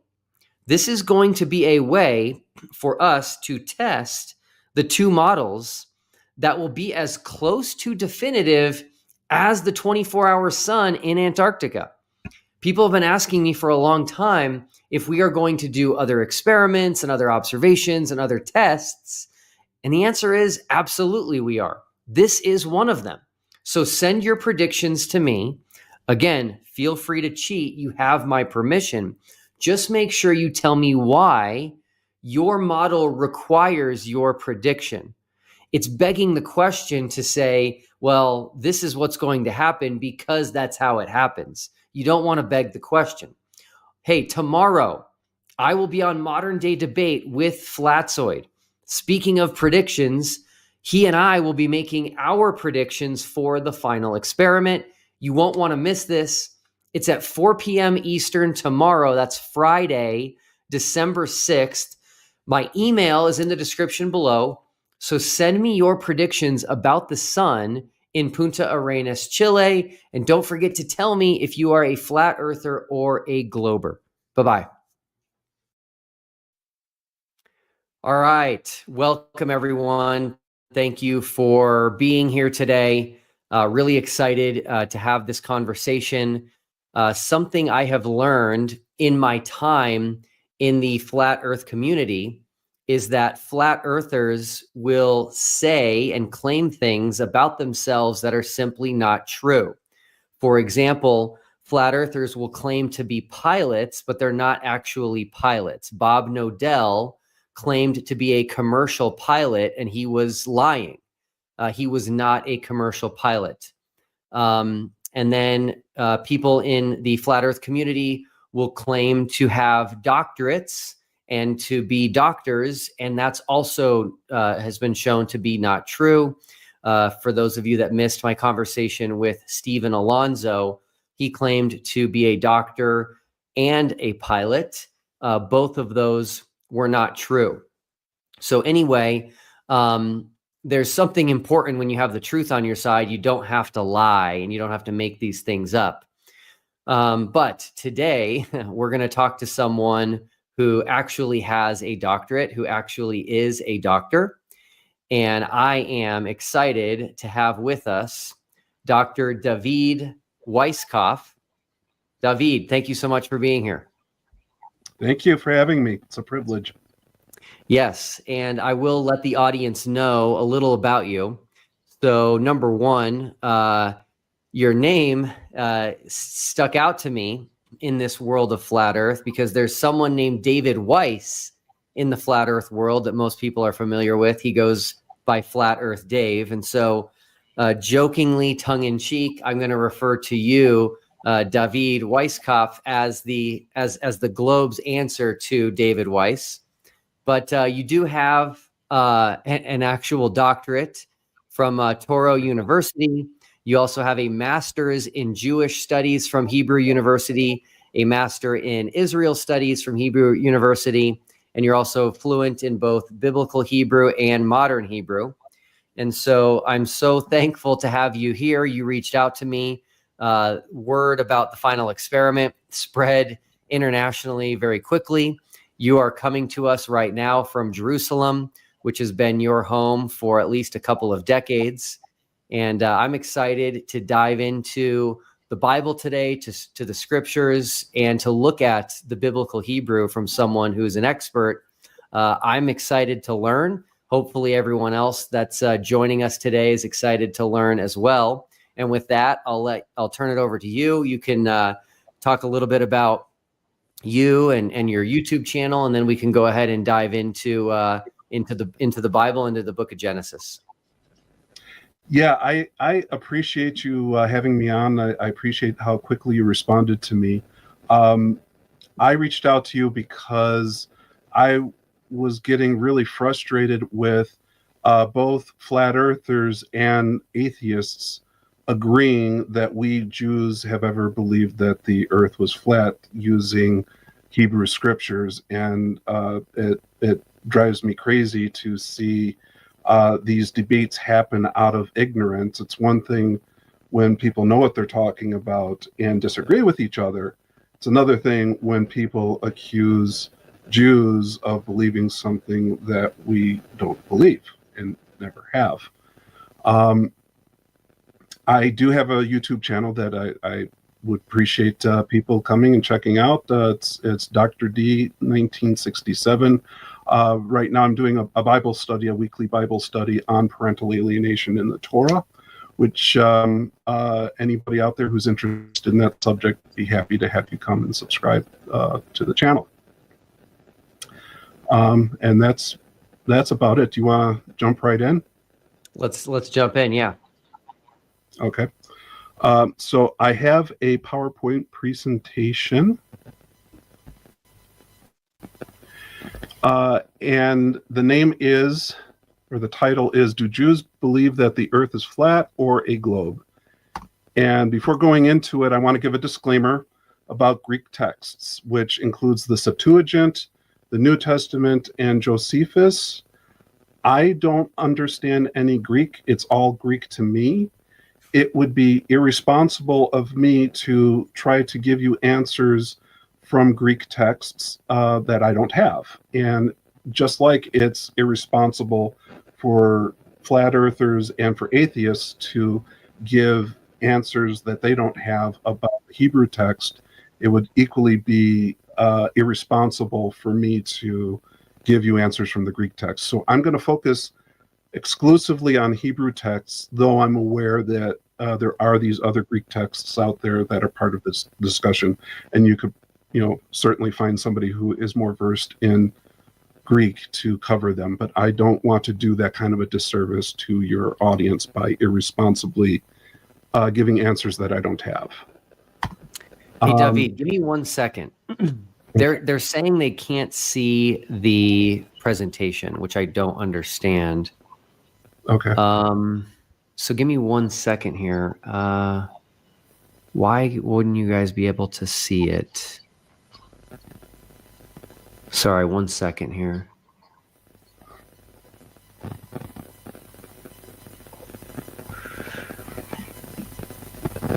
Yeah, so I am so stumped right now. Sorry, give me 1 second here. It's on the stage on my end. Okay. All right, I think they can see it now. Okay.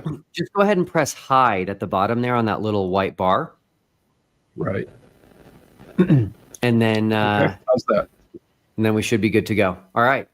Here we go. Okay. All right. So diving right into it, studying a foreign language requires humility.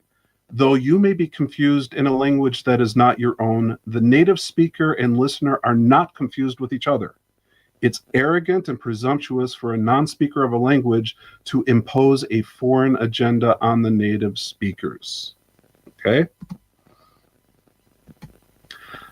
Language is fluid and ambiguous, and oh, by the way, English is not an exception to that rule about languages.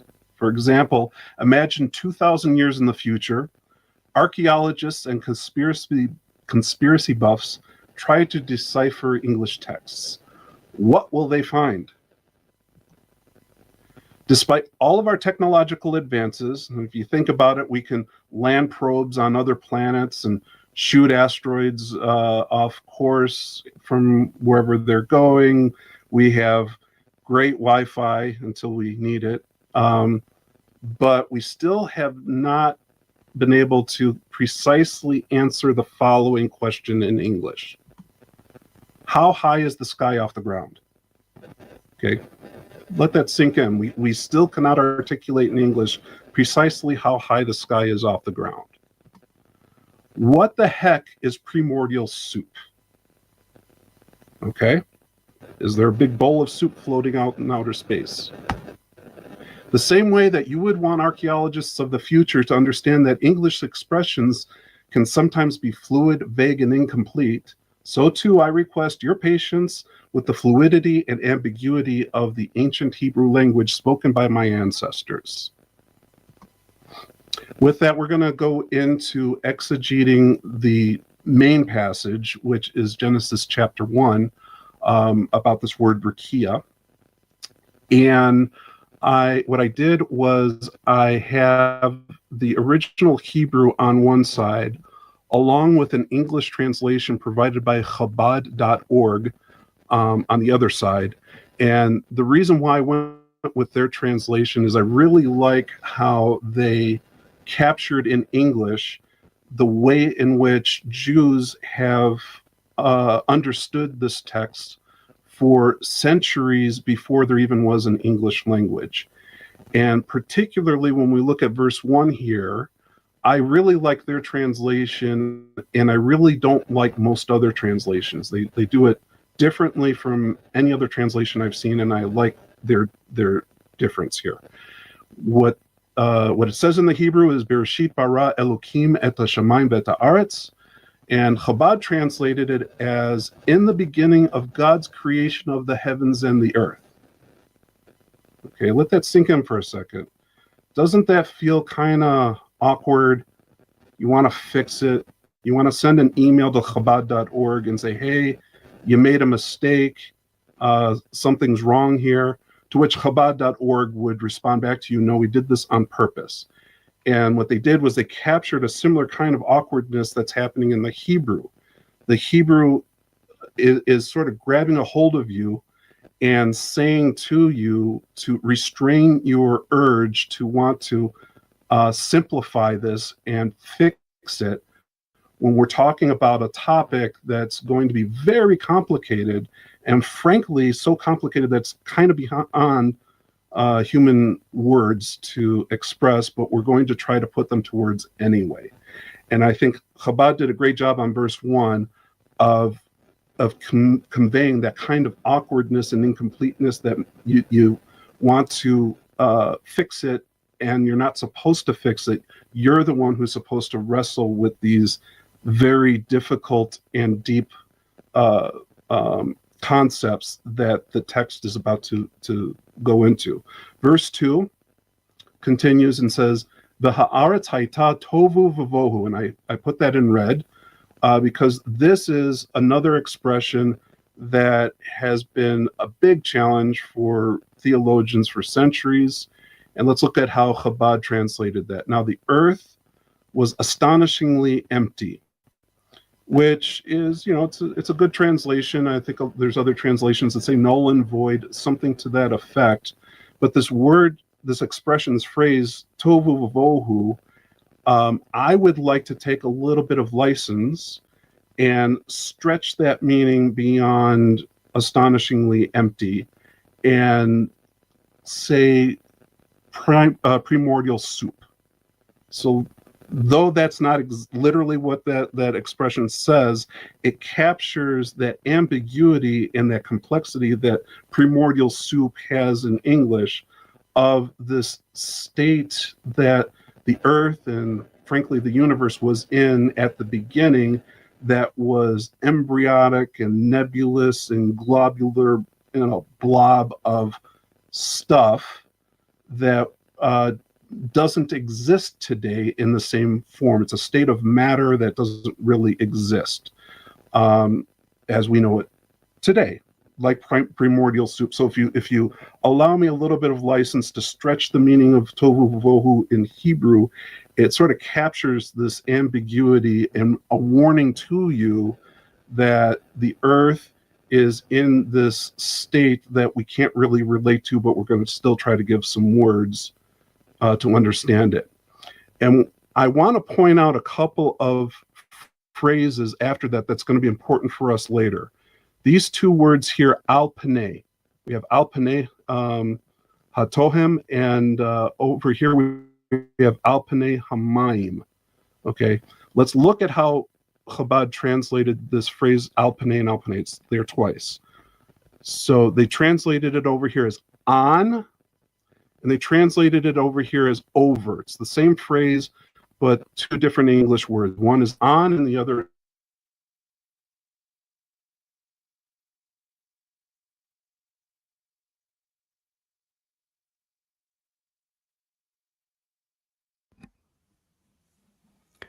Hey, David, I just lost your audio.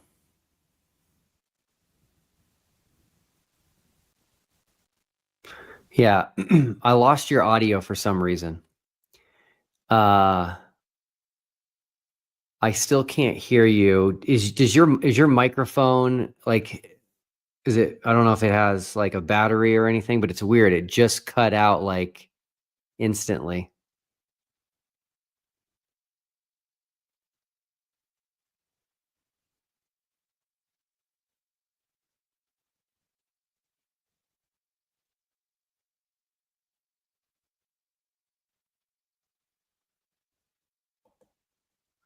Okay, now it says you're muted. When I try to unmute you, it says that you don't have a mic connected.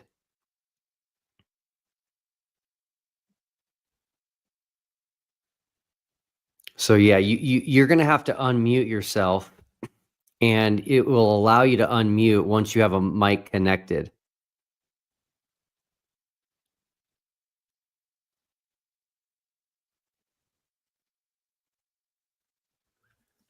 This is one of the issues with becoming an expert in something, is you can't be an expert in technology. But I'll let you know once we can hear you. It's going to be important that you're able to press unmute at the bottom of your screen on the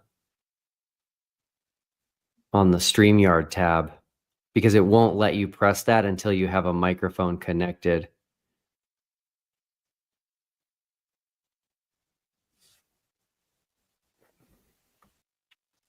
I think this is what you were mentioning about things working until you need them.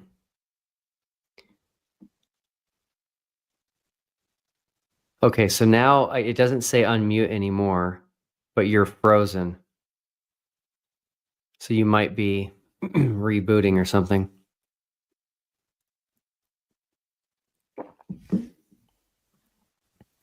There's someone in the comments. Can you say something, David? Can you hear me? Still can't hear you.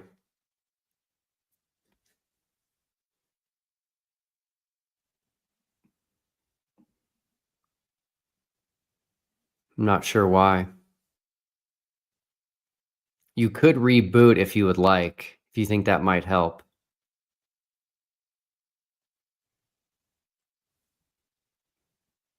And then I could field some questions right now in the Q&A if people would like, while you're resetting.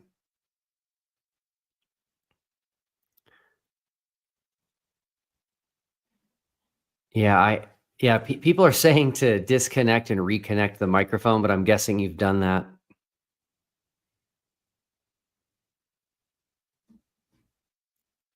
Maybe try, with everything plugged in, maybe try leaving StreamYard and coming back in. That might be the way to do it. So I do want to highlight a couple of people in the chat. First is Flatzoid was in the chat. I'm not sure if he's still here. So Flatzoid is on record saying that the South Celestial Pole would show a globe. And so we showed the South Celestial Pole, not only from Chile, but also from the GP of the South Celestial Pole. So technically, Flatzoid should be a glober now, if he was going to be honest about what he said. But flat earthers are famous for moving the goalposts. Imagine if we went to Antarctica and there was no 24-hour sun, and we all just continued to pretend like we didn't say that. That would be a definitive way to show that we don't live on a globe. You guys would never let us hear the end of it. Sav was in the chat. Not sure if he still is, but he said that if the sun goes a certain direction away from us in Chile, that would prove we're on a globe, and it did. And so then he changed his mind on that. Hey, David, can you hear us? I cannot hear you, unfortunately.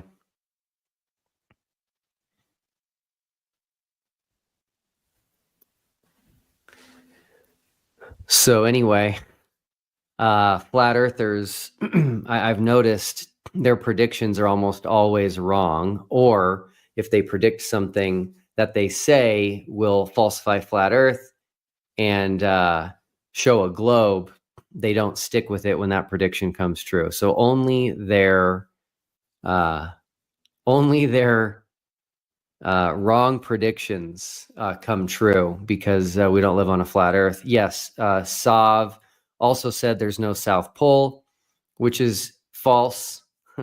He must have missed our video. The South Pole is something that is only on a globe, is not on a flat earth. And we just did a video on the South Pole. So the South Pole is devastating for flat earth. Essentially, all they can do is say nah to the South Pole, but it's there. You can visit it from anywhere in the world. And when you travel there, you can go south from anywhere in the world and get there. But if you go south from anywhere on a flat earth, you would actually go farther and farther away from each other. Multiple people would never end up in the same place, heading south from the south of New Zealand and Africa and South America. So flat earthers have no answer for the South Pole whatsoever. And they also will struggle to point to where it would be on a flat earth map. The only person that has made an attempt at that was Stephen Alonso, and he picked some arbitrary location. Not exactly sure why he picked it, but that was easily falsified. Okay, David is back. Let's see if we can hear you now. Can we hear you now? Still cannot hear you, unfortunately. You're something's going on with your microphone because we can see you, and I can see you moving, but we cannot hear you. Oh, here we go. No, automatically. Yeah, I don't have any control on my end, unfortunately, to help you with that. By the way, someone made me aware today that Mikey Smith showed up at my church here in Colorado. So that was interesting. I was not there, but he was there with Roger Ledwell, and he filmed the cross on our sign and said it was upside down, which is bizarre. It was not upside down. Hey, David, did you reboot your computer? Or did you just leave and come back? You want to try rebooting? That might be a good idea.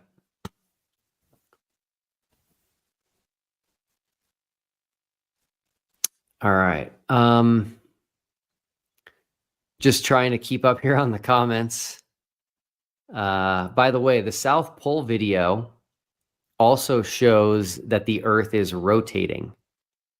There would never be a geographic South Pole on a sphere unless that sphere was rotating. So that the South Pole not only shows a globe, but it also shows rotation. And Shiloh Carpenter has no answers for any of this. And so he will not post them in the comments.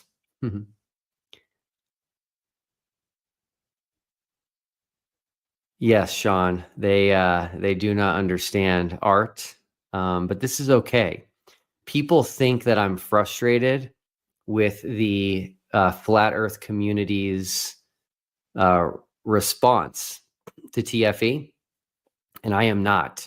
The flat Earth community's response to TFE is actually showing me something that I didn't even see.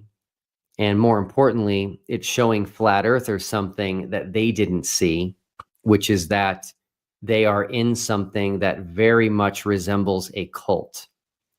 So 3 flat earthers who have left because of the final experiment, 3 so far have contacted me and said, Will, I did not realize I was in a cult. That's their words. And one of them actually said that they didn't know, but they were actually a cult leader. And so this is very important. The reaction we are seeing from the flat earth community is actually showing the truth about the flat earth community, and it has nothing to do with truth. It has nothing to do with evidence. It has nothing to do with finding the truth and showing the world. What our latest video in the final experiment series on the South Pole showed was that there are no flat earthers who actually want to prove to the world that we live on a flat earth, because they don't do anything. So if we go all the way back to 1911, 2 men risked their lives, actually more than 2 men. They each led their teams. 2 teams of men risked their lives because they believed we lived on a globe and they wanted to find the South Pole. Compare that today to flat earthers. I can't find a flat earther that is willing to do anything to show that we live on a flat earth. They're just not. They're not willing to be cold, they say. They're not willing to spend money, they say. And they're not even willing to raise money.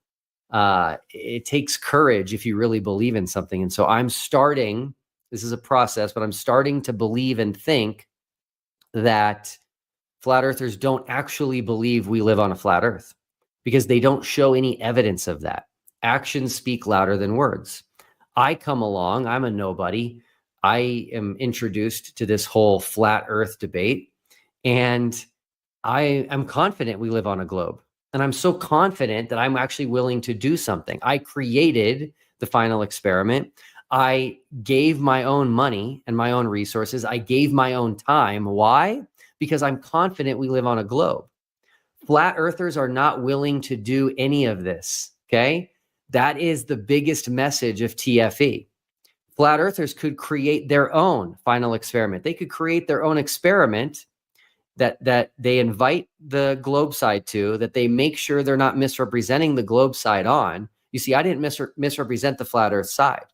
I listened for over a year to what the flat earthers were saying, and they were saying that Antarctica is this ice ring, and it's not a continent, and there is no 24-hour sun. And a lot of them even said you can't go there. And it's like, okay, great. I'm listening. I hear what you're saying. Now we're going to test it. And we're going to go see who's right. The reason I did this is because I actually believe we live on a globe. And so that confidence came through in my willingness to do this. But flat earthers are not willing to do this. They're not willing to do anything like this. It's just complain, complain, complain, cry, fake, fake, fake. And so this is very, very telling. I am still waiting for a flat earther to do anything like this to prove that they actually are confident and believe that we live on a flat earth, but it just isn't there. By the way, flat earthers like to say that flat earth is censored because it's true. And there's no bigger censorship than by flat earthers, by far. So here's a cool test that people should do. Is someone like Flatzoid, someone like Flat Earth Dave, do a live with me and go into YouTube and show all the people that you've blocked. Flat Earthers censor you as soon as you have information that they can't respond. David, can you hear me?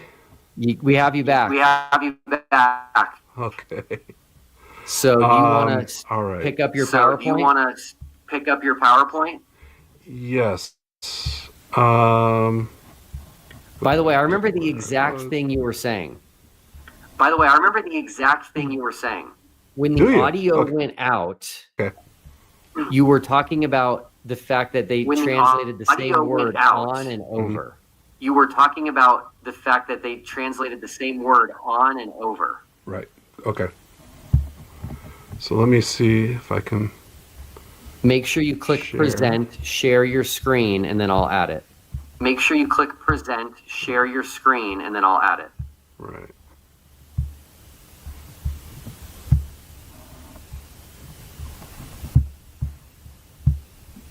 Okay.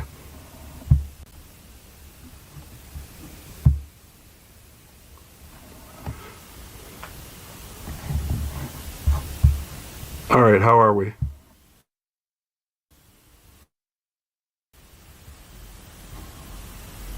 Fire away. Can you see me? Hear me? Yep, you look great. Fire away. Okay. All right. Yes. Yep, you look great. Okay. Okay, so we're going to come back to that later. These two words out, these two phrases, alpine and alpine, which is translated on and over. Another translation can be above. And it goes on to say, God said, let there be light, and there was light. This passage, these first 5 verses, by the way, though they are short in the scriptures and sometimes a little too easy to read quickly, in the Zohar, which is the Kabbalistic Jewish mystical text, these 5 verses take up a whole chapter and go into a lot of detail about the barrier between the spiritual universe, the physical universe, and God moving from one realm into another. And I want to point that out as a mystical Jewish understanding of these verses here. I'm going to move on. So verses 6 through 8, this is where we get this introduction to this word rakia. And I highlighted each time in red. Now let's look at what it first says over here. I'm going to deliberately go into the English, where it says, and God said, let there be an expanse in the midst of the water, and let it separate between water and water. So before I got cut off before by the technical problems, I sort of warned you that the concept of water in this primordial soup may not be the H2O water that you can pour into a cup and drink. It's in a state of matter that we don't really relate to nowadays. That's my 2 cents worth. And here we have this expanse. We don't know what it is. The word rakia in the red, we Jews, for centuries before there even was an English language, have understood it this way that Chabad is translated for us, as this expanse that separates whatever these kinds of waters are from these other kinds of waters. Let's continue. God made the expanse, and it separated between the water that was below the expanse and the water that was above the expanse, and it was so. Now here in verse 8, we still don't know what this rakia is, or as we're translating it as expanse, but verse 8 is our first clue from the text of what the expanse is. It says, God called the expanse heavens, and it was evening and morning, second day. So now the text clarifies that this expanse, the rakia, is heavens. Verse 9 and 10, this is a little bit of a bonus. So I'm not going to charge any extra for it, but it says, God let the water beneath the heavens gather into one place, and let the dry land appear. And this is that word for dry land. It also can mean continent. And God called the dry land earth, and the gathering of the waters he called sea. So God calls this dry land earth. Modern day scientists call it Pangea. And by the way, this little bunny trail that I'm going on here is just an extra bonus. I'm not going to charge you any extra for it. But if you look at this continent here as this big circle here that includes this body of water over here with this island in the middle, and you have this big landmass here, right in the middle of all of that, right over here where my arrow is is Jerusalem. So it's kind of refreshing to see modern day science catch up with Torah and to catch up with what we Jews have been believing since ancient times, that Jerusalem is the center of everything. And oh, by the way, as these 7 or 8 continents have moved apart from each other, Jerusalem hasn't moved very far from this location. So that's just an extra bonus for you that I'll throw in there. Going back to our passage of Genesis chapter 1, verse 14 says, "And God said, let there be luminaries in the expanse of the heavens to separate between the day and the night, and they shall be signs for you for the appointed times and days and years." Here again, we have the Rakia Hashemayim. So we have these luminaries, whatever they are, they're going to be put out there into the skies, into the expanse or the background of the skies, in order us to create our calendars, right? I want to focus on 3 types of calendars from this verse. First one is a solar calendar, largely used by Christians, other people as well, but a lot of Christians use the solar calendar. What do I mean by that? On the Gregorian calendar, it focuses on the sun and ignores the moon. So January 1st, which is the Gregorian New Year that a lot of Christians celebrate, always happens in the middle of the winter. It's always the same number of days after the winter solstice every year. However, the moon is irrelevant. Whether there's a new moon, a full moon, a waning moon, a waxing moon, it doesn't matter. January 1st is always fixed to the Earth's position to the sun in the middle of the winter. By contrast, you have the Islamic calendar, which is a lunar calendar. And it's the total opposite. It focuses on the moon and ignores the sun. So you have Ramadan is always going to be 1 lunar year after the previous Ramadan, but it can be in the summer, it could be in the winter, it could be in the spring, fall. It's the position of the earth to the sun is irrelevant for Ramadan. It's the earth's position to the moon. Whereas the Jewish calendar has to take all of the luminaries into consideration according to this verse 14 of Genesis chapter 1. So we have to build our calendar in a way that takes into consideration the sun and the moon and also the stars. Why do we need to do this? Well, we've got a couple of passages that explain why. One is Exodus chapter 12. We're talking about Passover. And the Lord spoke to Moses and Aaron in the land of Egypt, saying, "This month shall be for you the head of the months. To you it shall be the first months of the year." So the Jewish calendar has to start with this month over here, whatever this month is, but we'll find out in a minute what it is. And verse 18 of that same passage says, "The first month on the 14th day of the month, in the evening you shall eat the unleavened bread," or as we call it, matzah in Hebrew. So that night from the 14th to the 15th is always going to be a full moon. Okay, so Passover always has to fall on a full moon. And then we find out in this passage in Deuteronomy chapter 16 verse 1, to keep the month of spring and make the Passover offering to the Lord your God. For in the month of spring, the Lord your God brought you out of Egypt at night. So Passover must always be in the month of spring and on a full moon.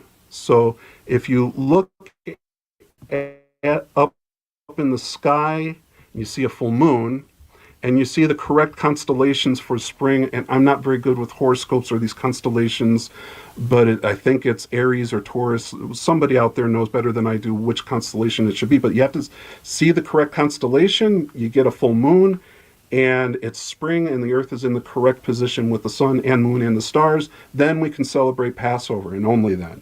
So can you imagine how complicated it is to accurately predict the Passover on our calendar. Our calendar is a complicated calendar to figure out, and we've had to do that from ancient times. This year, Passover is going to be on April 12th. My ancestors calculated that the full moon for the first month of spring will be on this date, and they did this centuries ago. I challenge everybody out there. How could they do this without accurately understanding the heliocentric model of our solar system? We're going to talk more about this later, but I'm dropping a seed right now for you to sort of mull over how that could have been possible. Verse 20. Now, this verse, I think, is a nail in the coffin for flat earthers, and I see that they like to sort of sweep this verse under the carpet. They like to talk about verse 8 and verse 6 and these earlier verses, but I've yet to hear one exegete this verse here, and I wonder why. Let's take a look at what it says. In the English, it says, "And God said that let the waters swarm a swarming of living creatures. Among them, let fowl or birds fly over the earth across the expanse of the heavens." Now, I'm going to take issue with Chabad's translation over here because it's the same word al panei. So it's al panei rakia hashamayim. So they're saying across the expanse of the heavens. I would say that al panei implies that these birds are going on or above the rakia. So they fly on or above. Now, flat earthers love to be super literalists. I would literally like to have an explanation of how a bird can fly al, above, on top of rakia hashamayim. That's that in a nutshell. Can you still hear me? Yeah, you're doing great. Yeah, you're doing great. Okay, good. So with that, I'd like to shift gears and respond to Dean Odel's video. And I have to say, I watched this 4-hour, 41-minute, and 47-second video so you don't have to. You're welcome. Okay? This video is the poster child for a person can take the Bible and make it say whatever they want it to say by cherry-picking a verse here and there out of context, twisting it in a way that it doesn't say what they're claiming it says, and then cherry-picking various translations all over the place and trying to fit this square peg into a round hole. And it's so convoluted and confusing that I had to watch it several times. So I repeat, you're welcome. I'm not going to let you off the hook altogether. I'm going to torture you with a little bit of his nonsense. And we're going to watch a couple of minutes. I'm going to do two sections over here. One, yeah.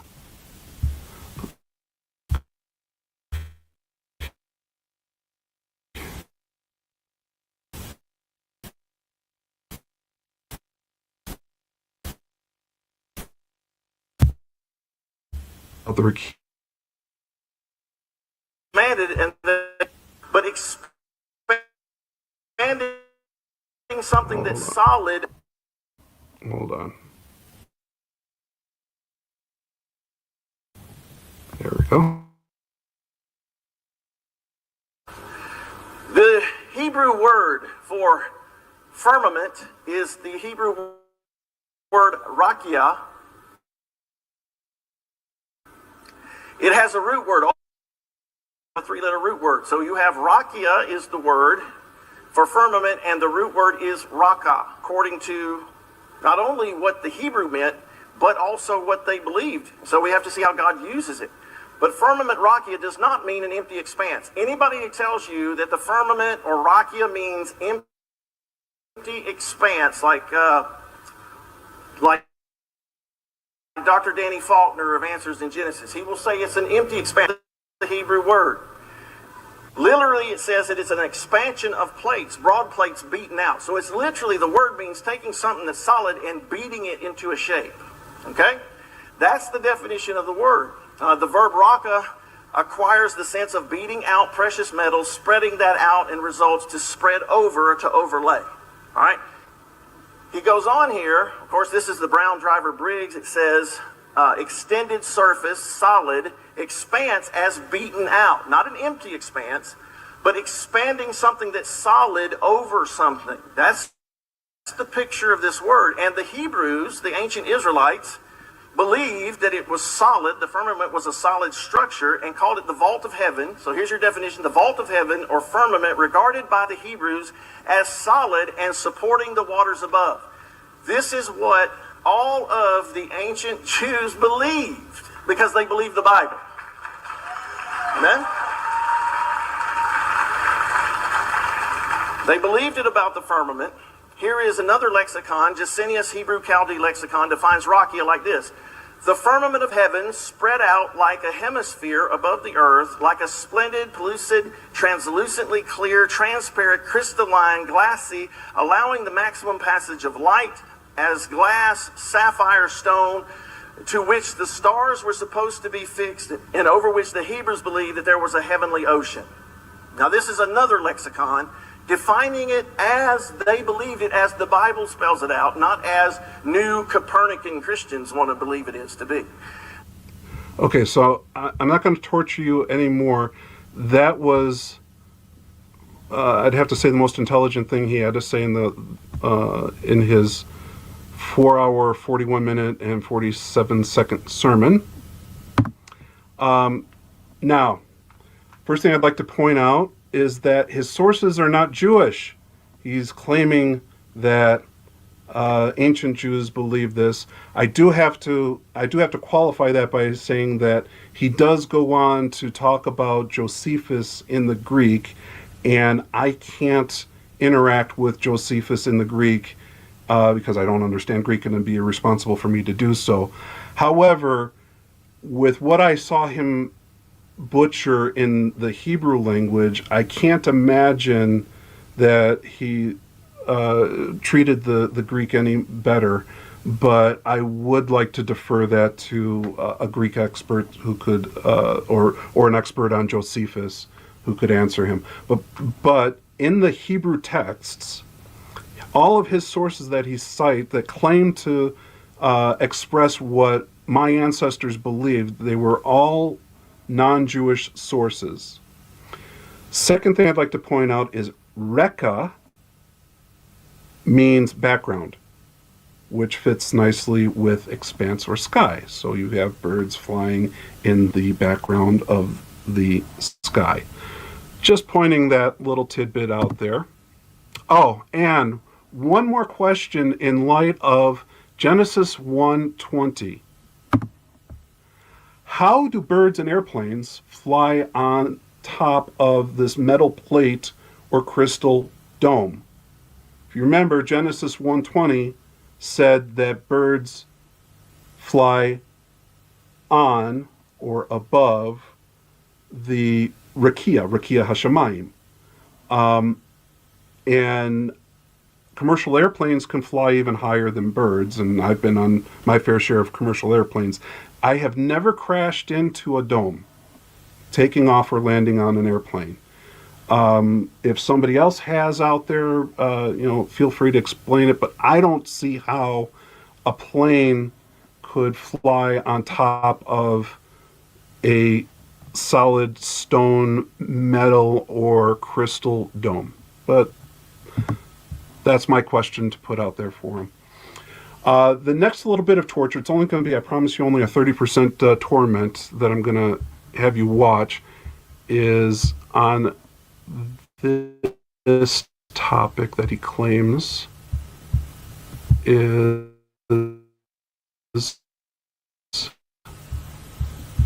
And 17.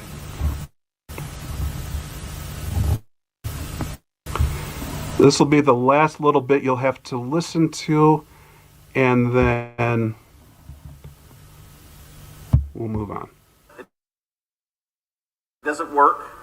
And I will tell you why they call it missing mass. The missing mass is called the firmament. You're going to see that in a second. That's what, skip ahead here. I've already talked about this. This is what is called the Hebrew concept of the universe. This is what the Bible teaches. All right? And we'll get back to this in just a second, but it shows you that this is what the firmament is, the dome structure over the flat, non-rotating earth. Hell is beneath, heaven is above that. God's throne sits on that. This is what the Bible teaches. There's all of the scriptures around that. We're going to get to that in a second. Okay. So here again, his sources are not Jewish. So here he's claiming that my ancestors believed this depiction, and yet he uses this image with this text that comes from a website called logos.com or logos.org. It's logos.something. It's a Christian website for pastors and not a Jewish website or a Jewish source. And I'd like to put a challenge out there for anybody who wants to look into whether or not my ancestors believed anything that looked like this depiction. I invite you to come to Jerusalem, to the National Library here in Jerusalem, which has the most extensive library collection of books of Jewish texts throughout history, all kinds of languages, and I challenge you to find a Jewish text in the National Library here in Jerusalem that depicts this as part of any kind of Jewish philosophy. If this flat earth is important to you and you want to research the truth, then you should be happy to go to the National Library in Jerusalem. I've had to spend many hours there doing my own research. I can't claim that I've seen every book because it is an exhaustive collection of Jewish texts. But I'd be happy to even go with you if you want, and we can go together, or not if you don't want, and look for a Jewish text somewhere that depicts this imagery of the universe, or this portrayal of Jewish thought, thinking that our world looks like this. And by the way, before I move on, I want to point out another interesting thing. In the zeal to claim that the Earth is not a globe, I find it interesting that they depict this as a globe, a wrong globe, but a globe too. It's round, but never mind. Oh, yes, one more question I have for flat earthers on this topic. How does water stick to a dome without a container or gravity? I don't know if anybody has heard this challenge from flat earthers to globers, but I'd like to repeat this back over to you. You claim that there's all of this water sticking to this dome on the sides over here and over here. And by the way, these sides are to the side of the Earth, not above the Earth. They're on the sides. But that's all just, technicalities, I'm sure. But explain to me how this water sticks to the sides of this dome. I'd be interested to hear how you explain that. Let's go to some real Jewish texts that are ancient. Okay? Now, my background is this timeline here that is 4,000 years of Jewish history, from time before the time of Abraham till today.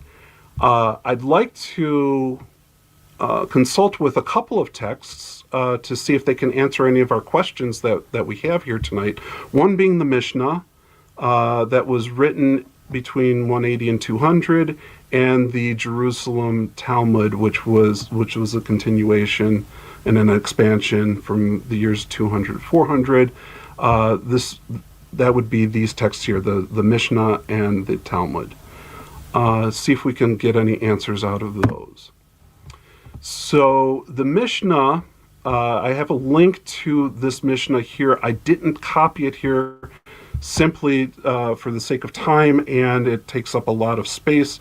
But you're welcome to look at my source of information. Go to this Mishnah, Tractate Rosh Hashanah, Chapter 2, Mishnah 8, and I'll summarize what it's about.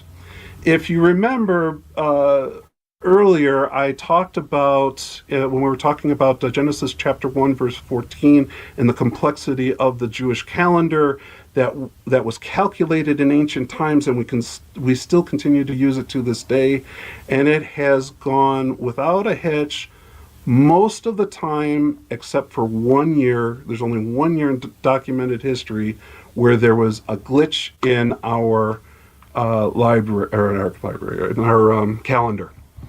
And what it was when the Sanhedrin was on the Temple Mount in Jerusalem, we had to calculate our new year every year. Now each month, including the first month of a new year, starts on a lunar calendar with the new moon, which is this phase of the moon over here. Now you can imagine, to the untrained eye, how it's very hard to see a new moon. There's just this tiny little sliver that, if you're not trained to look for it, is very hard to see. And you can mistake this new moon either for this waning crescent, which is on the wrong side, right? That's on the left side, this is on the right side. And if you make that mistake, then you'll go a day early. And if you wait too long and you get the waxing crescent, then you're going to be a day late in calculating the new year, or the first day of the month, right? So back in the temple era, we had sort of this triangulation of, in order to calculate when the new year was. We had this calculation, this mathematical calculation that we still use to this day. Alongside of that, there was this ceremonial ritual where they would invite witnesses to say that they saw the new moon, and it would be verified with the calculation. They would line up with each other, and the Sanhedrin would declare the new moon, and therefore a new month or a new year. However, this 1 year after the destruction of the temple in Jerusalem, the Sanhedrin, for the first time, was forced out of Jerusalem over to Yavne, which is over here. Now, you have a distance here of 60 kilometers or so, which is about 37 miles, and you have a difference in elevation. Yavne is along the coast here, which is close to sea level, and Jerusalem is in the mountains, a couple thousand feet, or a couple hundred meters high in altitude. And this first year after the destruction of the temple, where they had to move this distance, the sensitivity of the calculation is such that the Earth's rotation will skew it on that distance, that elevation, that distance. If you try to declare a new moon from the perspective of the Temple Mount in Jerusalem, while in Yavne, then you're going to visually see the new moon appear at the wrong time, because you're seeing it from Yavne instead of Jerusalem. And there was this 1 year where they made this mistake of having the observation be out of line with the calculation, and it caused a crisis in Jewish identity. What do we do? What we've since done is we dropped that ceremony, because it only works on the Temple Mount in Jerusalem, and we only use that calculation. We've continued with the calculation to this day. And by the way, that calculation not only works for the moon, but also for the sun. Every week, Jews have to rest for the Sabbath, and the Sabbath starts Friday at sundown. And you can imagine sundown in Jerusalem and sundown in Tel Aviv are not the same time. They are different times. So if you look at any Jewish newspaper or any Jewish website that keeps track of what time sundown is on Fridays for the Sabbath, you will see that this distance from Jerusalem to Tel Aviv are going to have different times. They're going to have a list of when sundown is for Jerusalem, which is different from Tel Aviv, which is different from Haifa, different for Beersheba, and you also have similar things in the United States. This calculation is very sensitive to the rotation of the Earth, so that the small distances between Jerusalem and Yavne can skew it if you're not careful to stick with the calculation and recalibrate it for whatever place you are on the globe. And again, I'd like to reiterate my challenge. How could my ancestors have come up with that kind of a calculation if they thought that the Earth was flat? They would have had to understand the heliocentric model and had a really amazing and profound understanding of our universe around us in order to make that kind of a calculation, and we continue to rely on that same calculation to this day. I saved the best for last.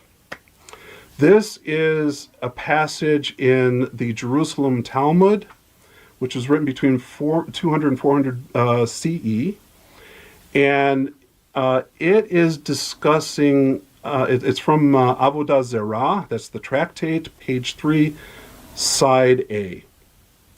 And it's talking about idolatry and the risks of idolatry, the risks of somebody having, a world leader having so much power that there's a danger of idolatry, also for the Jews to slip into idolatry and trying to avoid idolatry. And this incident that it's citing is from the days of Alexander the Great, who visited Jerusalem, had a good relationship with Jews, but let's face it, he was an idolater. And we do have these depictions of Alexander the Great on coins holding a bird in his hand, and other there's apparently other depictions that I'm not aware of him holding a globe in his hand. Certainly we have other depictions of other leaders and spiritual figures holding the globe of the earth in their hand. And so the sages over here are discussing whether or not this unaccountable power can lead into idolatry. And the specific verse that I'm interested in is this one that's highlighted in light blue. And here's an English translation and a French translation. Let's read the English translation. But the sages say prohibited are only those in whose hand is a rod, or a bird, or a globe. Do you see that word globe over there? It's right there, globe. That's the English. That's just a translation. Let's go see what the Hebrew says. And sure enough, over here it says kador, which is a ball or a sphere or a globe. Okay. Up, and then it goes on, a rod by which he rules the world, a bird, and then it quotes a text, my hand reaches into the riches of people as to a bird's nest. Now here's the kicker, the last part of that verse. A globe for the world is globe-shaped. And I'd like to improve upon that translation a little bit. Let's look at the Hebrew, She'ha'olam asui k'kador, that the world is made as a sphere. This is an ancient text citing a source from the time of Alexander the Great. At the very least, Jews have understood that the earth is a globe, a sphere, since the time of Alexander the Great. Let that sink in for a minute. And by the way, if you want to find this passage and read it for yourself, here's the link to it on the internet. In conclusion, My ancestors settled here in Israel over 3,000 years ago, and we have had an unbroken history as a persecuted indigenous people in every generation. Anti-Semitism comes from ignorance and false allegations about Jewish beliefs, practices, and history. A lot of bloodshed could be avoided by opening dialogue with us Jews about what we believe and practice. Nowhere on the 4,000-year Jewish timeline shown over here on the screen do we see a depiction of a flat earth. Such a worldview is foreign to us. I repeat my challenge for anyone to visit the National Library in Jerusalem to try to find a Jewish depiction of a flat earth in any time in history. Thank you, Will Duffy, for opening a dialogue with Jews about what Jews think of the flat earth. Thank you, David. That was amazing. I'm so glad you reached out and just said you wanted to offer help. I don't know Hebrew. I love learning about Hebrew and just about Jewish history. It's some of the most rich history in the world. Israel is just such an incredible place. So thanks again for being here. Why don't you tell people where to find you in case they'd like to contact you, watch more of your videos, or ask you follow-up questions? Sure. Well, I will be looking at the comment section on this video, so I'll be happy to field questions here as well. My YouTube channel is Dr. D, DRD 1967. Awesome. There was a question up here about Isaiah 40:20. The question is from Don White, and he's asking if that verse, which says something along the lines of "He sits enthroned above the circle of the earth," if that could mean sphere. That could mean sphere. Yeah, that's a really good question. So let's do this.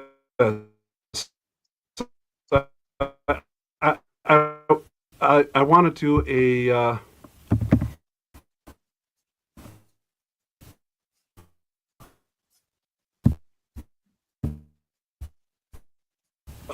a brief and user-friendly, I'll switch this around, is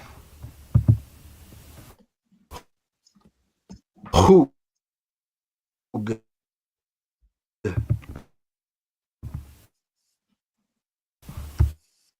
It's not Kug, it's Hug, which means it translates ring, it translates circle, it also translates orb. And I'm having technical difficulties. I apologize for that. But yes, it can be anything that has a circumference. It could be a sphere. It could be an orb. It could be a ring. It can be a circle. Great. Great.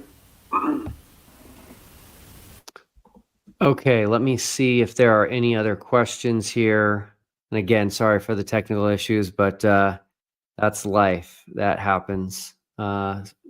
Just be happy we're talking to somebody on the other side of the globe.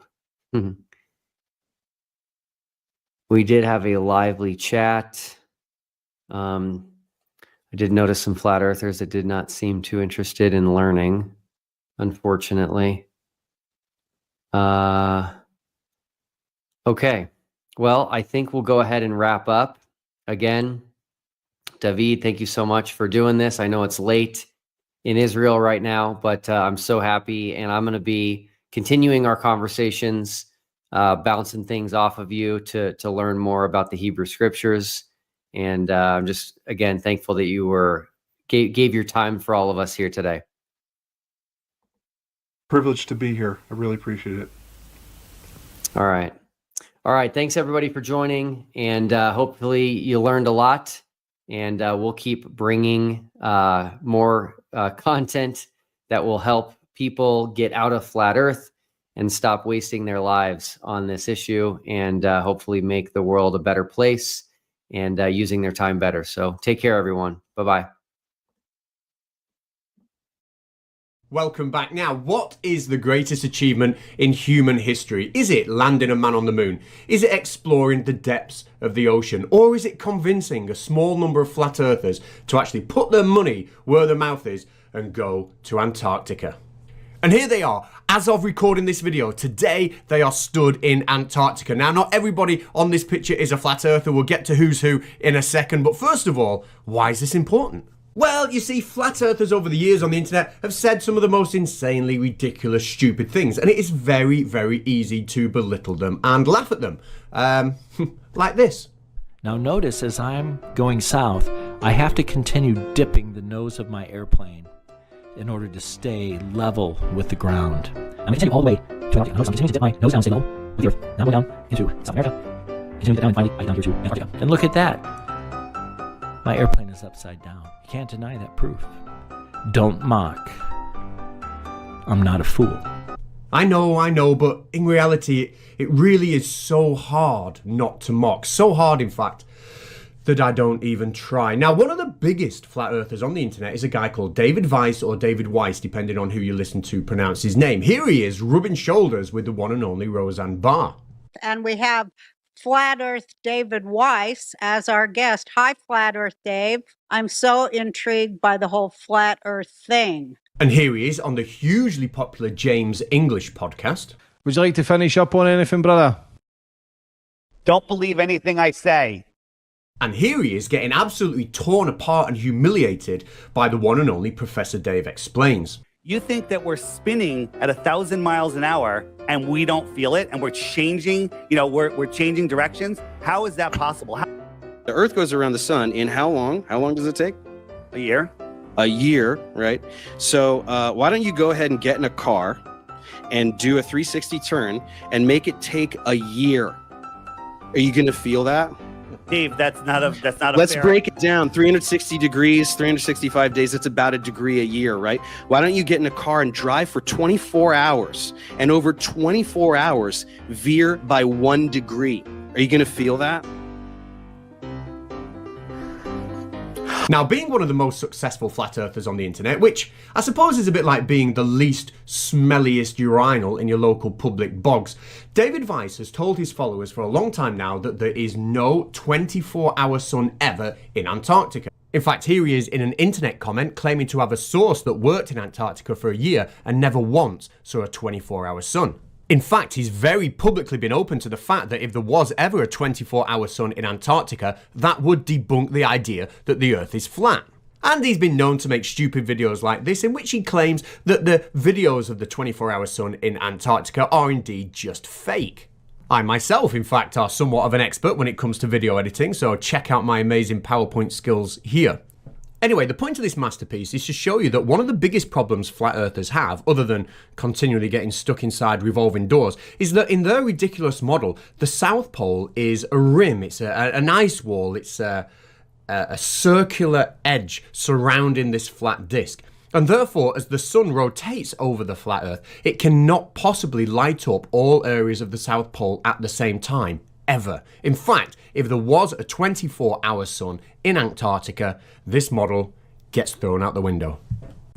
Now, however simple that sounds, it does appear that not all flat earthers fully understand the significance of this 24-hour sun, and that might be because sometimes it's referred to as the midnight sun, which, again, unsurprisingly, some flat earthers might take a little bit too literally. This is the first problem. Yes, there is a sun that appears at midnight in Antarctica, but what no one ever says is that the clocks have been put forward. Yes, not quite there yet, is it? Anyway, despite years and years of David Weiss telling people that the 24-hour sun in Antarctica was absolutely impossible, when offered a free flight to Antarctica to see it for himself by millionaire Pastor Will Duffy, David Weiss obviously wasted no time in saying no. Now, he did explain his reasons for not going. My favourite one of those excuses is that Antarctica, surprisingly, might be a bit cold. But Will Duffy is a resourceful man, and he scoured the internet looking for the best and brightest flat earthers to take with him, and he finally managed it, and they are there today. We'll introduce those in a second. But firstly, I just want to tip my hat and give a nod, a tribute, if you like, to some of the best and brightest flat earthers that I would have liked to seen go to Antarctica. I'm sure after you hear the wise words of wisdom, you'll understand how much they could have contributed to this great experiment. If you were travelling from Scotland down to London on a ball, it would be downhill all the way. You wouldn't need to put any petrol in your car. You just use your brakes. You might be saying, that guy, why would they even invent gravity then? Why is there mass? What is this shit about mass? Who owns the moon?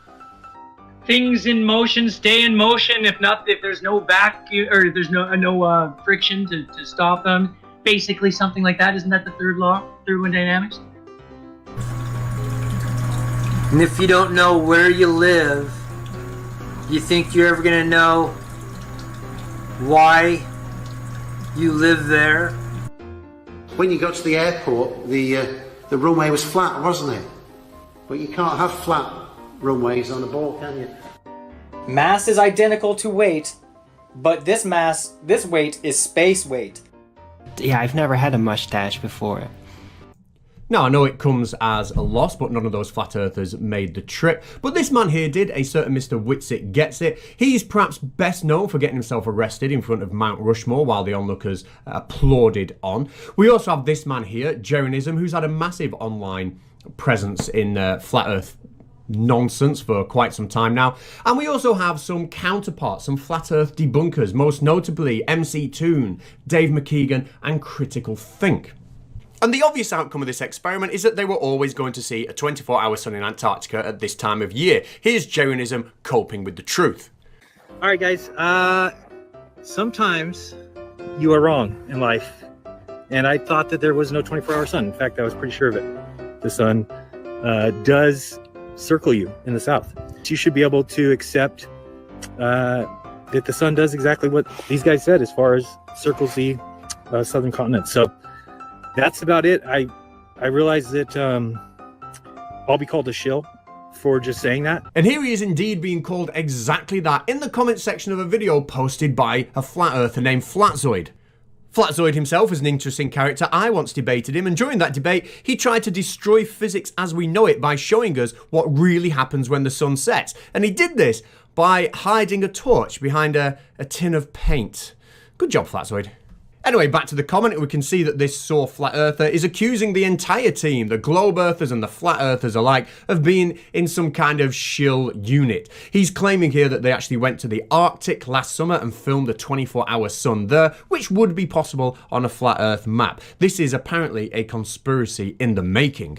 And our old friend and professional bullshitter David Weiss has also chipped in, suggesting he can't rule out that maybe they are somehow projecting a fake sun in the southern sky. And of course, this is a fantastic example of flat earth honesty. To sit back and say, no, I am not going to go to Antarctica to observe a 24-hour sun. And then when you are not there and other people are, you can sit back and claim that they are not observing what they are actually saying they are observing. It's a flawless plan. But David Weiss has gone one step further. He's come up with a plan of his own. I don't know if you've seen my idea for the real final experiment that'll never happen. And the reason it'll never happen is because it's batshit bonkers crazy and ridiculous, and it's obviously a coping mechanism from David, who is suggesting hiring 2 planes and launching from some point in Antarctica, flying around Antarctica in opposite directions with these planes until they come back and meet each other, hopefully not in some kind of mid-air collision. He wants to time how long it takes for these planes to come back into contact with each other, and depending on how long it takes, he can then determine whether they're flying around a small continent or whether they are flying around the rim of some kind of flat Earth. It'll take about 10 hours to get for both planes to meet over here. Now, if they both meet over there in 10 hours, that matches the globe model. But if they have to go around this way, it's going to take 68 hours. Yes, brilliant, Dave. Obviously, hiring two planes, spending millions and millions of pounds, risking mid-air collisions in something as complex as that is obviously a better idea than standing safely on the ground in Antarctica and observing a 24-hour sun. I'm very, very impressed that you've came up with that, and the fact that you're not in Antarctica now, so you haven't seen the 24-hour sun, means that you can keep denying it exists and you can keep making money selling your app, so that is brilliant. Now, my thoughts on where the results of this are going to go. Well, of course, this whole thing is going to go absolutely nowhere. Jeranism has been in this position before. A few years ago, he took part in a documentary called Behind the Curve. It's on Netflix. And in that documentary, he designed an experiment to test whether the Earth was flat or whether the Earth was curved. It involved a torch and fences and blah, blah, blah. But ultimately, it backfired spectacularly on him because he got the results that he didn't want. The results of his own test that he stood by in the planning phase showed that the Earth was curved. And all he had to say about it was this. Interesting. And in that same documentary, we all remember the infamous ring laser gyroscope, a gyroscope that they've been wanting to get their hands on for so long. It should be capable of measuring the rotation of the Earth, a 15-degree-per-hour drift, but they wanted to use it to show that there was no rotation. But of course, when they turned it on, again, they got the results that they didn't want. When we turned on that gyroscope, we found that we were picking up a drift, a 15-degree-per-hour drift. So what's happening in Antarctica right now is just another public dressing down of Flat Earth, the third one involving Jeranism, and he will be thrown under the bus by other Flat Earthers and called a shill, etc. But none of it matters, because when you're a Flat Earther, you have the ultimate trump card, the ultimate get-out clause card. And that is simply to say, well, I never had a model of my flat Earth, so whatever observations you see, don't debunk my model. In other words, for the rest of us, they are simply saying, I never had a clue what I was talking about, so nothing you can say can prove me wrong. But the flat earther will continue to take bottles of water for a drive in a car and pretend that proves that the Earth is rising upwards. They will continue to pour water on a football and prove that the oceans can't stick to the Earth. They will continue to hide torches behind tins of paint and prove that the sun sets in a different way than established physics has already worked out. They will continue to provide endless amusement for years to come. And the final experiment, unfortunately, will not be the final experiment. It will just be long forgotten this time next year. And I don't like saying that. I've got a lot of time for Will Duffy. He seems like a very, very nice guy, and he's put a lot of his own money into this. And I do applaud everyone who's gone on the trip. I have linked the Final Experiment YouTube channel in the description. And I've also linked the greatest video of all time. It is a debunk by a conspiracy theorist on the channel The Conspiracist. You need to go and watch that. It is absolutely fantastic. Finally, this is all new for me, this green screeny stuff. Somebody on Twitter made this for me. If you're interested, leave a comment and I will let you know what the Twitter handle is if you want something like this doing for yourself. And in fact, I'll put it in the description as well, the Twitter handle. Maybe you can get in touch with them. But for now, that's really all I've got to say. Goodbye. This is the most important question. Is flat Earth still tenable after the final experiment? What do you think? My answer should be obvious with my new background. If you did not notice, I removed the flat Earth map, the AE map, from my background, as that map was falsified by TFE.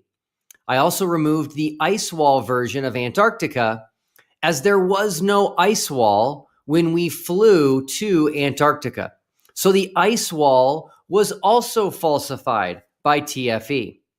If you haven't noticed, the flat Earth community cannot make up their mind as to what to do with our trip to Antarctica, and most importantly, the 24-hour sun.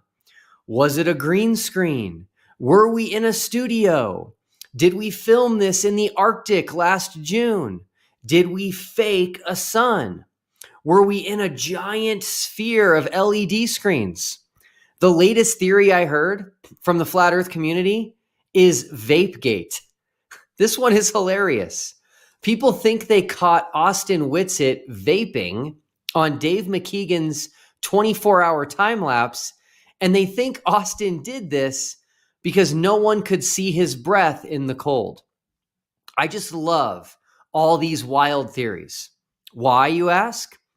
Because you are giving the greatest gift to the 4 flat earthers who were with us in Antarctica. You are showing them the truth of the flat earth movement. It's not about truth. It's not about critical thinking. It's essentially just dogma at this point. Dogma that is believed regardless of anything presented, regardless of evidence, regardless of eyewitness testimony from your own fellow flat earthers, regardless of reality. Eric Dubé is one of the most well-known flat earthers in the world, and he released a video about a week ago shortly after TFE concluded. And in this video, he said something very interesting. They made up their own straw man experiment and labeled it final, with the hope that their results would be the last words on the flat versus globe debate. Unfortunately for Will, and to the surprise of no flat earthers, the results of his experiment haven't changed people's minds and aren't the final words on anything. Now, this is rather disingenuous of you, Eric, because you of all people know that the final experiment changed the minds of flat earthers even before we went to Antarctica. And you know this because it was your longtime supporter, Amaral, who left flat earth thanks in part to your reaction to TFE. He saw with his own eyes your claim that the 24-hour sun in the Arctic proved the Earth is flat. The midnight sun rises on the 22nd, and for the next 72 hours never disappears from sight, slowly ascending and descending every 12 hours, showing 3 brilliant sunsets and sunrises without ever actually setting below the horizon. And yet the midnight sun can clearly be seen as low as the 65th parallel. This is another absolute proof that the Earth is the flat, stationary center of the universe. But then after we announced we would go to Antarctica, you then completely changed your tune and now criticize Globers for saying essentially the same exact thing you used to say. It's precisely because flat earthers such as yourself, completely going back on what you've said for years and acting as if you never said these things, that will convince flat earthers like Amaral to leave flat earth. And you are incorrect that TFE has not changed people's minds. Testimonies of people leaving flat earth are starting to make their way to me, and we will never know how many people the final experiment actually converted. Here's one that was shared with me a few days ago. It says, so my son is a flat earther. We hadn't told him anything about Will's trip to Antarctica. Well, he called us yesterday and said, did you hear about this guy going to Antarctica to prove the globe? Haha, we said yes, we actually knew him. Well, he told us that the Antarctica trip has completely changed his mind and he's no longer a flat earther. And then I received this email just this morning. Hi, Will. I just want to say thank you for doing TFE. I had been waiting for months in anticipation of what would happen. I have been a flat earther for the past 3 years. What initially got me into the flat earth was a video I saw by Dave Murphy called The Biggest Lie of All. And then I watched many other flat earth videos. I became a Christian during this period, and I saw a lot of scripture that I believed described the earth as being flat. I have been convinced the earth is flat, as the globe just didn't make any sense to me after what I looked into. I made a lot of connections online and in real life with people who believe the same. I am very surprised how many people believe the earth is flat, Christians in particular. Anyway, this belief of mine started to have an impact on my family. Not only did my siblings think I was a nutter, I have children who I home educate. I didn't have a clue what to tell them about the shape of the earth, other than some people believe it's flat and others believe it's a globe. I knew I had to make a decision and teach them something more than this because they are growing and I couldn't avoid it forever. The issue I had was I would not lie to my children about this just because the majority of people believe it's a globe. But then I and they would be ridiculed for this belief going forward. I had questions on both sides that didn't make sense, and I felt so stressed about the whole situation. I then saw a video of you and Justin Peters discussing the final experiment. I thought it was a great idea, and I decided that whatever the result of that experiment was, is what I would teach my children about the shape of the Earth. She goes on to say that she found Dave McKeegan's channel because of TFE, and that he soundly debunks so many things she believed about flat Earth.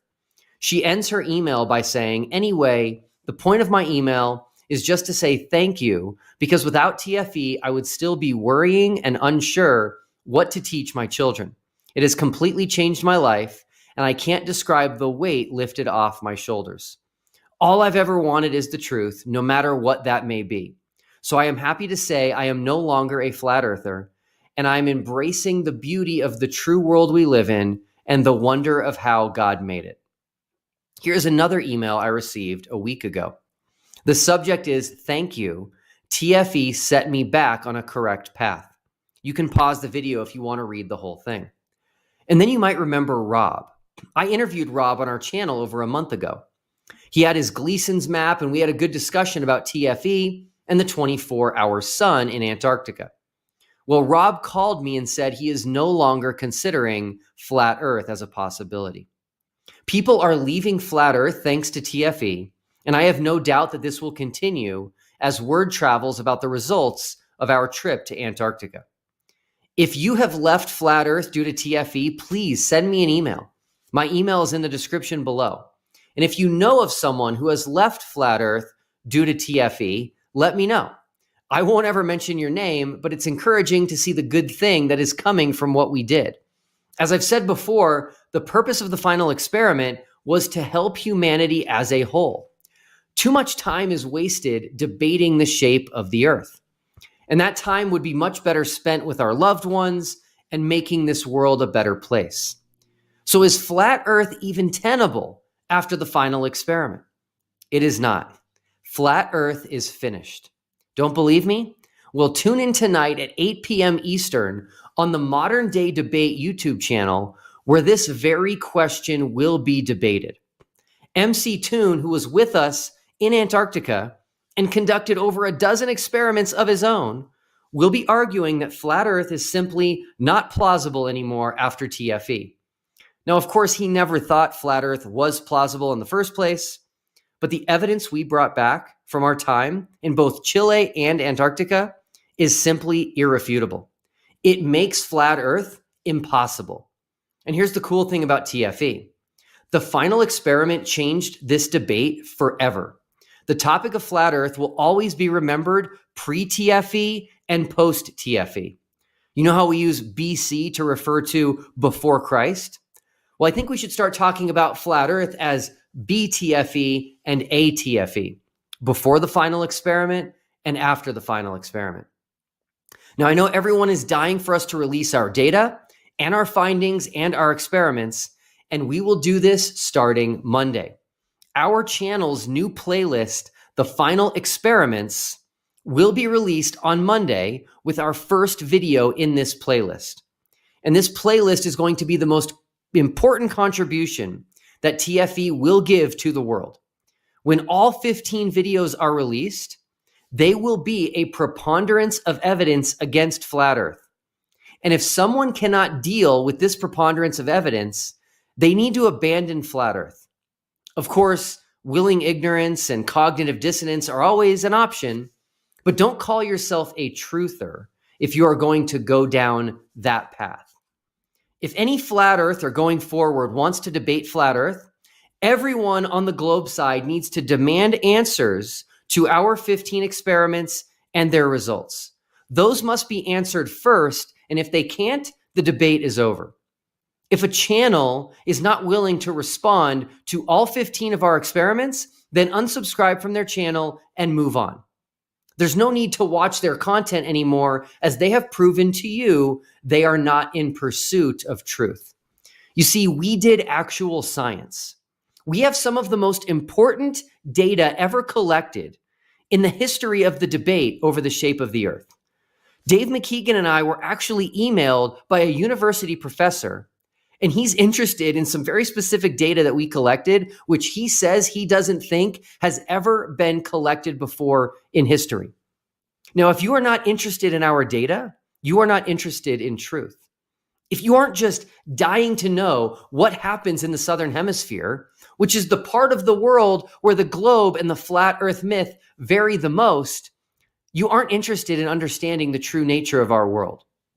And if you aren't willing to acknowledge that the results of our experiments match the globe predictions, and if you aren't willing to admit that this preponderance of evidence means it's very likely the globe is true, then you are not a truther. So buckle up. This is going to be an incredible ride. We thought of just about everything, and we aren't going to hold anything back either.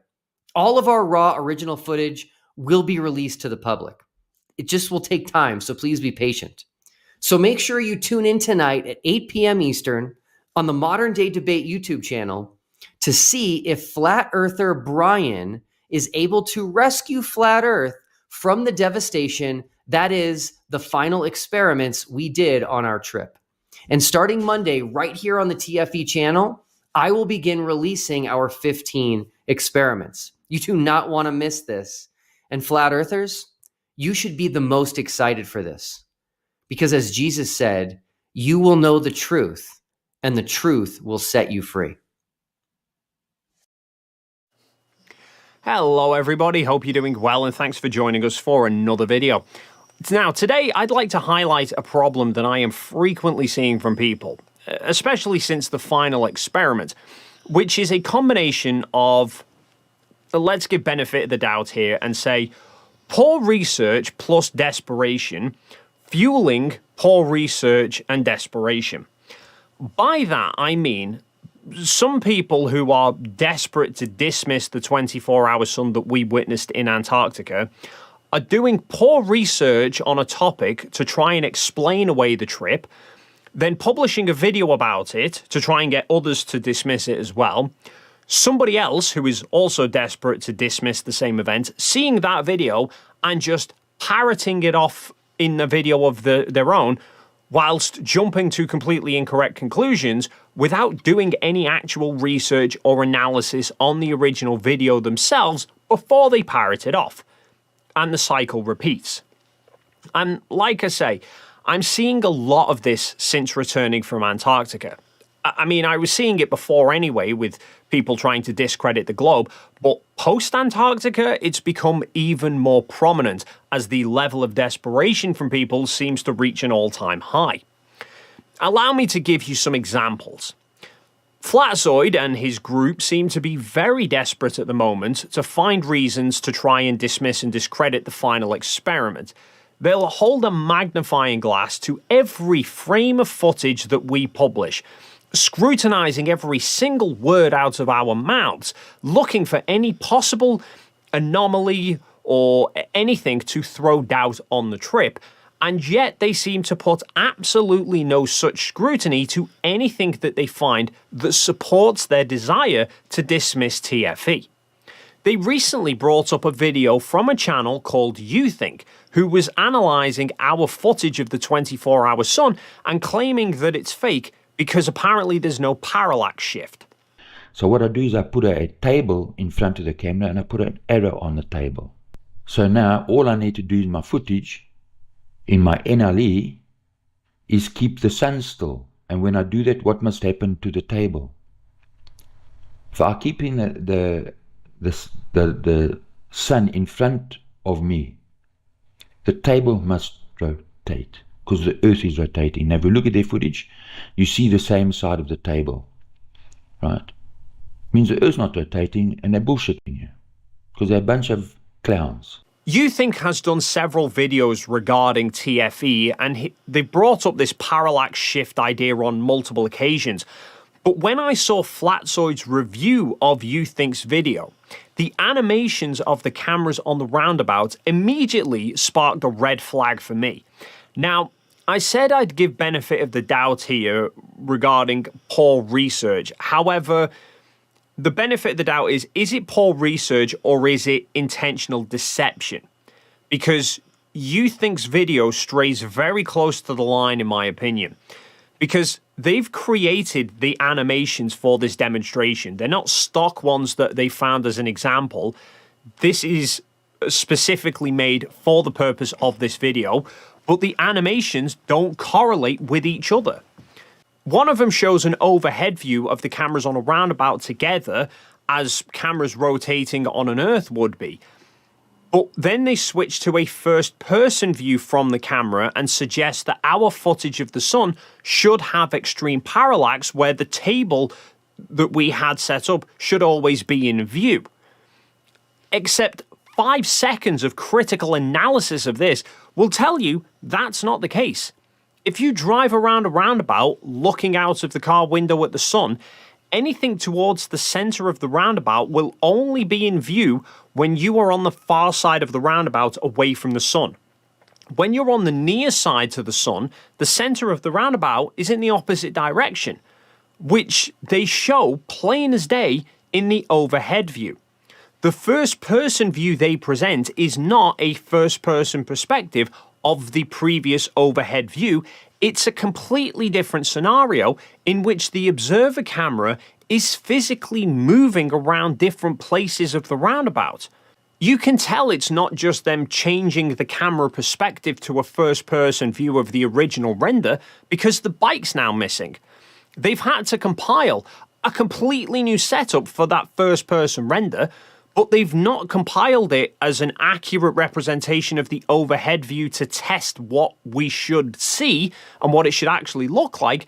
They've just presumed in their head that the table should stay in view, so they've then designed the render to show that, even though it should be blindingly obvious to anybody that that is not the case. Which is either sheer desperation that they've not actually thought about it before they've made it, or it's intentionally trying to deceive people. Either way, Flatzoid and his group all watched this and just went nodding along and actively agreeing with it, and none of them bothered analysing to see if that's what would be the case before they started running off and asserting it as fact and proof of fakery. Had they taken a moment to critically analyse that video, they probably would have spotted for themselves this glaring issue. Not only might they have then drawn a completely different conclusion in actually thinking that the 360 footage should show parallax when it in fact shouldn't, but it might have even made them question the rest of YouThink's videos rather than just taking it at face value just because it's convenient for them. It's very important to critically analyse things before you go drawing conclusions. For example, when Brilliant.org asked if they could sponsor my videos, I didn't just agree to it out of nowhere. I put it to the test and I analysed it for myself. I mean, the fact that they are sponsoring this video should give you a clue as to my conclusions, though. To me, Brilliant is one of the best and most effective ways of learning. They have so many classes across different topics that start with the basics and build up gradually, and I find their interactive animations makes it much easier to grasp the concepts, and thanks to their app, you can jump in and do a spot of learning whenever and wherever you please. I even did classes whilst I was in Antarctica. That also allowed me to keep my daily streak going, which is now past 680 consecutive days of using it. Try it for yourself by taking a 30-day free trial using my link brilliant.org/Dave McKeegan, and doing so will also entitle you to 20% off their annual subscription.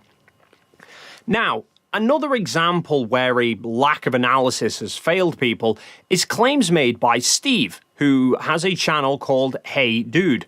He recently put out a more than 2-hour-long video talking about the reasons that he thinks our Antarctica trip was a lie. One of the reasons he puts forward is claiming that during a live stream Jeron was doing whilst we were there at Halfway Point, he apparently said the sun sets. Admissions that have been made, including a massive one of Jeron sneaking into one of his on-site videos that the sun sets. The sun will dip down right here. It doesn't go behind that mountain. Goes right above it, comes over here, gets back up high in the north, and then sets. A lot of people were saying something about this isn't... Now, he brought this point up weeks ago on a live stream with Will Duffy, claiming that Jeran was somehow being forced to lie about seeing the 24-hour sun, but that he'd accidentally let slip about it. But Will brought Jeran on himself onto the stream, and Jeran reaffirmed that the sun didn't set. And there was a contention of whether Jeran actually said the word set or instead the word since, because he's jumping from talking about the sun to then suddenly talking about the camp. And then sets. A lot of people were saying something about this isn't near Union Glacier. But despite all of that, Steve has since pressed on anyway, publishing this massive video, and within a matter of hours, Level Earth Observer did a video parroting Steve's claims that Jeran has said the sun set and concluding that TFE is a lie. And within a few hours of that, Flatzoid was live and immediately jumped into covering LEO's video about Steve's video, and again, jumping on the bandwagon of Jeran said set, therefore fake. Now, this is 3 levels of no critical analysis being done and instead just desperate straw clutching. Jeran was talking about the path that we observed the sun take in Antarctica. The sun will dip down right here. It doesn't go behind that mountain.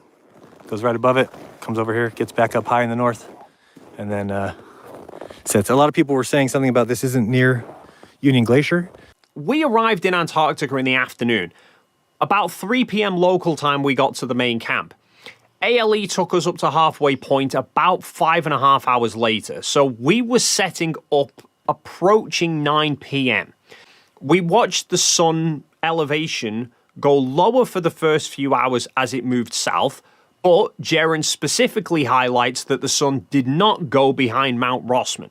The sun will dip down right here. It doesn't go behind that mountain. Then, after solar midnight, which was about 2 a.m., the sun elevation began increasing, reaching its peak in the early afternoon when the sun was north of us. And Jeran was live streaming when the sun was to the west, as we were all packing down, which was around 9 or 10 p.m.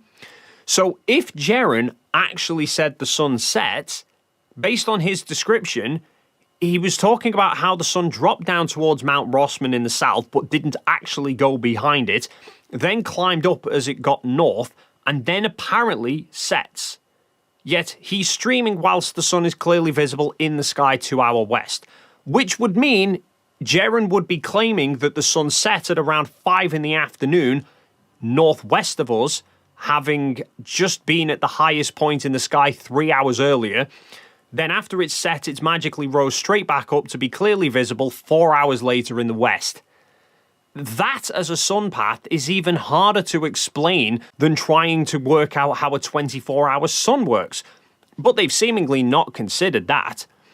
And like I pointed out to both Steve and Flatzoid when I was on live streams with them, we did multiple live streams in Antarctica at various times throughout the day. Jeran did a stream from the main camp before we travelled up to halfway point, so his stream was late afternoon, probably around 5 or 6 p.m. Will then streamed at local midnight for almost an hour, showing the sun approaching south of us towards Mount Rossman. Immediately after Will's stream, Critical Think started doing a live stream where he was talking directly to a flat earther called Mike. That ran on for about an hour, so that would put it finishing around 1:30 a.m.-ish. When that finished, MCToon then went live to cover local solar midnight, which is when the sun reaches its lowest point in the sky. That stream ran for almost 3 hours before Starlink unfortunately threw the towel in. That caused the stream to crash, but that was getting on for around 5 a.m. of back-to-back live streams with the sun easily viewable towards the direction of Mount Rossman. Will then went live again a few hours later to address claims that were being made regarding green screens. That was around midday, with the sun now north of us, very high in the sky. That was followed about an hour or so later with Austin going live on his YouTube channel for almost an hour.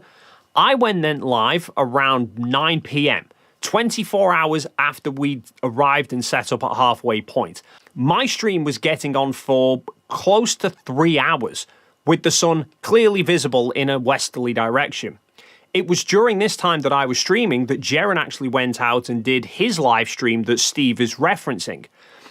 And then Will streamed one final time as we were packing down for almost an hour.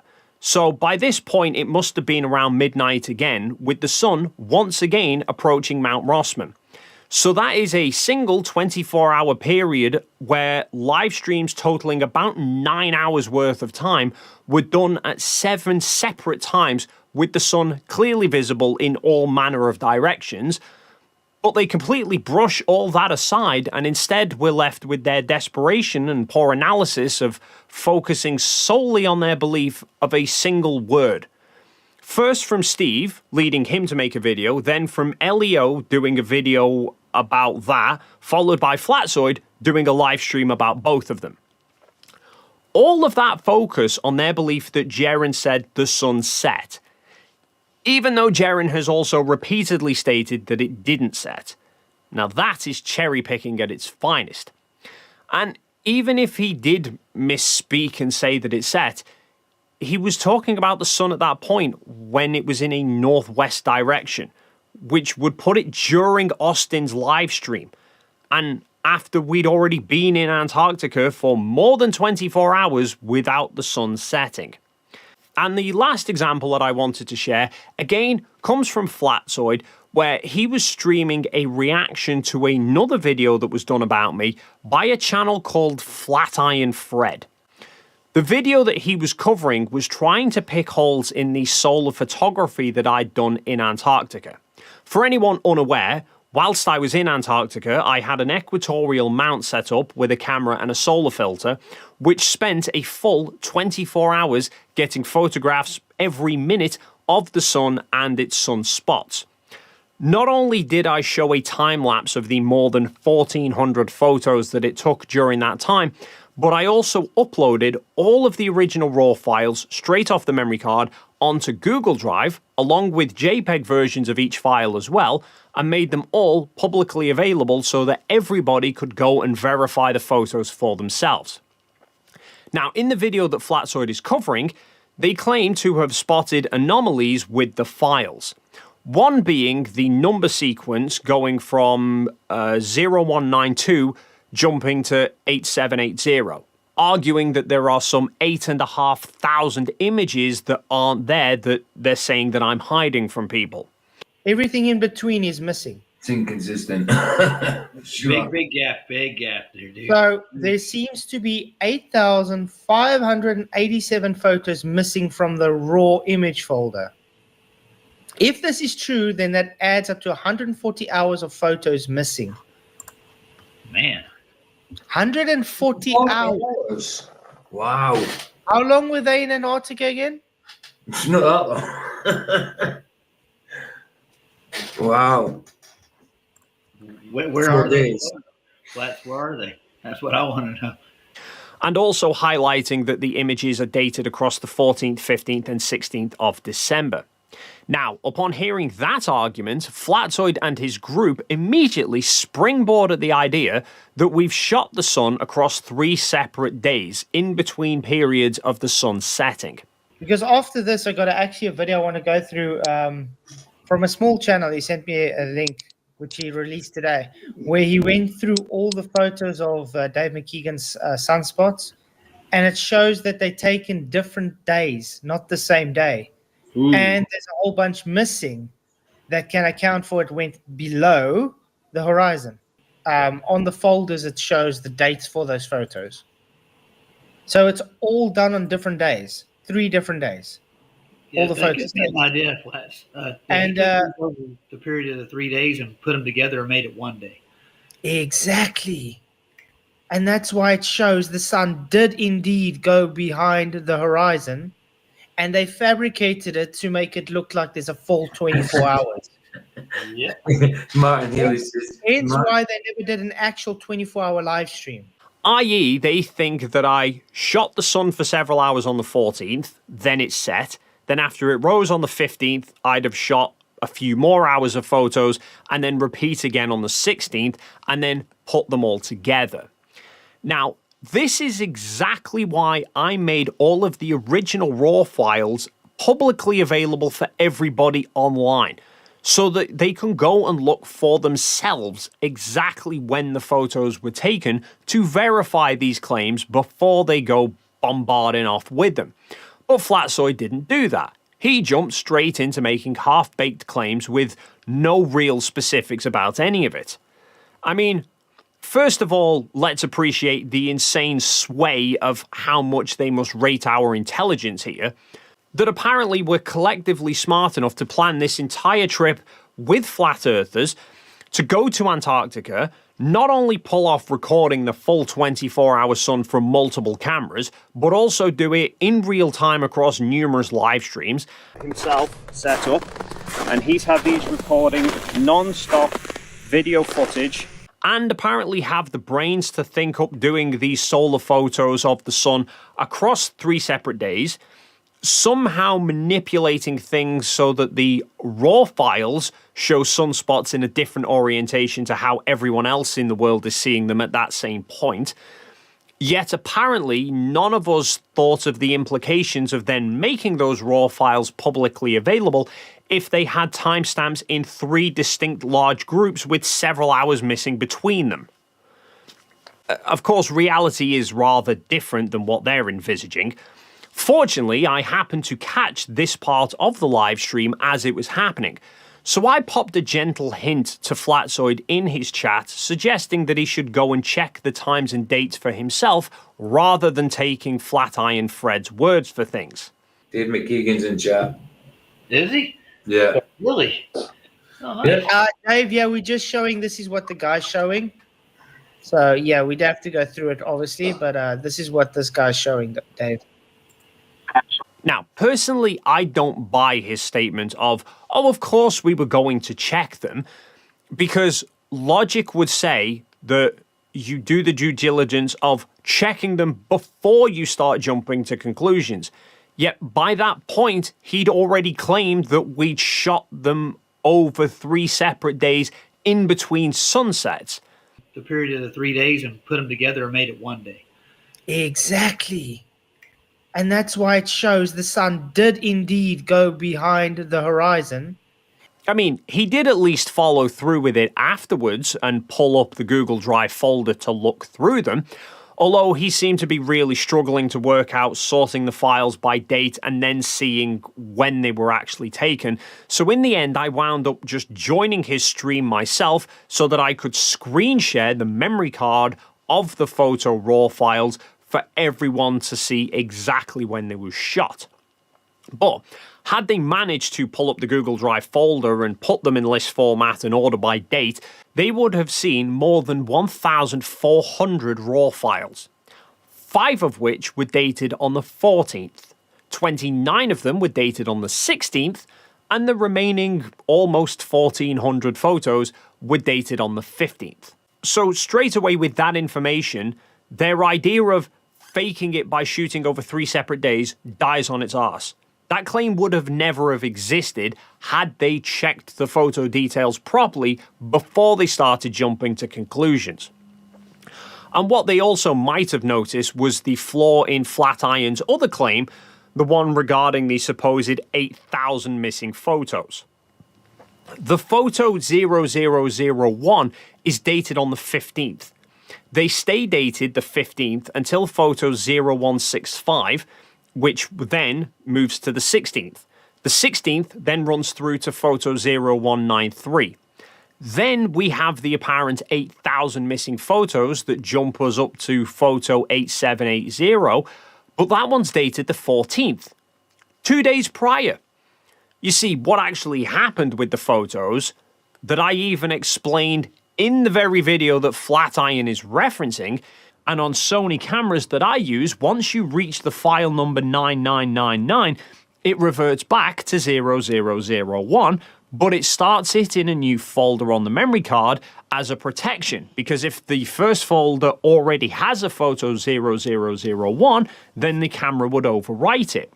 So my photos are running, in fact, starting at 08780, running through to 99999, then going to 0001, and then running through to 0193, which you can see if you put the photos in the Google Drive folder by date order.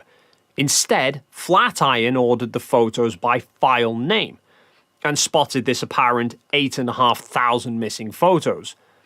Somehow he managed to spot all of that, but missed the jump that goes from the 14th to the 16th, even though he also did a very in-depth analysis of the number of photos from each day, as well as calculating the space that he thinks would be required for the time-lapse. But apparently didn't notice that the file names of the 15th were numbered after the 16th, which is either severe desperation or another attempt at trying to deceive people like Flatzoid and his group, who then unfortunately lap it up without questions because it suits their narrative. The period of the 3 days and put them together and made it 1 day. Exactly. And that's why it shows the sun did indeed go behind the horizon. Even though they all hark on about just wanting to find the truth and they're only looking for inaccuracies and inconsistencies to get the story straight, yet they're only applying that stringent analysis on things that argue in favor of there being a 24-hour sun and completely missing the glaring problems with all of the videos they're pulling up that argue against the 24-hour sun. And just in case anyone is wondering why the dates of the photos span 3 days, the camera was set to GMT rather than local time. We got to halfway point around 8:30 p.m. So the first photos I took at halfway point were just before midnight GMT for the camera, which that then quickly rolled into the 15th for the camera, and it ran for 24.5 hours. So the time in the camera rolled over past midnight on the 15th and captured about a half an hour's worth of photos that were dated on the 16th.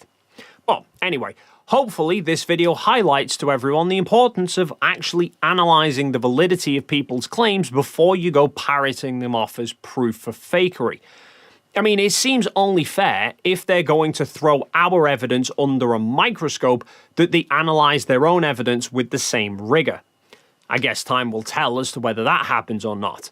For now, though, it leaves me to just say thanks for watching. As always, feel free to leave your thoughts in the comments down below. If you enjoyed this video and you haven't already done so, then please consider hitting the like and subscribe buttons, and hopefully I'll see you in the next video. So I'm going to bring them in, and then we'll start with first Dave. You may know him as Professor Dave Explains. He's linked. All of his channels are linked. He's on YouTube. He should also be on Rumble because, you know, reasons. Dave, welcome. How are you today? Good. How are you doing? Thanks for having me. Yeah, I'm doing well. Thanks for being here. And then we've got Austin. You might know him as Witsit on Twitter. He's got a YouTube channel. I assume, I don't know, you should have a Rumble channel too, but their YouTube channels are both linked in the description below. I recommend you hear them both out. And I guess we're going to talk about flat Earth, and we're going to start the clock at the 7-minute mark for Dave, if you're ready. Sure. Yeah. Just present here. How do that on the bottom? Oh, share screen, right? Yep. If I can actually drop out too if we need more room on the screen, you know. Yep, there's that. Can we see the slides? Yep, you got it all? Yep. Okay. So ready? I'm gonna shut up. I mean, I'll keep it to. So I got 4:37 now on my clock. So at cool. Well, just flip to 4:38. So go ahead. Okay. So we're here to talk about flat Earth versus globe Earth. Austin is going to pretend to defend the flat Earth. He will do so with two tactics, which I will undermine right now. First, he will pretend that the default position is that it's just totally flat. Just observe and see how flat it is. So the burden of proof is on the globies to prove it is a globe. No, that's false. All of observations since antiquity have only make sense on a spherical Earth. Looking at the sun, moon, stars, only makes sense on a sphere. That's how we've known the Earth is a sphere for 2,500 years. Furthermore, if you deny a globe, most things don't make any sense. Day, night, seasons, weather, tides, Coriolis, geological phenomena like volcanoes, earthquakes, technology, communications, simple things like line of sight increasing with altitude, terrestrial motion, gravity. None of it makes sense if you deny that the Earth is a globe. Speaking of gravity in particular, I know that Austin will be very eager to talk about his electric gravity bullshit. Here are some reasons why that is stupid. He cannot derive 9.81 meters per second squared.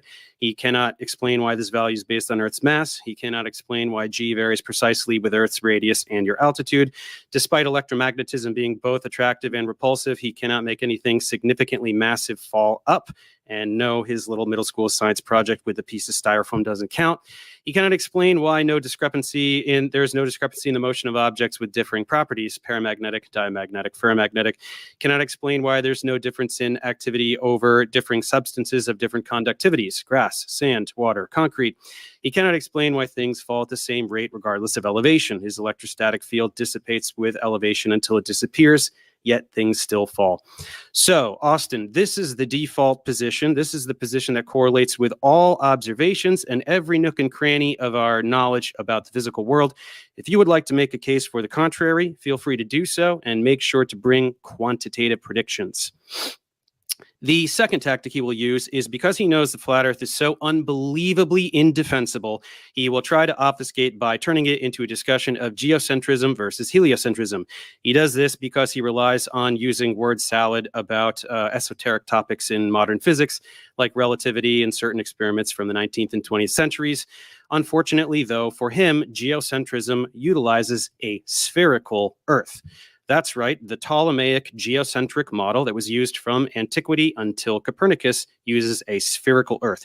So if he would like to change the topic of the debate completely from flat Earth versus round Earth to geocentrism versus heliocentrism, I'm willing to entertain that if he first admits that the Earth is a sphere. And he has to mean it. If he is unable to make that concession, I will continually drag him back to very simple, naked eye observations and basic logic that prove the Earth is a sphere without any understanding of physics whatsoever. Number one, the observations of the stars. In the northern hemisphere, the stars rotate counterclockwise. In the southern hemisphere, they rotate clockwise. This makes absolutely no sense on the pizza land. Why would the sky be rotating in opposite directions just depending on where you're standing? Also, why can't we all see the same stars? If you have a line of sight to a star, you should be able to see it. Both of these make perfect sense on a rotating sphere. You have two celestial poles, and the Earth is rotating, and then we can't see through the Earth. That's why you can't see certain stars. So in the north, can't see Southern Cross. In the south, can't see Polaris. Speaking of the Southern Cross, in order to get the pizza land, he has to take the point that is the South Pole and unwrap it to get the perimeter of the pizza. And that results in total absurdities like these three people all looking at the Southern Cross at the same time, despite looking at completely different directions. That makes no sense at all. Again, on a sphere makes perfect sense where south actually means something, and they're all looking at the South Pole. Number two, day and night and regions of illumination. This is very bad for the Flurfies because in the winter months, they need to take the sun all the way out to the periphery of the disk, and that would result in most of the pizza being dark everywhere most of the time. Of course, in reality, the opposite is true. The edge of Antarctica in these winter months is illuminated almost all the time. So how does the light get all the way over there? And then you don't even have to go all the way to Antarctica. You can go to Ushuaia, which is at the tip of South America, where people live, and that must be illuminated around 70% of the trajectory, while places like Point Barrow, Alaska, experience 24-hour night. In order to try to explain this, they have to make light do things that it doesn't do, and in fact, flat earthers do not ever try to explain this at all. It gets even worse if you go all the way to the South Pole. There is a 24-hour sun there, which completely obliterates the flat Earth, as flat earthers themselves admit. And that is why a rich person lately has been offering fully paid trips to the South Pole so that flat earthers can see the 24-hour sun, and they are all busy crapping their pants trying to make excuses to not go. Once again, on a globe Earth, this makes perfect sense. Day is when you're facing the sun. Night is when you're facing away. Pretty simple.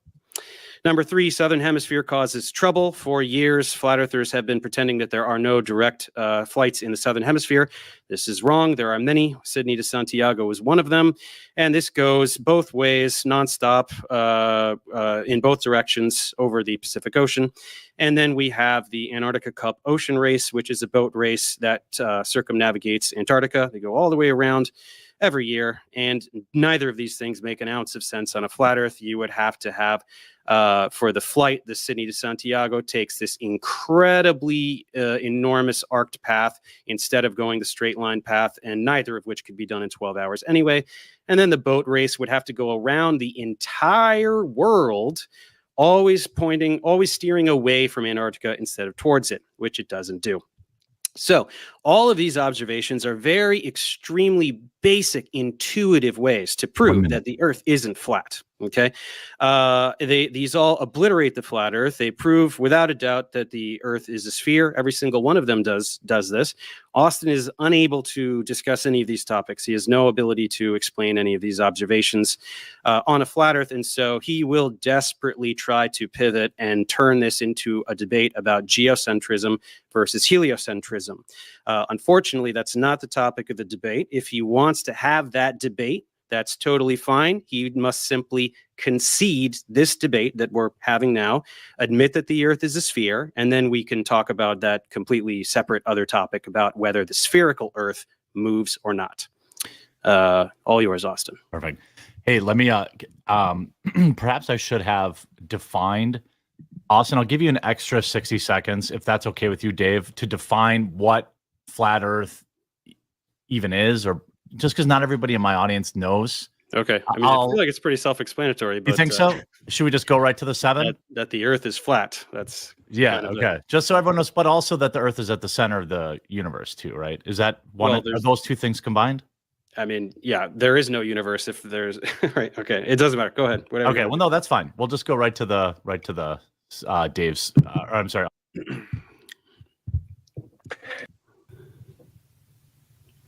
Well, wait, what happened? He just left. He left? Well, he might have just, maybe he'll come back. He might have clicked a button at yeah, well, yeah, maybe he accidentally closed the window. He might have closed the window. Yeah, he might have been trying to add something. He probably tried to switch tabs to go to a all right, there he is. Something. All right, I'll there you go. No, you're good. I was like, debate over? What? Okay, I'll shut up, and then so at 4:46, you have your 7. Cool. Yeah, I didn't really make a PowerPoint, but I'll just use the classic one here if you can pop it up on screen for me. So yeah, it's our position is that the Earth is a geocentric stationary plane. This feeble attempt to separate the conversations is disingenuous. That the Earth is stationary, it's in the center of the universe. None of the kinematics or dynamics, even of geocentrism, is exclusive to sphericity. That is just a get out of jail card because he will not be able to defend the claim that we're moving around the sun. To very quickly go through some of this, falsification is independent of replacement. And so what always happens is people don't defend the globe. They just want to ask millions of questions to the flat earthers. And somehow if a flat earther doesn't know the answer, then all of a sudden the globe model becomes true. And then of course the burden of proof is the one making the positive claim. And then shifting the burden is making the other person prove why your claim isn't true. So if I read a book and say all these fairy tales exist, I don't have to prove that unicorns don't exist. Very simple concept that gets overlooked consistently in this debate. Oftentimes we get what's called a straw man fallacy. People say that this is what flat Earth is, and they point and laugh, and no one that I know thinks that it's a flat disk in a solar system. That's ridiculous.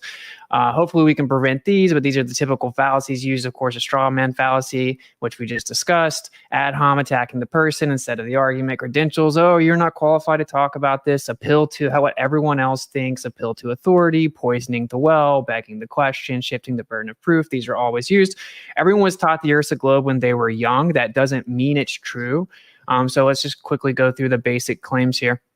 Claim 1 is that the Earth is a sphere with a radius of 3,959 miles. The second claim is that the Earth is spinning, tilted, wobbling, revolving around the sun, shooting through the galaxy. That's then shooting through space. That is a positive claim. And then the third one is that the Earth is in the vacuum of space. The heliocentric model has the burden of proof for these claims. So attempting to remove the burden and pretend that it's just automatically granted to you at the beginning is not how logic works whatsoever. And then one would say, wait, isn't saying the earth is flat a positive claim? It is, of course. And so then we would have the burden of proof, and we have fulfilled that, right? Actually, this right here is a specular reflection. Any convexity or concavity of the water, if it was curving, you wouldn't be able to get a specular reflection because it will cause what's called a diffused reflection. If we move on here, we have actually verified the Earth is flat in many ways. Radio waves can be sent over 10,000 miles. Amateur records show that they're sent thousands of miles at all frequencies far beyond the geometric limitation of the globe. Here we have a distant mountains observed from 167 miles away at less than 1,000 feet. So the target hidden height should be almost or over 11,000 feet, but the mountain's only 12,000 feet. We should only be seeing roughly 1,000 feet of the mountain. Clearly, that's not the case. Here we have another one, 168 miles. Target hidden height is almost 12,000 feet, and the elevation is entirely 12,000 feet. So we should not see the entire mountain. This is a major problem because you're going to have a problem trying to invoke refraction here, and hopefully you do. This used to be the world record longest distance line of sight. Of course, that means you're a direct line of sight to what you're observing. The world record for the longest photo. Here we have a target hidden height of 16,000 feet, and the top of the tallest mountain is 12,000 feet, which means that the mountain should have been thousands of feet below the curvature. Here's another one, 271 miles. Again, the entire mountain should have been obstructed by over 3,000 extra feet. Here's another one, 250 miles. You get the idea. Over and over, the mountain should be obstructed, except for just roughly 800 feet here. Here's another one, 241 miles. The entire mountain, almost the entire mountain should be hidden. And then it goes on and on and on.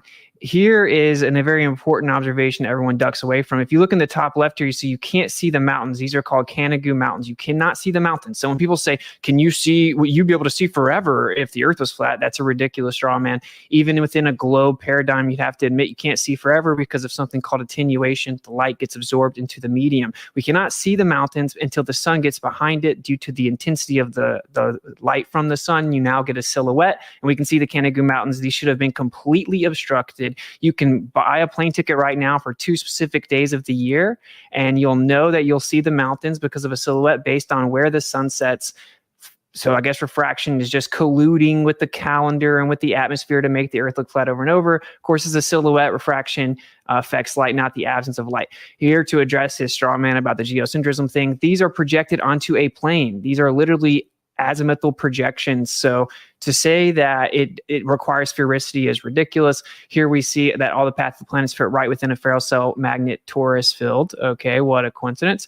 And to address this misnomer that sunsets are impossible on a flat Earth and they just go behind the curve of the Earth, that is also not true. Here we see the sun disappearing above the horizon with a horizontal line blocking the bottom of it far above the horizon. This is proof that the sun can disappear up above the horizon due to atmospheric conditions. Of course, we have tons of assumptions when it comes to the military that the Earth is flat. Specular reflection, again, I'm going to kind of speed through these, but specular reflection, you see that just a small concavity or convexity in the water actually causes what's called a diffused reflection. You'll see here in the left. So you actually need a flat surface to have a specular reflection. We see these over long distances consistently. So we'll just skip over here. So, and then of course, the globe claims that the horizon is a physical, tangible surface, and it is not. It's literally a horizon that is apparent. That's why it is where the sky appears to meet the ground. So here we can get into some of the specifics here, but of course, also on a globe, the horizon should drop down and away from you as you increase altitude. What we see in reality is it rises with us, which is a major problem. So long story short, the entire globe model depends on the accuracy of the claimed radius value. And if that radius value is wrong, the entire model is wrong. So in closing, what I'm going to say is, again, falsifications independent of replacement. The literal default position is that the Earth is a stationary plane. The globe says, well, yeah, but it's so big it looks flat, and it's so big that based on the angular rate of motion, you can't tell that it's moving. Could that be true in theory? Sure, but that is a concession that the default position based on empirical evidence and observation is that the Earth is a stationary topographical plane, hence why we utilize it as such for all military technology, etc. Therefore, to make a claim that everything is antithetical to that, you objectively and logically have the burden of proof. And then we'll get into a lot of the things that he mischaracterized my arguments regarding throughout the debate, hopefully. But yep, there you go. Okay, thank you for the opener.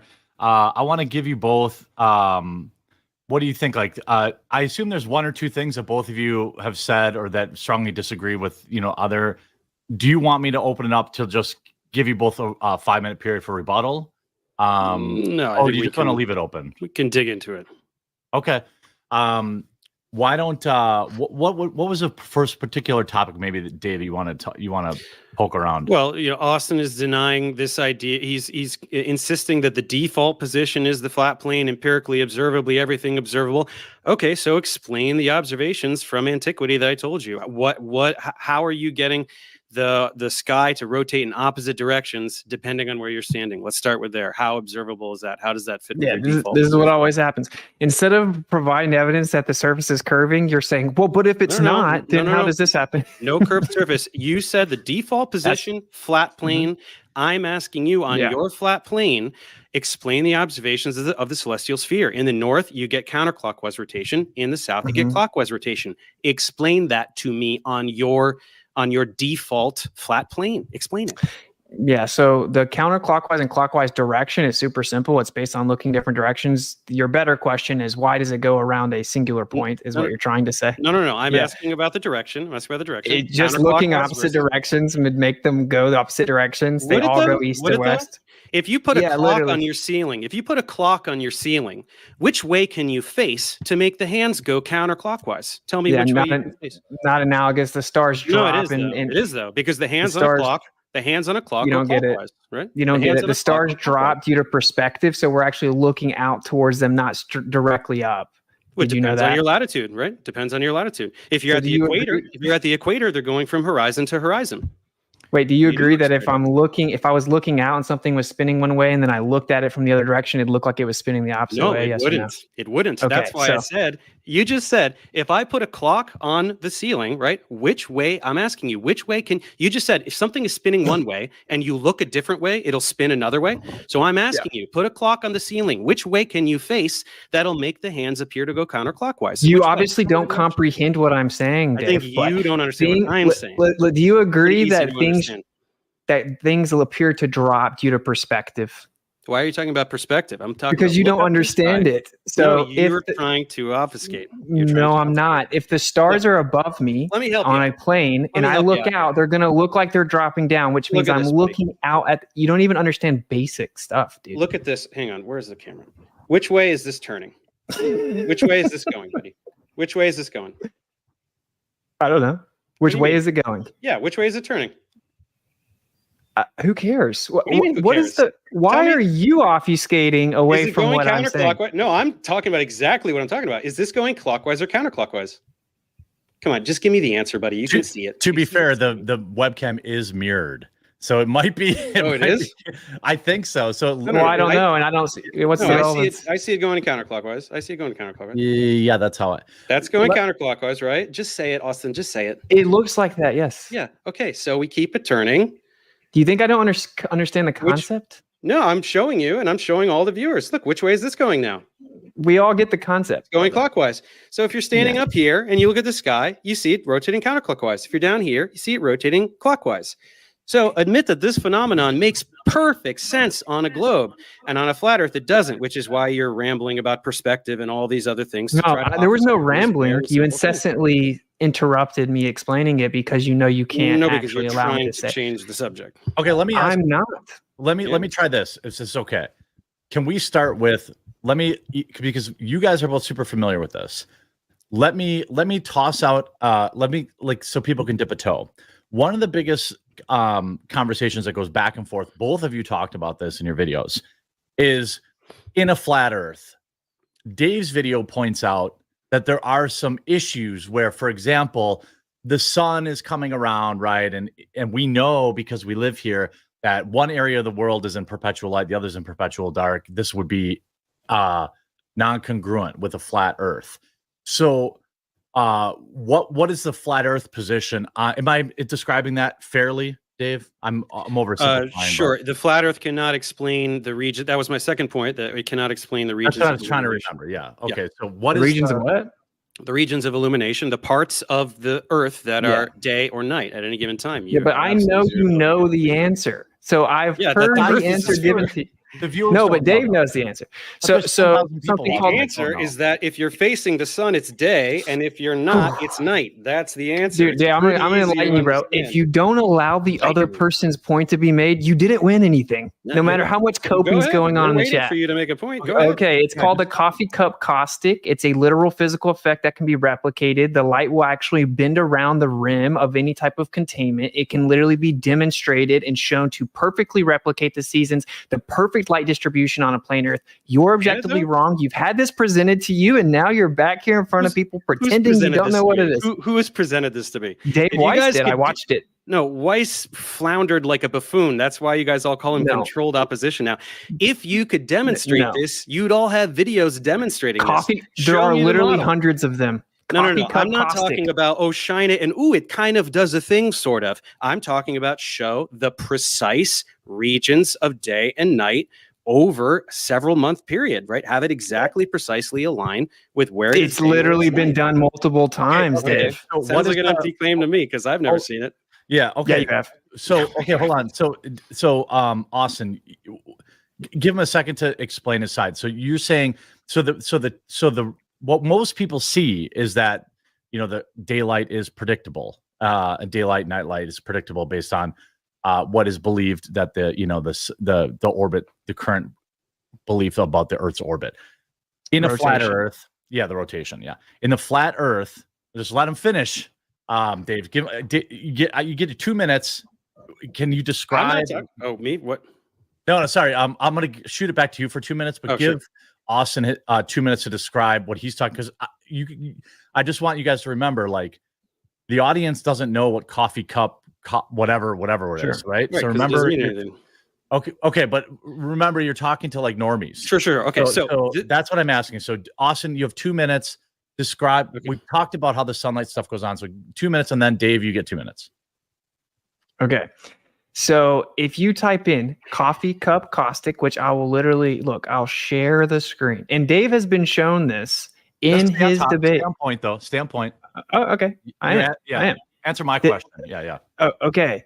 Just Google coffee cup caustic. If I have a coffee cup, if I took the lid off of my coffee cup and then light was shining in from the window, what will happen because of the rim is the light will hit inside the coffee cup and wrap around the entire rim. I can take this little flat earth model right here and do it live. I'd have to cut all the lights off, and since the windows are open, I can't.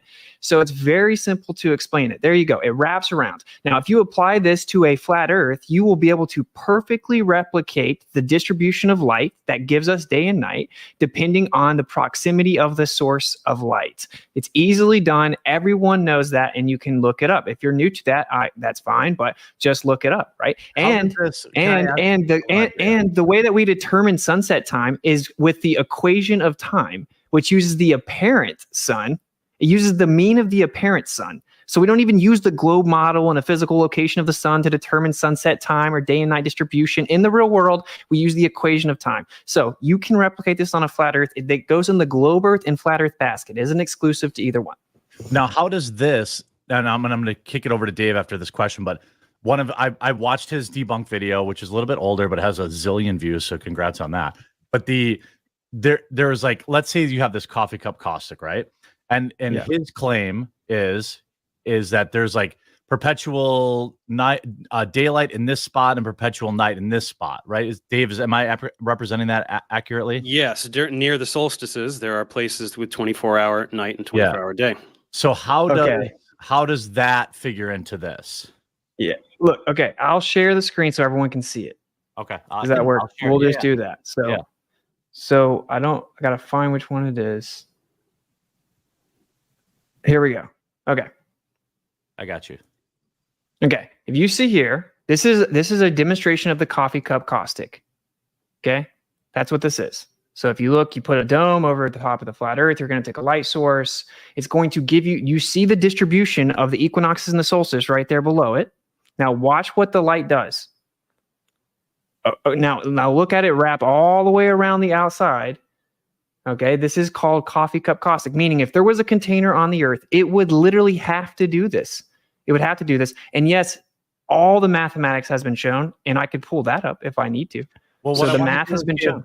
I want to give, while you pull that up, I'm going to give Dave 3 minutes to respond because we went over. So I want to give Dave, I'm like I'm kind of keeping it rough, but just try to keep some semblance. So I want to let Dave respond to Yeah, this. I don't need 3 minutes. It doesn't perfectly match. It's just a very hackneyed demonstration that kind of sort of makes a shape. They're not showing any kind of actual model that directly correlates with all the positions. So number one, it absolutely does not correlate with the times of day and night, doesn't do it. But second of all, it also creates gigantic problems because in order to get this, you're pretending that there's this dome, magical dome or whatever the hell you're talking about that's giving this effect, which number one,